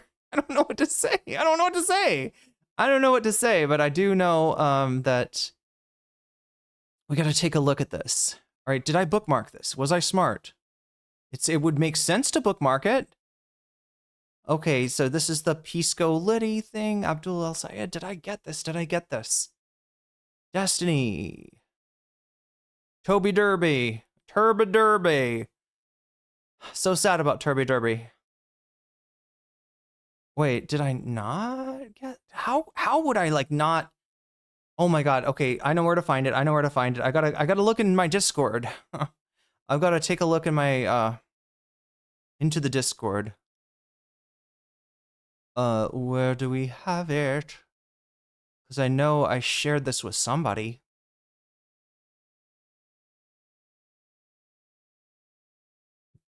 Oh, we got the Donnie O'Sullivan coming out. What is it, tomorrow? Donnie O'Sullivan piece on Hassan that he thinks he's going to get kind of dragged over the coals for. Here we go. Okay. Let's see. Shall we start with this one? Yeah, that's what we'll start with. All right, so I got to show you recent footage of iDubbbz. I know everybody thinks that iDubbbz is a mythical creature, that iDubbbz and his cuck chair do not exist. I will assure you this is incorrect. I'm sorry. I can't go over the Sleepy starting off with the iDubbbz chair thing. There's probably plenty to criticize iDubbbz for. I just don't find any of those right-wing reactionary criticisms that we got from Sleepy to be particularly compelling. It was mainly a criticism because iDubbbz made a video of the immigrant phobia. Okay, so what do we have here? Ethan Klein hasn't dropped his lawsuit against iDubbbz. iDubbbz reveals that Ethan Klein never actually dropped his lawsuit post iDubbbz apology. Remember this video, or not this video, but there's a video where iDubbbz is like, yes, from my heart and heart, that's not who I want to be. I thought about it, I gave it a thought, and this is just a really gross thing to say. So Ethan, if it caused any harm to you or your family, I'm so sorry. I'm iDubbbz. I mean, that's kind of what people don't like about iDubbbz on both sides of things. But then Ethan was like, oh, thank you, iDubbbz. I can see it's a very heartfelt thought. I will let my attorney know right away to drop the case. He fucking lied. Read your super chat. I didn't see a super chat. Did somebody break my stream alerts? Did immigrants break my stream alerts, Spencer Ho? That's what I'd say if I was Sleepy. Our stream alerts would be working perfectly if it weren't for... No, it did. It should make a noise, honestly. You got a teal super chat there. So you got some information for me about... Oh, Sleepy, where Sleepy came from. Okay, originally came from Augie's community. I don't know that much about Augie. I really don't know what that... Augie RFC is who you're talking about. He's like a mainstay, been a mainstay. He was a mainstay of the commentary community for a long, long time. Then he kind of disappeared from the internet. He pops back up every now and then to give his thought on controversy. Okay, so he had a second generation... Okay, this is Sleepy, right? Not Augie. Had a second generation migrant complex being... mixed race Asian himself. He got the education camp treatment. Oh, thank you for the super chat, by the way. Oh no, Augie came from Ethan Ralph's community? What? Oh no, God. 3 more likes to 100. We're gonna hit 100 tonight, chat. Isn't that amazing? I love it when we hit 100. All right, that's on likes. That's you don't understand. You don't understand. Like we're almost at 400 on the big board, on the meter itself, the NCC live meter here. So I should be really happy about that. But you don't. It's like I gotta be honest. That 100 likes really warms my heart. It warms my cold feminist heart to see that nice 3-digit number pop up there. So. But thank you for the information, Spencer, and we're gonna somehow compute this, tabulate this. I mean, let me just round it off, I guess. There we go, 378 out of 400. Oh my God, chat, we got an hour left, and well, that's close to adding another hour. Can she do it though? How many hours have I been streaming? 8 hours and 30 minutes. I did have a nice little jaunt. And chat, I, you know, like, because I know I'm not going to get any other exercise today, I took the stairs both ways, okay? I took the stairs both ways. I needed that exercise. This is a long day for me. Welcome, Raider. Welcome, streamers. You have joined us right at the end of, well, right at the end of one bonus content segment, right at the beginning of another. That's right, the bonus frogs are eating good tonight, and hopefully so are the gaming frogs. Sleepy is much more influenced by Queeman now, which is certainly an ideological upgrade. I do have like I don't know, chat, I don't know how to explain it. I've seen Queeman say some fucked up shit, all right, but maybe does it less so nowadays than the rest of his cohort. We could say the rest of his cohort. I don't know. I still have hopes for Queemon, even though he is the spawn of he is the butt barnacle of Chud Logic and some female Twitch bull streamer that we shall not talk about at present. Current hate is against Indians and Muslims to a lesser degree, yeah. Oh, in Canada you're talking about? Or just like, I've seen like a lot of anti-Indian stuff lately. Actually, and it's funny, can't believe Sleepy is so really? Okay, well, I'm glad I'm educating people, but oh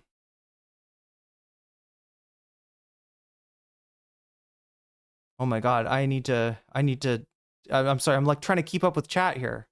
Let me scroll down. Oh my God, so much chat. There's a lot going on in Twitch right now. Okay, here we go. Welcome, and can we get a shout out for our raider here?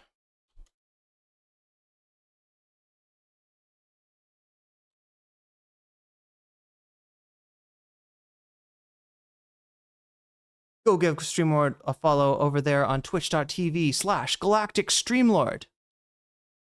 So yeah, we are now on to the Ethan Klein lawsuit that didn't get dropped. That's right. This here is iDubbbz. I don't have like a strong negative or positive feeling for iDubbbz. I do think that the lawsuit is bullshit.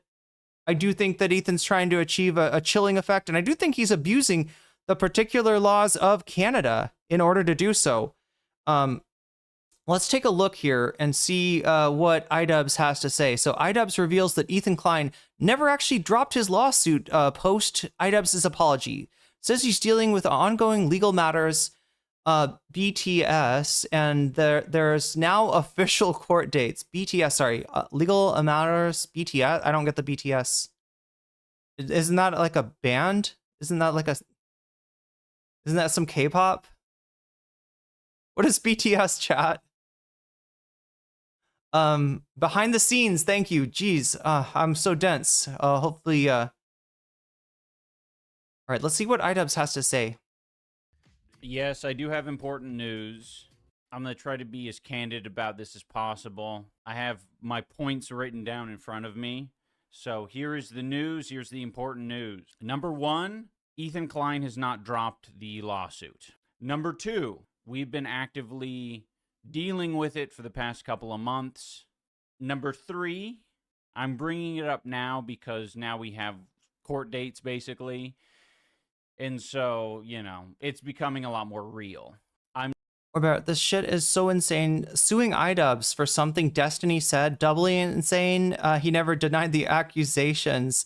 Yeah. The whole thing that iDubbbz was trying to say is like, Ethan, you got so much problems with people talking shit about you on Reddit that you sued mods. You sued Reddit mods, right? You got so much smoke for Denims, watching Bad Empanada react to your Giardia shit tape, right? Your weird story about infecting your whole family with a parasite. The family that shits together is the family that sits together. I don't know, chat. Make it make sense. Make it make sense, right? And then, even after promising to drop the case, Ethan didn't follow through with it. But we'll see what is actually up with this, because I think it's gonna be a little interesting, question, ferreting out. Oh my god, to add to the weasels and the possums and the jellyfish and all the other woodland creatures, right?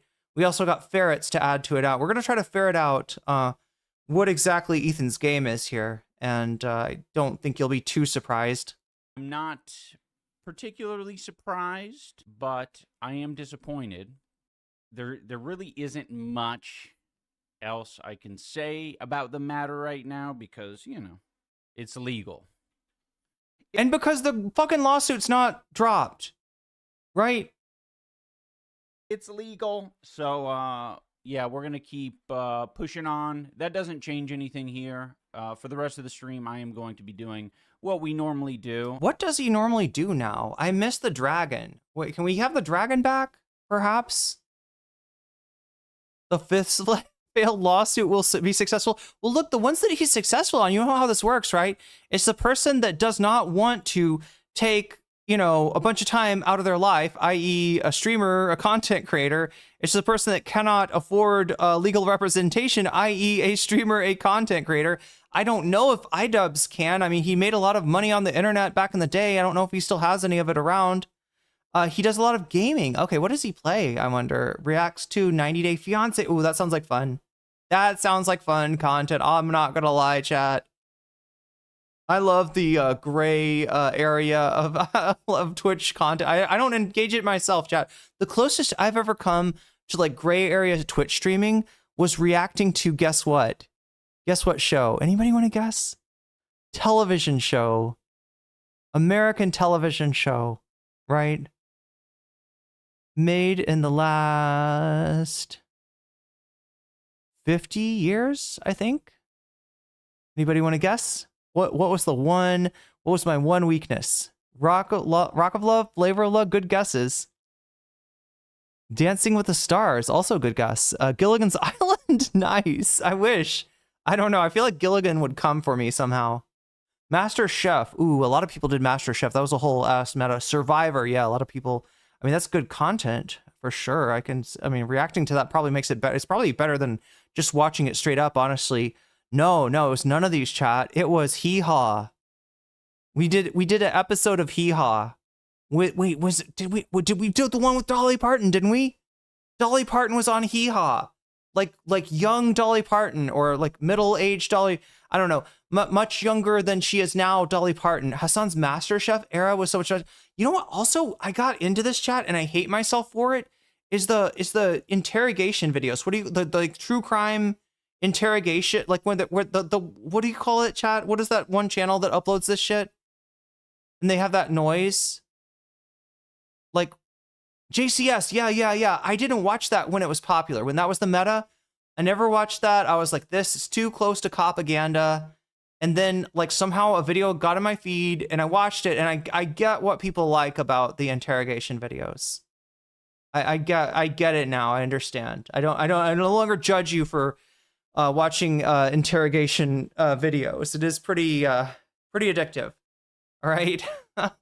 But now it's like the body cam ones, right? I feel like it's what you see. The modern incarnation, I think, of the JCS is like it starts with like the arrest or the initial contact by the cops via body cam, and then the interrogation is just like the icing on the cake. And yeah, it's unfortunately very, very addictive. I don't feel good about watching it either. I do not feel good about watching it. And I don't feel good about the fact when the video rolls on to another video and another video and another video like it, I don't come and change. I don't say, all right, I'm done with that. I'm done with that. I'm done. I've wasted enough of my life watching this shit, right? Yeah, it's sometimes those videos can be kind of gross, but I get why people like them. It's definitely propaganda porn. Or some propaganda porn. Yeah, no, it's definitely. I did stop myself from watching it. All right.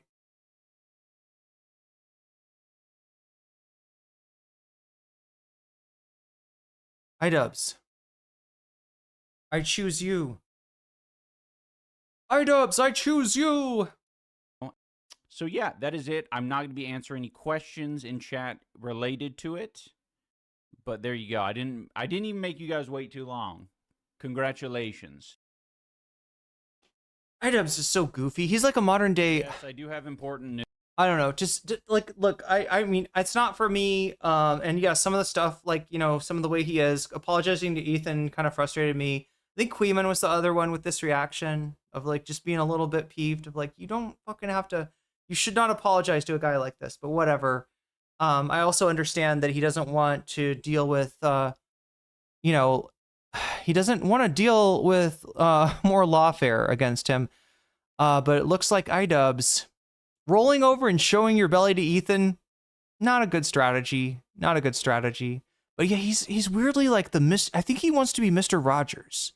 I think there's something like impossibly wholesome about iDubbbz that maybe a lot of people don't rock with, but somewhere out there's an audience for it. It's just so contrary. It's 180 degrees in the other direction of how he started his channel. So again, he's been through a few transformations here.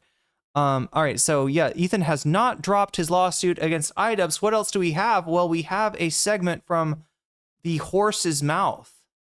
And no, that is not me calling Ethan a horse. Is a horse an anti-Semitic trope in any way? I don't think I've ever heard that. I don't think I'll get that allegation for. Oh, I guess I'll just comment on this because I see iDubbbz said, I am not dropping the lawsuit. And, well, listen, it's You fucking lied. There's nothing to say. A bunch of technical bullshit. It's just we're in negotiating the terms of the settlement still. There's no settlement. You dropped the lawsuit. You surrendered or you lied. Okay, you fucking lied is what it is. And what a scumbag. I bet the lawyer was like, are you sure you don't want to get a non-disparagement clause out of this? We could get, like we still got him on the line. Are you sure we want to? And Ethan was like, yeah, you know, That's it. I don't know. It's what it is. Drop the lawsuit.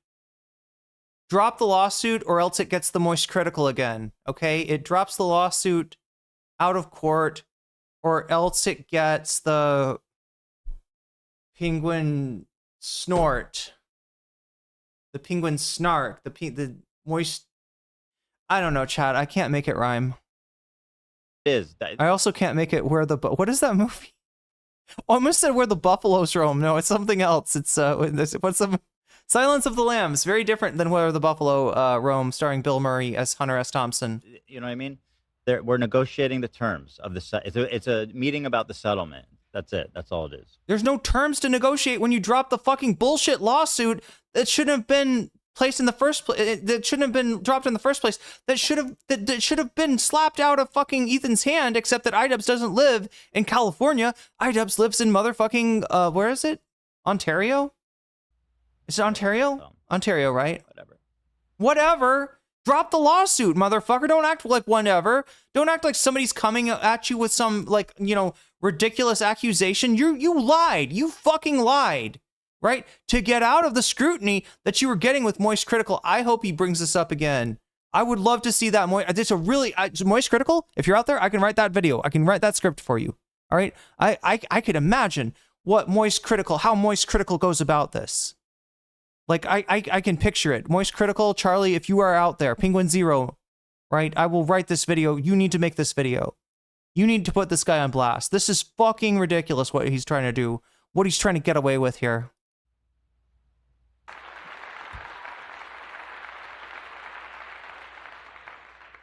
Anywho, oh, I guess I'll just comment on this because I see IDub said. All right. Do we have anything else on this? What happens if we look up Ethan? We just get a bunch of Giardia Jackson Pollock videos where people are putting different paints up their butt and trying to make Jackson Pollock art by infecting themselves with parasites that cause diarrhea. Oh, you don't even have to do that, chat. You can just eat a head of lettuce in the United States now, and you'll have something maybe worse than Giardia. I don't know. Likely that Ethan thought he could get away with pretending to fully drop the lawsuit. Yes, Uma Palma, friend of the VOD, I agree with you here. In order to shake the image of restricting small creators' fair use amongst normies, I think he always planned on adding a settlement condition, despite what he said in the clip below. Yeah. Also, Moist Critical covered it. Normies starting to realize how Sue happy he was. Well, he's back again. Is this the same clip that we already saw? No. That's it. I mean, that's pretty much it with the IDub stuff. So, you know, and GG. My attorney wanted to include like a non-disparagement and stuff. Wait. So this is from before, right? This is an early, or this is when he announced he's gonna drop it, right? And I told them no non-disparagement. Oh, because this is what he's hanging his hat on now. It's like, yeah, you know, we do a little non-disparagement. We do talk about the settlement. Chat, you pretty much have to have an attorney for this, right? I mean, maybe not entirely. Like maybe you could do but I feel like if you negotiate with a legal team without an attorney, you're at a steep disadvantage, right? You're going into that blind, and you're not gonna get the advice that you would need. Wow, is this supposed to be IDubbbz's cabin? I don't even know, chat. What is the cabin doing? They can say anything they want about me. We can talk about each other. It's not about silencing him at all. Yeah, Emily French, you're probably right. It's probably some kind of non-disparagement bullshit clause that he's trying to get him to stop talking about Ethan. Yeah, I made a point. I'm dropping it. He can continue to say whatever he wants about me, and I him. That's it. I mean, that's okay. So there we go. Caught in 4K by none other than Uma Palma.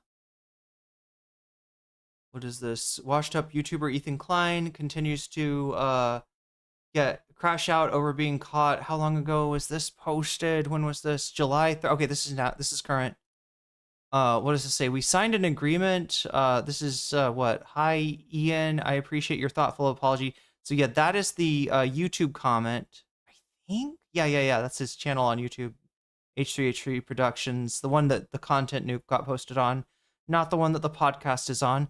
Hi, Ethan. I appreciate the thoughtful apology. It means a lot. I've instructed my attorneys to drop the lawsuit entirely, right? Now, today, what does he say? We've already signed the agreement in place to drop the lawsuit. You don't need an agreement. You dropped the lawsuit. That's just unilateral, Ethan.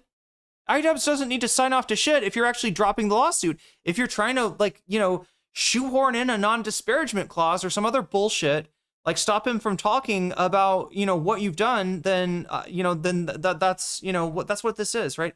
It's already done. They completely reneged. And now a judge will decide if they fulfill it. I'm trying to see.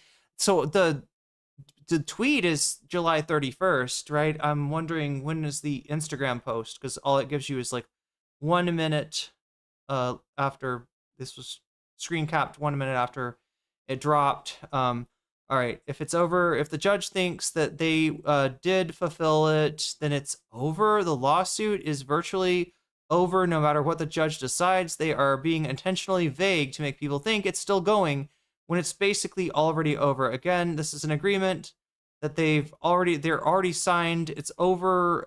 It's over a matter. If you have to sign it, if you have to negotiate it, that's you having to fucking pay for a lawyer. IDubbbz shouldn't have to pay for shit. You know who did something bad, Ethan? Destiny. And you know who you're too cucked to actually go after? Destiny. That's right. You're a fucking coward. Right? You got so much smoke for Denim, so much smoke for Caseytron, so much smoke for the random fucking nobody mods on Reddit. No offense, Reddit mods. subreddit mods. But you know, you won't take it up with Destiny because you're too afraid of this man. This man fucking owns you. The lawsuit is virtually over no matter what the judge decides. They are being intentionally vague to make people think it's still going when it's basically, yeah, because they love drama. iDubbbz and Anissa love this drama, right? Again, this is an agreement that they've already signed. It's over. You're repeating yourself, sir. As over a matter that is for the good sake of everyone involved. Yeah, right. It's not an apology or a demand for money or anything like that. It's probably a non-disparagement clause. After fucking straight up lying about that, but getting caught in 4K by Uma Palma, Ethan Klein is still going to gaslight us. Still going to gaslight us. Okay, so I think everything else is just going to be some iteration of this. The same. That's it. I mean, that's pretty much it with the iDubbbz stuff. So. Yep. Is there more? Is there like another RE iDubbbz lawsuit? My one condition for totally dropping it is so laughably small and easy that you will realize that Ian and Anissa are just doing this for attention. I'm going to respect the Canadian legal system and not talk about the ongoing negotiation. But if you knew what it was, you would just, you would laugh at how silly it is. The truth is that we already signed an agreement, which they have reneged on. What? There's no agreement. What a fucking... I hate this shit, chat. And you know why he's doing this? Because there's fuck all people looking at this. He waited until the attention was all away, and he he showed his true hand, right? Which was not to drop the lawsuit. An agreement which they have already reneged on, trying to pull a fast one. So this hearing is for a judge to decide if they upheld their side of the agreement. They didn't. I thought you said it would. The judge was going to just approve this, and it was easy peasy lemon squeezy. Okay, so is there any more bullshit? Yeah, that's what we already looked at. We don't care what a bunch of Nazis think about this. I don't know why anybody does.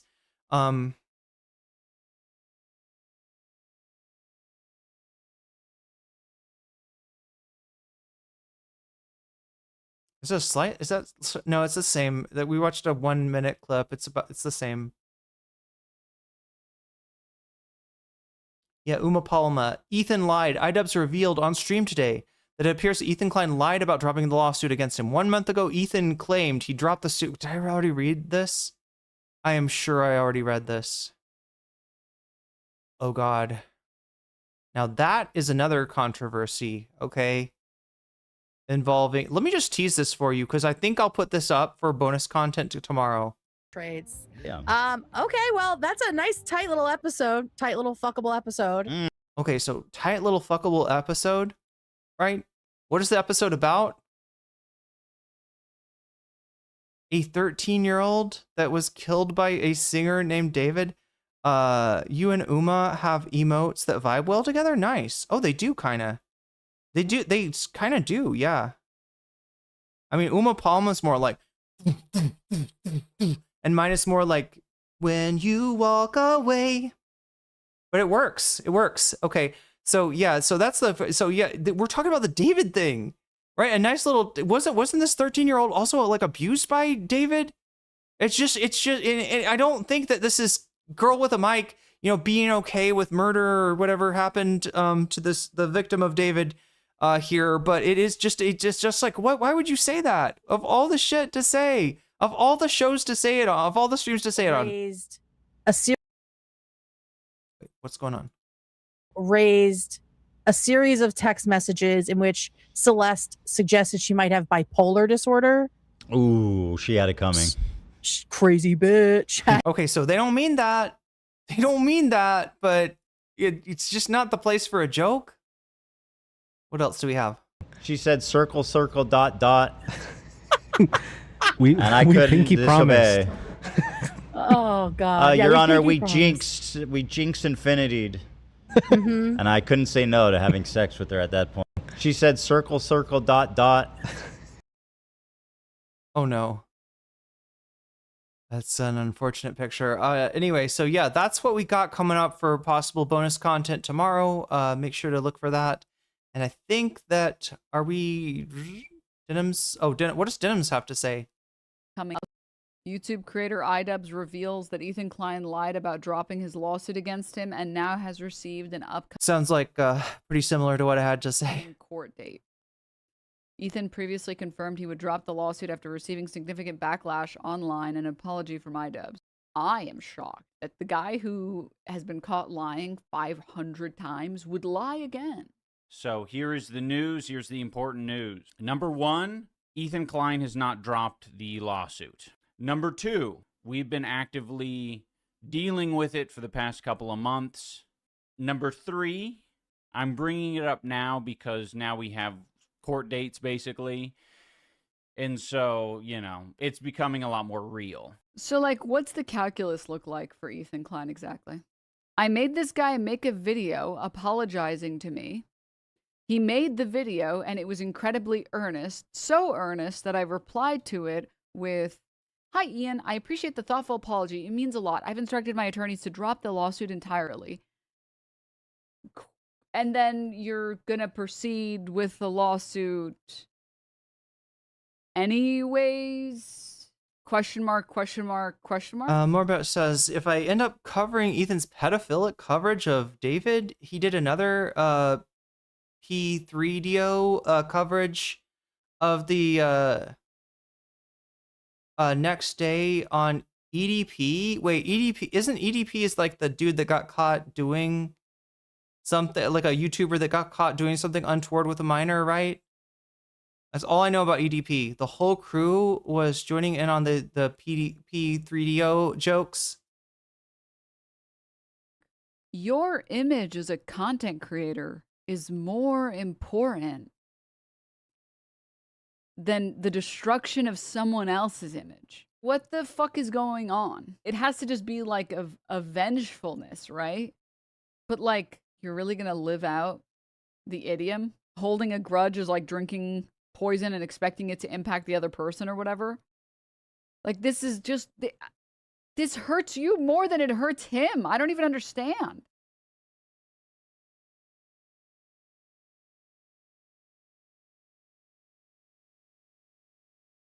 People are talking about the Schleep. I'll have to look at the age of the Sleepy video. It was just sent to me. Direful said that I should react to it. Was pretty surprised by it too. And honestly, I am, because like I said, I've heard Direful, like the stuff that FD was complaining about, right? Using fascist memes and stuff. Sleepy does that, right? Calling people the R slurred. Sleepy somehow makes it like, you know, so insecure that he's got to do that because it makes him feel tough, right? It doesn't make you tough. It kind of makes you the opposite of tough. A certain word that starts with pussy. I'm sorry. Whoa. Did I just call Sleepy? Yeah, pussy. I'm sorry, not Sleepy. That's what we're doing. But I mean, I'm sorry. You just gave into like, I don't know. I don't know. What do you call it? There's a name for this, right? Peer pressure. Peer pressure made you a reactionary. Okay? Not great. But anyway, if Sleepy, you know, it's just an old video, Sleepy addresses it, has learned and grown from it. I'm still not going to be fine for it. I mean, I got some lines, right? Look, I'm glad that there's people that, you know, are in the opposite ideology as me that still call bullshit on some of the shit that's obviously bullshit. Destiny, Ethan, what have you. Great to know. Just don't mistake them for allies. Sleepy is not going to be an ally at any point. I cannot, yeah, that's, and Sleepy's not the only one, all right? You will probably see more shit from more of these slop tubers that a lot of people have taken as their, like, I don't know, comfort, you know, slop watch, when obviously, chat, your comfort slop watch should be right here. You don't need sloppy, you don't need sloopy, you don't need any of this shit. You got me, okay, chat? I'll cover it all for you. Just tell me what it is and I'll give you the coverage without the R slur. if that's what you appreciate. Anyway, so chat, there we go. Denims, that's the end of the Ethan suing iDubbbz thing. Sloptuber already went mask off. Oh, we got the Pisco. Chat, are you ready? There's a lot of them. They do seem to be dropping like flies too, though. I've noticed Destiny like has like I don't know what happened to Queemon. His numbers are like cut in like a fourth of what they used to be. I'm not sure what went down there. I guess J-Stalk lost a debate to Stardust somehow, and maybe also stock is going down. A lot of these slop tubers that were, you know, enemies of what the enemies of my enemies have kind of run off the rails in one way or another. We got to get to, are you ready for this, chat? Pisco, debates, Mouton. That's what we have right now. Okay. We need a better, like, recommend Irene a video system, right? Darful is recommending me bonus content. I think I took one of Darful's suggestions for today. But I kind of want, I don't know, we do have two stream suggestions, so they sometimes filter up to me through stream suggestions, but honestly, the stream suggestions, that's one of the most active, there's a lot being posted in there, and I would say sometimes spammed, like sometimes like one person being like, here is the last 60 videos I have watched on YouTube, please also react to them, Irene, and I can't exactly do that. And it does sort of break my capacity to be able to even meaningfully use. We're thinking about combining the Discords together, which would make it would be just one. There would just be one. God, what do we have here? Because I think this one. Was this one the? No, wait. Direful's was the Sleepy video. That was Darful's suggestion. Where is this? What am I looking for? Oh, here it is. It's the first one pinned. All right, here we go. Chat, are you ready for some lawyer versus hapless destinoid, hapless orbiter, hopefully nuked from orbit? All right, what are we talking about today? By DGG's favorite lawyer. Okay, I won't call you a lawyer. Sorry, I won't call you a law tuber anymore, Pisco. You're a lawyer, all right? I will give you that. But you are still DGG's favorite lawyer, and goddamn, would you be better off being an orbiter of fucking Ryan Grimm and Crystal Ball, as cringe as that is to say, than an orbiter of Destiny. What a waste of talent. What a waste of talent with this man. Anyway, let's see what he's got to say to Mouton. Can he what is it called, chat? Lamb, right? You know, like, can he is he sharpening his knives?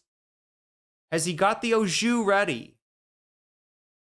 Are we gonna have some lamb? Wait, chat, do people like eat lamb's balls? Is that a thing? Is that what a lamb fry is? Is a lamb fry like a lamb testy? Yeah, I think that we're talking about this like DSA loop, right? The kick them out of the coalition, the line. Queeman lost more than half of his audience. I thought he had a decent sized audience at some point post criticizing Ethan Klein. Is that where Queeman lost his audience from? Also, Spencer Ho, maybe you could answer this question for me. What is going on with J-Stalk? There are people on the internet saying that J-Stalk has been arrested or that he's in some kind of legal trouble. Peace Corporation, that's right, Peace Co. In Spain, lamb testicles are not an uncommon. How did I encounter this? Now, I never ate one, right? Maybe I just saw, I feel like it's my dad was like watching a movie about somebody that eating lamb fries that didn't realize they were balls. Wait, was that in, was that in Dumb and Dumber? Were there testicles? Were they eating testicles in Dumb and Dumber? I feel like that's a movie my dad would have had us watch. He did this because my mom is like the kind of person that if somebody farts in her presence, like audibly farts or like she smells it, she'll say, "Do you need to go to the bathroom?" Because in her mind, like nobody should ever fart unless it's like into a toilet with the fan turned up, right? You know, and she maintains that she doesn't fart. That only coarse, gross people fart. And so my dad was playing Dumb and Dumber because he knows my mom finds farts funny, but she won't admit it. And the scene where Jeff, what is it, Jeff Bridges? That's Rocky Mountain Oysters, though. Is there something with lambs? I thought they were called lamb fries. Was Hassan eating? Oh yeah, he was. He was eating balls with the Liver King. That's true. But yeah, he wanted to prove a point that my mom will laugh. And yeah, during the he like made sure she was trying to get up during the diarrhea scene, and he's like, they were like, they're cute, right? They're very affectionate, my parents, right? He had his arm around her. It's Jeff Daniels, not Jeff Bridges. Thank you. God damn. And he wouldn't let her get up. He was like, no, you're going to watch this. You're going to watch this. The family that farts together, chat. Also sharts together. No, that's the Klein family. Drawing and not my family, but yeah. He did want to prove that my mom actually finds bathroom humor a lot funnier than she wants to admit. the tent stuff. And so I've been having a lot of like annoyance with how that conversation is going. It's kind of meta, honestly. And basically how people are basically advocating for. Yeah, there's definitely a lot of disinfo about people like Queeman and J-Stock from DGGers. But that's what I wondered if it was. Did they just start a meme? Did they just start a meme that J-Stock is going to prison? Or because I couldn't. Morale posted about it, and I wasn't sure if it was a meme, a joke, or what. Things and saying things, it sounds like they're trying to do something drastic, but at the end of the day, it seems kind of like mild in terms of the prescription. So kick them out of the party, excise them out of the party. But when we get to it, like there's not any meat and there's not any like teeth to whatever recommendation they have. Oh So my that's what's God. been Okay, so you kinda just feel like frustrating. people And, are like saying words and yeah. not actually getting out there and saying like what they would actually Yeah. want and what that means. Yeah, exactly. Yeah. And additionally, I'm sorry. What are we debating about again? Let's get this. My sister claims that she once heard my mom fart. My mom denies it. But my sister said she farted a little bit, and when she got embarrassed, and she blamed the spinach. We'd had spinach that night. She was like, it's the spinach. It's not my fault. It's the spinach. The biggest threat right now, yeah, it doesn't really tell us about what this conversation is even about. There's no clue here, chat. There's no clue. There's also this feeling that like there's more agreement than the nature of the discourse is letting on. In fact, like I often am looking for what the disagreement actually is, because when push comes to shove and we're like giving different possible scenarios, like would you vote for this person, would you support this person, it sounds like there's more agreement on who the lesser of two evils is. And at the end of the day, like what are we disagreeing about? And so that's the kind of frustrating part. It like the discourse makes it seem like this is hugely antagonistic, oppositional state of mind that I have, or that like there's this huge mismatch, and I'm just like failing to see it. Okay, well I think that you're gonna find it with me, honestly. Yeah, let's talk about it. So go ahead, interview away. Yeah, so like I saw your tweet at me, and you gave like a couple concrete. Like, yeah, I said don't campaign for them, don't right? donate to them, don't appease them in Congress, and primary them. Yeah, and I'm just like, is this truly like an elaboration of your preferences? So say, for example, we have a qualifying member of this DSA set. Sometimes it's unclear who is a part of that set. It seems like among those politicians. I would love it if they fixed the sync of Pisco's voice to his lips and his. Yeah, I would love it if they did that. That would be awesome. I've gotta put away some of my stuff. I do have some coconut water here. I feel better after that was the fruit. Funny enough, right? What was the thing? I mean, maybe just like the little jaunt down stairs and back up 5 floors of stairs. Maybe that helped me wake back up, but I honestly think it was the these are so good. Little pomelo jewels, right? Oh my god. That's like my favorite shit. That's some of my favorite. I don't know. I have many favorite fruits, chat. And some of them I can't get to right now. I don't know if I'm sugar rushing off of a pomelo. It's a pretty sour fruit. Pomelo, although I guess there was some sugar in what is this? The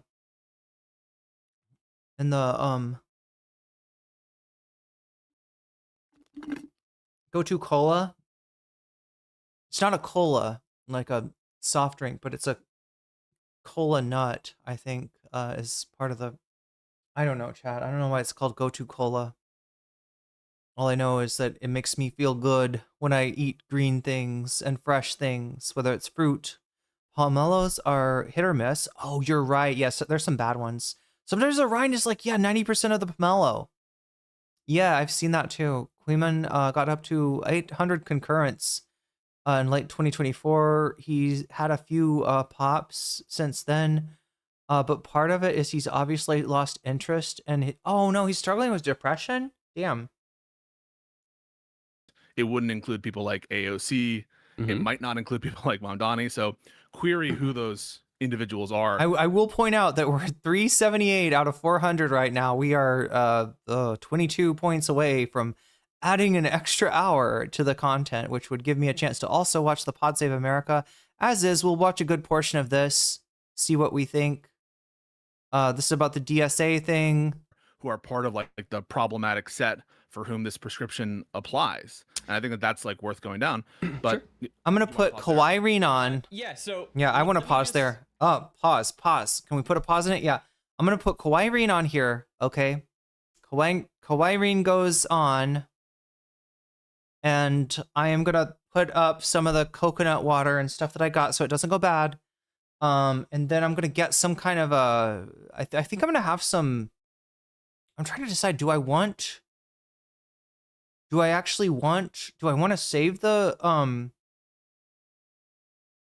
like I could eat, I've got like a, I've got a vegan fish. Cake. Super chatted $10. More. How do you like it? How do you like it? Wait, is that a song? I feel like those are song lyrics. That brings us up to 388. Dangerously cheesy and dangerously close to extending the stream even longer and testing my giving me a true test of stamina. Grr. It's Yes lyrics? What? How do I not know this Yes song? I thought I knew all of their work. What album even? Oh, you're banned from Queeman's Discord? Most of his fall off happened when when he was first in that space to go against H3H3. Yeah, that sucks. Yeah, he kind of was the first on to call Ethan for the bullshit that he was. Him and what, Chud Logic maybe? Oh, also, yeah, speaking of fall off, sorry, what happened to Chud Logic? Right, I used to dream of Chud Logic's downfall. Now I'm like sad. I don't actually want it, chat. He's like, compared to some of these slop tubers, Chud Logic is on the honest side. Queeman had a very candid interview with Connor. Oh, is that what? After Connor Points burnt the bridge with Destiny? Wait, that hurt him or what? Disco hit 1976 More by Andrea True Connection, written by Greg Diamond. Wait, it's not Yes. Oh, I thought it was the band Yes. Oh no, I was like, whoa. I'm not aware of that album. I'm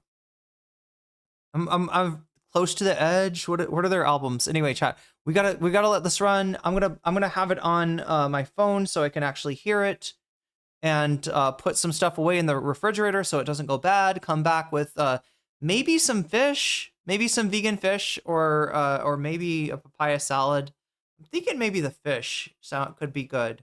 Maybe I need some protein. Like I don't even know what this fish is made of, chat. It's wrapped in seaweed though. That's the important part. So anyway, we'll work it all out when I get back. Let's put this on. Let me just kind of like frame it like this. Instead of saying like Big Ten or something like that specifically, I know we're talking about DSA. The way I kind of want to define it is like, I've learned a lot about World War I recently, so I'm going to use these terms. Like the theater, that's going to be like everybody possible. They're in the theater. And then in the trenches, I would say that there's like multiple trenches. This is what normally I think people would call tents. I would say there's the Republican trench, there's the Democratic trench, there's the Independent trench, and then currently there's like the DSA member type trench. There could technically be like the MAGA trench, but later on, I'll explain it now. The MAGA trench used to exist, but I feel like the MAGA people dug into the Republican trench, and now it's been completely taken over by MAGA.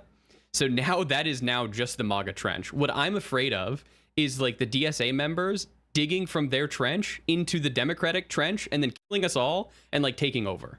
And then we would just become one quote unquote big trench / big tent.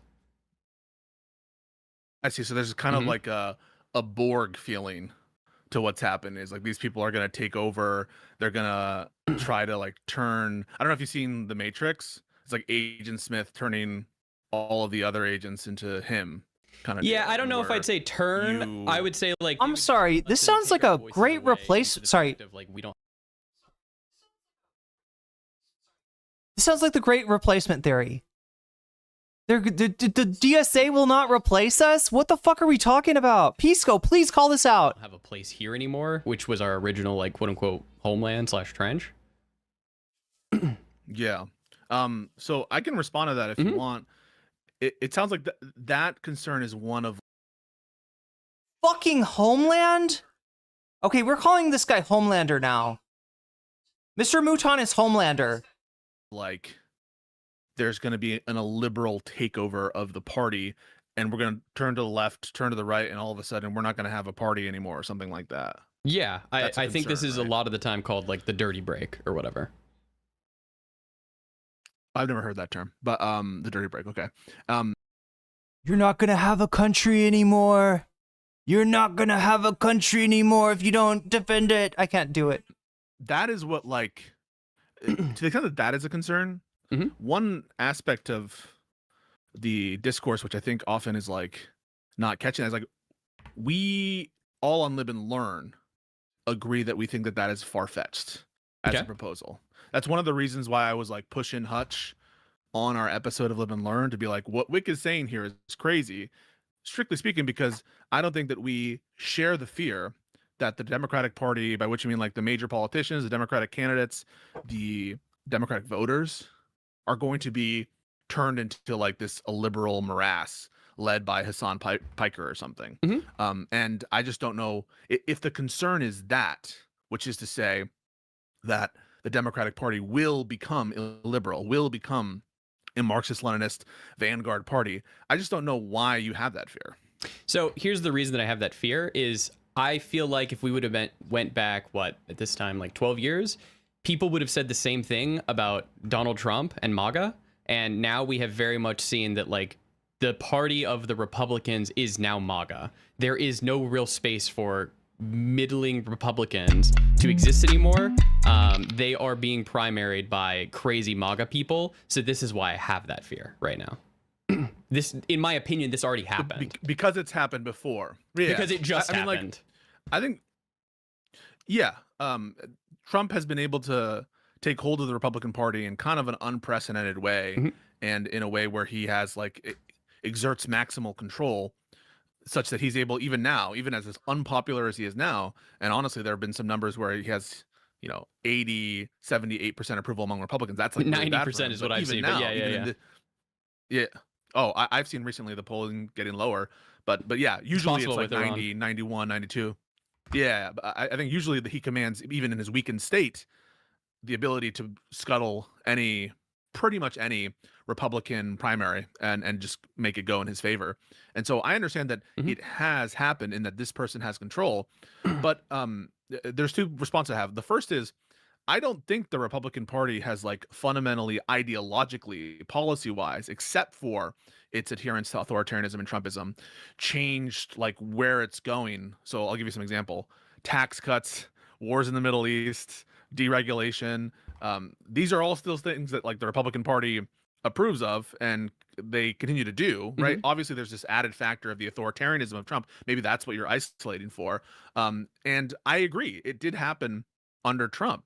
I just don't have an inclination that it's likely to happen with the Democrats. So I'll grant you that it has happened. Maybe that informs your fear, but why is it rational to have that fear as the Democrats? That's what I don't understand. Because I think there are like key differences in how the Democrats operate and uniqueness of Trump that don't like sort of carry forward to the Democratic Party. Sure. So the reason that I have this fear, and we can talk a little bit about this, is I feel like influencers are out there saying absolutely heinous shit about the Democratic Party, and they're kind of like pushing the DSA types to do some sort of like takeover of the Democratic Party. An example of this is going to be Kyle Kulinski. Kyle Kulinski has been out there recently calling moderate Dems like MAGA lights. He has so many crazy tweets. I'm sure that you've seen them. If you'd like, I can start reading some off. But this is a big factor. I grant that he says these terms. Yeah, and I think it's disgusting. And for example, to talk about like the trench, I would not say Kyle Kulinski should be in my like Democratic trench. If anything, I think he's like a content creator / a pundit who's going to like talk both sides.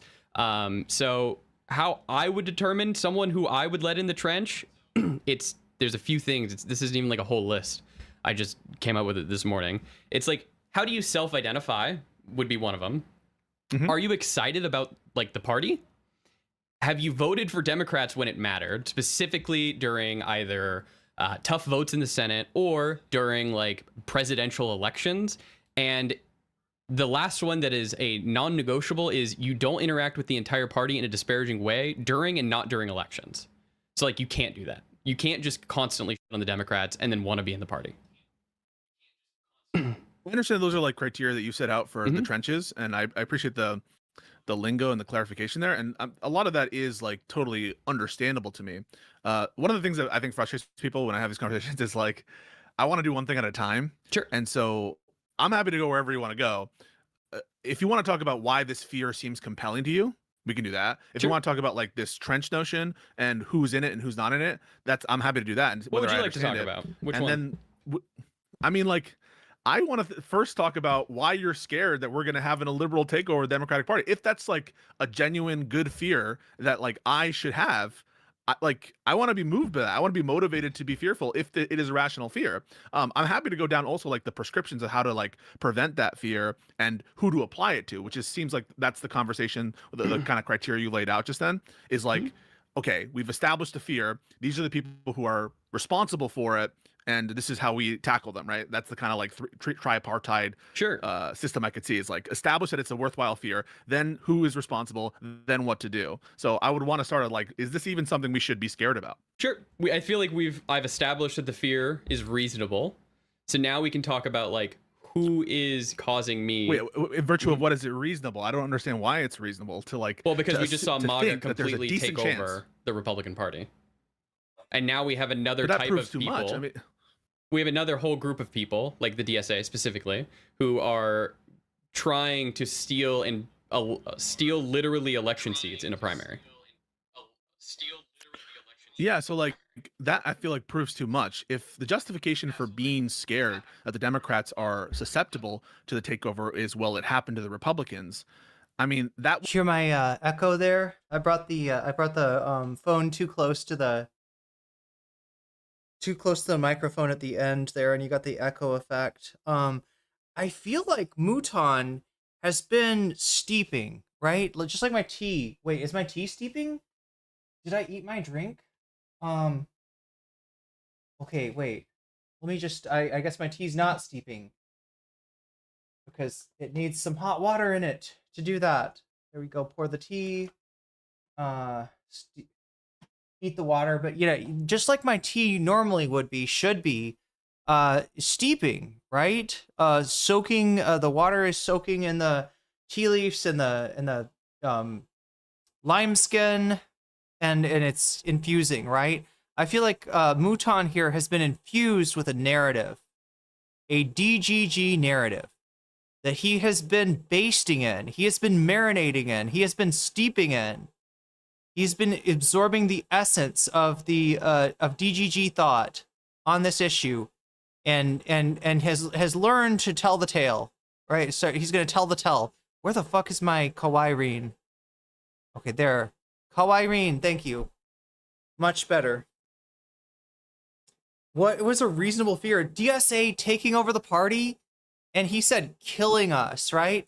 Now, so he's using the metaphor of World War I, I guess, trench warfare, and that like what if you know, we're fighting the enemy, but then another group that we think are our friends, but they're actually our enemy, they dig into our trench and they start killing us, and then we're all dead, and the Democratic Party goes and becomes a Marxist-Leninist vanguard party. That's what he's talking about. So what's the difference, right? Like I always say this when I talk to debate bros, all right? You've got a you've got an analogy here. You've got a metaphor, refantasio, all right? And what does the metaphor do? It compares one thing to another thing. Like this is this, except you know, only in this way, right? So if I don't know, my brush is the same length as my forearm, chat, roughly speaking. I mean, it's a little shorter maybe, but you know, okay, so the brush is like my forearm in its length. You know how it's not like my forearm? I can't comb my hair with it. Very importantly, very important detail that we want to, yeah, we don't want to say the brush is like my forearm, therefore I can use my forearm to comb my hair. It doesn't work like that, right? We don't want to say, therefore the brush will articulate like my, you know, like my biomechanics, right? We don't want to say that, right? We don't want to say that I got a bunch of hair on my forearm, because that would mean I'd probably need to, you know, wax more, chat. And the hair on the brush is okay, hair on the forearm. So what? They have their limits. They have their limits. Every time you want to make like an analogy like this, you gotta stipulate where are the limits, in what way. It's like this in terms of this, but not anything else, right? You know what the difference is between war and fucking voting, dipshit Mootin? Do you want to know what the difference is? Do you want to understand the difference, right? In voting, we don't kill each other. We don't like, if we get our candidate, if Abdul El Sayed wins, that doesn't mean you die. You're not gonna die. Nobody's breaking into your trench. Nobody's fucking hitting you with, like, I don't know, mustard gas or whatever they were shooting at each other in World War II, right? This is vastly different.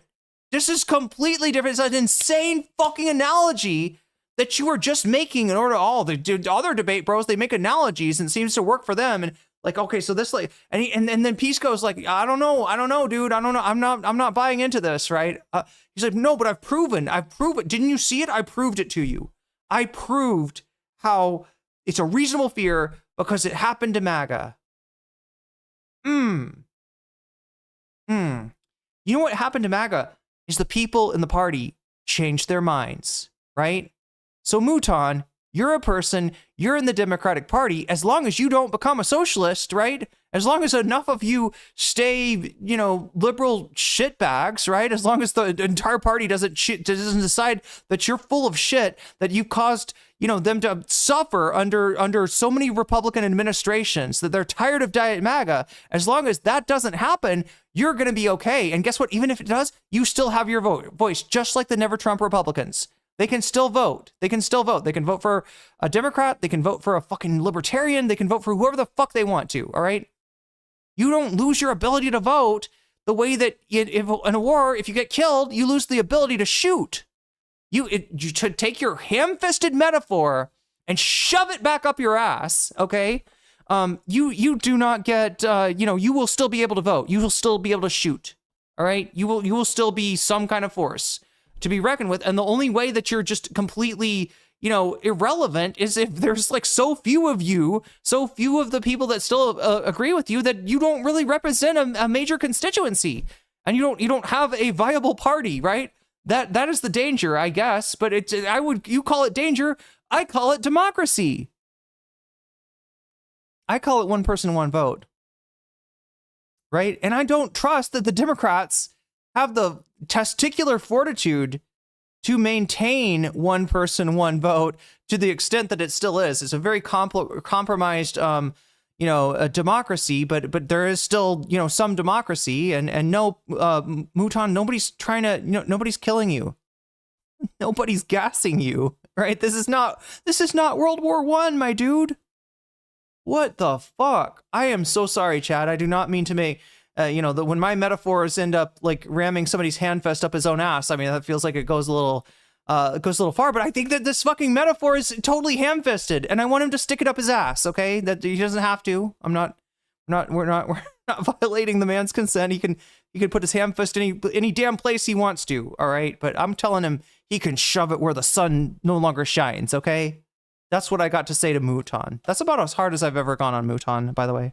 Will be true in 10 years. That'll be true in 20 years. I mean, like, it'll be true. It's true of other. Oh wait, something just happened. Whoa. Okay, so Chad, it looks like we've only got 5 minutes left, but it also looks like I am ignoring something important here. Big Al Cake Mix with the 5 gifted memberships, meaning we're getting a little extension. Pisco, Mouton, it's not going to be a short watch. That's right, it's not going to be a short watch. It's going to be a very long watch, and I don't know why I'm getting the Trump accent out again. Donald Trump. He likes long watches. He doesn't like short watches. He likes to do the weave. I don't know, chat. 403 out of 500. That is where we're at right now, chat. Is it? If fucking Mr. Mouton is ham-fisted. Too many farm metaphors. Q and you're upset. I hope I'm not too upset. I am. What would you call it?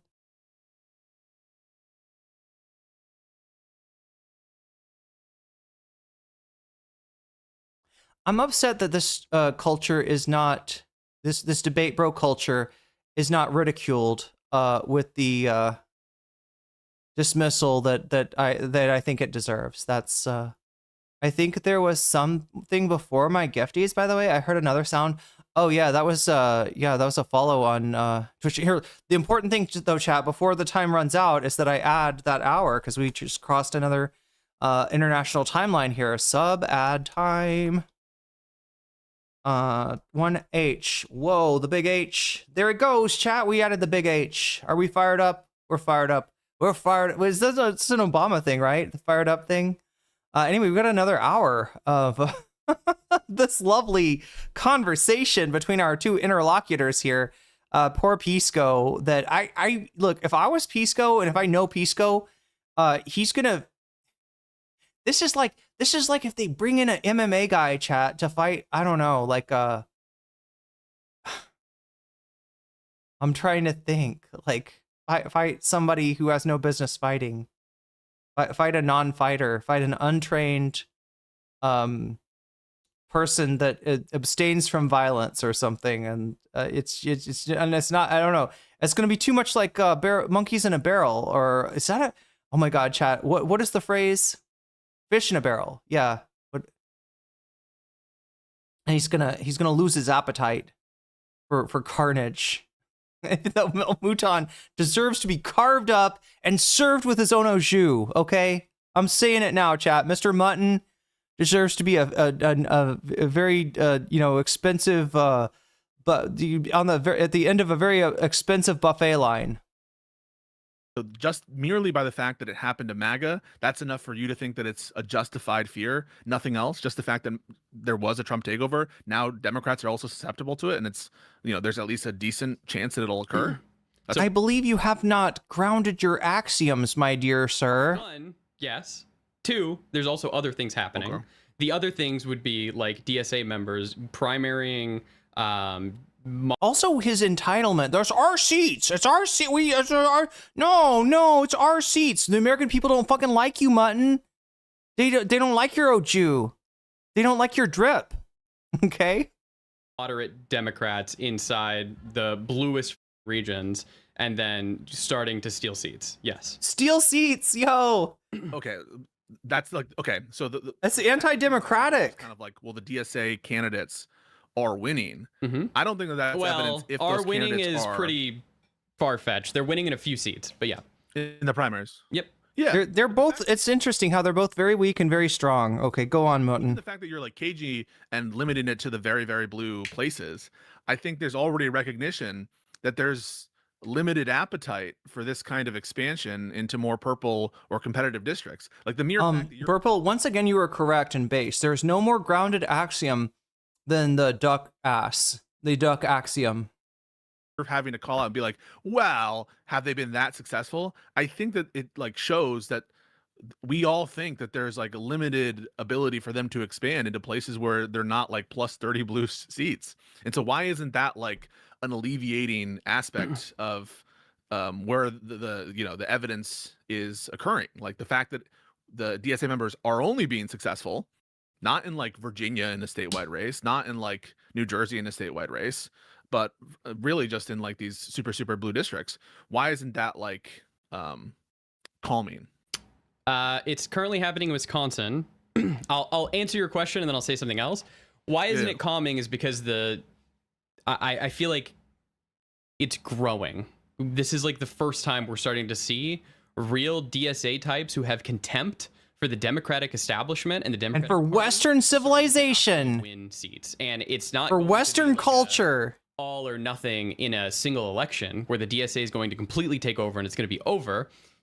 I feel like it's going to be like a slow walk, and you need to notice and stop this at the beginning so it doesn't become like a boulder rolling down or it's like a piece of snow rolling down the hill and becoming bigger and bigger and bigger and bigger. It's too late, Mooten. It's too late. I see. So it's kind of like you want to kill it in its crib. So maybe right now it's not at the point where it's extinction event precipice. Wow. Yep. But like you could easily love these debate bros and their infanticide metaphors. Wonderful stuff. Wonderful stuff to be talking about. See it start to gain momentum. Okay, Yes. Then I mean, I don't necessarily agree, but let's say I grant that. Sure. If the candidates are well, two things. The first is you mentioned the candidates hate the Democratic establishment and the Democratic Party. I'm going to say something perhaps controversial. Sure. That's like a majority view now among Democrats. Yo, like, the Democratic Party hates yo, the Democratic establishment. The Democratic Party, and by here I just mean the members, the voting people, sorry, not the members, the voting registered members of the Democratic Party. And so that's part of the reason why there's oh my God, chat. of people like Janet Mills, why some of these endorsements don't seem to Check out my fried vegan fish. It's called a Saba roll. It's got it's a rolled up nori around. I don't even know what this stuff is. It's good though. Whatever, I think it's soy maybe. And then it comes on like a big ass cabbage leaf. So you just take all of this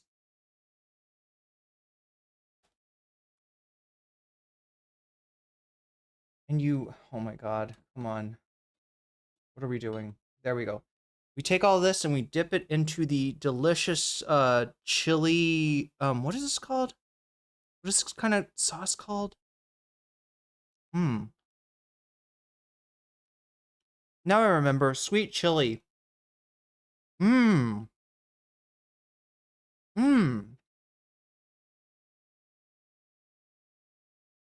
this has got to be some kind of soy product, but because it's like wrapped in a nori leaf, it gets that fishy taste to it, and then on top of that, they bread it and they fry it up, and it's so good. Anyway, let's like, we're enjoying a nice treat as far as this debate as well. Enjoying some mutton. It pairs nicely with vegan fish, I guess. to have the effect Oh yeah, and to have in races. little sesame seeds in the batter too, which get crunchy. I mean, you have a sitting governor in the case of Gretchen French- Whitmer endorsing Haley Stevens. No noticeable bump from that. You have big party luminaries endorsing Janet Mills. No noticeable bump from that. There seems to be a huge rejection of the Democratic establishment and I don't know, traditional party leaders from the Democratic voters themselves. And if you look at approval ratings, it's like net negative if you ask a Democrat regarding their own party. And so I think that honestly, there's a compatibility with being fed up with the quote unquote Democratic establishment, whatever. Seitan, seitan, they use it here for like vegan chicken a lot of times, or sometimes even for what is it called? Crispy pork. Anybody ever had crispy pork? There's like a vegan crispy pork, I think, that's made with seitan, which is like a wheat gluten product. This is not nearly stringy enough to be seitan. And as much as you might think that like the stringiness lends itself to like a fish slice, remember fish is also like very delicate compared to like other, textures. Or that means, and not being authoritarian, not being a liberal, not being a team player, right? Like, if it's representative of some wide swath of Democratic voters to take this kind of like negative attitude to the Democratic establishment, then in what sense is that an indication of illiberalism as opposed to just being fed up with the powers that be? So why are Dems upset right now, in your opinion? A multitude of reasons, but if you ask them from the polling that I've seen, I'm asking why do you think that they haven't? I'm telling you, I think multiple reasons. Okay. Based on polling data. Yeah, it's a descriptive question about like why people think something, right? It's because they perceive them as not fighting back. Voters think something. What are some multiple reasons? They want a fighter, and Dems aren't fighters. Hakeem Jeffries, Chuck Schumer, not fighters. If you look at polling, it's like they don't think that their Democratic leaders are fighting back against Trump enough. They don't think that the Democratic leaders are doing enough to stymie Trump, doing enough to push back against Trump. That's one of the big answers that if you ask them why they don't like the Democratic establishment. They also think, if you look at like people like Ezra Klein talk about this, they think the Democratic leaders aren't effective. If you read Abundance, right, he almost makes an argument, Ezra does, that this is like rational given some failures in, for example, in California, brings up trains and on the slowness of the Bipartisan Infrastructure Act. Again, I might have my disagreements, and I do honestly, with Ezra on some of these examples. I'm just saying that that's the impression from a lot of voters, and maybe it's rational, maybe it's not. Okay. But I think it's compatible both with, okay, they're just a liberal and they hate us because they ain't us or something. They hate us because they ain't us. Anyway, no. So I'm wondering if Mouton has gotten the patch notes, the most recent patch notes about this particular question about Ezra Klein, right? That who Pisco is bringing up. It's actually something I kind of agree with Destiny on a little bit. He brought on, yeah, that sounds weird to say, but he brought on Chris Rufo. You know who Chris Rufo is. If you're trans, or if you care about trans people, you should know who Chris Rufo is, because he engineered the, recent trans panic. Also fucking up education at the moment. God, Chris Rufo's got his like thumb in so many pies. And it's foul. It's foul. It's bad stuff. Like DEI, he created that moral panic from a couple of years ago.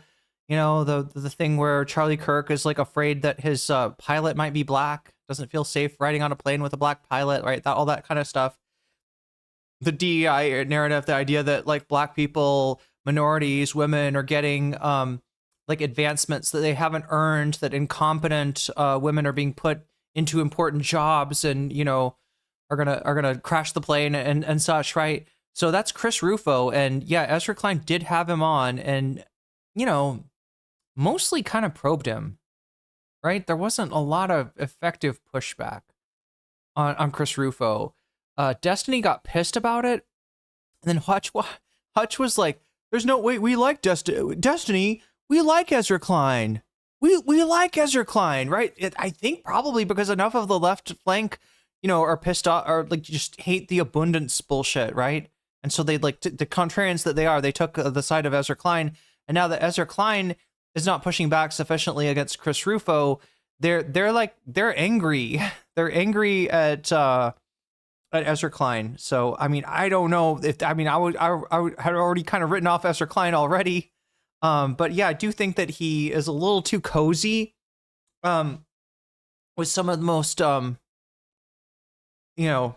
elements of the MAGA agenda like that. So I mean, I can't disagree with him. But yeah, you're supposed to hate Ezra Klein. Like Ezra Klein. Something like that. But the irony would be that the reason that Destiny and Hutch hate Ezra Klein is the same reason that Democratic voters hate Chuck Schumer and Hakeem Jeffries. It's the same thing. He is a fucking spineless, he's not a fighter. That's what they were getting mad about. But also that they just have the intuitions that a majority of the Democratic voters do, namely that Democrats are weak and ineffective and not pushing back hard enough against Trump. So what do you mean by weak?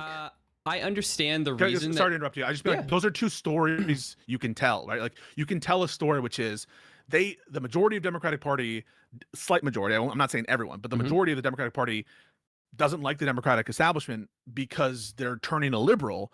Or you can tell the story of like they disapprove of the establishment because they don't feel that their party is effective. They don't feel that their party is pushing back hard enough. Those are two different stories. I'm like, why pick a liberal one? It seems like much more convincing to me that they're just pissed that their party's like feckless. And that also gives you a chance, right? Sure. Look, I just don't. If Pisco is right about his narrative, then it's possible for some kind of I don't know, centrist Dems to, you know, to be more fighters, right? They look, somebody's got to replace the fucking rotten backbone of the Democratic Party. Somebody's got to replace that. Somebody's got to take over for that, right? You need new management there because old management is fucking running the ship into the ground. And so the Pisco, if he wants to be a good liberal, would say we need to develop our fighters. We need to have our candidates sound, off against what Trump does. We need to, because what's happened, chat, is that the Democrats have decided to play possum. They've decided to play dead for Trump because they're too worried about like somehow getting into a worse place when there's not a lot of room down to go for the Democrats, right? They're convinced that like we cannot be as radical as we were, and the American people are taking that as we are rolling over for Donald Trump, and this is the wrong time to be doing that. Just like people in Gaza want to see some kind of a government that is actually fighting back against the people that are killing their families, right? Just like that's the reason that resistance, groups that are violently, militantly resisting the occupier are more popular than groups that are like, oh no, I think we just need to be really nice to the Israelis and not, maybe then they'll treat us good. Right? It's the same thing with the Democratic Party. Your message is we are going to let them pass. This was cynical too, chat. They were going to let them fuck over the American people. They're going to let them, they're going to let them turn like, trans people into pariahs in society. They're going to let them, cut off Medicaid, cut Medicare. Trump's going for Social Security. The Republican Congress has signaled that they're going for Social Security after the midterm elections, right? And James Carville says, fine, if these voters don't come out and vote for our Democratic candidates, then let them fucking suffer. Let them bleed. And then they'll come running back to us and we'll have right? They fucked us over, chat. They're dead to rights. We caught them in 4K. They're going to be replaced now. Carville's going to be good news. Good news. We're finally getting rid of incompetent leadership. Now, whether they get replaced by, I don't know, people that Pisco would approve of, or whether they get replaced by people that we would approve of is an open question, right? There still is a path for centrist libs to try to develop some sort of a spine, but that's what they're going to have to do. And that is going to necessitate, yes, them moving to the left. That is where everything lies. That is where the promise, this is all the actions to the left, okay? So can you find a way that is acceptable of you as a shit lib? And the problem is that these shitlibs have not been paying attention. They just like assume, oh yeah, well of course Hakeem Jeffries is against Trump. Of course Chuck Schumer is against Trump. They don't notice when the Democrats aren't fighting. But guess who does? The American people. That's why you're losing. That's why you're losing, right? You are wedded to a dying faction within the Democratic Party. And you can either go down on the ship with them like Destiny and Mouton and the Liberal Action Network is proposing, or I think Pisco would prefer that they that they move to the left a little bit and they actually develop some fight, develop some spine. I'm okay with the Mouton solution though. I think they should be replaced. So I don't think throwing the baby out with the bathwater is a good way to do this and to jump over to just being like there's no baby. I think that we can fix this in other ways. I will say the people who don't think the Democratic leaders are fighting back against Trump right now and like being quote unquote effective, it's like, well, what are they supposed to do right now? The one thing what are you supposed to do? Gum up the works as much as you possibly can. There's going to be a limit to that. Mouton's got a point that there is going to be a limit to that, right?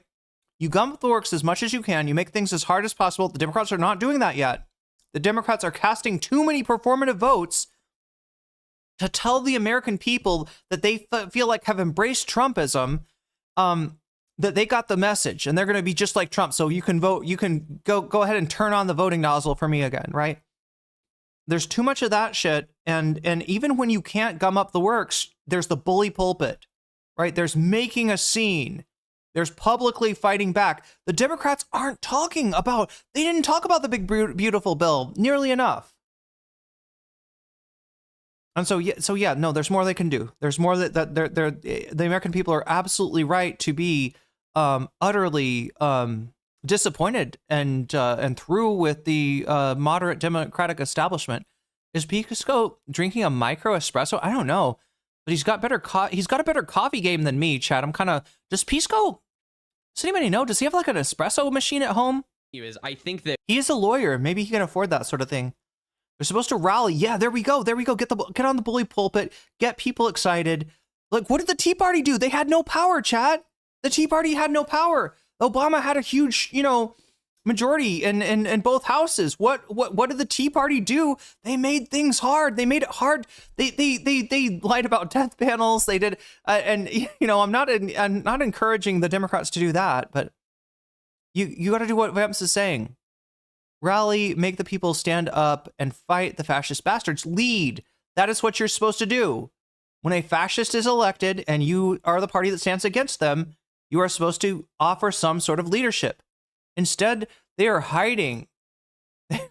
They are showing their belly. They are allowing the Republicans to ruin life enough. And the calculation is, chat, that when life gets bad enough, that the Democratic voters will come back to them. That the American voters will come back to them because Trump has so thoroughly fucked things up. And you don't realize you are throwing the American people under the bus in doing that. There's more that you could do. And at the very least, you gotta lead. Damn, this has got my blood boiling. We do have weakish leaders who need to be out there because they don't have anything to do. They should be on Fox News. They should be on CNN. They should be on every social media platform. And they should have a coherent, here's our Democratic platform. Here's what we're pushing for. 100% I agree with you, but I'm just not willing to say like, okay, we need to burn it all down because our current establishment isn't become doing well. Maoists. Yeah. I'm not in favor of that either. I'm not trying to give you like that it makes sense that some of the harsh feeling is as harsh as it is. I'm like pretty critical of some of Ezra's examples, especially as it relates Biden in abundance. But although I think he's more on point with people like Obama and a few others in his examples, I'm not trying to like rationalize this opinion from Democrat voters. I'm just trying to say that it's a truth. And so when you see people who are railing against the Democratic establishment, it's plausible to me, in addition to perhaps other losers answer questions. Yep. Schumer and Jeffries, right? Winners have the answers, and that's what the DSA is offering. You may not like those answers, but you don't have them. Your answer is we're going to vote harder. We're not going to throw the baby out with the bathwater. We're going to keep our ineffectual loser-ass politicians. Ideological. You gotta. I'm sorry. After so much loss to such a pathetic figure as Donald Trump, you gotta take the keys away from Grandpa Schumer and Grandma Jeffries. That this is an indication of where people are. Like, we can read polls and we know that people are upset with the powers that be. And so whether it's rational or not, whether like Schumer can do anything else other than he's doing, whether Hakeem can do anything else than what he's doing, whether we're willing to throw the baby out with the bathwater, it just like consistent with me that the appeal that many of these people are getting is because of these vibes from Democratic voters, as opposed to like showing any sympathy towards illiberal tankyism. In fact, my impression is with a lot of these DSA candidates that they get excoriated in the media, especially traditional media, for like prison abolitionism, and they have to like walk away from them. If anything, I feel like the pressure is for them to disavow those previous views. I mean, Mamdani disavowed Hassan's statements on 9/11. I just saw this. I'm now forgetting her name. The presumptive nominee in Wisconsin. She's like saying, "I'm not in favor of getting rid of the police right now." Hong.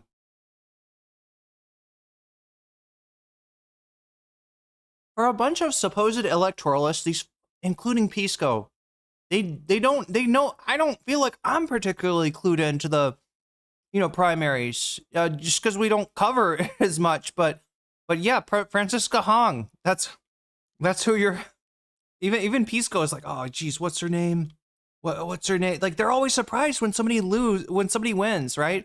Like Hutch, half of the reasons that he's compared Melot Kiros to like a Star Trek name is just because it's alien to him. He hasn't been paying attention. He wasn't expecting this, right?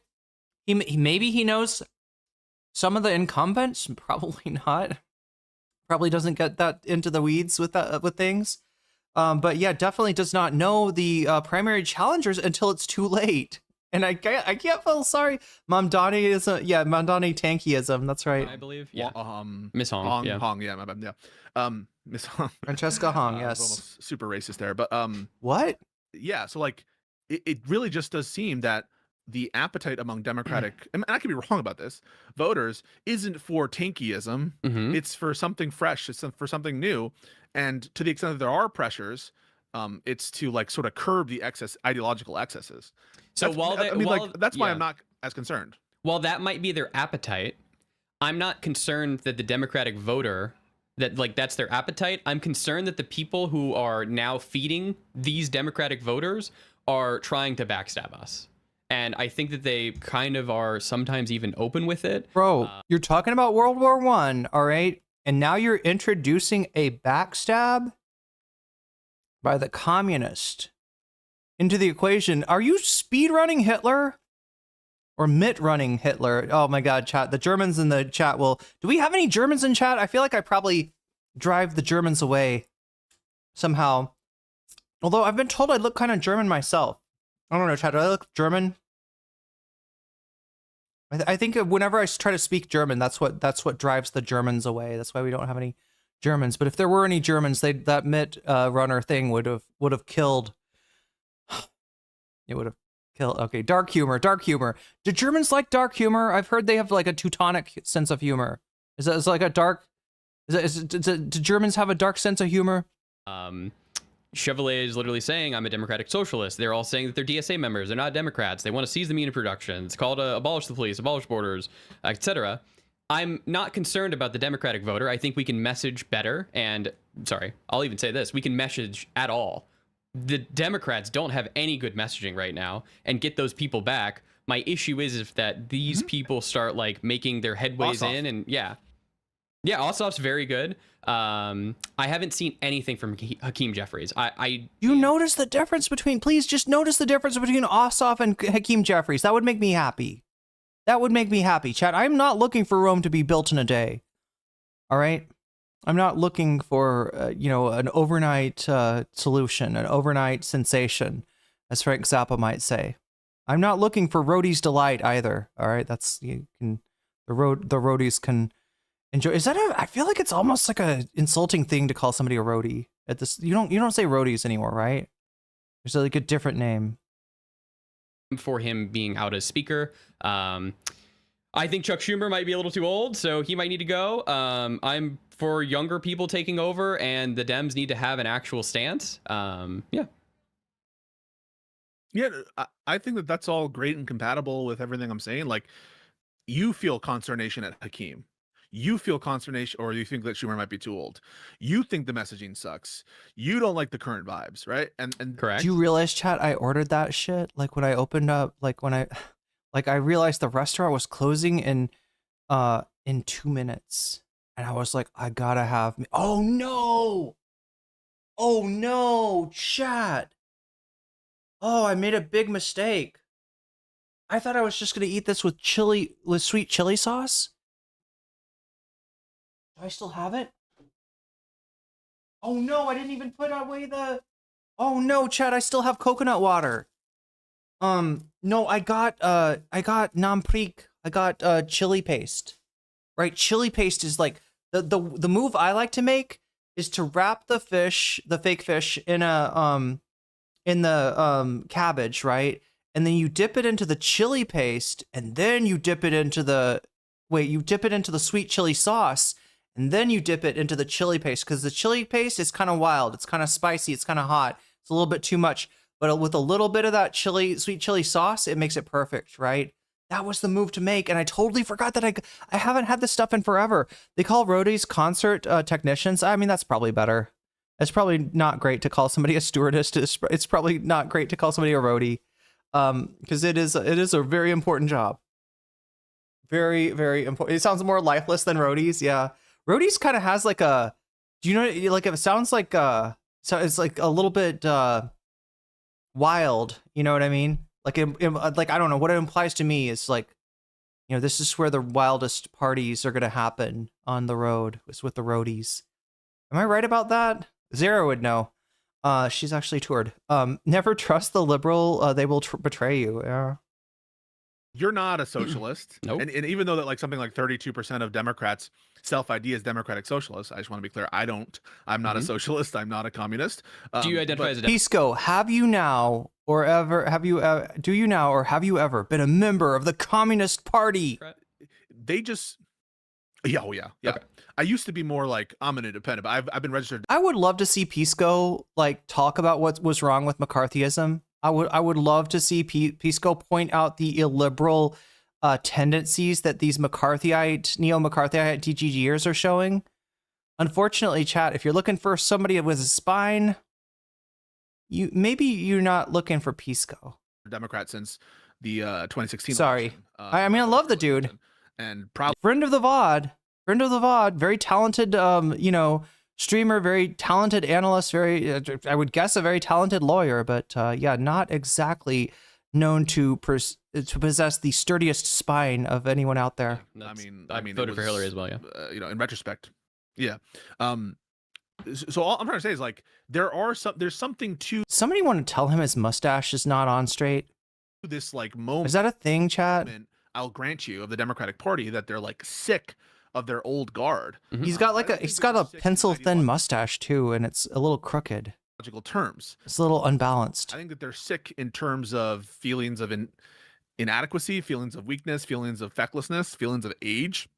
And the proof of that is like, who are the people like leading the polls among the Democratic potential nominees for president? Kamala Harris, Gavin Newsom, Pete Buttigieg, John Ossoff. You know, it's weird. Sometimes I see that, and sometimes I see that.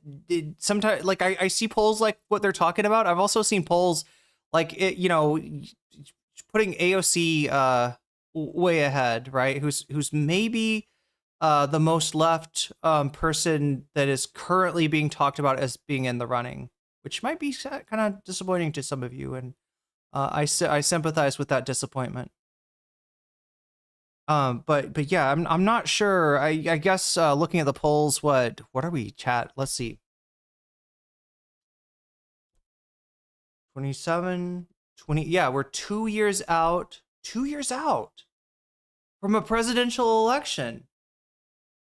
A little bit like 2.5 years out from a from someone else being president. AOC, maybe even less than 2 years, depending on Trump's health. All of these people are palatable, right? All of these people are people like you would feel comfortable with, right? Even like AOC people. Pisco, all of these people have name recognition, all right? And so, like I'm saying, it's early. It's very, very early. It's very, very early. Although not as early as, maybe not as early. I mean, it's getting there. It's getting there. Yeah, usually like, I don't know. It's like maybe the January. I would say January of 27 is probably where you'll start to see the real positioning take place.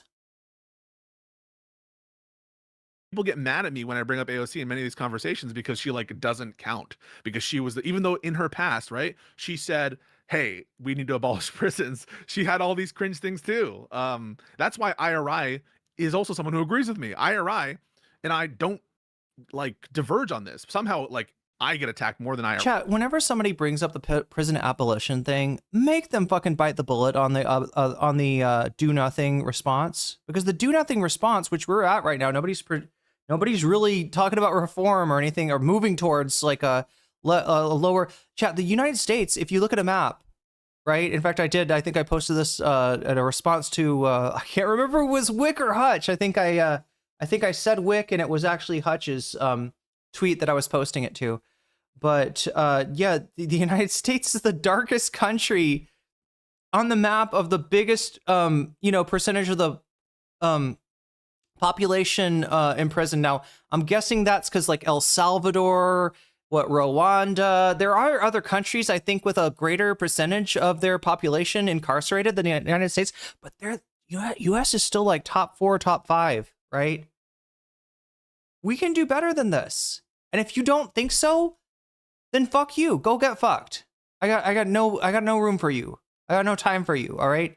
If you don't think that we can do better than that, and if you don't have a plan for that, then don't talk shit about prison abolition, because as much as you want to say that sounds ridiculous, right?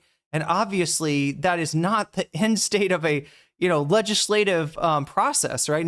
There's no fucking scenario in which like just prisons are banned, and especially the way that they say it of like, okay, I guess a lifetime, you've murdered 20 people. It was in cold blood. The worst. Society should be protected from you, but no prisons anymore. So I guess we got to let you out. Obviously, that's not how shit works. Obviously, that's not what anybody is asking for. But what we're asking for is to end this self-licking ice cream cone. In the same way, Chad, I talk about the military-industrial complex being a self-licking ice cream cone. In other words, its lobby is able to perpetuate and increase its existence. The reason that so many people are incarcerated in the United States is it's good for business. People are making money. People are making money off of this ridiculous policy that we have. And nobody talks about it. Everybody's like, oh no, but the policy would be prison abolition. That's the one that's ridiculous. Not what we're doing now. No, what we're doing now is absolutely ridiculous. What we did in response to George Floyd was absolutely ineffectual and ridiculous. And it's only a matter of time, Chad, until that failure to turn momentum, massive swaths of people showing up in the streets to march, turn that momentum into policy. Until we do that, chat, you're going to have a lot more backsliding. You're going to have a lot more fascism. If you want to fight fascism, you got to take us to a place,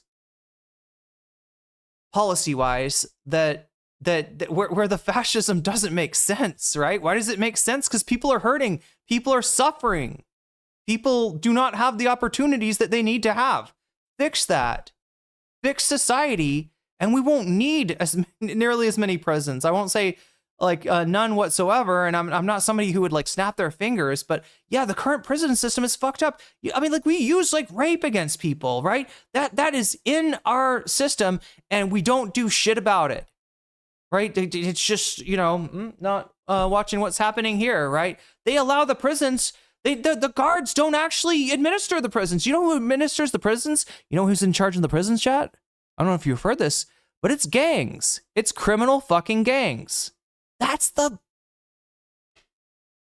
rehabilitation system that we have? You go into an institution, you get raped, and you have to seek protection from a criminal gang? What the fuck do you think is okay about this, Mr. Mouton?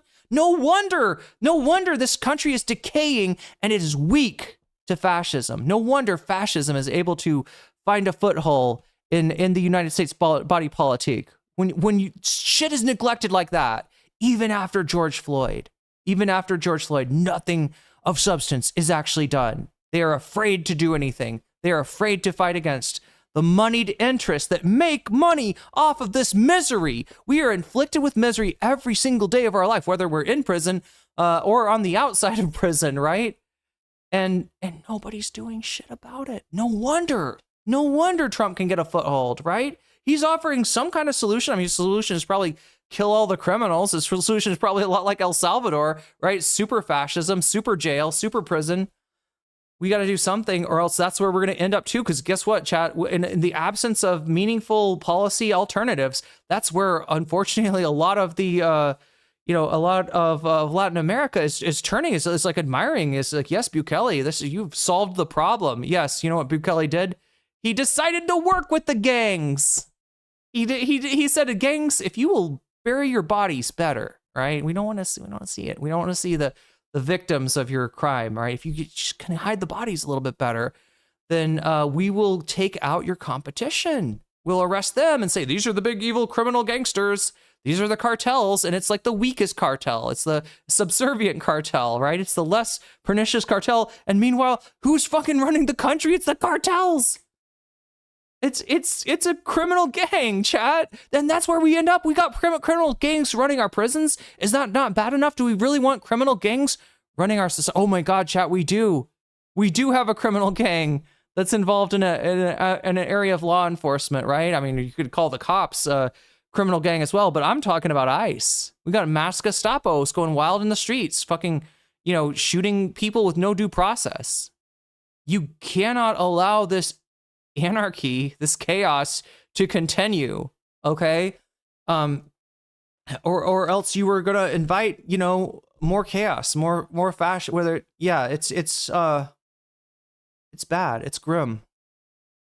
Irene on this position, maybe it's because and we have 25 minutes left of this. You know, I'm seeking out like some of these more contentious conversations, and IRI is not. But IRI says the same thing. Like, we can use some of this tackling fuel, if you will, some of the vibes, and it doesn't need to go in a particular ideological space. And to the extent that there's ideological incompatibilities, they fall in line, or we primarily fight out of them. And so, like, I don't see what the issue is. The issue is that these people are willing and ready to stab you in the back, in my opinion. Who? Specifically, I believe Chevalier. I don't think she's going to vote meaningfully well with Democrats. Yeah, I heard that Chevalier carries with her a Dominican crysknife. It's like the Dune thing. She's got the, you know, she's ready to. She looks like a really she's like a really dangerous character over there in New York. And I think she should be primaried. My position right now, if you're going to ask me, well, you're not asking me, I'm going to say, on the House, is that House seats for DSA members, we can give those up. The Senate, I would vote for anybody with a D next to their name right now.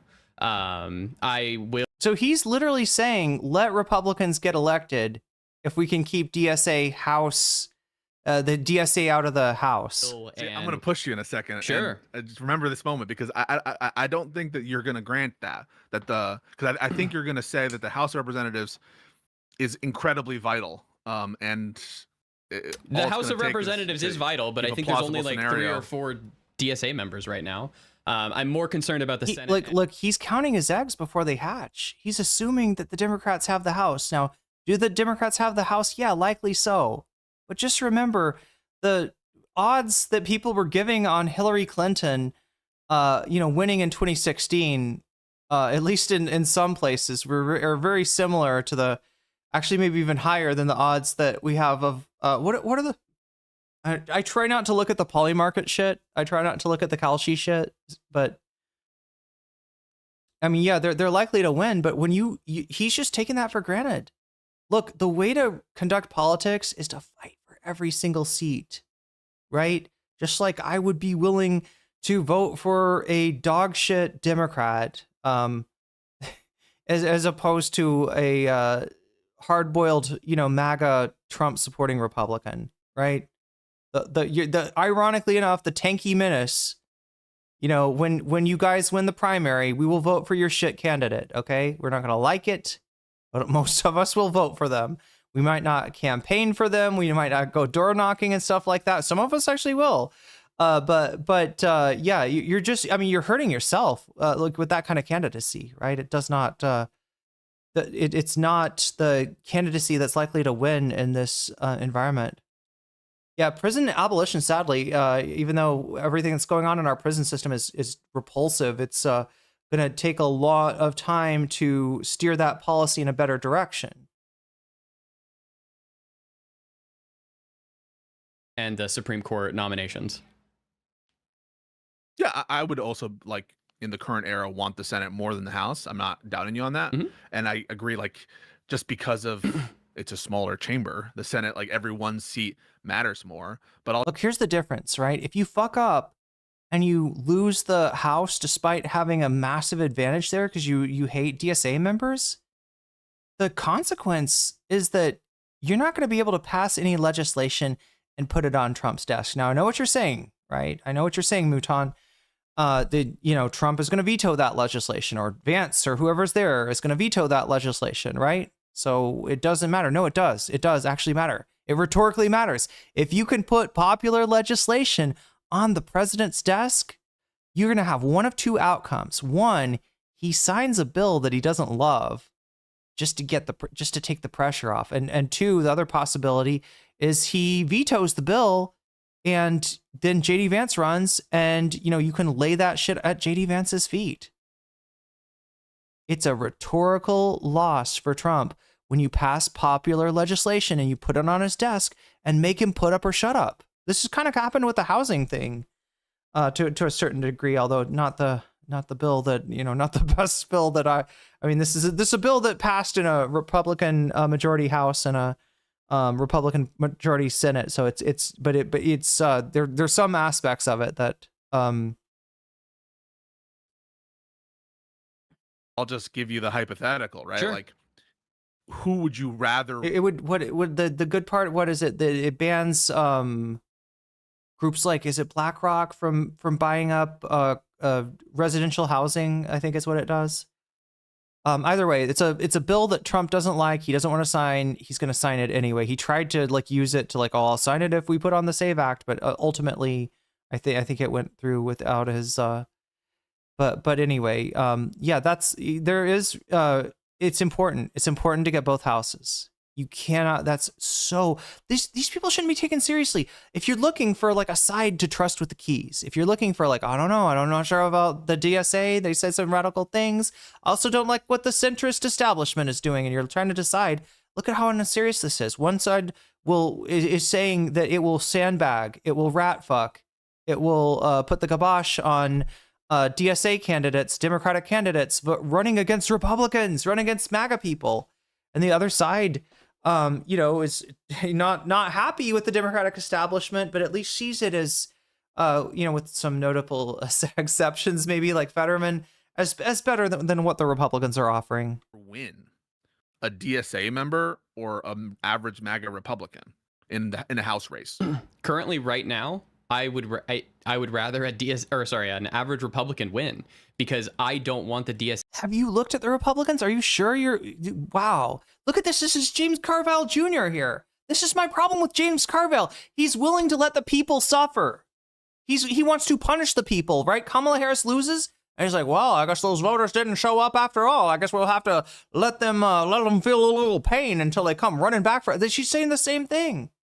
He's saying the same thing, right? If this district chooses, the Democrats of this district choose a DSA nominee, then he's fine with the average MAGA winning instead. Yeah, absolutely unserious, fundamentally unserious, and Mr. Mouton maybe even more than.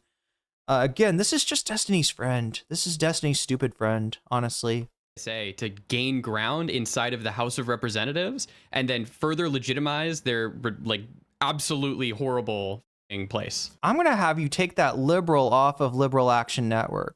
I don't think you're liberal at all. I think this is the McCarthyite, faction of the Democratic Party now. Okay. And that doesn't apply to Graham Plattner because it's the Senate? Yes. Because you said it wouldn't. Wait, is this old? Is this old? Any DSA. Why are we talking about Plattner? Why are we talking about a rapist? Love in the Senate. Against Susan Collins. Okay. If you knew that the House of Representatives, the margin there was 1-2 seats. Here we go. Would you prefer a DSA member to win? And chat, the sad fact is none of us know what the margin is going to be. Right? We can guess, we can give a range of likely outcomes. None of us knows, right? You should, if you go through there, banking on, I don't know, a 10 vote margin or some insurmountable margin where you can let 3 DSA candidates just twist in the wind and get defeated by MAGAs, you've lost the plot so bad that I want you the fuck away from any levers of power in the party, right? That's a dangerous person to have in control of the party. You're just talking about people backstabbing you. Meanwhile, you're fucking you're backstabbing the party. You're backstabbing the American people. Why should anybody listen to you, Mouton? And the answer is they shouldn't. A seat against an average Republican. Yes. To keep control of the chamber. Yes. Okay, what I'll posit to you is there's these margins are incredibly narrow. And they're narrow. It seems bizarre to me that they're narrow, but straight as the gate. I think they're 1 to 2 seats narrow. I think the Dems right now have like a 95%. But the point is, you don't know. You don't know. You struggle for every seat that you can get. All right. Chance to win the House, and I'm willing to round with some New York City seats, like 2 of them. But like, to what end? You're gonna. Is he talking about advocating for DAC's like Republican opponent? Is that what we're talking about? Right. If it doesn't matter, in other words, here's what you're saying. I'll always I'll prefer a MAGA Republican in a House race. You said an against a average DSA Republican member when it doesn't. But it doesn't matter. Granted. The average. What do you think the average Republican is? What do you think that means? What do you think that means, Mouton? Do you think they're never Trumpers? Do you think that's the average Republican? Are you living in 2017? Yeah, like average Republican you think is a MAGA Republican. At this right? point, yeah, I agree. Okay, so what are you talking about? Yeah. So does he have better coffee than me, chat? Does Pisco have better coffee than me? And if so, how can we fix this? How can we break? We got a coffee gap, chat. In our war against the centrists, not the McCarthyites, luckily, but the normie Dems like Pisco. I think he's a few steps ahead of me on his coffee game, honestly.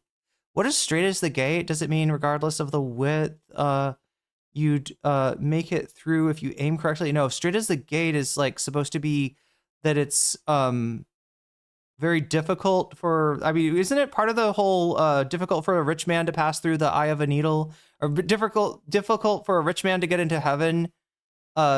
More difficult than a camel passing through the eye of the needle. I guess it's like a Bible verse that's saying that the correct path is a very, like, it doesn't have a lot of margin for error, right? You're basically saying I will prefer the average MAGA. Oh my God, the camel! How did the camels do against the emus in Australia? Republican against a DSA. I feel like Australia's just really missing out if they're not having sports leagues of the different animals, right? Like the kangaroo could be a team. Kangaroos, the camels could be. Are there camels? The emu is definitely a very strong team. In fact, if I was betting, I would probably be putting money on the emus to just win everything. Because I mean, who's gonna fuck with an emu? A candidate for a House seat only when it doesn't matter, right? Only when like it's not in question whether the seat's going to go one way or the other. Only when the margin in the House is irrelevant. And so, how much teeth does it have? You're basically saying it only matters to. It's okay, Big Alt Kate Mix. As a kid, I used to sneak downstairs, watch scary movies that would give me nightmares. I wouldn't be able to go to sleep. And the only way that I could like calm myself down is like if I read the Bible. And I read the Bible and it sucked. It wasn't very good. It was disappointing. The only good literature in there was the Book of Revelations. Actually, I don't think I read a lot of I think I got bored with the New Testament. That's kind of crazy. I read through the Old Testament. Okay. And then when I got to the New Testament, I just like the red text. It just put me to sleep. It put me to sleep. Blessed is she who gets some sleep, even if it is from reading the Bible, because she shall discover the contradictory nature of the book that's presented to her as the literal guidebook for getting to heaven. Yeah, there we go. That's my beatitude. I read the shit out of the Bible when I was a kid, but it was just because I didn't have enough books to read in the house. To have this preference. I mean, other than Numbers, it's pretty Numbers, it's very dry book. When it doesn't matter. Yeah, I believe that Overall, currently right now we have the wiggle room. How is he still drinking from his tiny cup? Chat, please somebody explain to me, how has he not drained his coffee cup? Does his cup runneth over? Is that what's going on? Does he have the blessing of the coffee god? Room to play with, so yes. Yeah, there's definitely mixed reviews on Rotten Tomatoes for that one, Tom. Rather not have DSA members in the House of Representatives, further moving them towards like being a legitimate part of like the Democratic Party, quote unquote, because they don't run as DSA members, they run as Democrats. So should we expect for you to endorse AOC's challenger in her House race in Queens? AOC was kicked out of the National Democratic Party. But she if wasn't endorsed by the National Party. No, she was kicked out, I believe. They said that they were kicking her out if she doesn't not vote for Israel bills. Sorry, the DSA is what I meant. So the National DSA, I think, rescinded their endorsement of AOC, and so she's not included in the set because of that. Well, no. I mean, if there's a better candidate that I feel comes that's a Democrat, I will want them in the primary. That's what primaries are for, right? Chat, is it just me or does it look like Mouton has a little bit of destiny in him? When did this happen? Do you see that? Look at his face. No, but in the general. Has he just been around Destiny for too long? Or is there something else going on? Right. Oh, in the general, obviously AOC. All these are in the general. You're having obviously AOC, but if she had been endorsed by the National DSA, which I think they're going to re-endorse her, by the way, if they haven't already, would that change? AOC's also been inside of the actual Senate, and I think we at this point know how she votes and everything like that. So it would change. House? Sorry, yes, I misspoke.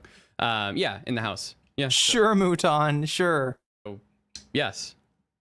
I would still endorse it. Destiny rubs off on people in an uncanny way, especially as orbiters. AOC over a MAGA Republican. Lander hasn't been endorsed by the DSA explicitly. Sure. He was one of the 3 that Mamdani endorsed. You would endorse him over a MAGA Republican. I got to go read Lander's. I have to read what his, I guess, views are specifically and see. I don't have the answer right now. Okay. But it's plausible to you that Lander might be someone that you support, even though he like. What is that sign supposed to be? It's not like. What does it make it look like? It looks like some kind of fast food restaurant. The anything else sign was an insurgent against Dan Goldman. You know, Dan Goldman, an effective member. He pretty effective in, especially cross-examining MAGA Republicans in hearings and stuff. It's plausible. That is okay. Is it plausible to you that you would support? Well, I guess El Sayed is the Senate, right? Yep, El Sayed has got my full support, and I will campaign for him if he wins. I will go door knock. Okay, and Hong. Hong in Wisconsin? Absolutely not. Why not? Yeah, for her. Hong is 100% winning that primary. There's all look. I said there's no lock on anything. I don't buy into the prediction sites, but yeah, Hong is very far ahead from her competition. Her state governor. No. He's a Wisconsinite. Okay, sorry, not trying to dox Mouton or anything, but he's actually up to the way Pisco's talking. It sounds like he's gonna. You don't think that the governor's mansion in Wisconsin is vital? I mean, what does it remind you of, chat? What fast food restaurant has a similar signage than that? Anything else? The neon sign. This is a swing state. The governor runs elections there. Am I thinking of In-N-Out? In-N-Out, maybe? Powerful seat to give to a crazy lady. I know what a Republican will do. I don't know what a crazy to DSA give to member. A crazier. I mean, we've seen things that state MAGA governors have done in places where Trump has tried to chat. I want way more. Yeah. Let's take this information. Is it White Castle? It could be White Castle. Yeah, kind of like White Castle. Let's take. We got to take this information, like right, and run with it, because these guys, like, nobody likes this. Nobody's happy with this. Right? In the same way that they would be mad at DSA people saying that they would vote for a MAGA candidate over a shitlib, right? People will be mad about this shit. This is not a good look right here. Pathetic to those efforts. My goal right now is to kill basically the evil baby before it becomes a monster who kills my party. And that would mean... And you've just signed your, I won't say death warrant like Hassan, that got him in trouble when he said that about somebody's campaign. You have signed the death of your political faction warrant right there. What am I trying to say? That's it. That's the nail in the coffin right there. That is what people want to see, right? To make their determination of who to trust. And the answer is not these guys. Not these guys at all. And sadly, they're not the only. James Carville, chat, wants a party split. wants to split the party while MAGA is at its weakest, right? We're in the best position to strike and to undo some of the damage that these fuckers have done. James Carville would like to split the party, would like to secede the election to MAGA, right? Same fucking energy from this dipshit. And I assume that the Democratic voter base is going to react in the exact same way. What a maroon. Wouldn't that mean helping a Republican win the governor's mansion in Wisconsin over this No, candidate? I'm just not going to spend any time there. So the same thing that you criticized Hassan Piker with Kamala Harris that wasn't even true for him, this actually is true for you, and you're just leaning right into it. You would prefer the Republican to win. Oh my God. Would I prefer the Republican to win over Hong? Yeah, sure. Yeah, I'll grant that. Isn't that an endorsement? Why does he keep on looking over his shoulder, Chad? Is Destiny standing right there? Is Dan Saltman standing right there? Who is right over his shoulder? Why does this look like a hostage video? No. I can prefer somebody to win and not endorse them. Well, I just view an endorsement as like a statement of support about who your preference is to win an election. I disagree. And maybe you mean something different by endorsement? I think the average person would think that an endorsement is you actually pushing for the person and saying that this person is someone you want to win. Well, I just don't understand. If this is such a big threat, why not endorse him? I mean, like, if you really want to stand by your principle that this I would person never endorse a to Republican. your own party. Just because of, like, the signaling effects it would send? No, I would just never endorse them. They It have looks bad? No, they have diametrically opposed views to me. But, like, why wouldn't you canvass for them? Why wouldn't you? Well, if I think realistically speaking, chat, most likely he's looking at chat. There's not really a person standing. It just looks like it. And the way that he, like, is that right? Is that right, Steven? Is that what I was supposed to say there? Is this good? Is this good? That's what we talked about, Dan? If you want this Because result, there's if you many say it's other your places express that I can preference- go and I can canvass for it. I only have so much time. Okay. But if you could snap your fingers, you would make the MAGA Republican win the governor's mansion, right? Currently, this year, yes, over a DSA member, yeah. Okay. I think that's brutal to hear, man. And if anyone thinks that that's like a majority opinion, I don't want to hear these fuckers ever bitch about Hassan and Kamala Piker, Hassan Harris and Kamala Piker. I don't want to hear any bit more bitching about Hassan's voting, Hassan's endorsements, none of that shit. On Live and Learn, maybe that you guys think that Live and Learn is tanky and Learn or something or whatever. No. Or you think that that's a majority opinion among Democratic faithful? It's normie live and learn is what it is for the most part. I mean, Hutch is a little bit on that, little bit leaning towards the McCarthyite tendency. Yeah, absolute clown behavior. What a joke. We're going to go to the race in Wisconsin. It's going to be like 90+% vote for the Democratic nominee. This is the aberrant view. This is the the view that's a minority, not the view that like we should support the nominee in the Wisconsin governor's race, which, yeah, enforcement of state law in Wisconsin, a state that has been targeted specifically by Trump for election, interference and shit. That is up in this age. We don't want to play with that. I just don't want the DSA to come and kill my party, man. I don't know what to tell you. And I believe... So I'm going to kill my party instead. What the fuck, Mouton? This won't be a long-term thing if they're quote... Moron. Now it's like, it's a thing that you got to do now. Hopefully at the end of... I mean, but if she was... But if she was running for the Senate, you would vote for her. Yes, because the Supreme... I wonder if Chad is like letting him know how badly he's losing here. Is that what's going on? Court is the most important thing in the world. Yeah. If Trump gets another 2 seats, like this whole thing is cooked. Like it's GG. Some of the most like your credibility important pushbacks against the MAGA regime have been on things from state actors. Gavin Newsom on redistricting.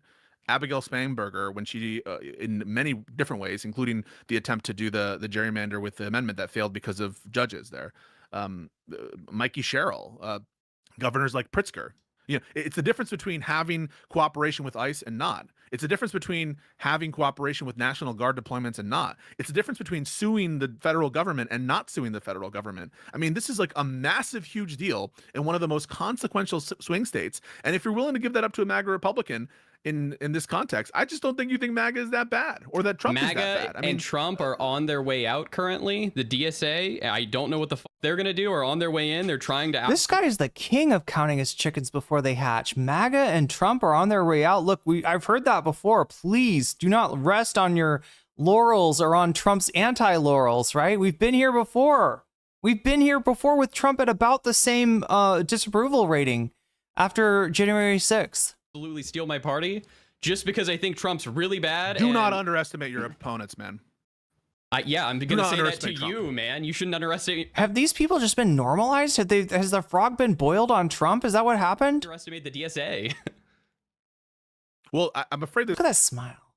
There's a track record, in my opinion, of what a wormy little guy with the asymmetric mustache. What the fuck, bro? Try to manscape. Trump and MAGA next time destroying this country and doing authoritarian and when they get onto power, I don't see that track record among a DSA endorsed governor nominee. Like it feels insane that we're having this conversation, and maybe, yeah, I would endorse the more moderate candidate in a primary context in Wisconsin, but to say you prefer the MAGA Republican in the age of Trump, in an age of like where they're literally it's insanity. Elections, it's insanity. I feel like the DSA is an absolute existential threat to the Democratic Party, and I would like it to be over ASAP versus like, continue with what I feel is to come. So yeah, I'm willing to lose one governor race. It feels like this election in order for hopefully it to be completely. It feels like Pisco has wrapped up this. Oh my gosh, what is that sound? That would occur. Because all right, look, there's 30 minutes left of this debate on the Anything Else podcast channel. This is, I guess, Mr. Mouton is one of the, I don't know who the other podcast host is now, but it's not Destiny and it's not Dan, right? But yeah, it only took Pisco 30 minutes, half of the debate, to secure the W. There we go, chat. There we go. So yeah, you heard a sound. It might be familiar to some of you. Okay, I'm just saying. You're about to see the visuals that will match this sound. You hear a duck ass? I think so. Yeah, I think so.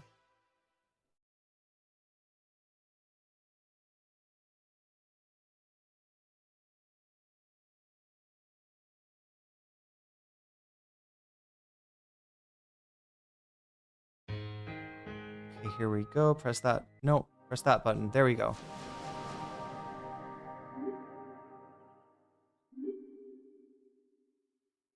All right, let's get this show on the road, shall we? So yeah, we burned through three bonus content segments today. That's pretty good. I don't really think there's much to go back for. I don't know, maybe with the Pisco thing. Were you enjoying this? Is this a good thing? I mean, like, I know people were really sick of watching too much Wick, too much Destiny this week. I wanted to give you at least one day where we don't really touch on, I mean, I guess there was a little bit of, there was a few tweets in the beginning, right? But mostly do not touch on any of that stuff. Yeah, I think it's in and out. Emily, I'm agreeing with you. You seem to be behind in the VOD maybe, but yeah, you'll hear, when you get to this part of the VOD, you will hear that I agree with you, that it looks like in and out. That's what it looks like to me. Okay, so it's good. It's decent. Let's see, what do we got here? The duck station. Duck station. What is it? Okay. Let's see if I can do it like this somehow. If I leave this, no. I'm always looking for a way to play these things with just the stream open, but I think I'm gonna do it this way. All right, here we go.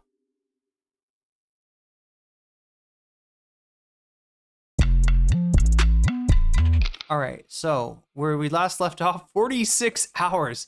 Chat, I still think somehow the clock on this game is inaccurate. There's no way that I played 46 hours of this already. Unless I accidentally left it on or something. All right, so that you hear the song. All right. So here's where we're at, chat. Smile Hirasaka Saka, despite our best despite our best efforts, has been burned down. Has been burnt down, all right?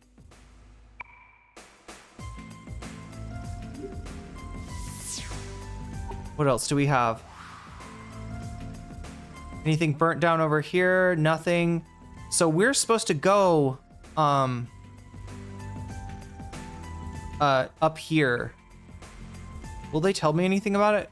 Kuchisake was at Mount Iwato. You probably know about her already. The ghastly Okay, this is a rumor. That we got a new rumor unlocked, chat. Anytime you see that orange text, it's the game mechanic of rumors, right? The ghastly Kuchisake. I mean, I saw the girl walking around wearing a mask. So this is something that maybe we can run into at Mount Iwato. That's where we're headed next, right? That's where evil Maya, I mean, I don't know if she's evil, but she seems, her eye colors changed to yellow, chat. So we can make some assumptions maybe about this this version of Maya. Remember, we were walking back to the detective office. We split up so that people wouldn't freak out, because there's a rumor that our group did all the terrorism, right? This is probably what Hassan feels like every day, you know? Like, there's a rumor that I was a terrorist, that I did some terrorism. I didn't actually do that, but it doesn't stop people from calling me a dog abuser. So yeah, we walked back separately, and we got there, what was it, like with June and Lisa, and then Aikichi and Yukino were already there. And then after we walk in, Maya walks in. She's different. She's a little different. Not sure what's going on there. Not sure what is going on there. So anyway, that's where we're going to eventually have to go.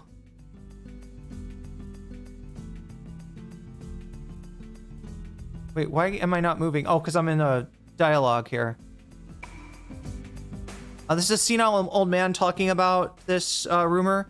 And it doesn't matter, chat. Even if he's a senile old man and he's hallucinating, right? Just because he says there's a rumor, there's a ghost or whatever, there is a ghost. That's how this works, right? Like, Alex Jones would be creating gay frogs. If Alex Jones was in Persona 2, him talking about the frogs gay would make gay frogs appear, right? So what happens when people talk about our crew, the party, as being terrorists? I ask you, chat. Clearly, we're not terrorists. Clearly, it was King Leo that burned the Smile Hirosake down, and as well as the police station and the fire station, right? So how can it be true that we're terrorists if we aren't terrorists, right? And some of you may be figuring out, putting it together, like what is actually going on. You're young, aren't you? Please, could you be a good sport and get me some proof that she really exists? Sure.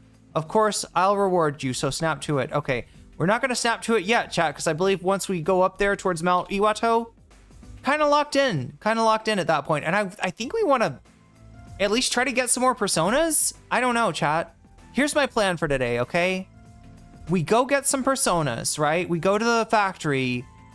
We see if we can access any new areas. We fight the slightly harder monsters. And we use them to get tarot cards, right? We do your favorite thing, negotiation with monsters, right? I don't know. Do people like the negotiation with monsters? We negotiate with the demons, the monsters, and we try to get their cards. And then we take the cards to Igor. We trade the cards in for new personas, shiny new personas. We switch out our old personas with new personas. And then we go into the Mount Iwato. It's really a dungeon. It's gonna be a dungeon, right? Now, here's what I'm thinking. I don't think I remember this one being long, right? And it's an interesting story what happens up there, right? A lot of plot is gonna be exposed. A lot of plot is gonna be unlocked, right? As we go to Mount Iwato. And I think we'll like half finish it, right? That's my goal for tonight. Half finish Mount Iwato, finish the rest of Mount Iwato next week. That is what I'm thinking. But first, let's see if we can go to, okay, so this is another old man. I would often play Othello against the other old guy, the other old guy on the other side. Haven't seen him recently. Maybe he got sick. I'm worried about him. Or are they talking about the? They might be talking about the old man in the park. This is one of my favorite. Like I love the rumor mongers in this game. We got rumor mongers. They're mongering rumors. They'll tell us their rumors if we'll tell us. Oh, here he is. Here he is. He's still okay. So it's not this old guy. This old guy's still here. Let's see if he can do anything for us. Oh, it's you. Hello. I'm the rumor monger. How do you do? Let's talk. Let's talk. The world's been a bit noisy lately, so it's hard. Okay. So this is the game kind of like shunting us towards the Mount Iwato, right? And kind of telling me I can't advance the rumors right now. Yeah, so we need to go to the factory, level up the personas. Then we're gonna trade them in for we're gonna trade the tarot cards in for personas. Then we're gonna go to Satome Karashi and get some more items, because I think we probably need like res. We need some red. Is there a booger on his lip? Oh, for a second I thought you were saying it was on my lip. All right, so like, we look over to Ioba. All right, so this is what I'm talking about, chat. This is what I'm talking about. Look at this right here. Fire station burned down. All right. Concert hall burnt to a crisp. We even go into Ioba Park. Yo, Gatsby Cat with the gift sub to Atlantic Tuna. Atlantic Tuna, you just got jellyfished, and that's a good thing. Is it one of those? I have many. I won't. Oh, you're talking about the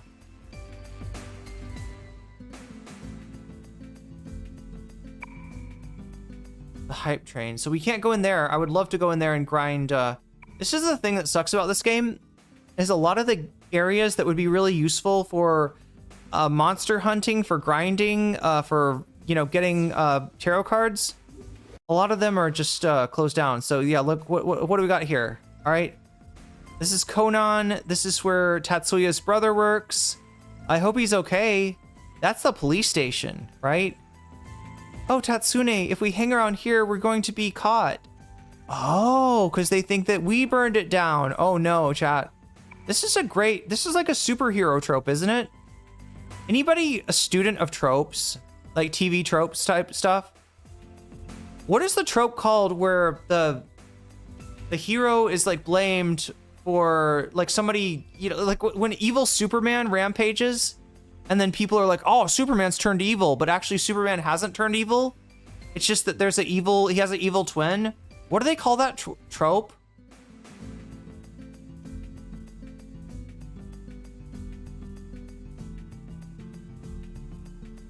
Wait, oh, one of the emotes. Is that what you're talking about? Oh yeah, new frog emote we got with the hype train. Oh shit, what was it again? Wait, do I still have it? Oh, I don't know where they go after I shared it earlier.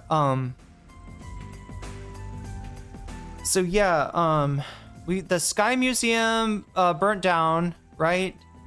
Fire department burnt down. Police department burnt down. You know what's not burnt down though? This shitty old factory. All right, look, we're gonna reshore the industries. All right, make America great again. All right. Okay, so here's the deal. I think every time you advance the plot, you advance the story, I think more shit opens up in this thing. So new areas will open up. And I'm trying to see, yeah, some of the areas were locked before. Was there anything upstairs? Also acid, this is acid, what, techno? Or acid house? I guess that, was this music popular in 2000? I always associate, oh, control room, look at this. Can we go in it? Chat, new area unlocked. Control room with slightly harder monsters, hopefully. Oh yeah, that's a house riff right there, isn't it? That's like a early 90s. That's like Chicago house right there. All right, so the big thing we want to do here is not fight these guys, but we want to contact them. Now, I should know on some of these dudes, like how to, yeah, all of these. We got world, we got moon, we got, what is this one? Star. Let's grind star a little bit. I can't remember what this guy likes, though. Maybe he'll like Michelle? Nobody likes Michelle, chat. Self-intoxicate. Most toxic, thing that any of our characters can do. Why, oh why did I have to be born this beautiful? Looking this good has got to be a sin. That's right, a sin. Oh Father, please forgive me. I'm a genius. That's what he likes. That toxic behavior, he fucking loves it. Oh no, now you're gonna do a follow-up question. Greek mythology tells us of a young man who changed into a narcissus flower. There he remains, constantly staring at his own reflection in the water. Would you be happy being turned into a narcissist? I think we gotta say, oh God, either of these is good. I'm already more beautiful than some old flower. I'd be so happy to see myself all the time. This one goes harder. Okay, you like it. You're a happy person, aren't you? Yeah. A very arrogant person. All right, self-intoxicate. I'm smart. I'm sexy. Maybe it's my figure, my hands, or my eyes that are drawing you closer to me. I know you're begging for it, though. Ha ha. You are, aren't you? He's trying to have sex with a monster, chat. What is wrong with this guy? I think he just wants to know that he can seduce it. Is that so? You're that narcissist. I heard all about you in those rumors. This is interesting. Okay, this is interesting.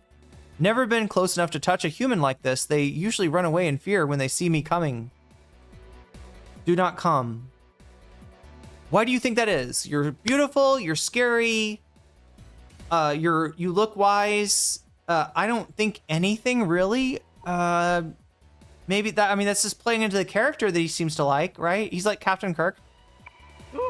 Oh no, I scared him. I was too self-intoxicated. How can you not think anything at all when you look at me? Because he's a narcissist. You know this. This is what you love about him. All right. One more self-intoxication and we shall have those cards. Who? Okay, I said it wrong. Oh, why did I have to be born as me? I'm not really able to fully express my love for myself this way. Whoa, he wants to be born as another person so he can fuck himself? Bro wants to be born as another person so he can have sex with himself. He's like, yeah, it sucks that I'm me because he would want to have sex with him if he was anybody else. Oh my God, okay. Glad we were able to meet like this. I have a small gift for you. It's in my underwear. No, oh my God, no. That's right, I'll give you 30. Oh, he's so generous, so generous. 30 star cards, that's what we need.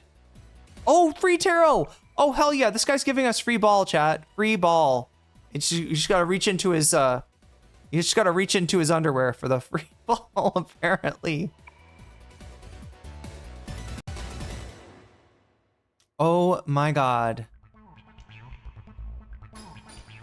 Okay, back to the acid track. Let's see, can we get what does this place look like? All right. I guess we're just gonna walk around and see what's here and get attacked by monsters and take their tarot cards. Can we get anything out of here though? I wonder. Okay, nothing there.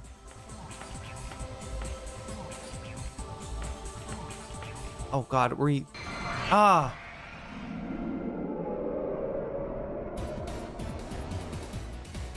Oh God, these guys. Okay, which one do we want? It doesn't seem like these guys are that much stronger than the other ones we were farting. Farting? Okay, farting. The other monsters we were farting. Magician. Oh, okay. I guess we don't have any Hanged Man. We should probably go for that, I guess. We got some... Do we have some devil in us? Let's try Hanged Man. All right, Tatsune. is gonna use his. Oh my god, no. We can collab with people. In fact, there's a way you can collab with people where you get to play in a band. Like if you collab with Aikichi, like there's a way to get like where Aikichi does the vocals. And then I don't know what is it? Does Tatsune play guitar? No, Tatsune plays keyboards. All right, let's try this. What do I want to do? Killer Stare. Let's try Killer Stare. I don't know if this will work. Is this P2? It is. I need to change the stream title, don't I? It's just Innocent Sin. Okay, not liking it. You looking for a fight, big guy? It seems like you're trying to make me look like a fool here. Okay, I guess not. How about a manly chat? Nice little manly chat. Tatsune started a heated rant about being a man. He's gonna red pill this guy. Can we red pill you? Yes, we can red pill! Oh, hell yeah, this is the only persona. You played one then? I mean, hats off to you, Ryu Soul. Because I haven't touched that yet. I want to do Soul. I started on Soul Hackers, but I haven't finished this yet. I've actually beaten the PSP version of this game, but I didn't beat Eternal Punishment, and I lost my save. So I kind of got to start over, at least on Eternal Punishment. I decided, hey, why not start over and do Innocent Sin, but we're doing the Japanese version, all right? This is the original version, not PSP, PSX, like the old version. You can hear from the, I guess maybe the crunchy audio, the crunchy musical stylings of this game, but also it's a little bit different, and it's harder, right? Like some of the bosses are a little bit OP. We found some of the bosses that were very easy in the first game, or in the PSX version of this game. Now the PSX does look better, and I guess is the UI maybe better too, but there's some things that are actually worse, right? I'm finding so far I prefer this one. So you're saying that you need my help, huh? I don't know what I could do to help you though. How about give us some cards? How about just listen to some more of my red pill discourse? We're gonna tell them that femoids, they are hypergamous. They only want to sleep with Chad. They ride the cock carousel until they get too old, and then they want to marry the nice guy. Right? That's what being a man is all about. Recognize women. Women are your enemies, I guess. I don't know. Is that what the red pill is? Is that basically the red pill? Women are the enemy? The same way that the Liberal Action Network thinks that the DSA is the enemy. Red pillers think that women are the enemy. This game reminds me of Hueco Mundo arc in Bleach. Okay. We will be going into the deep underground, like Jamiroquai, at some point here. You should try making it, okay, a little easier for me to understand what you're trying to say. Hey, we're boiling it down to as much as we can. Oh, God. All right. So every one of these wants to hear a different thing. Man's got to be pretty. A man's got to be gentle. A man's got to be wise. I don't know. Do we say tough? I think this is going to be wrong. We got him angry twice. We got him excited twice. Please, no more follow-up questions. No more follow-up questions, sir. Let me ask the questions, please. Oh, God, follow-up. What an asshole. I hate this guy. We were going to get his cards, too, chat. What am I feeling if I got inside of me? It is indigestion. No! He's not amused by my comedic stylings, chat. He's not amused. Are you amused by my comedic stylings? I don't think he's an NCC fan. I don't think he likes me. Come on. Leave Maya alone. Maya did nothing wrong, okay? Maya's a complicated historical figure, much like NCC. Let's try contacting this guy. Okay, we gotta red pill this. I know this guy responds to the red pill. I'm trying to remember, what does he think a man should be, though? That's the important question. All right, what do these red pillars want a man to be? Is he saying wise, maybe? Gonna red pill this guy. There we go. I see your point. For the most part, yes, women are disgusting creatures, but They still make his pee hard. I don't know. I'll need to hear about it again. Just to, yeah, he wants more red pill. More red pill. Here we go. I'm here for the comedic stylings and metaphors. That's why watching me play games is just as good as watching me do analysis of political content. Because you get the comedic stylings either way. I see your point. Okay, good. I'm glad you see my point. Oh no. Real men are strong. Real men are wise. I feel like, does he want wise? He wants wise. He wants wise. That's the answer that he wants. That's his red pill. There we go. You're quite interesting, at least. Okay, we got some devil cards. 30 devil cards. 30 devil cards. I'll fuck with it. I will fuck with it. Okay. 30 devil cards. Oh my god, chat. How long is it gonna, like, I have been streaming for 11 hours at this point. Should I cut it off at 12? I want to at least give you some kind of plot progression. Otherwise, I feel like games like this aren't that much fun. You don't want to see me grind. I mean, it's kind of grinding. Oh shit, I just realized we didn't go and eat something. We should have ate something. I don't think any of these enemies are gonna kill me though. Yeah, as you can see, we're doing okay. The party's doing okay. The party's pretty strong. So what do we have here?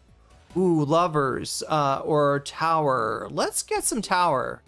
I don't think we have enough tower. I think that Maya might be able to do a family chat. I'm not up to it today. Oh shit. Oh shit. Oh shit. Chat, do you know what's going on here? Can anybody call it? Look at her eyes. Look at her eyes, okay? That's I will not up to, wait, we're still gonna, okay, she can't do the family chat. Can she do the overpraise? I'm just not up to, I think we gotta switch out Maya. I think we gotta do somebody else then. Okay, let's try Yuki. Yuki, no. We're gonna warn. He's a tempered fool. Okay. Tempered fool. Does he like getting photos of himself? I don't know.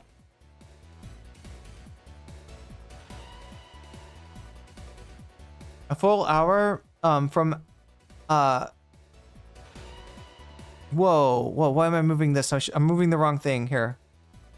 I can't tell. A full hour from now would be heaps and heaps of stream. I don't know, you go into, yeah, I gotta make sure, I do go into beast mode for gaming, right? Because it's a challenge. Okay, I'm gonna, maybe my limit, maybe I could do 2 more hours? The real thing that I want to avoid is, oh my god, I can't believe I left the coconut water out, chat. That's so stupid of me. Like, that's the one thing, chat, this coconut water, like, if I'm not careful, it turns into goo. I don't get it. It's because they package it with the coconut meat, which is nice. You get a little coconut meat, you get a little coconut water. It's kind of nice, but the drawback is that it doesn't ferment. Instead, it turns into a gel. It turns into a gel. I don't like the gel. I'm not a fan of the gel. I want a drink. I want a liquid. I do not want a syrup. Okay. I don't know if the freaking, you know, if it's bad, if it'll hurt you or whatever, but I also don't want to find out. I'm so careful, chat, now about not getting food poisoning. Come on, you can smell better than that. Okay, does he like it? Does he like being photoed? Scares him. Scares him. Is that really a camera or is it something more? Okay, we could do a violent rant, which usually we only do to like violent, he doesn't seem violent. Tempered and a fool. God, what else do we have for fools? I don't know if this is good or bad. Let's try warning him. Warn the fool. All right, you are too close to, you don't want to be poisoned by the coconut gloop. Yeah, me neither. Oh no.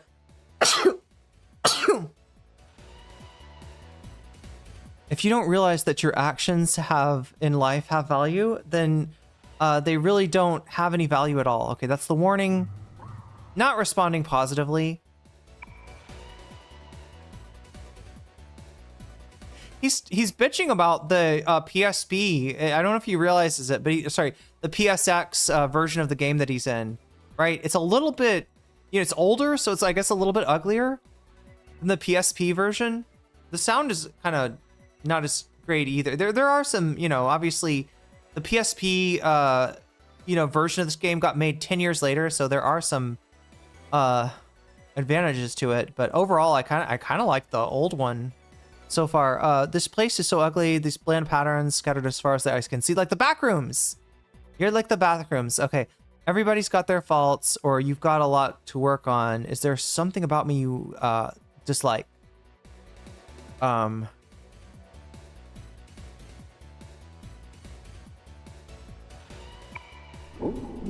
Okay, correct.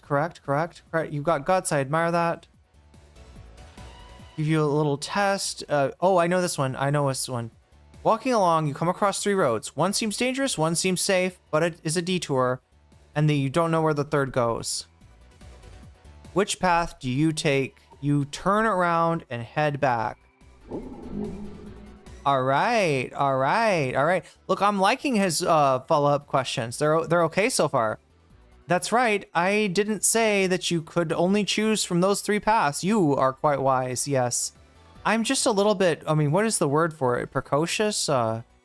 Contrarian. There we go. Warn, sure. Should we try scolding?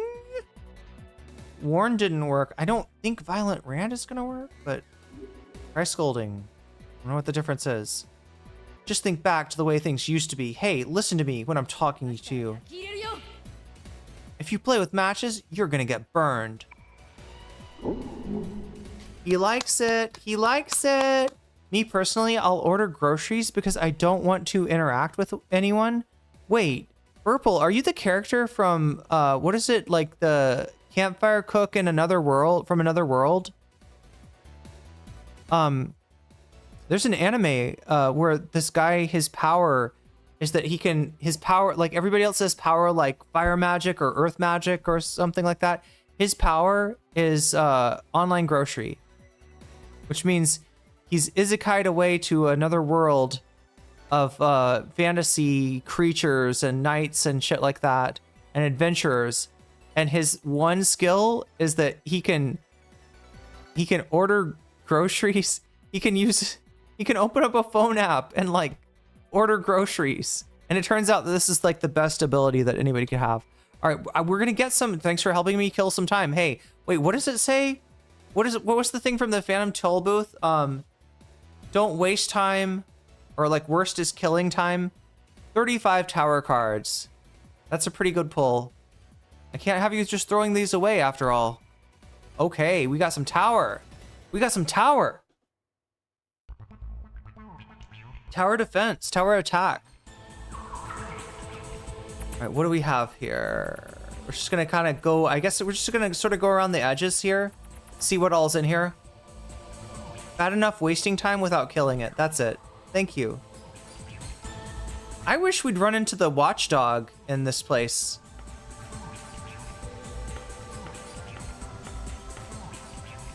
What is going on down here? Oh, I see something already. All right, see those? We gotta get that. Oh shit, not that.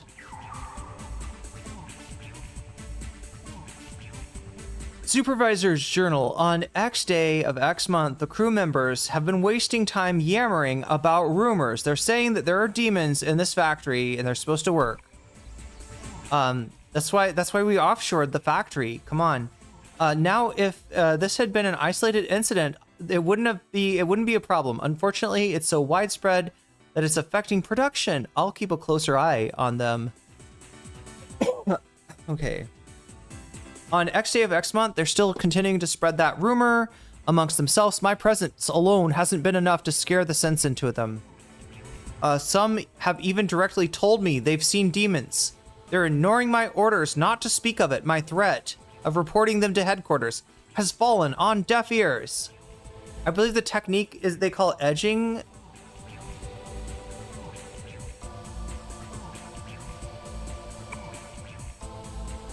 Wait, did I, on X day of X month, I saw it. I saw one of them. Am I going crazy too now?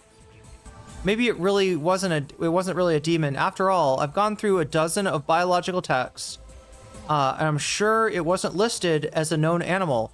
I did, however, see it listed in an occult book. Wonderful.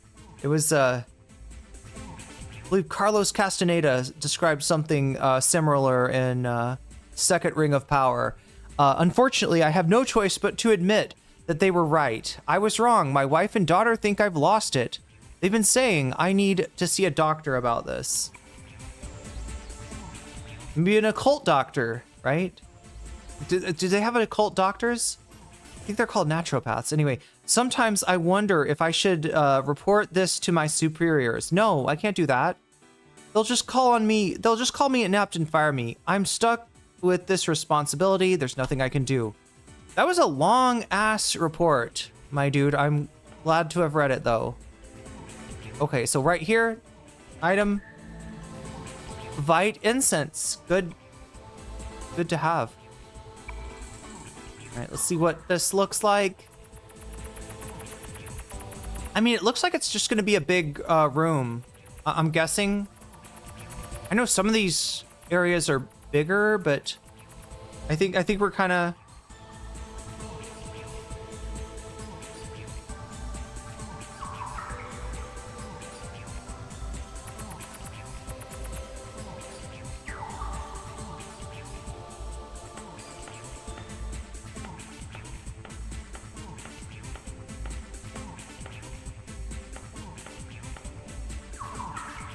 Well, as far as a doctor that would be familiar with occult knowledge. Ooh, look at that, chat. There's more. There's another. Let's take a look here. What do we got? Office memo. Lately, everyone I talk to seems to be going on about rumors. To be honest, I'm more afraid of the crew members with their insane stories than any of the demons they're talking about. Here at the office, the boss is giving us a hard time, so discussing rumors. Pretty much taboo. Still, there's part of me that wants to look into it myself. Oh my god, of course I'm gonna get attacked by... you're stirring up dramas, but yeah, I don't need drama between me and naturopaths. Alright, we're gonna go for that,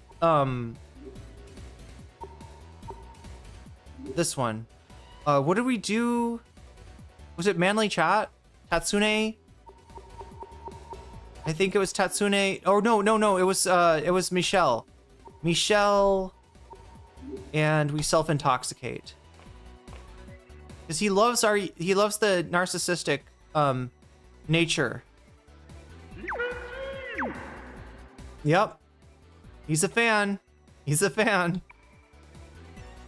Okay, it tells a young man who changed into a narcissist.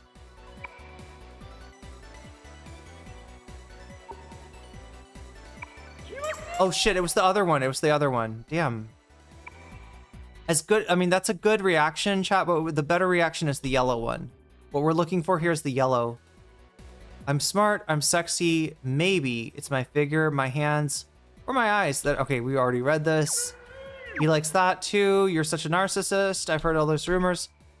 Okay, yeah, self-intoxicate. We got it. You mean a chiropractor? I put those magnetic magic hands on me.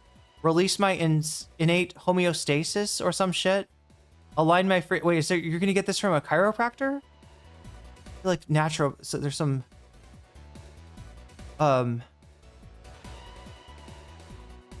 what is the hormesis? The principle of hormesis. Okay, we're not gonna read his we know what Aikichi says. We know what his deal is. All right, here's a small gift for us. Look at this, 30 star cards and 22 free tarot cards. Do you understand, chat? Free tarot cards, they're like Joker's Wild cards. Like, it's basically any card you want. Like, you go to the demon artist and he takes the free tarot cards, he turns them into anything you need. So that's a really good that's almost like the only persona you need to, you know, if you can talk to this guy every time, you're kind of good.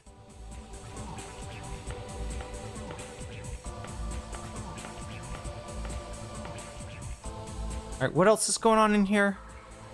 Oh, here we go. Here we go. We got an item box. We got an item box.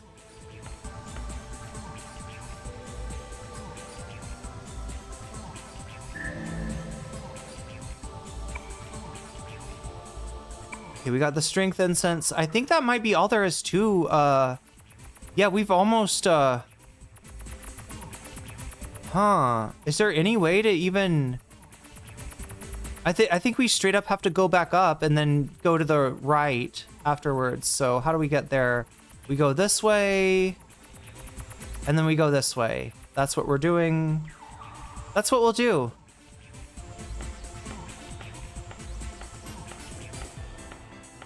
Yeah, I've got that dark empath charisma, Omega Star. It's kind of unstoppable.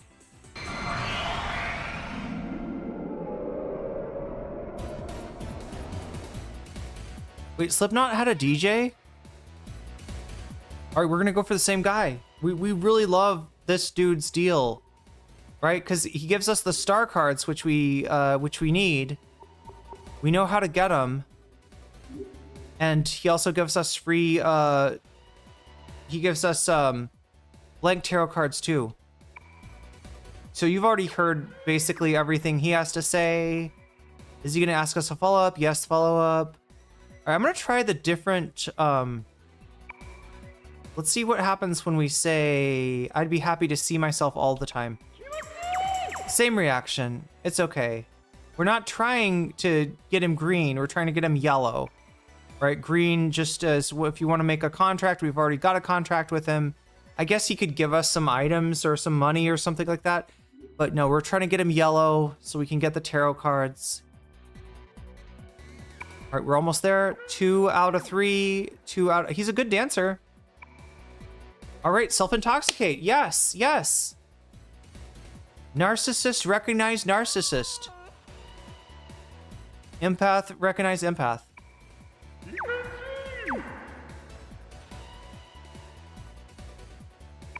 Small gift. This is not a small gift. This is a really nice gift. It's like somebody's saying, let me give you a small gift, and it's like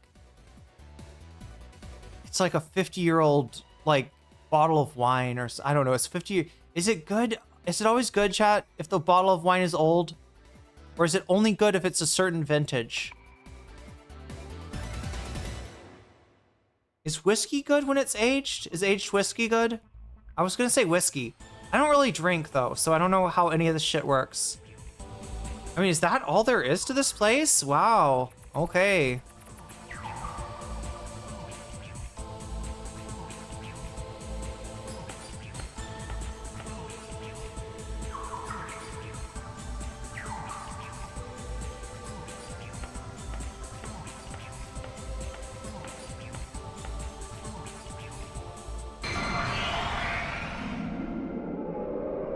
Narcissists recognize narcissists, but not their own narcissism. Good point. Okay, so we were kind of cooking with this Kambara character over here in terms of manly chat, right? Tatsune. Accept manly chat.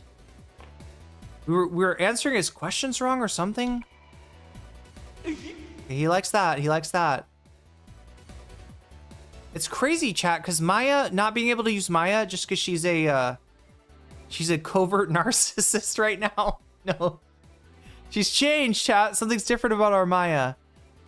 It's a little bit of a nerf, right? Because she's got she's got some surefire ways to deal with a lot of these personas.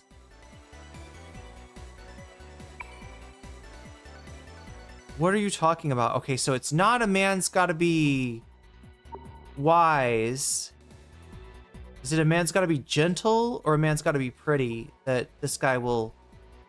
I'm thinking he's gonna say gentle.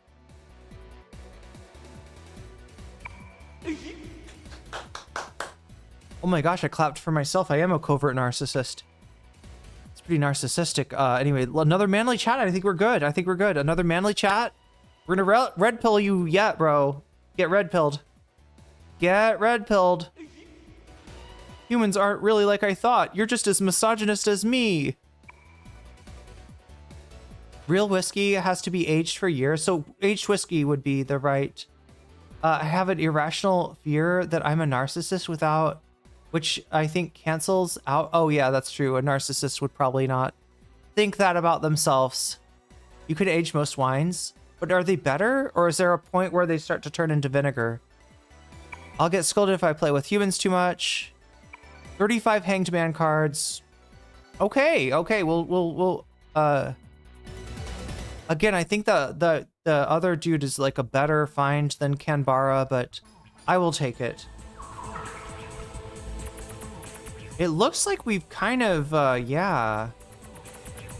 I think we've explored this whole area. Unless there's something that we can toggle in the control room. If anybody wants to look that up, let me know. Abandoned factory, 2nd floor control room. Is there anything worth toggling? Like, are any of these machines that we could like turn into, or like, you know, like open up another area by pressing a button? They only turn into vinegar when they're, oh, like if you leave if air gets to them or something, or they're too, has to be aged in a barrel for it to matter. Oh, okay, so keeping a wine bottle, not really great. It does not have the same effect as the barrel aging. Okay, I see. I learn something new every day. Well, every day that I'm on stream, which is 5 days a week, Monday, Tuesday, Wednesday, starting at 7 p.m. Pacific time, 10 p.m. Eastern. And then Friday and, what is it? Like Friday and Saturday, starting at same time, 7 p.m. Pacific, 10 p.m. Eastern. Okay, so luckily they won't attack us here. We conquered another area. I don't know how many cards we got. We got some good cards though. We did get some like that's the whole place, right? That's the whole entirety of yeah, we conquered the control. Okay, so I guess we see if we can that is an absolute 10 out of 10. It's just like when Hassan used to do the top of the hour ad break. Anybody remember the top of the hour? Oh, the top of the hour ad break. It's the top of the hour. There was always like, there's always like a debate. For anybody remember what I'm talking about? People would debate Hassan for the top of the hour. All right, let's see if there's any areas we haven't been into. Now, I think we've been in here, right? We've been in here.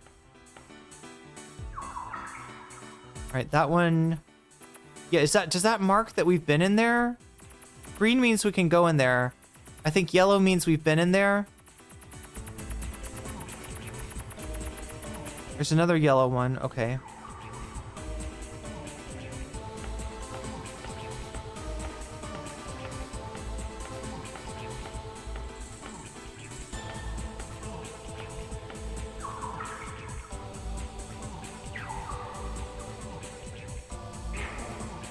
It opens. Have we been in here though? We have not. This is a new area. Okay, so I chose the right path, I guess. And I got immediately attacked by monsters. Notice we haven't had to fight any monsters yet. Wine and beer collectors will collect verticals, which are the same beverage aged for different amounts of years in a row. Like, wait, is 2021, 22, 23? Are you talking about like the date of production of okay, we're gonna do some red pilling. We're gonna do some red pill content, chat. I hope you don't mind. We're gonna try to red pill this guy. He seems to be already red pilled already though, so I don't think we're doing any harm. Just having a manly chat. Just a chat amongst men. Because obviously no femoid can help you with your problems. Your male loneliness is fundamentally different than female loneliness, and therefore you must talk to a man to solve this problem. They taste them all together and compare? Okay, that sounds interesting. That sounds like fun. He would do the ad break at the top of the hour, and people would try to beat him. Oh, with elaborate baits? I'm trying to remember the examples. Is there like a San video where it's just like the best debates? The best top of the hour debates. I debated him once by putting toe tab as a word in a random chat to confuse him, and it worked. And he said, "Oh, top of the hour ad break," but I was late, like in 15 minutes after the top of the hour, but I didn't get banned. All right, manly chat. Chad Vice. Bro tips. Not bro tips. Bro tips are no good. Oh, you're not allowed to ask us follow-up questions. Okay, so this guy is gonna want men to be wise, maybe? That's what he wants. That's what he wants. Chat, I've been seeing this one grocery store that I go to, like, they have fresh dates, but I always get there when they're out of them. I guess people really like, you know, okay, you know how dates are like dried up and super sweet? They're kind of like big husky raisins with a pit in the middle. Like they're fresh at one point. If you get them fresh, they're like a fruit. Like it's like a crunchy sweet fruit. I need. You're quite interesting to say the least. Let me give you 30 devil cards. 30 devil cards is good. 30 devil cards is real good.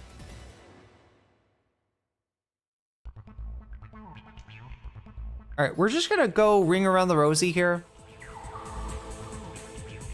Not in the Katy Perry sense, okay?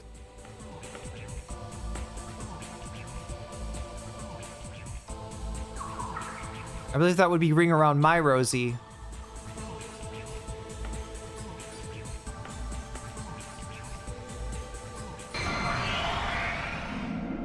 You gotta be on time for those dates? Yeah.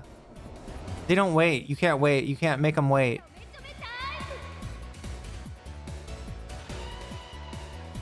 Big boned raisins. Yeah, kind of. I experienced a date scarcity in the form of apple cider donuts.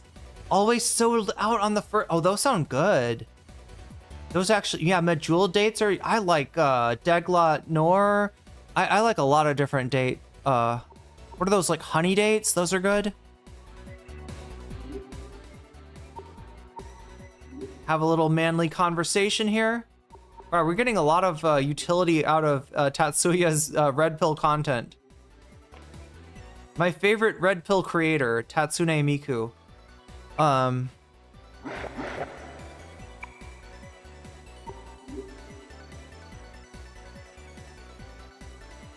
yeah, I gotta get there. I don't know. I gotta figure out when they deliver the date. When the date man delivers the dates, get there right afterwards. I see your point. Yes, women are terrible. Like, right? We're having a manly chat. All right, we go. Part 3 of the manly chat. This is all it takes, chat. 3 podcast episodes, and you hook this guy on your red pill content. And he's hooked. He's hooked. And he's giving us devil cards. He's giving us his devil cards. There we go.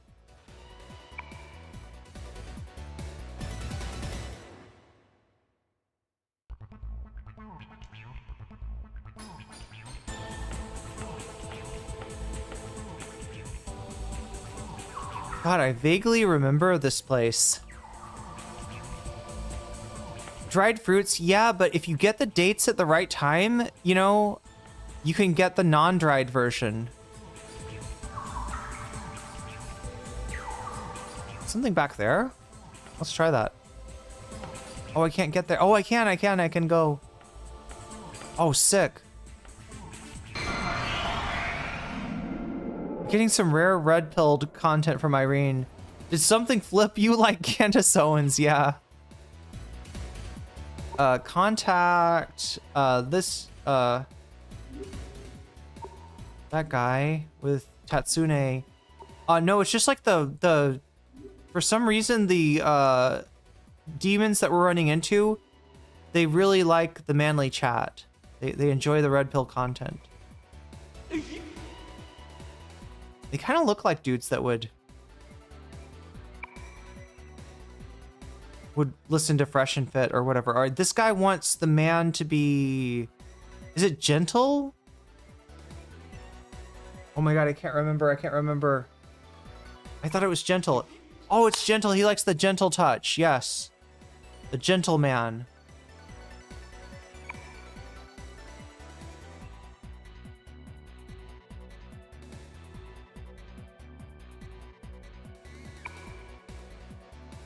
Oh god, are the video games fun? You can tell them they're not very fun. They can tell them they're a lot of fun. And we're red pilling, right? So we never played the video. Oh no, he doesn't believe me. He doesn't believe. It's almost like I'm really playing a video game right now. Oh no, come on. No, don't do this to me.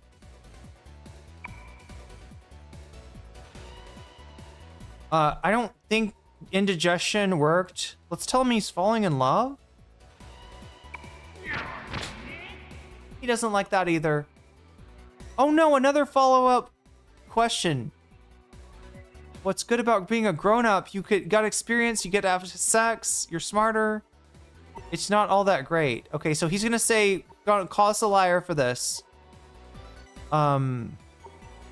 Experience? Fuck you, asshole. Fuck you, buddy. Shouldn't go disrespecting demons like that. God damn it. It's a good thing we don't have a contract with him. Can we contact somebody else, maybe? Oh, this dude's easy if you've got... Let's see. Does Yuki have a way to get to Pyrojack's heart with by taking pictures of him? I feel like the floating ones... Oh no, it scared him. Oh, but he's also a little bit excited. Huh. Oh my god, what do we use? He's angry, he's cheerful, and he's a fool. Let's beat his ass up. I don't know. This might be a mistake.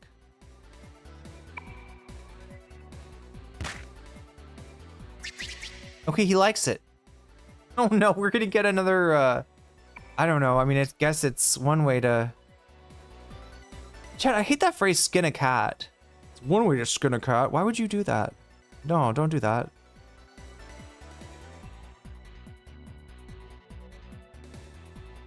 Warn? Would Warn be good? Non-dio. I don't know what that means. You just gave me a non-dio.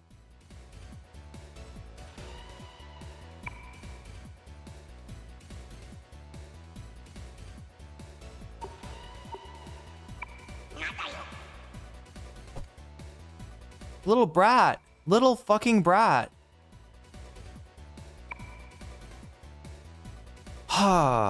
What's so great about being an adult? Go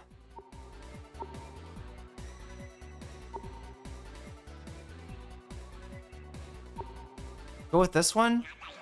Non-dio. Non-dio. He's like, forgive me. Forgive me for snarking you. All right, Rasputin, it's you. It's you or nothing. Michelle is gonna make you feel really good somehow. What's he gonna do? A killer song. There we go. Hey, my sweet little honey bunch, listen up, please, because I've got some sweet, sweet lovin' coming your way. Ooh. I love that he's bi and proud. I actually don't think he is, though. I don't think he's bisexual. Do you like that? It's pretty good. Oh, it scares you. It scares you. Okay, talk about life. Talk about life. Hey, demon. If you're a demon, that must mean that you're trying to screw with our lives. You're gonna have to... I'm gonna have to set you straight. Human lives are no different than the lives of Eve. Yuck, yuck, yuck, yuck. Okay, I mean, that's something.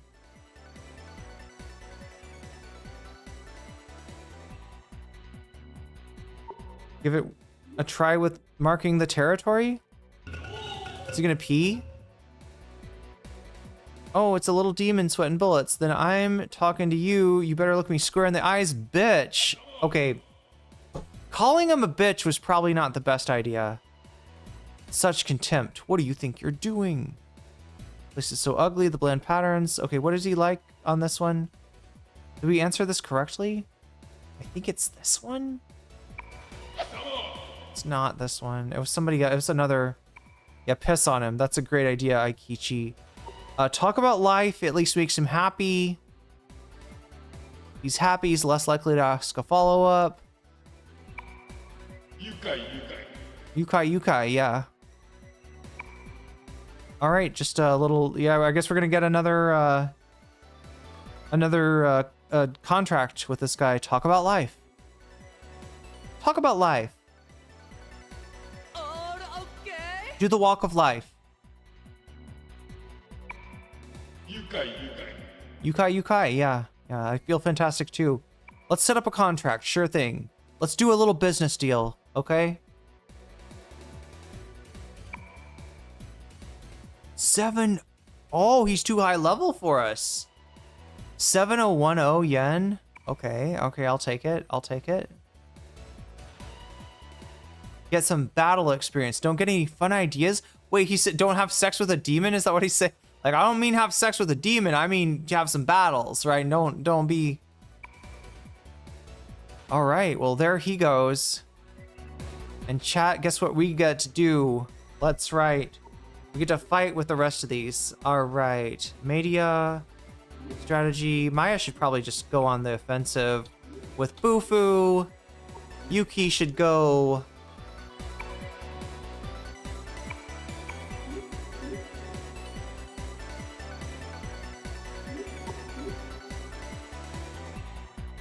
Yeah, I'm okay with this. Ginkgo, can you do Mirage Breath? Okay, yeah, we'll do this. All right, let's do it. Let's finish these guys off. It's our first battle of the night, chat. Let's see how it goes. It's something the real Rasputin would totally say, yeah. Oh, yeah, look at that water attack. Super good on the Pyro Jack. Ice attack? Okay, that's mid.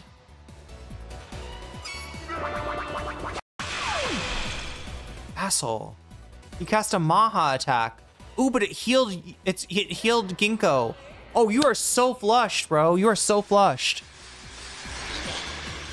I mean, that guy looks like he needs to be flushed, doesn't he? Kind of. Bye-bye. Oh, shit. Wait, that didn't do any damage to him? Or did we only attack the other dude?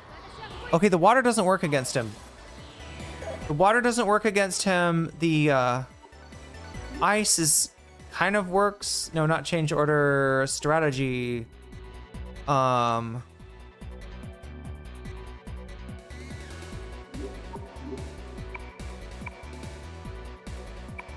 We can bite him back.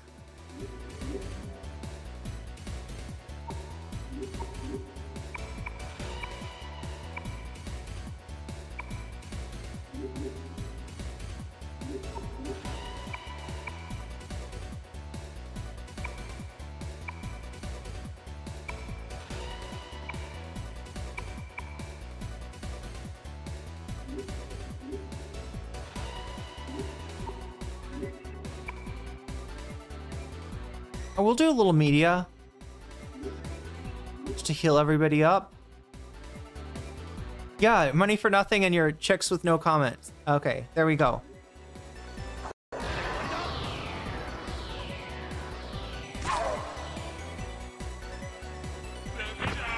Oh my god, he bit us back. What an asshole. Just because I bit you, you're gonna bite me back? Yeah, get fucked. Get fucked. Get fucked, buddy. Get fucked. Okay, there we go. There we did what Rasputin said. We got some experience. All right, from those monsters right there. All right, what are we gonna do? Up his strength because his strength is kind of low. Vitality's always good. And get him over 300. Sure, that sounds good. Okay, there we go. There we go. There we go.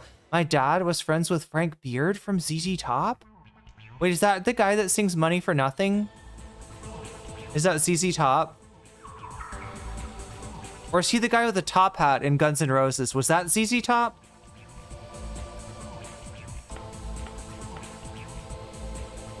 Okay, so we could also go out of this. Wait, are we... Oh wait, there's an item. There's an item. Where's the item? It's right here. It's not a good item.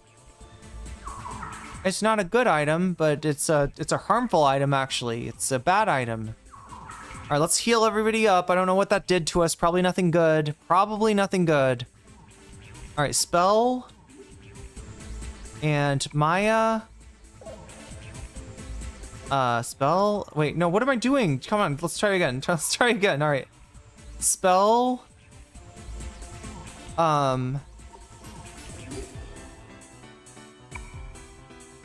Maya.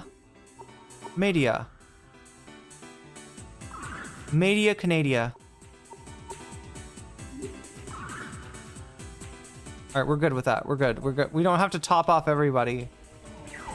Wait, does top off mean something different now, chat? I feel like top off sounds a little too close to, Okay, so we came in where? This way? That's north. No, wait, where? Oh! Oh, chat, there is that's another room that we could go into. I don't think we've been here yet. I thought maybe this would just be the outdoor.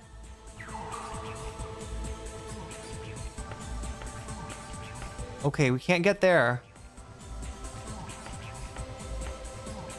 Stuck there.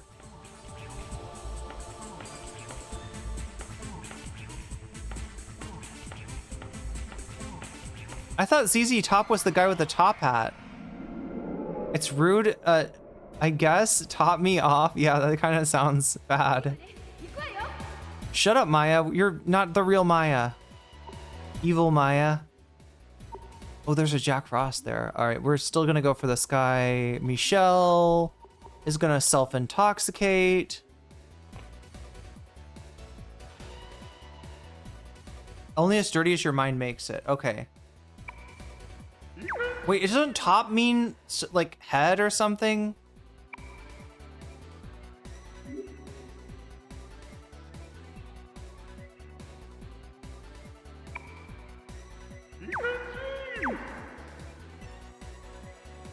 No, no follow up, no follow up, no follow up. Come on.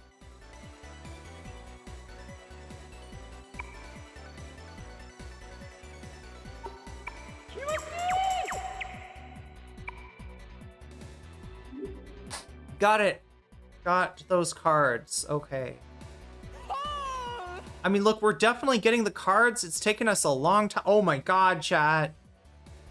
Almost at 12. Did I say I was going to end the stream at 12 hours? We got 13 minutes until it's 12 hours. It does feel like a bad idea to go past 12 hours. The ZZ Top guys are the guys with beards. Why aren't they called ZZ Bottom? Then, right? Isn't that the beard is on the bottom? That ZZ Top should be with a hat. Okay, 30 star cards, 22 free tarot.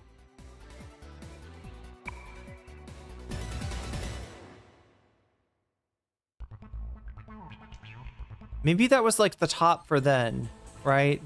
Nobody had a hat yet until Guns N' Roses came along. Nobody figured out the hat meta. They're like, what? You can wear a hat? No way. You can wear a hat?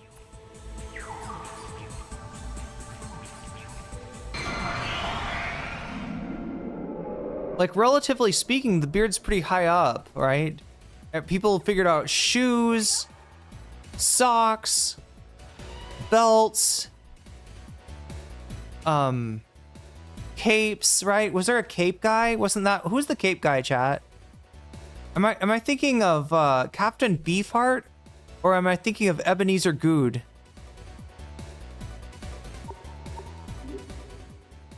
Okay, Angel. We got a decent I mean, we could use some more judgment. Oh, look at that magician. We got a ton of those. I don't need more of those. Temperance, we kind of need that. Cheerful and wise. Let's get this. Who's gonna make you cheerful and wise?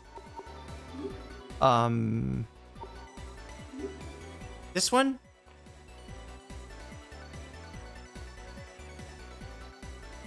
Wait, no, I think Ebenezer Good had a hat, didn't he? That's where he keeps his ease. All right, he takes his hat off and he's like, he sells you. Okay, so that was the love story. He liked that. What about the dance? Oh wait, I bet he. Oh God, do we have to do this? It's kind of weird that they put this in the game. But there it is, chat. She's doing her best. Hasbro sweatpants. Open for business. Not a fan. Not a fan. Not a fan. Not. We're here at that joke again.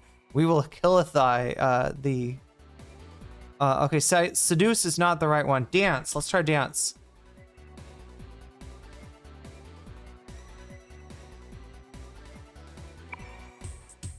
Oh, hell yeah.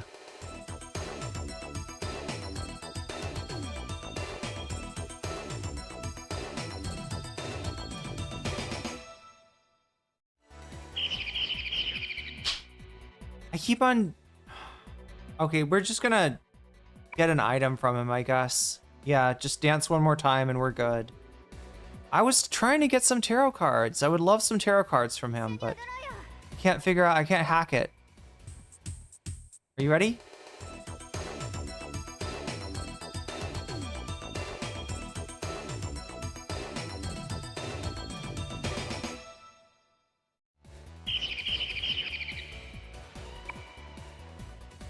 Okay, that's some money. It's not very much money. But whatever. Oh no, we gotta still deal with these fuckers? Okay, let's try. Let's try. Angel, we could probably use some of this. Proud and a fool. Who is Yuki maybe will take pictures of you and you will like this. It is a bop. Not as much of a bop as that. We gotta get the song going. Right? I think if Tatsune and Aikichi collab, they can make Aikichi's song even better. Okay, we got the same thing going here, don't we? She likes that. Can we warn the proud fool, or is that a bad idea?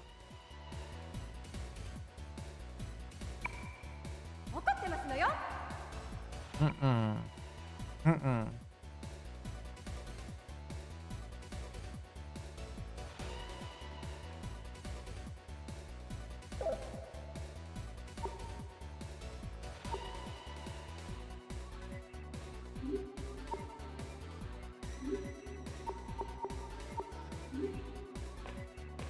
right, let's try to play some music for her. Angels like music, right? They liked it. She liked it. I think a bit of personality is great. Be careful not to take it too far. So I'd have to try both styles then. First, you need to know how to discern between them. Do you have a spell? Do I have to spell it out for you in black and white? What? Okay, no, that made her mad. That she's double mad. She's double mad. She's double mad.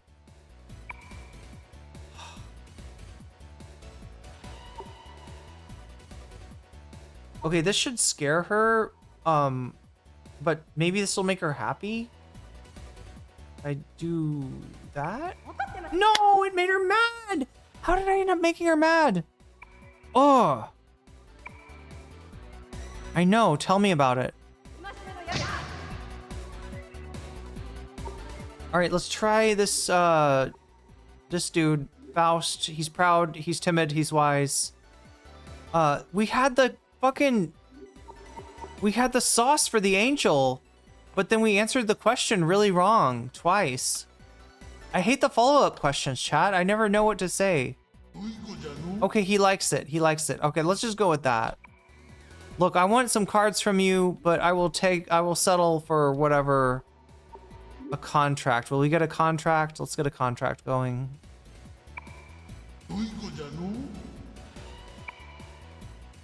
I thought, wait, is it maybe if I, what if I go Michelle and then Tatsune? Do we get the musical stylings? Hey baby. He just hey babied the magician guy. I don't know if that's a good idea. I guess it works. He likes the hey baby.